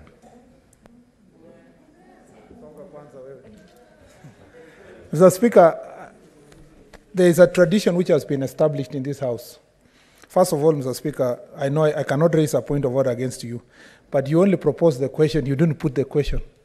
on the time we are supposed to debate here. So just that's out of procedure, but that's water under the bridge.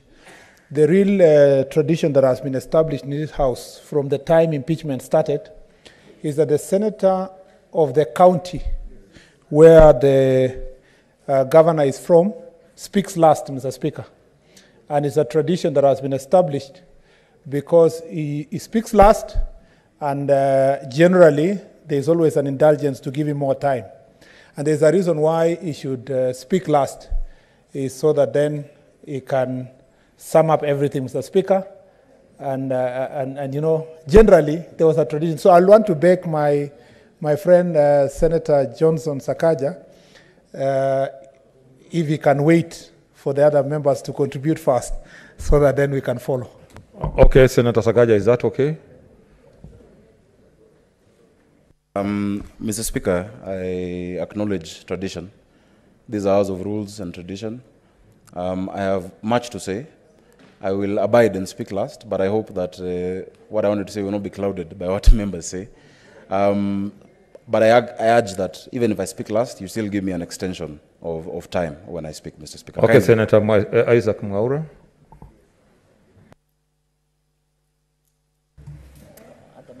Sorry, Mr. Speaker, you caught me off guard. I still thought I wanted to listen to Senator Sakaja. But I want to really say that this whole process of impeachment is a far much better, improved version than the way in which we impeached the governor for Kiambu, Ferdinand Waitito. I think I saw a lot of civility from the senators and also the cross-examination from the council. And that is something very commendable, Mr. Speaker. But I also want to say that we really need an impeachment procedure law so that we are very clear that it is not whimsically possible to just make a determination as to whether we really have a case for a plenary or for the committee based on maybe what may have happened by a certain committee or certain persuasions of the moment. But, Mr. Speaker, having said that, it is my opinion that indeed, yes, the governor has a case to answer. I think I was moved personally by the charges against him, especially around gross misconduct, issues to do with variation of tenders, and there's a topic I keep on talking about called development corruption, where you use development money meant to help the poor Kenyans, you divert them by compromising on the standards of that project so that then those monies end up in people's pockets.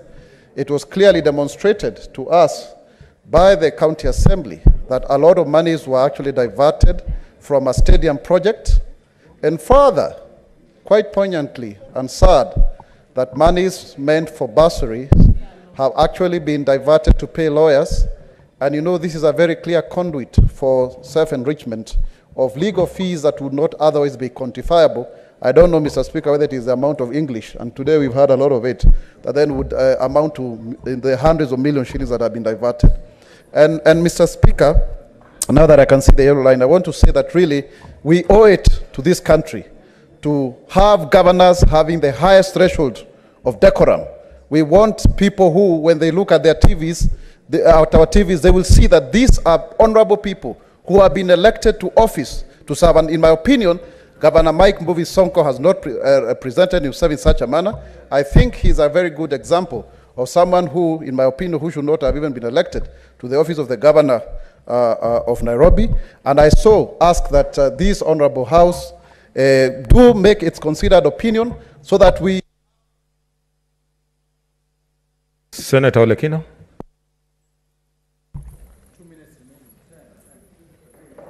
Thank you, Mr. Speaker. Mr. Speaker, I rise to oppose this motion with the following reasons. Mr. Speaker, I've sat here for the last 2 days, listened very carefully to the allegations by the County Assembly, and in my view, which I wish to convince my colleague within 3 minutes, those allegations have not been substantiated.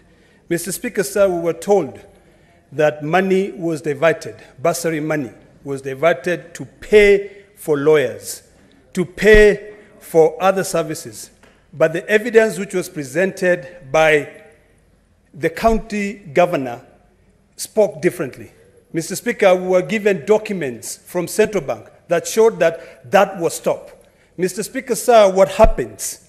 Normally, when you're processing a payment, it leaves IFMIS and it goes to IB. At the end of a financial year, if that money has not cleared from IB or internet banking, it goes back into the county revenue fund. Mr. Speaker, sir, with my 2 minutes left, the issues that we have been entertained here with revolve around 3 particular issues. One, Article number 187, 2A and B. And this is a matter that this House must sit seriously and consider. Because when it says that arrangements shall be made to fund transferred services, it does not say the national government should put together a legal framework to transfer those services. This is a threat to devolution, and we must be alive to that. The second issue, Mr. Speaker, has got to do with the relationship of the Treasury, the County Assembly, the County Executive, and this new entity called NMS. Mr. Speaker, sir, we will be violating Article 219 if we agree with the County Assembly that, yes, NMS should get money directly from the Exchequer. Mr. Speaker, sir, I have 50 seconds. I want to beseech you, my brothers and sisters. This is a very tough time for devolution. If we agree to violate Article 187, 2A and B, and Article 219 of the Constitution, we will be doing us a disservice.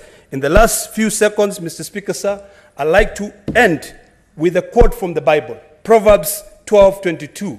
It says, "Lying lips are an abomination to the Lord, but those who deal truthfully are his delight." I wish to beseech you to deal fruitfully and truthfully. I thank you, Mr. Speaker. Senator Cheriot. It's not there. Senator Langat Christopher. Thank you, Mr. Speaker, for giving me this chance also to say something. I want to oppose this particular motion deeply. One is because of procedure.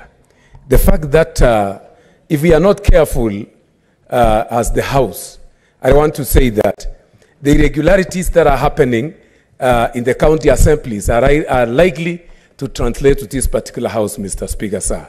And I want to say it was not very clear up to this particular time if the threshold was made clearly in the county assemblies. And I want to say that unless we are careful, sooner or later, this particular House will be converted by the MCAs as a lynching ground to the governors.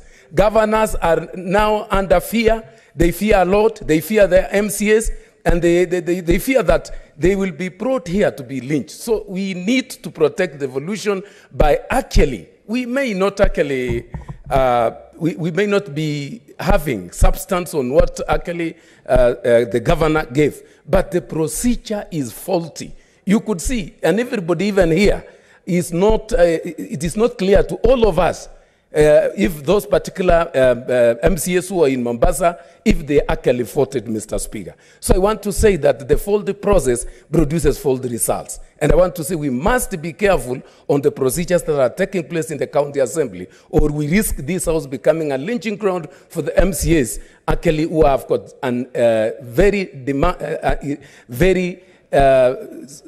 a lot of demands that are putting on the governors that are not realistic, and they cannot be actually accepted. So I want to beseech this House that if only we could send this particular case back to the MCAs so that the procedure be followed effectively, Mr. Speaker, we have got no problem with the results. But a faulty process also leads to a faulty results at the end of it. So I beg this particular House that we reconsider this matter with seriousness that it deserves as a way of protecting devolution. Thank you, Mr. Speaker. Senator Mogeni Eric Okongo.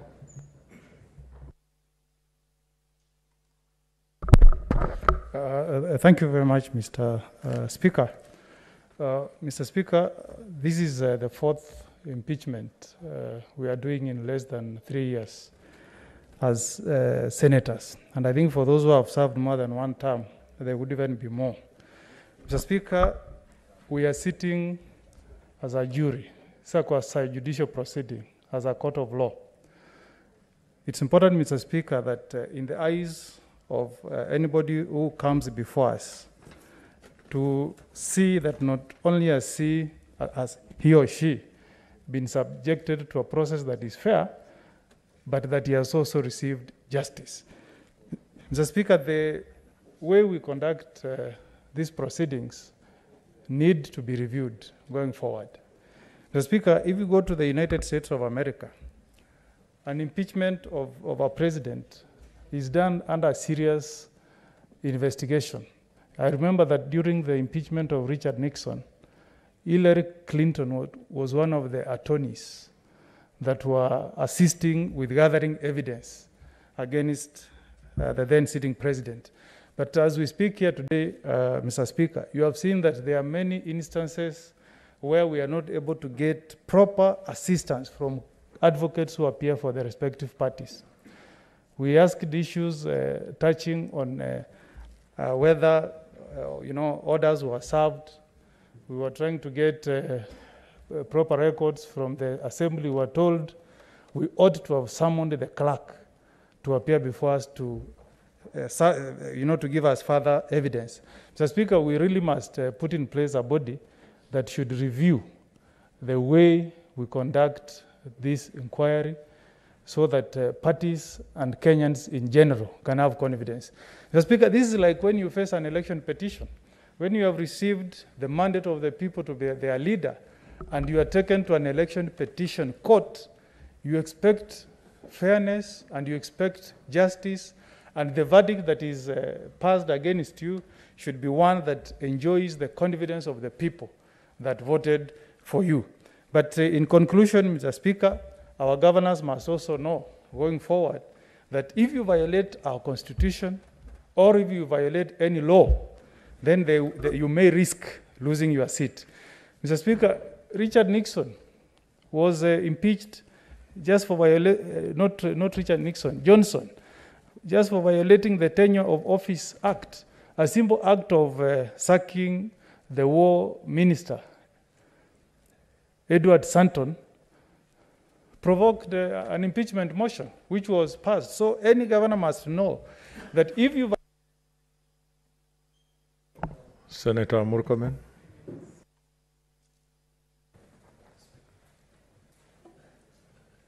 Thank you, Mr. Speaker. Mr. Speaker, I want to thank both the councils for the governor and the county assembly for the work they did. Mr. Speaker, to agree with many of our colleagues who said that an impeachment process, though legal, has a lot of political implication. This House is presiding over the fourth impeachment procedure this term. And like last term, Mr. Speaker, this term of the 4 impeachment processes, 3 have an element of state sponsorship. 2 particularly have a full support of the state, including this one. Mr. Speaker, I have a problem with that. I have a problem because if the national government will use its machinery, both, Mr. Speaker, security machinery and resources that are given by the people of Kenya to impeach a governor, then there lies the danger. Mr. Speaker, Article 96 was not established by accident. Article 96, which says that the Senate shall protect counties and county governments, was put in place because it was known that there is a danger that county governments are facing. Where is that danger from, Mr. Speaker? There might be other quarters that county governments may face danger from, but the most primary institution or government, Mr. Speaker, that threatens county governments, the national government, because of the competition between the national government and the county governments. Today, from the witnesses and from the testimony we've heard from the Nairobi County government, all this is about control of the 10%, Mr. Speaker, of the country in terms of its economy. It is 60% of the GDP Nairobi County. This is about power. It's about the transfer of functions agreement. It's about the establishment of the Nairobi Metropolitan Services, Mr. Speaker.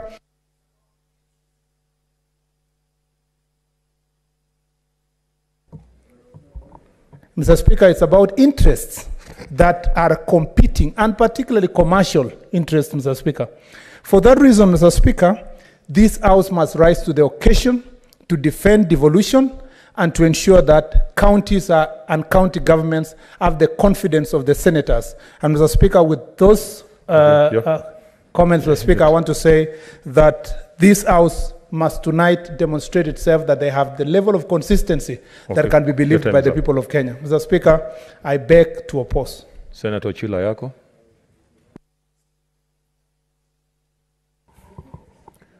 Thank you.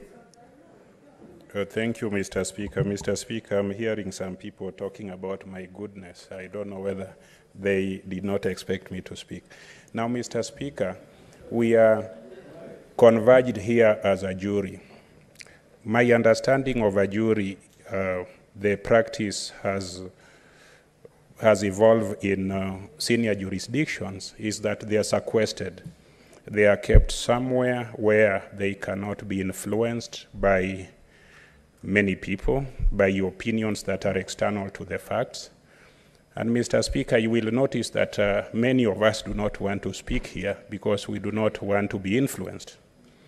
So, Mr. Speaker, I just want to say that this is a very serious duty, and in the future, I think we should introduce sequestration so that we do not have to operate in a manner that we may be influenced.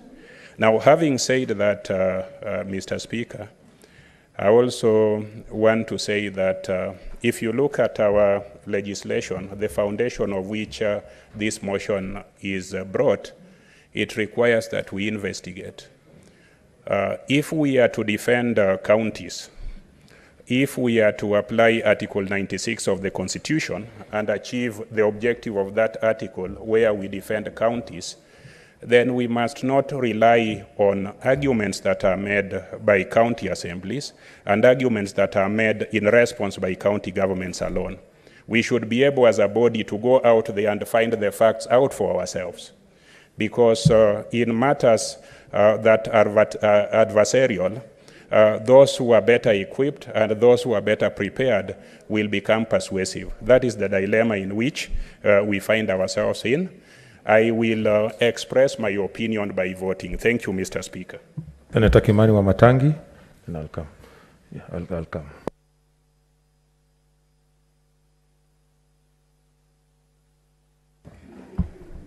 Thank you, Mr. Speaker. Mr. Speaker, I want to first begin by appreciating, and I think it's important for members of the public, because there has been that debate all along, whether if we conduct our business in plenary or whether we go to a committee, which way is justice served, Mr. Speaker? And I think it's important that members of the public who have been following these proceedings understand that this House is above reproach, and that whichever way we prosecute these matters when they come, Mr. Speaker, that at the end of the day, senators make a conscientious decision that eventually will give the verdict of what each senator is convinced has happened. But, Mr. Speaker, just two quick issues I would like to address that I think are pertinent in the future. First, Mr. Speaker, is I believe we need to readdress the procedure of how we deal with these impeachment processes, Mr. Speaker, because we might run the risk of compromising a very important tenet and virtue of this process, and that is believability. Mr. Speaker, if these processes continue and then eventually it is clear, even to somebody who is following, that we are not able to prosecute the matter to its detail because of lack of time, such that there is even no time to question the veracity of evidence, look at the authenticity of documents when they have been presented, Mr. Speaker, then that eventually would eat into the solid foundation of this House as one that is given that constitutional duty. Mr. Speaker, secondly, I believe, Mr. Speaker, that what we are seeing when these processes start is not what is intended in the Constitution, Mr. Speaker. At one point in the process, Mr. Speaker, it ended up being a contest between MCAs. You ask, if this side brings an MCA, and they are throwing the other MCAs on the other side. Is this a contest between members of the same county assembly that who have come here to say this one said this one did not do this? Indeed, it almost reduced to a contest between lawyers. So you find there's one lawyer questioning the authenticity and the integrity of the other one, Mr. Speaker. I believe, for example, at the county assembly level, when the decision is made there, if it has been made correctly, when the matter arrives here to the Senate, then it is virtually the accused against his allegations for the Senate to listen to, but not a contestation between whether there was a lying MCA and there's a truthful MCA and there's another group in there, Mr. Speaker. So we should be asking ourselves, is this process finally serving devolution by the way we are prosecuting it, Mr. Speaker? And I believe we are going to make it fine, we are going to make it better if, Mr. Speaker, we qualify the process by ensuring. Senator Wambua Kio.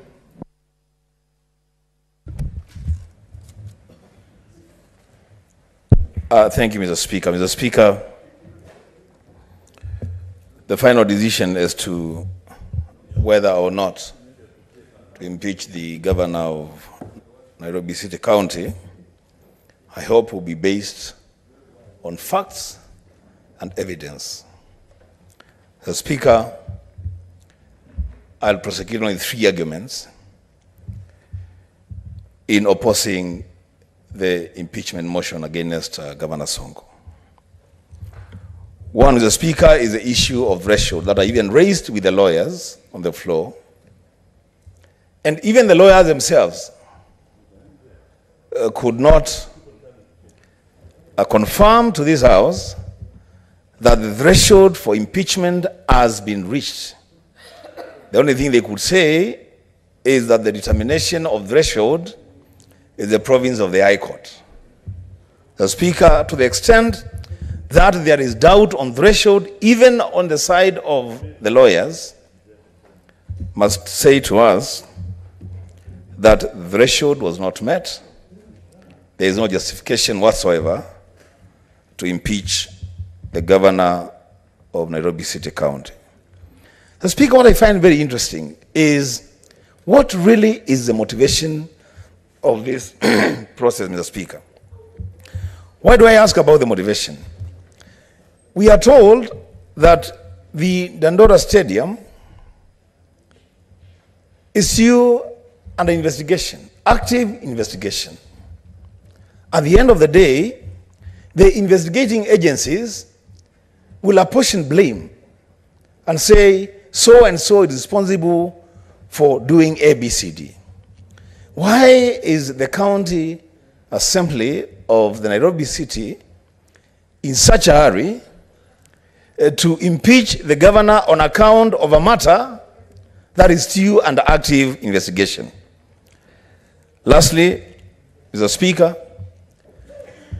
I want to thank the governor of Nairobi City County for stopping a cartel that was receiving bursary funds to a phantom school, but unfortunately, on that same count, is being accused of not issuing bursary funds. The Speaker, this House is being called upon to make a decision based on facts and evidence adduced on the floor of this House. The Speaker, with those remarks, I oppose. Senator Cheriot.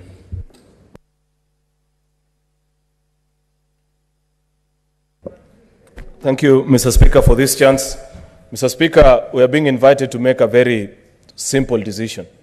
I call it simple because the legislation that we are relying upon to make a determination where the threshold was reached at the County Assembly was passed by this Parliament, Mr. Speaker. The County Assembly of Nairobi appeared before us. They had a lead counsel.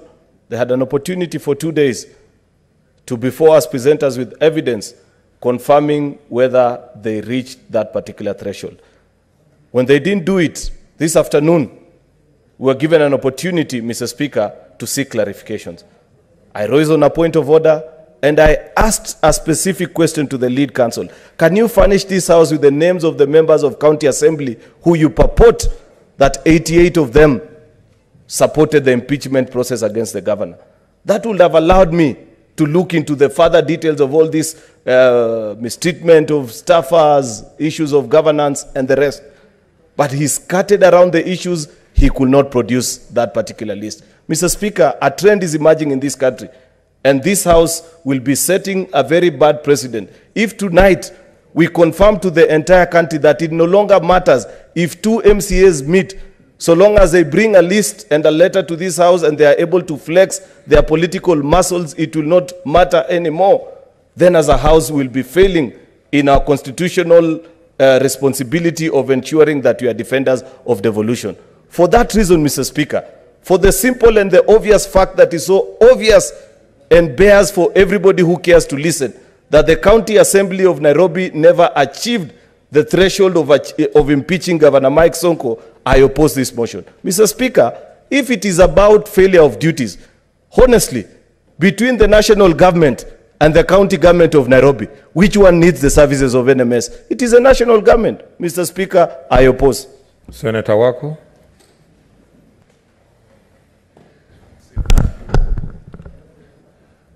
Thank you for giving me this opportunity to speak to this very important motion. Mr. Speaker, sir, we have had 4 petitions. We have gathered experience, and I believe we are improving in the way we are handling these petitions.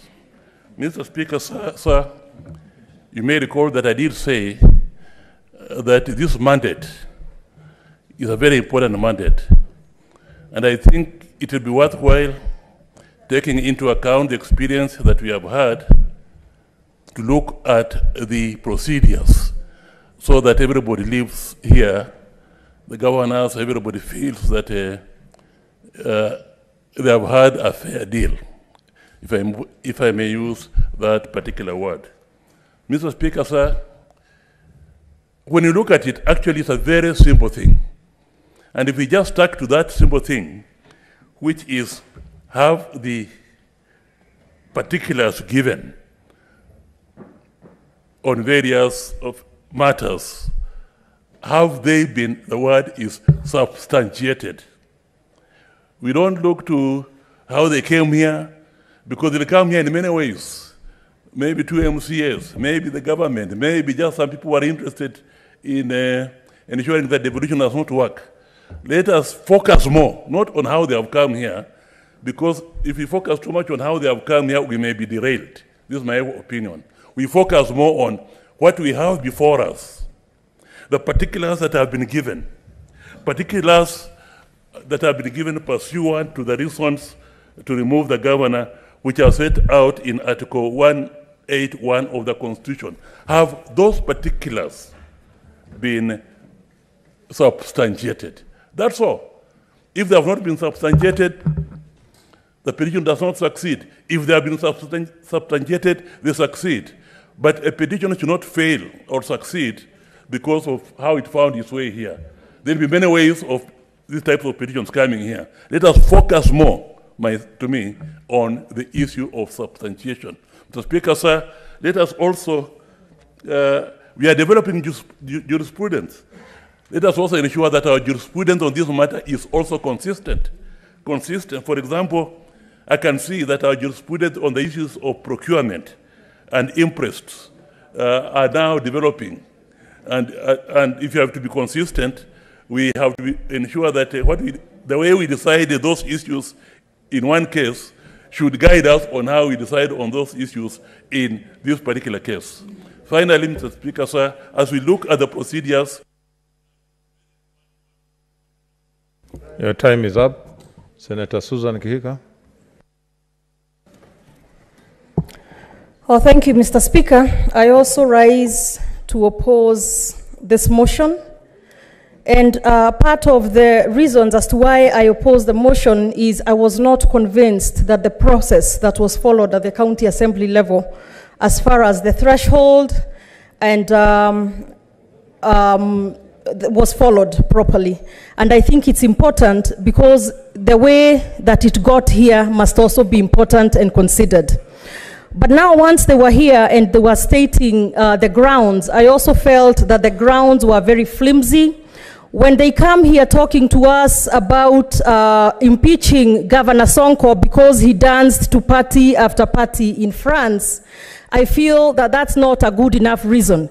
When Governor Sonko was elected by over 800,000 voters in Nairobi County, we all knew him to be a flamboyant, exuberant, flashy gentleman. So for us to now want to pigeonhole him into a suit and tie and expect him to just sit in the corner somewhere and sign off warrants and give back kickbacks, and if not, then be impeached, I feel that that is not the way to defend devolution. As the Senate, one of our very primary duties is under Article 96(1), which is to defend devolution. And from what I have seen in the past year or so, we seem to now have become some rubber stamp puppets who will do anything to help those who want to, from the national government, who want to mess with devolution, kill it by removing anyone who does not toe the line. We want to help them get there. But is it really worth it to have a by-election in Nairobi County, because which has 10% of the population of this country, just because they want maybe to transfer, as we have seen previously, to the military, the functions of the county illegally, and maybe perhaps the governor has refused to sign over some roles to an illegal entity. But here we are helping them, giving them a hand to get there. But anyhow, at the end of the day, my colleagues, I want to appeal to your conscience.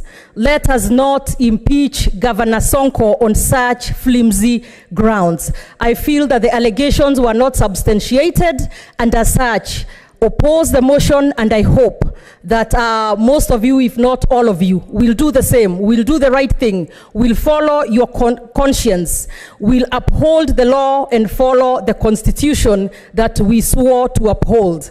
But as things are going, I fear for the devolution of this country if it's in the hands of this Senate. Thank you, Mr. Speaker. I oppose. Senator Wetangula.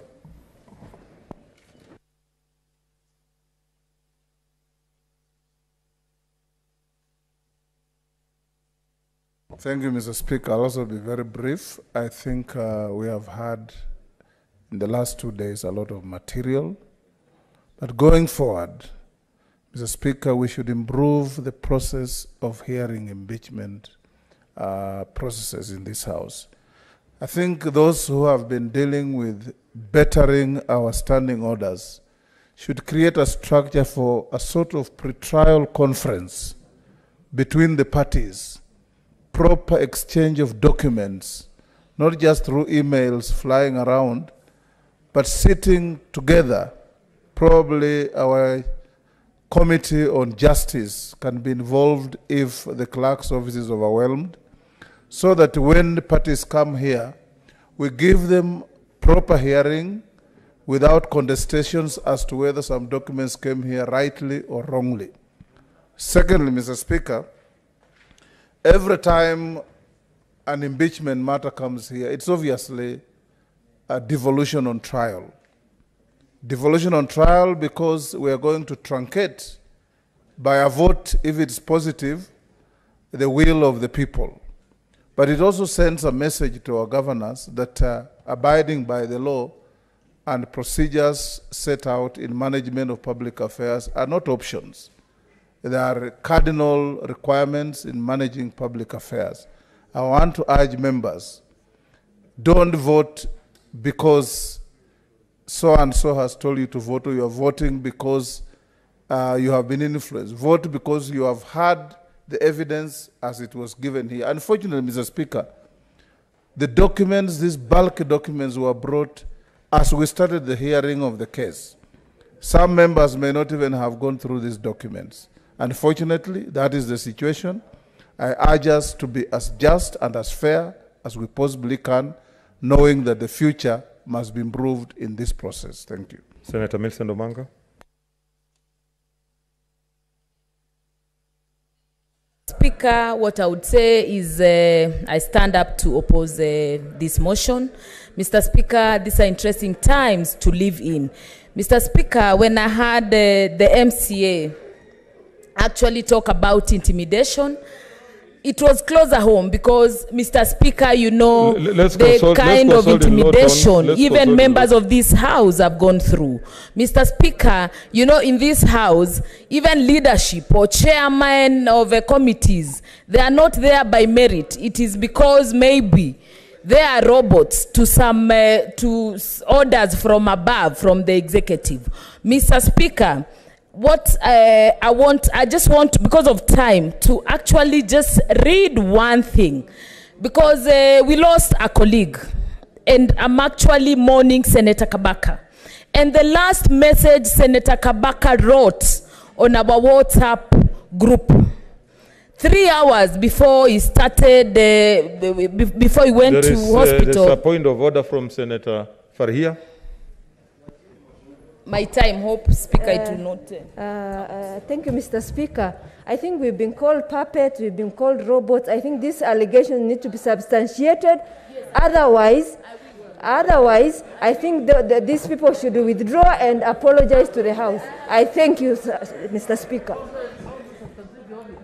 Yeah, Mr. Speaker, I cannot substantiate the obvious. Anyway, Mr. Speaker, I want to read the last message Senator Kabaka wrote on our WhatsApp group. Order. You know, don't just plow through. Let's make sure that your people are listening to what you are saying. And this is just a word of caution. Remember that we are sitting here as Senate. So whichever name you use, you cannot stand out of this Senate and appear like you are not part of the Senate. So if you say, whatever, we are horses, we are cows, we are dogs, know that you are one of them. So let us be careful about what we are saying. Please, wind up. Thank you. I'm guided, Mr. Speaker. I want to read the last message Senator Kabaka wrote on our social group. That's why, so that I can plead with members. If we actually want Senator Kabaka to rest in peace, let's actually rest him in peace by granting him what he requested on our WhatsApp group. I will read. Order. You are out of order. You are out of order. Order, senators. Order, senators. You cannot misuse, we cannot use the misfortune that has befallen us, and we are still mourning our brother to say that. You are completely out of order. Order, senators, wind up. Time is up. Honorable senators. Your time is up. Senator, what's your point of order, Senator Kangata? Yes, thank you, Mr. Speaker. Mr. Speaker, it is now 17 minutes past 10. Yeah. Mr. Speaker, we shall vote on each and every allegation. Yeah. Mr. Speaker, tomorrow is not a gazetted day. Yeah. So meaning we have a statutory deadline. In fact, I think Section 33 has clear set out timelines of the County Government Act, Section 33. And therefore, if for any reason we spill over up to tomorrow beyond midnight today, we will be breaching the law. And then taking into account the voting will be by roll call. I seek your directions on how we will proceed going forward. Yes, I propose we call the mover to reply. I propose we call the mover to reply. Mr. Speaker, I propose we call the mover to reply.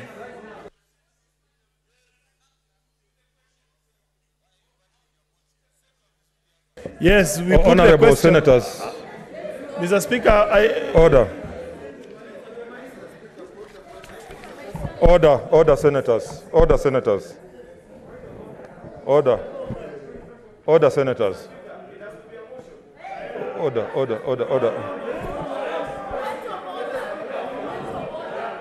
Order. Order, senators. Just hold on. Order, senators. Order. I have not even talked. What do you know what I'm going to say? No. You are not an expert in reading body languages. Order, senators. I was going to say this. Order. I want to give this opportunity to the senator for Nairobi, whom I had given an opportunity to talk last, so that because of time, we are able to, I put the question so that we vote. Senator Sakaja.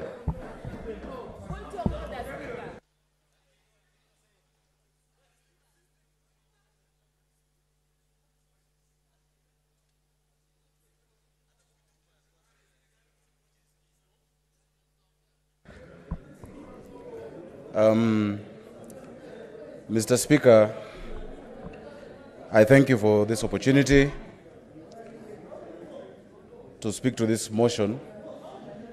Following your guidance, Mr. Speaker, that I speak last. Mr. Speaker, I ask that you direct... Okay, order, senators.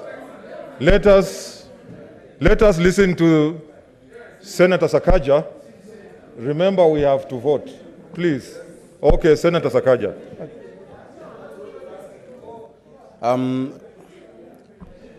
Mr. Speaker, for the past 2 days, as I've sat here, I have really held myself together, not to speak. Because you know, Mr. Speaker, I speak a lot in this House. But I acknowledge the tradition of this House. Mr. Speaker, the tradition of this House holds that the senator of the county... Order, senators. Consult in law. Why are you not listening to the Senator Nairobi? That's just confirming that we are tired. So let us listen to the senator for Nairobi.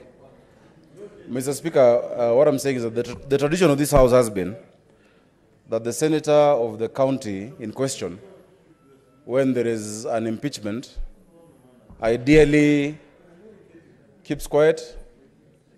And Mr. Speaker, ideally, when a vote comes, they should normally abstain, unless it is a casting vote. And Mr. Speaker, that is exactly what I'm going to do today. But Mr. Speaker, allow me just to give some history. Number one, I am privileged and I'm honored to be the one member in this House elected by Nairobians, representing 4.3 million people of this county, and who has sworn an oath to protect the interests of the people of Nairobi and to protect the interests of the Nairobi County government. And Mr. Speaker, based on that oath, that solemn oath that we all took, I have numerously brought statements, questions, and I've raised issues to do with Nairobi County in this House. Mr. Speaker, without blowing any trumpet, and I'm sure, and I know you said that sometimes you blow your own if it's complicated, I think of all senators concerning their own county, I've brought the most issues. In fact, it is almost poetic that last year, at a time like this, and I shared this on our group recently, I brought a request for a special sitting to discuss Nairobi County, because at that time my governor had a case, and there were issues, you remember, and the then leader of majority refused to call a special sitting. A year later, we're discussing an impeachment. Mr. Speaker, this city of Nairobi is indeed, literally, the hub of this continent in terms of economic opportunities. Nairobi ideally should be Africa's New York. Mr. Speaker, if you look at the geopolitics of our region, of this continent, if you go to the west, Nigeria, which is just mineral-based, investors don't want to go there. If you look at the south, it is imploding. Look at what's happening in Ethiopia.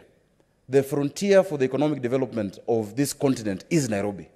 And that is why the issues of Nairobi must be taken seriously, and we must look at them keenly. Mr. Speaker, I acknowledge, and I want to say in front of everyone, because, Mr. Speaker, I always put my cards on the table. Since 2017, of course, we campaigned together with the governor. We worked together initially. And of course, I think it is not lost to anyone that we've also had our run-ins. We've not seen eye to eye on a number of issues. And Mr. Speaker, I insisted that every time I've brought a question of oversight, it has not been about personal interest, it has not been about political contest, it's about the interests of the people of Nairobi, and I continue to do that. Mr. Speaker, when the governor's impeachment came, many people, including media houses, MCAs, different actors asked me to comment about it.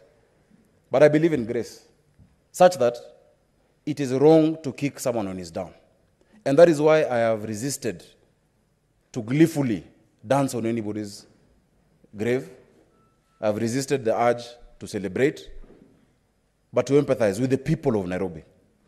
And it is for that reason, Mr. Speaker, that for the last 2 days, and in fact for the last months that he's been going through this, I have offered an ear to him, and I have offered an ear also to those who accuse him, because at the end of the day, Mr. Speaker, I am the father of devolution in this county.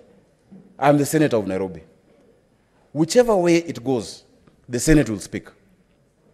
And when the Senate speaks, that voice will be heard. I see the need for leadership at this time. Because, Mr. Speaker, I will have to, as a senator, in case this Senate decides to impeach the governor of Nairobi, Mr. Speaker, we will need to provide leadership because it will be uncertain times. In case this House does not impeach the governor, there is need for reconciliation. Mr. Speaker, when I look at the gallery, I feel bad. Because on one side, I see MCAs opposed to the governor. On another side, I see MCAs supporting the governor. We have all been elected by the same people. If we keep playing to the parochial politics of political, whatever it may be, the person who suffers is that woman in Mutwini, it is that cobbler in Kayole, it is that common person who we fight for every day in this house. And so we need to be reconciled. And that role must still be played. So, Mr. Speaker, I want to urge my colleagues, as you make your decision, which will be respected, let us look at the depth of the issues. Let us look at justice, let us look at truth, and let us look at the best interest of the county of Nairobi. And, Mr. Speaker, we shall abide by the decision that is made. Even once it is made, Mr. Speaker, I will still urge this House to give clarity to the issues of intergovernmental transfers. Because, Mr. Speaker, I supported the transfer of functions, and I still support it, because at that point, we know what the court said about a governor facing charges. There is a need for that clarity as to how we actualize, whether it is the NMS or whatever other entity. And whoever becomes governor of Nairobi in 2022 or later, or whenever, or even next, will have the same challenges.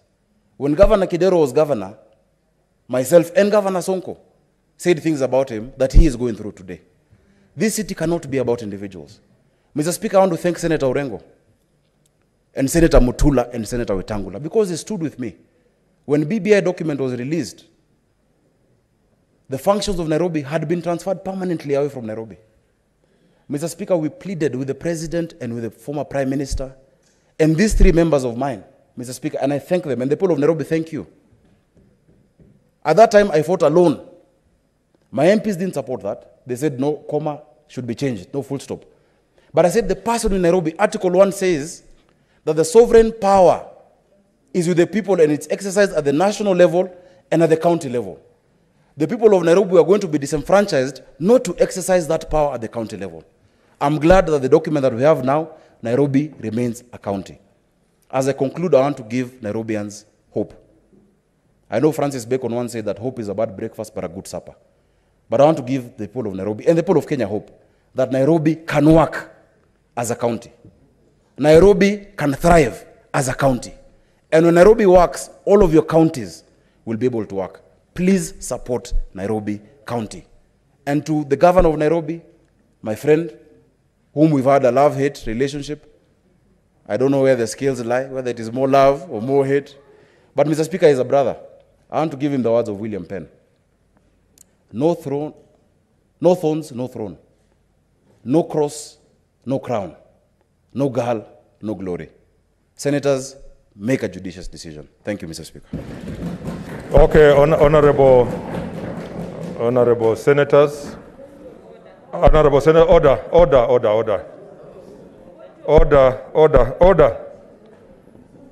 I still have a long list of senators who want to speak. I know we are elected to speak, but we must come to a close.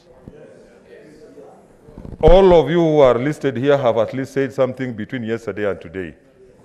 I seek your intelligence that I now put the question, which is that, I now order Senator Omanga. I'm on my feet. I now put the question, which is that the mover be called to reply.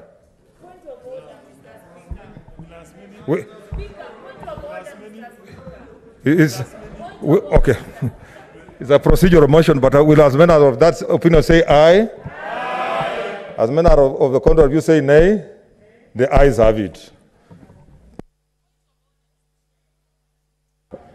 Mr. Speaker, I wish to reply, or I beg to reply. Mr. Speaker, there isn't much I can add. We've had a good 2 days. We've had the brilliance of lawyers speak to each other in arguments and counter-arguments. Members have been given opportunities to make this judgment. The time of reckoning has come. I just want to thank you, Speaker, for steering this House very well during the last 2 days. I must congratulate you for that. And many times we urge you to be strong and to be firm. And I want to thank these members. Mr. Speaker, the members have played out their role as senators, and I want to say thank you to all parties. And now, whatever you heard through the last 2 days, you formed an opinion, put it to a vote. Mr. Speaker, I beg to reply. Honorable Senators, I now put the question, which is that whereas pursuant to Article 181 of the Constitution and Section 33 of the County Government Act 2020 on Wednesday, 3rd December 2020, the Nairobi City County Assembly approved a motion for the removal from office by impeachment of the Honorable Mike Mbuvi Sonko, Governor of Nairobi City County.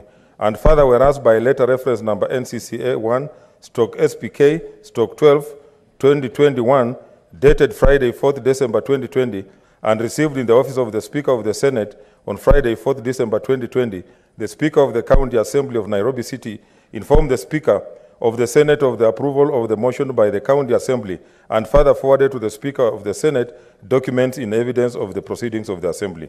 And whereas pursuant to Article 181 of the Constitution, Section 33 of the County Government Act 2020 and Standing Order 75 of the Senate had the County Assembly on the grounds of removal from office by impeachment of the Governor. And further, whereas pursuant to Article 181 of the Constitution, Section 33 of the County Government Act 2012 and Standing Order number 75, the Senate also had the Governor for Nairobi City County on the grounds of removal from office by impeachment of the Governor. Now, therefore, pursuant to Article 181 of the Constitution, Section 33 of the County Government Act 2012 and Standing Order 75, the Senate resolves to remove from office by impeachment the Honorable Mike Mbuvi Sonko, the Governor of Nairobi City County, on the following charges. 1, gross violation of the Constitution or any other law. 2, abuse of office. 3, gross misconduct. And 4, crimes under national law. Like I guided earlier, we'll vote on each charge, and therefore direct that the bell be rung for 2 minutes.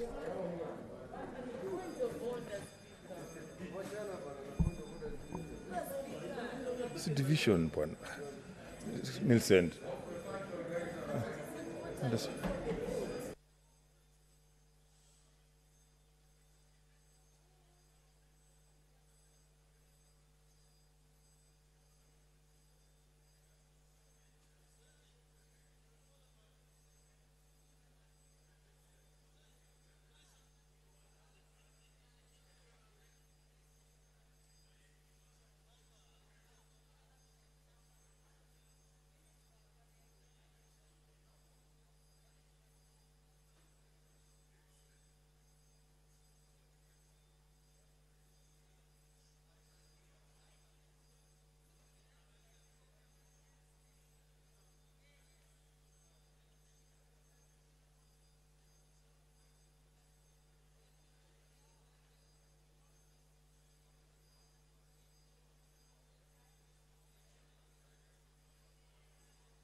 Let's get the tellers.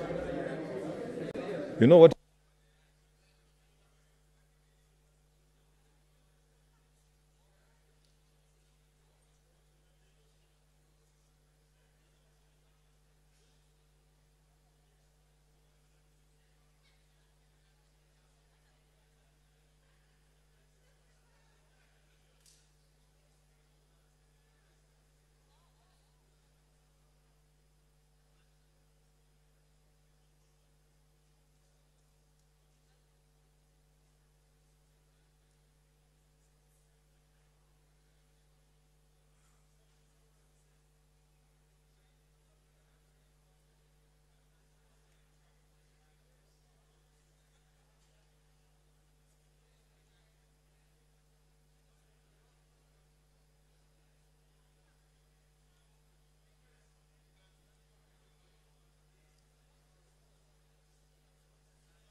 Okay, take your seats, members, take your seats so that we...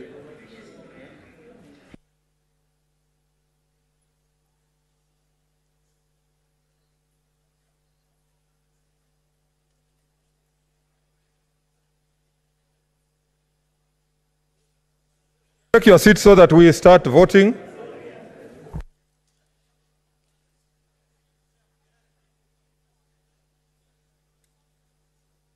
Okay, order, senators. This is a matter affecting counties and therefore it's by delegation, just for the record. Yeah. Okay, clerk, take your seats. The clerk will go.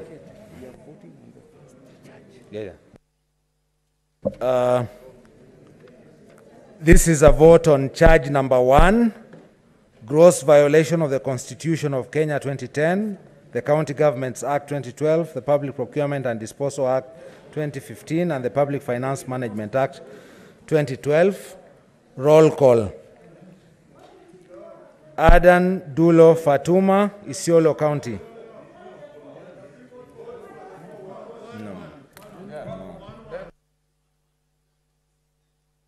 Yeah, I think we did agree that it's 1-1 for clarity. Yeah.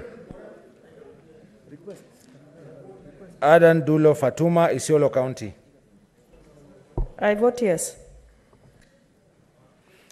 Ali Abdullahi Ibrahim, Wajir County. On record, please.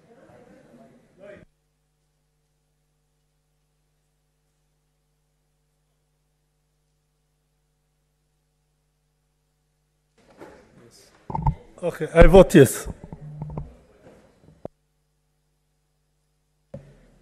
Boy Isa Juma, Kwale County.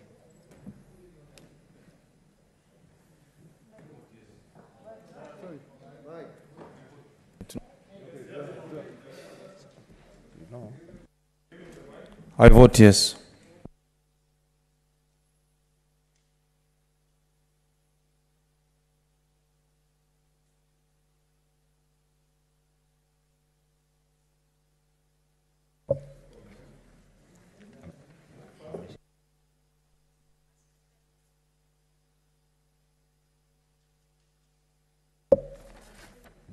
Cherarke Samson Kiprotich, Nandi County.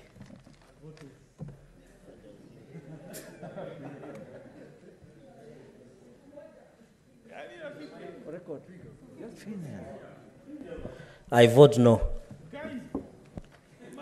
Cheriot Aaron Kipkirui, Kericho County. I vote no. Haji Mohammed Yusuf, Garissa County. It's not there. It's not there. And there was even a letter. Hagura Godana, Marsabit County. I vote yes. Imana Malakai Charles Sekal, Turkana County. I vote no. Kajwang Moses Otieno, Homa Bay County.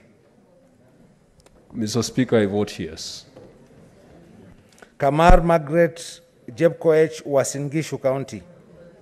I vote yes. Kangata Irongo, Moranga County.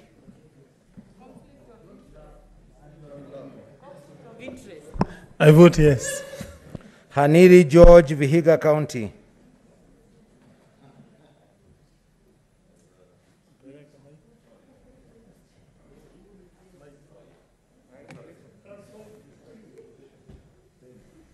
Mr. Speaker, I vote yes. Kibiru Charles Robinson, Kirinyaga County. Mr. Speaker, I vote yes. Kihika Susan Wakarura, Nakuru County. Mr. Speaker, I vote no. Kimani Wamatangi Paul, Kiambu County. I vote yes.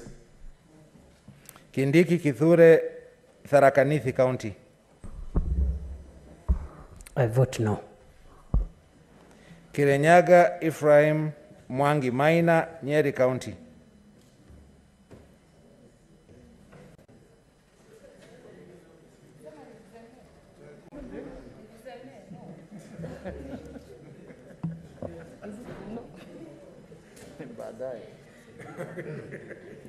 I vote yes, Mr. Speaker.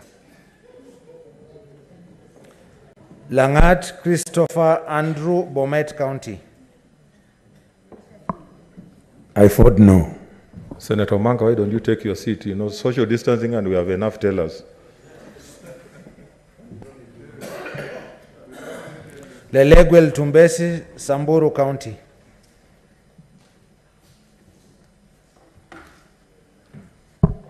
I vote no. Linturi Franklin Mithika, Meru County.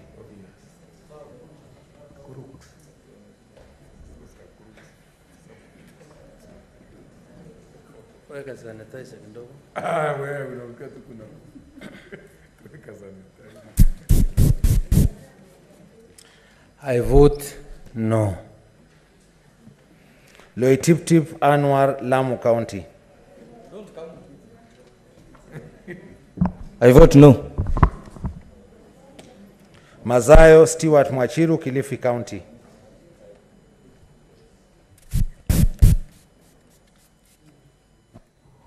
I vote yes. Mahamud Mohamed Maalim, Mandera County. I vote no. Malala Cleophas Wahungu, Kakamega County. I vote yes. Mbito Michael Malinga, Trans Nzoia County.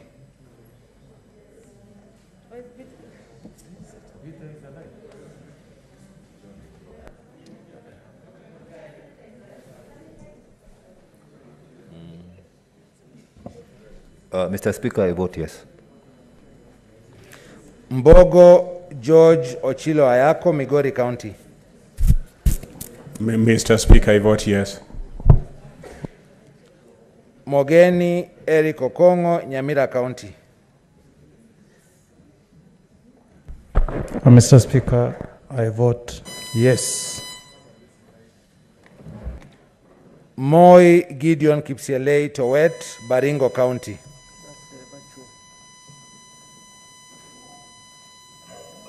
I vote yes.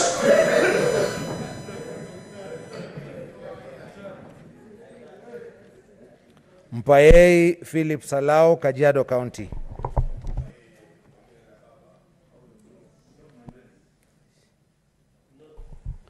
I vote no. Murkomen Onesimus Kipchumba, Elgeyo Marakwet County.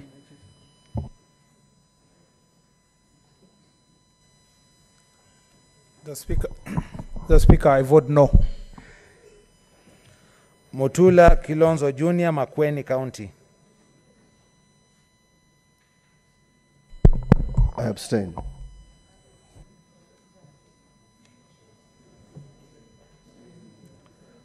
Mwangi Paul Githiomi, Nyandarua County. Mr. Speaker, I vote yes. Mwaruma Jones Mwashushe, Taita Taveta County. Mr. Speaker, I vote yes. Mwenye Haji Mohamed Faki, Mombasa County. Mr. Speaker, I vote yes. Nderito John Kenywa, Laikipia County.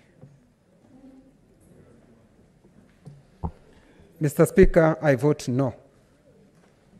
Ndwiga Peter Njeru, Embu County. Mr. Speaker, I vote yes. Olekina Ledama, Narok County. Mr. Speaker, I vote no. Ongeri Samson Kegengo, Kisii County. Mr. Speaker, I vote yes. Orengo James, Siaya County. Mr. Speaker, I vote yes. Outa Frederick Otieno, Kisumu County. I vote yes. Fogisio Samuel Losuron, West Pokot County.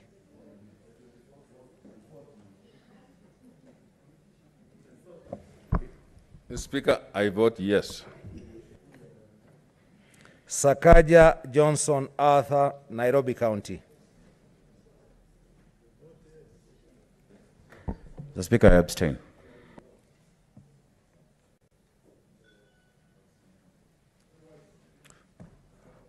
Wako Sitwila Amos, Busia County.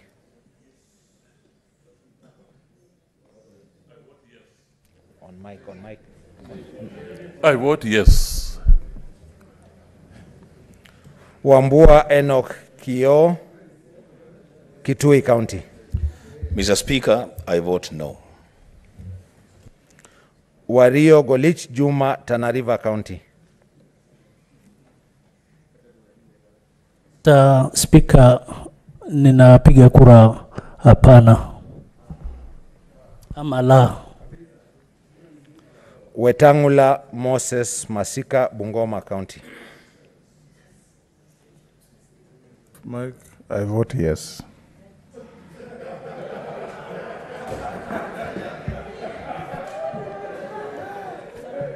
Go to the next one.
Okay, order, senators. We have to move with speed.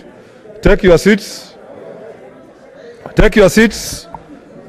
Next charge. Let's move with speed. Clerk. This is charge 2. Honorable Senators, charge 2. Abuse of office. Senator Adan Dulo Fatuma, Isiolo County. I vote yes. Senator Ali Abdullahi Ibrahim, Wajir County. Senator Ali, let's listen so that let's listen so that we move with the speed. Senator who? Ali. I vote yes. Senator Boy Isa Juma, Kwale County. I vote yes. Senator Cherarke Samson Kiprotich, Nandi County.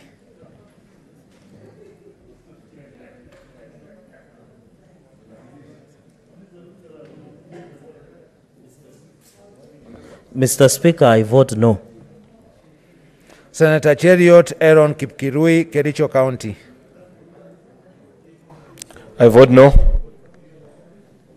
Senator Haji Mohamed Yusuf, Garissa County. Senator Hargura Godana, Marsabit County. I vote yes. Senator Imana Malakai Charles Ekal, Turkana County. I vote no. Senator Kajuang Moses Otieno, Homa Bay County. Mr. Speaker, I vote yes. Senator Kamar Margaret Jepkoech, Wasingishu County. I vote yes. Senator Kangata Irongo, Moranga County. I vote yes. Senator Haniri George, Vihiga County.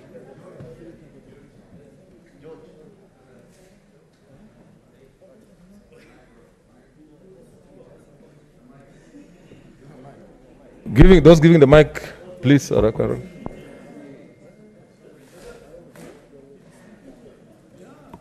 Mr. Speaker, I vote yes. Senator Kibiru Charles Robinson, Kirinyaga County.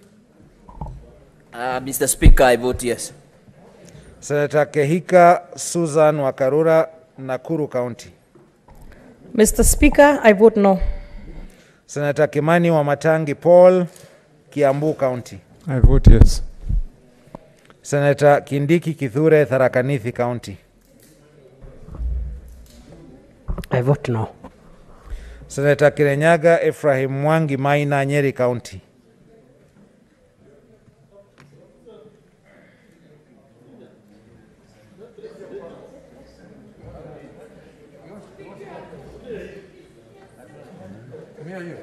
This one?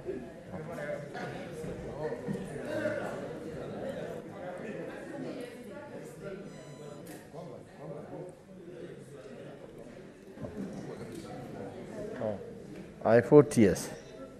Senator Langat Christopher Andrew, Bomet County. Mine is no. Senator Lelegwe Ltumbesi, Samburu County.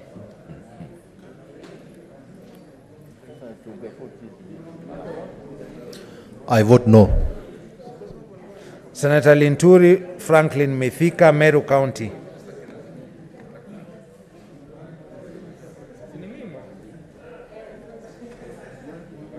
I vote no. Senator Loitiptip Anwar, Lamu County. I vote no. Senator Mazayo Stewart Mwachiru, Kilifi County. Mr. Speaker, I vote yes. Senator Mahamud Mohamed Maalim, Mandera County. I vote no. Senator Malala Cleophas Wahungu, Kakamega County. I vote yes. Senator Mbito Michael Malinga, Trans Nzoia County.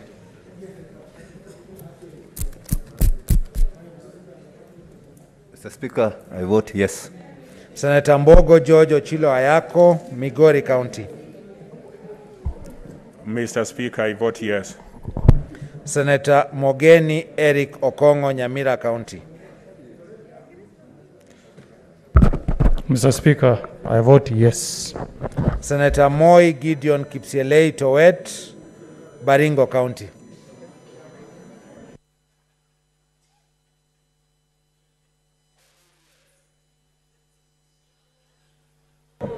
Senator Mpaei Philip Salau, Kajiado County. I vote no. Senator Murkomen Onesimus Kipchumba, Elgeyo Marakwet County. Mr. Speaker, I vote no. Senator Mutula Kilonzo Jr., Makueni County.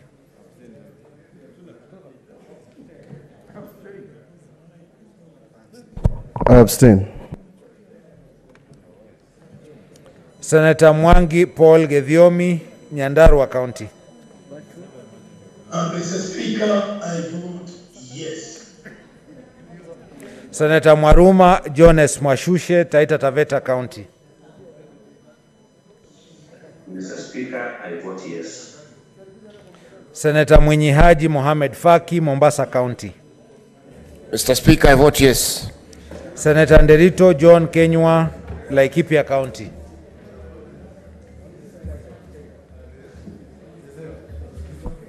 Mr. Speaker, I vote no. Senator Ndwiga Peter Njeru, Embu County. I vote yes. Senator Olekina Ledama, Narok County. Mr. Speaker, I vote no. Senator Ongeri Samson Kegengo, Kisii County. Mr. Speaker, I vote yes. Senator Orengo James, Siaya County. Mr. Speaker, I vote yes. Senator Outa Frederick Otieno, Kisumu County. I vote yes. Senator Pogisio Samuel Losuron, West Pokot County. I vote yes. Senator Sakaja Johnson Arthur, Nairobi County.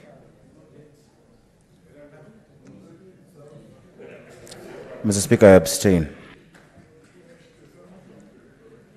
Senator Wako Sitwila Emos, Busia County.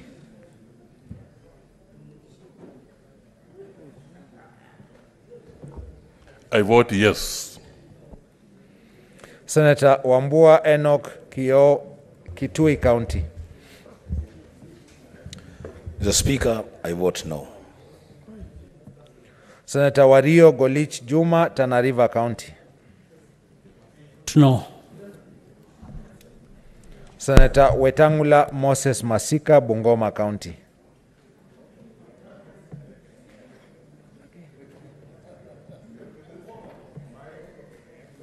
Moger, okay, I vote yes.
Yes, okay.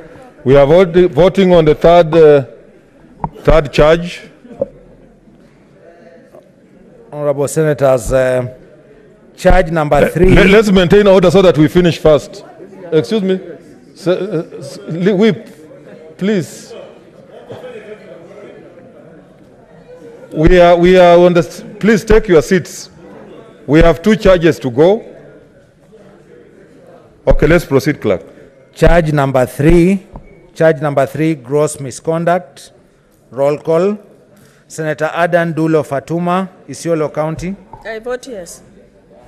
Senator Ali Abdullahi Ibrahim, Wajir County. Yes. I vote yes.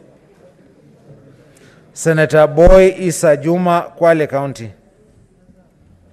I vote yes. Senator Gerard K. Samson Kiprotich, Nandi County.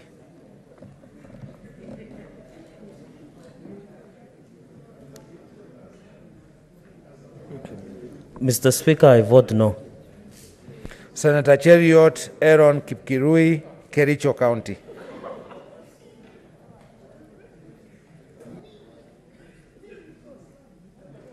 Mr. Speaker, I vote no.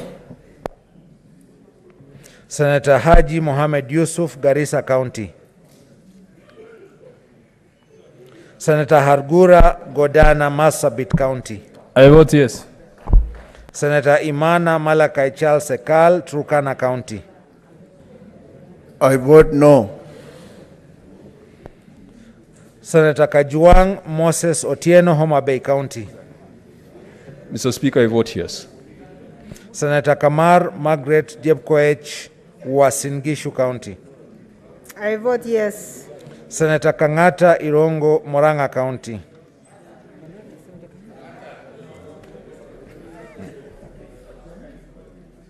I vote yes.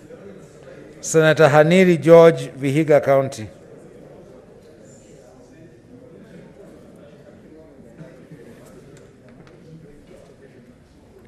I vote yes.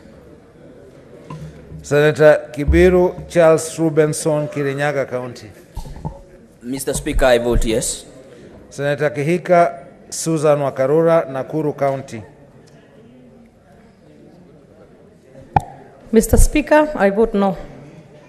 Senator Kimani Wamatangi Paul, Kiambu County. I vote yes. Senator Kindiki Kithure, Tharaka Nithi County. I vote no. Senator Kirenyaga Ephraim Mwangi Maina, Nyeri County.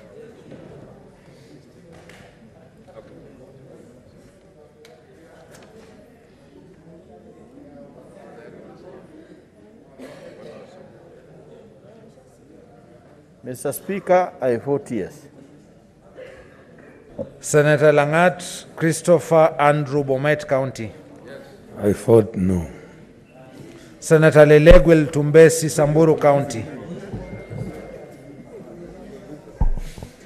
I vote no. Senator Linturi Franklin Mithika, Meru County.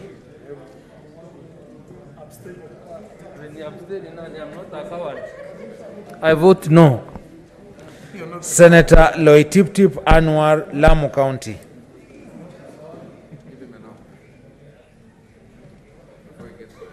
I vote no. Senator Mazayo Stewart Mwachiru, Kilifi County.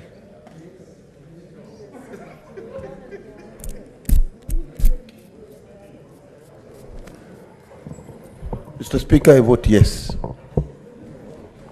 Senator Mahamud Mohamed Maalim, Mandera County. Mr. Speaker, I vote no.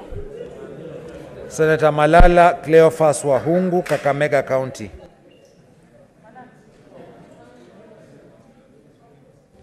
I vote yes. Senator Mbito Michael Malinga, Trans Nzoia County.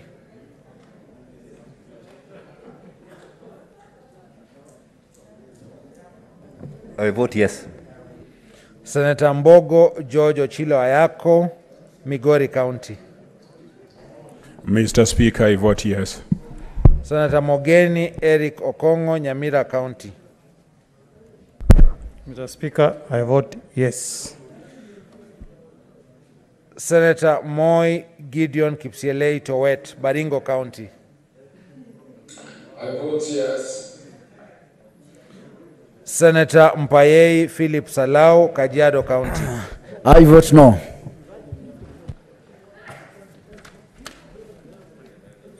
Senator Murkomen Onesimus Kipchumba, Elgeyo Marakwet County.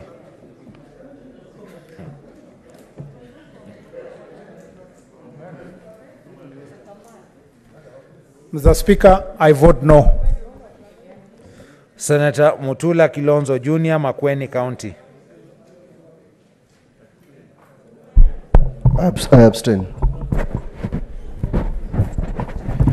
Senator Mwangi Paul Gedhiomi, Nyandarua County. Mr. Speaker, I vote yes. Senator Mwaruma Jones Mwashushe, Taita Taveta County. Mr. Speaker, I vote yes. Senator Mwinyi Haji Mohamed Faki, Mombasa County. Mr. Speaker, I vote yes. Senator Nderito John Kenywa, Laikipia County. Mr. Speaker, I vote no. Senator Ndwiga Peter Njeru, Embu County.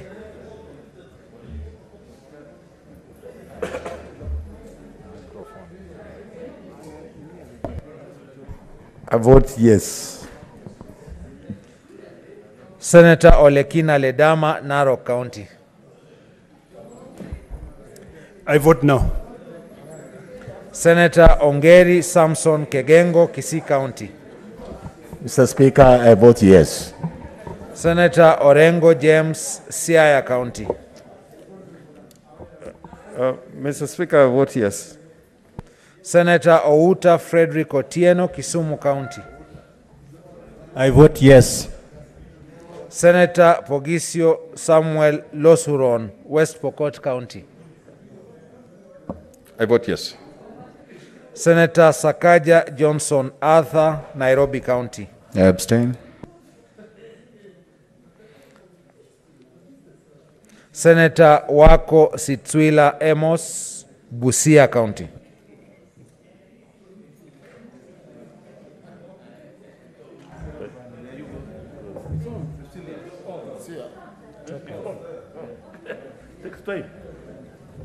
I vote yes. Senator Wambua Enoch Kio, Kitui County.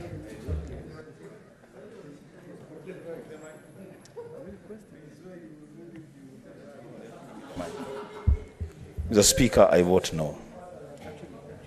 Senator Wario Golich Juma, Tana River County. I vote no. Senator Wetangula Moses Masika, Bungoma County. I vote yes.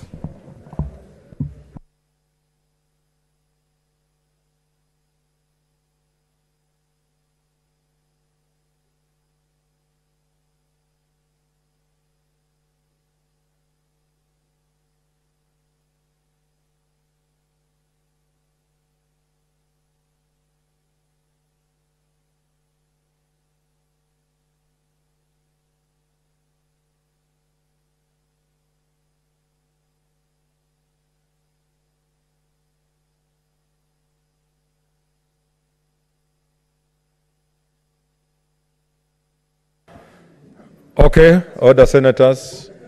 We are now going to the final vote. Charge number 4. Charge number 4.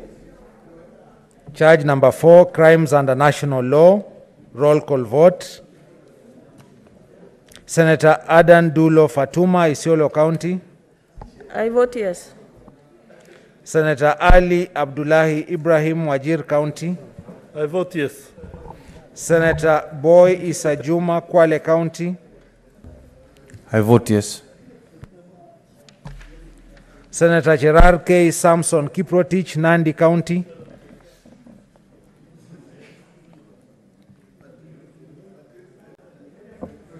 Mr. Speaker, I vote no. Senator Cheriot Aaron Kipkirui, Kericho County.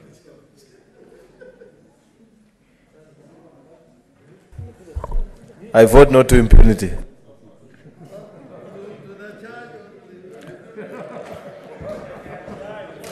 Senator Haji Mohamed Yusuf, Garissa County. Senator Hargura Godana, Marsabit County. I vote yes. Senator Imana Malakai Charles Ekal, Turkana County. I vote no. Senator Kajuang Moses Otieno, Homa Bay County. Mr. Speaker, I vote yes. Senator Kamar Margaret Jepkoech, Uasin Gishu County. I vote yes. Senator Kangata Irongo, Moranga County. Vote yes. Senator Haniri George, Vihiga County. I vote yes. Senator Kibiru Charles Robinson, Kirinyaga County. Mr. Speaker, I vote yes. Senator Kehika Susan Wakarura, Nakuru County. Mr. Speaker, I vote no. Senator Kimani Wamatangi Paul, Kiambu County. I vote yes. Senator Kindiki Kithure, Tharaka Nithi County. I vote no. Senator Kirenyaga Ephraim Mwangi Maina, Nyeri County.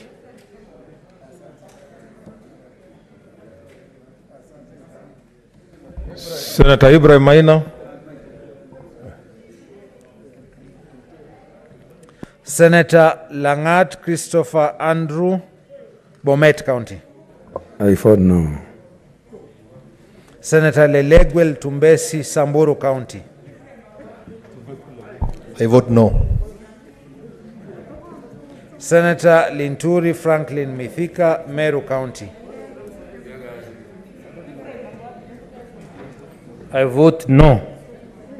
Senator Loitiptip Anwar, Lamu County. I vote no. Senator Matsayo Stewart Mwachiru, Kilifi County. Mr. Speaker, I vote yes. Senator Mahamud Mohamed Maalim, Mandera County. Mr. Speaker, I vote no. Senator Malala Cleophas Wahungu, Kakamega County. I vote yes. Senator Mbito Michael Malinga, Trans Nzoia County. I vote yes. Senator Mbogo George Ochilo Ayako, Migori County. Mr. Speaker, I vote yes. Senator Mogeni Eric Okongo, Nyamira County. Mr. Speaker, I vote yes. Senator Moi Gideon Kipsielei, Towet. I vote yes. Senator Mpayei Philip Salau, Kajiado County. I vote no. Senator Murkomen Onesimus Kipchumba, Elgeyo Marakwet County.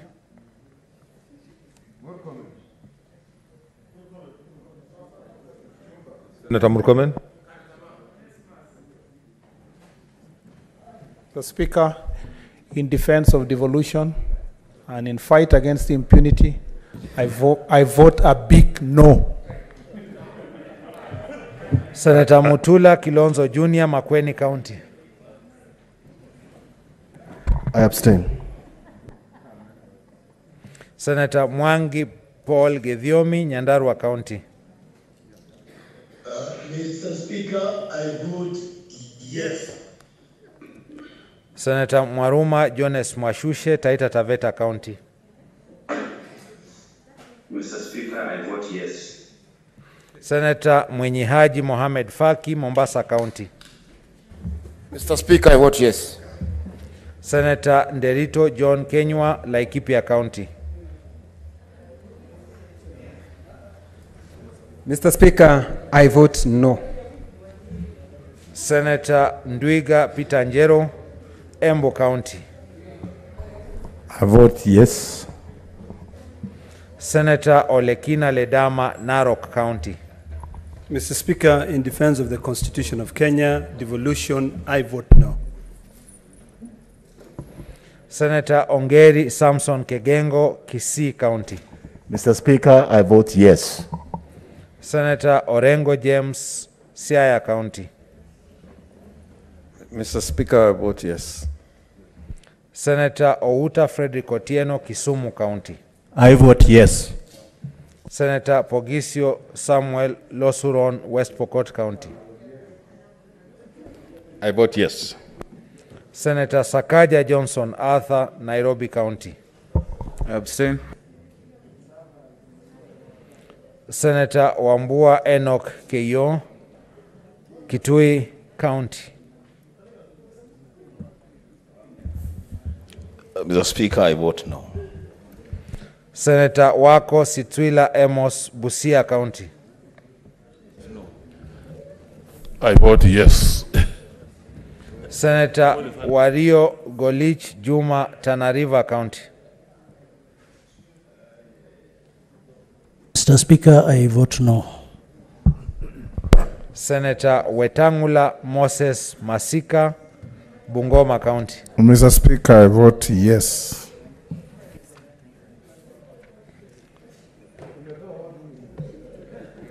Senator Kirinyaga Ephraim Mwangi Maina, Nyeri County.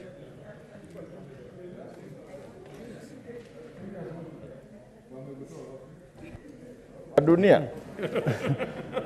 Mr. Speaker, I vote yes.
Okay, order, senators.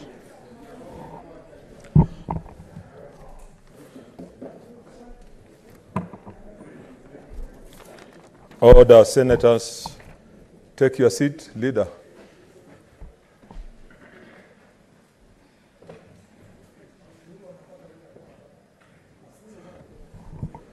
Okay, honorable senators, this is a summary of the division of the results of the division.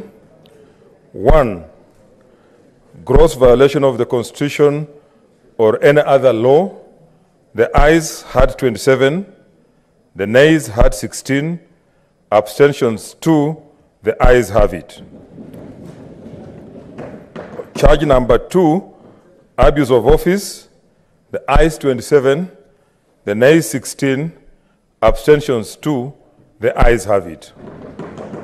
On charge number 3, gross misconduct, the ayes have 27, the nays 16, abstentions 2, the ayes have it. Charge number 4, crimes under national law, the ayes 27, the nays 16, abstentions 2, the ayes have it.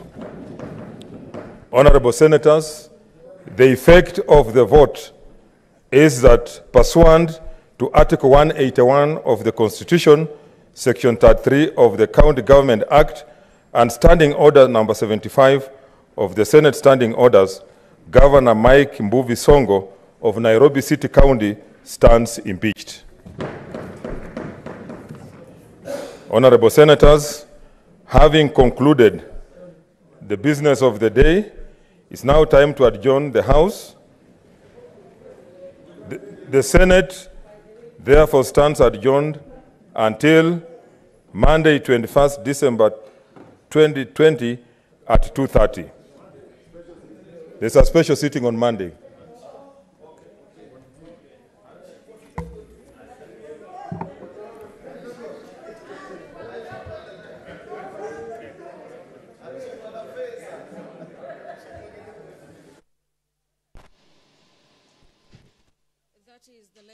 From the Senate of Kenya, the Senate indeed confirming the impeachment of Governor for Nairobi County on all the 4 charges, among them the gross violation of the Constitution and other laws, abuse of office, as well as gross misconduct and crimes under the national laws. Senators 27 voted yes, 16 voted no. 2 senators in each charge chose to abstain. According to the law, the Speaker of the Senate, Honorable Ken Lusaka, must by midnight of today gazette that particular impeachment of Nairobi Governor Mike Mbuvi Sonko. This now permits the Speaker of the Nairobi County Assembly, that is Benson Mutura, to be in charge of county affairs. This is for a period of 60 days, after which the county government or the county of Nairobi is expected to go for elections to get to elect the governor for Nairobi County. And you'll understand, or you'll wonder what options the governor, the outstate governor for Nairobi County, Mike Mbuvi Sonko, has. And according to the law, he could go to the court in 14 days to get to quash the decision by the Senate. Alternatively, he could choose to vie in the next elections to get to ensure that he still gets to keep that particular position. That is the latest from the Senate of Kenya, the Senate confirming the impeachment of the governor for Nairobi County, and senators voting overwhelmingly to send the governor packing. Thank you very much for watching today's proceeding that began early in the morning around 9 a.m. 2 hours to midnight. It's 11:30 p.m. Thank you very much for watching. On behalf of those who made the broadcast possible, my name is Gladys Mungai. I'll now hand you over for our normal programming at the Broadcasting House.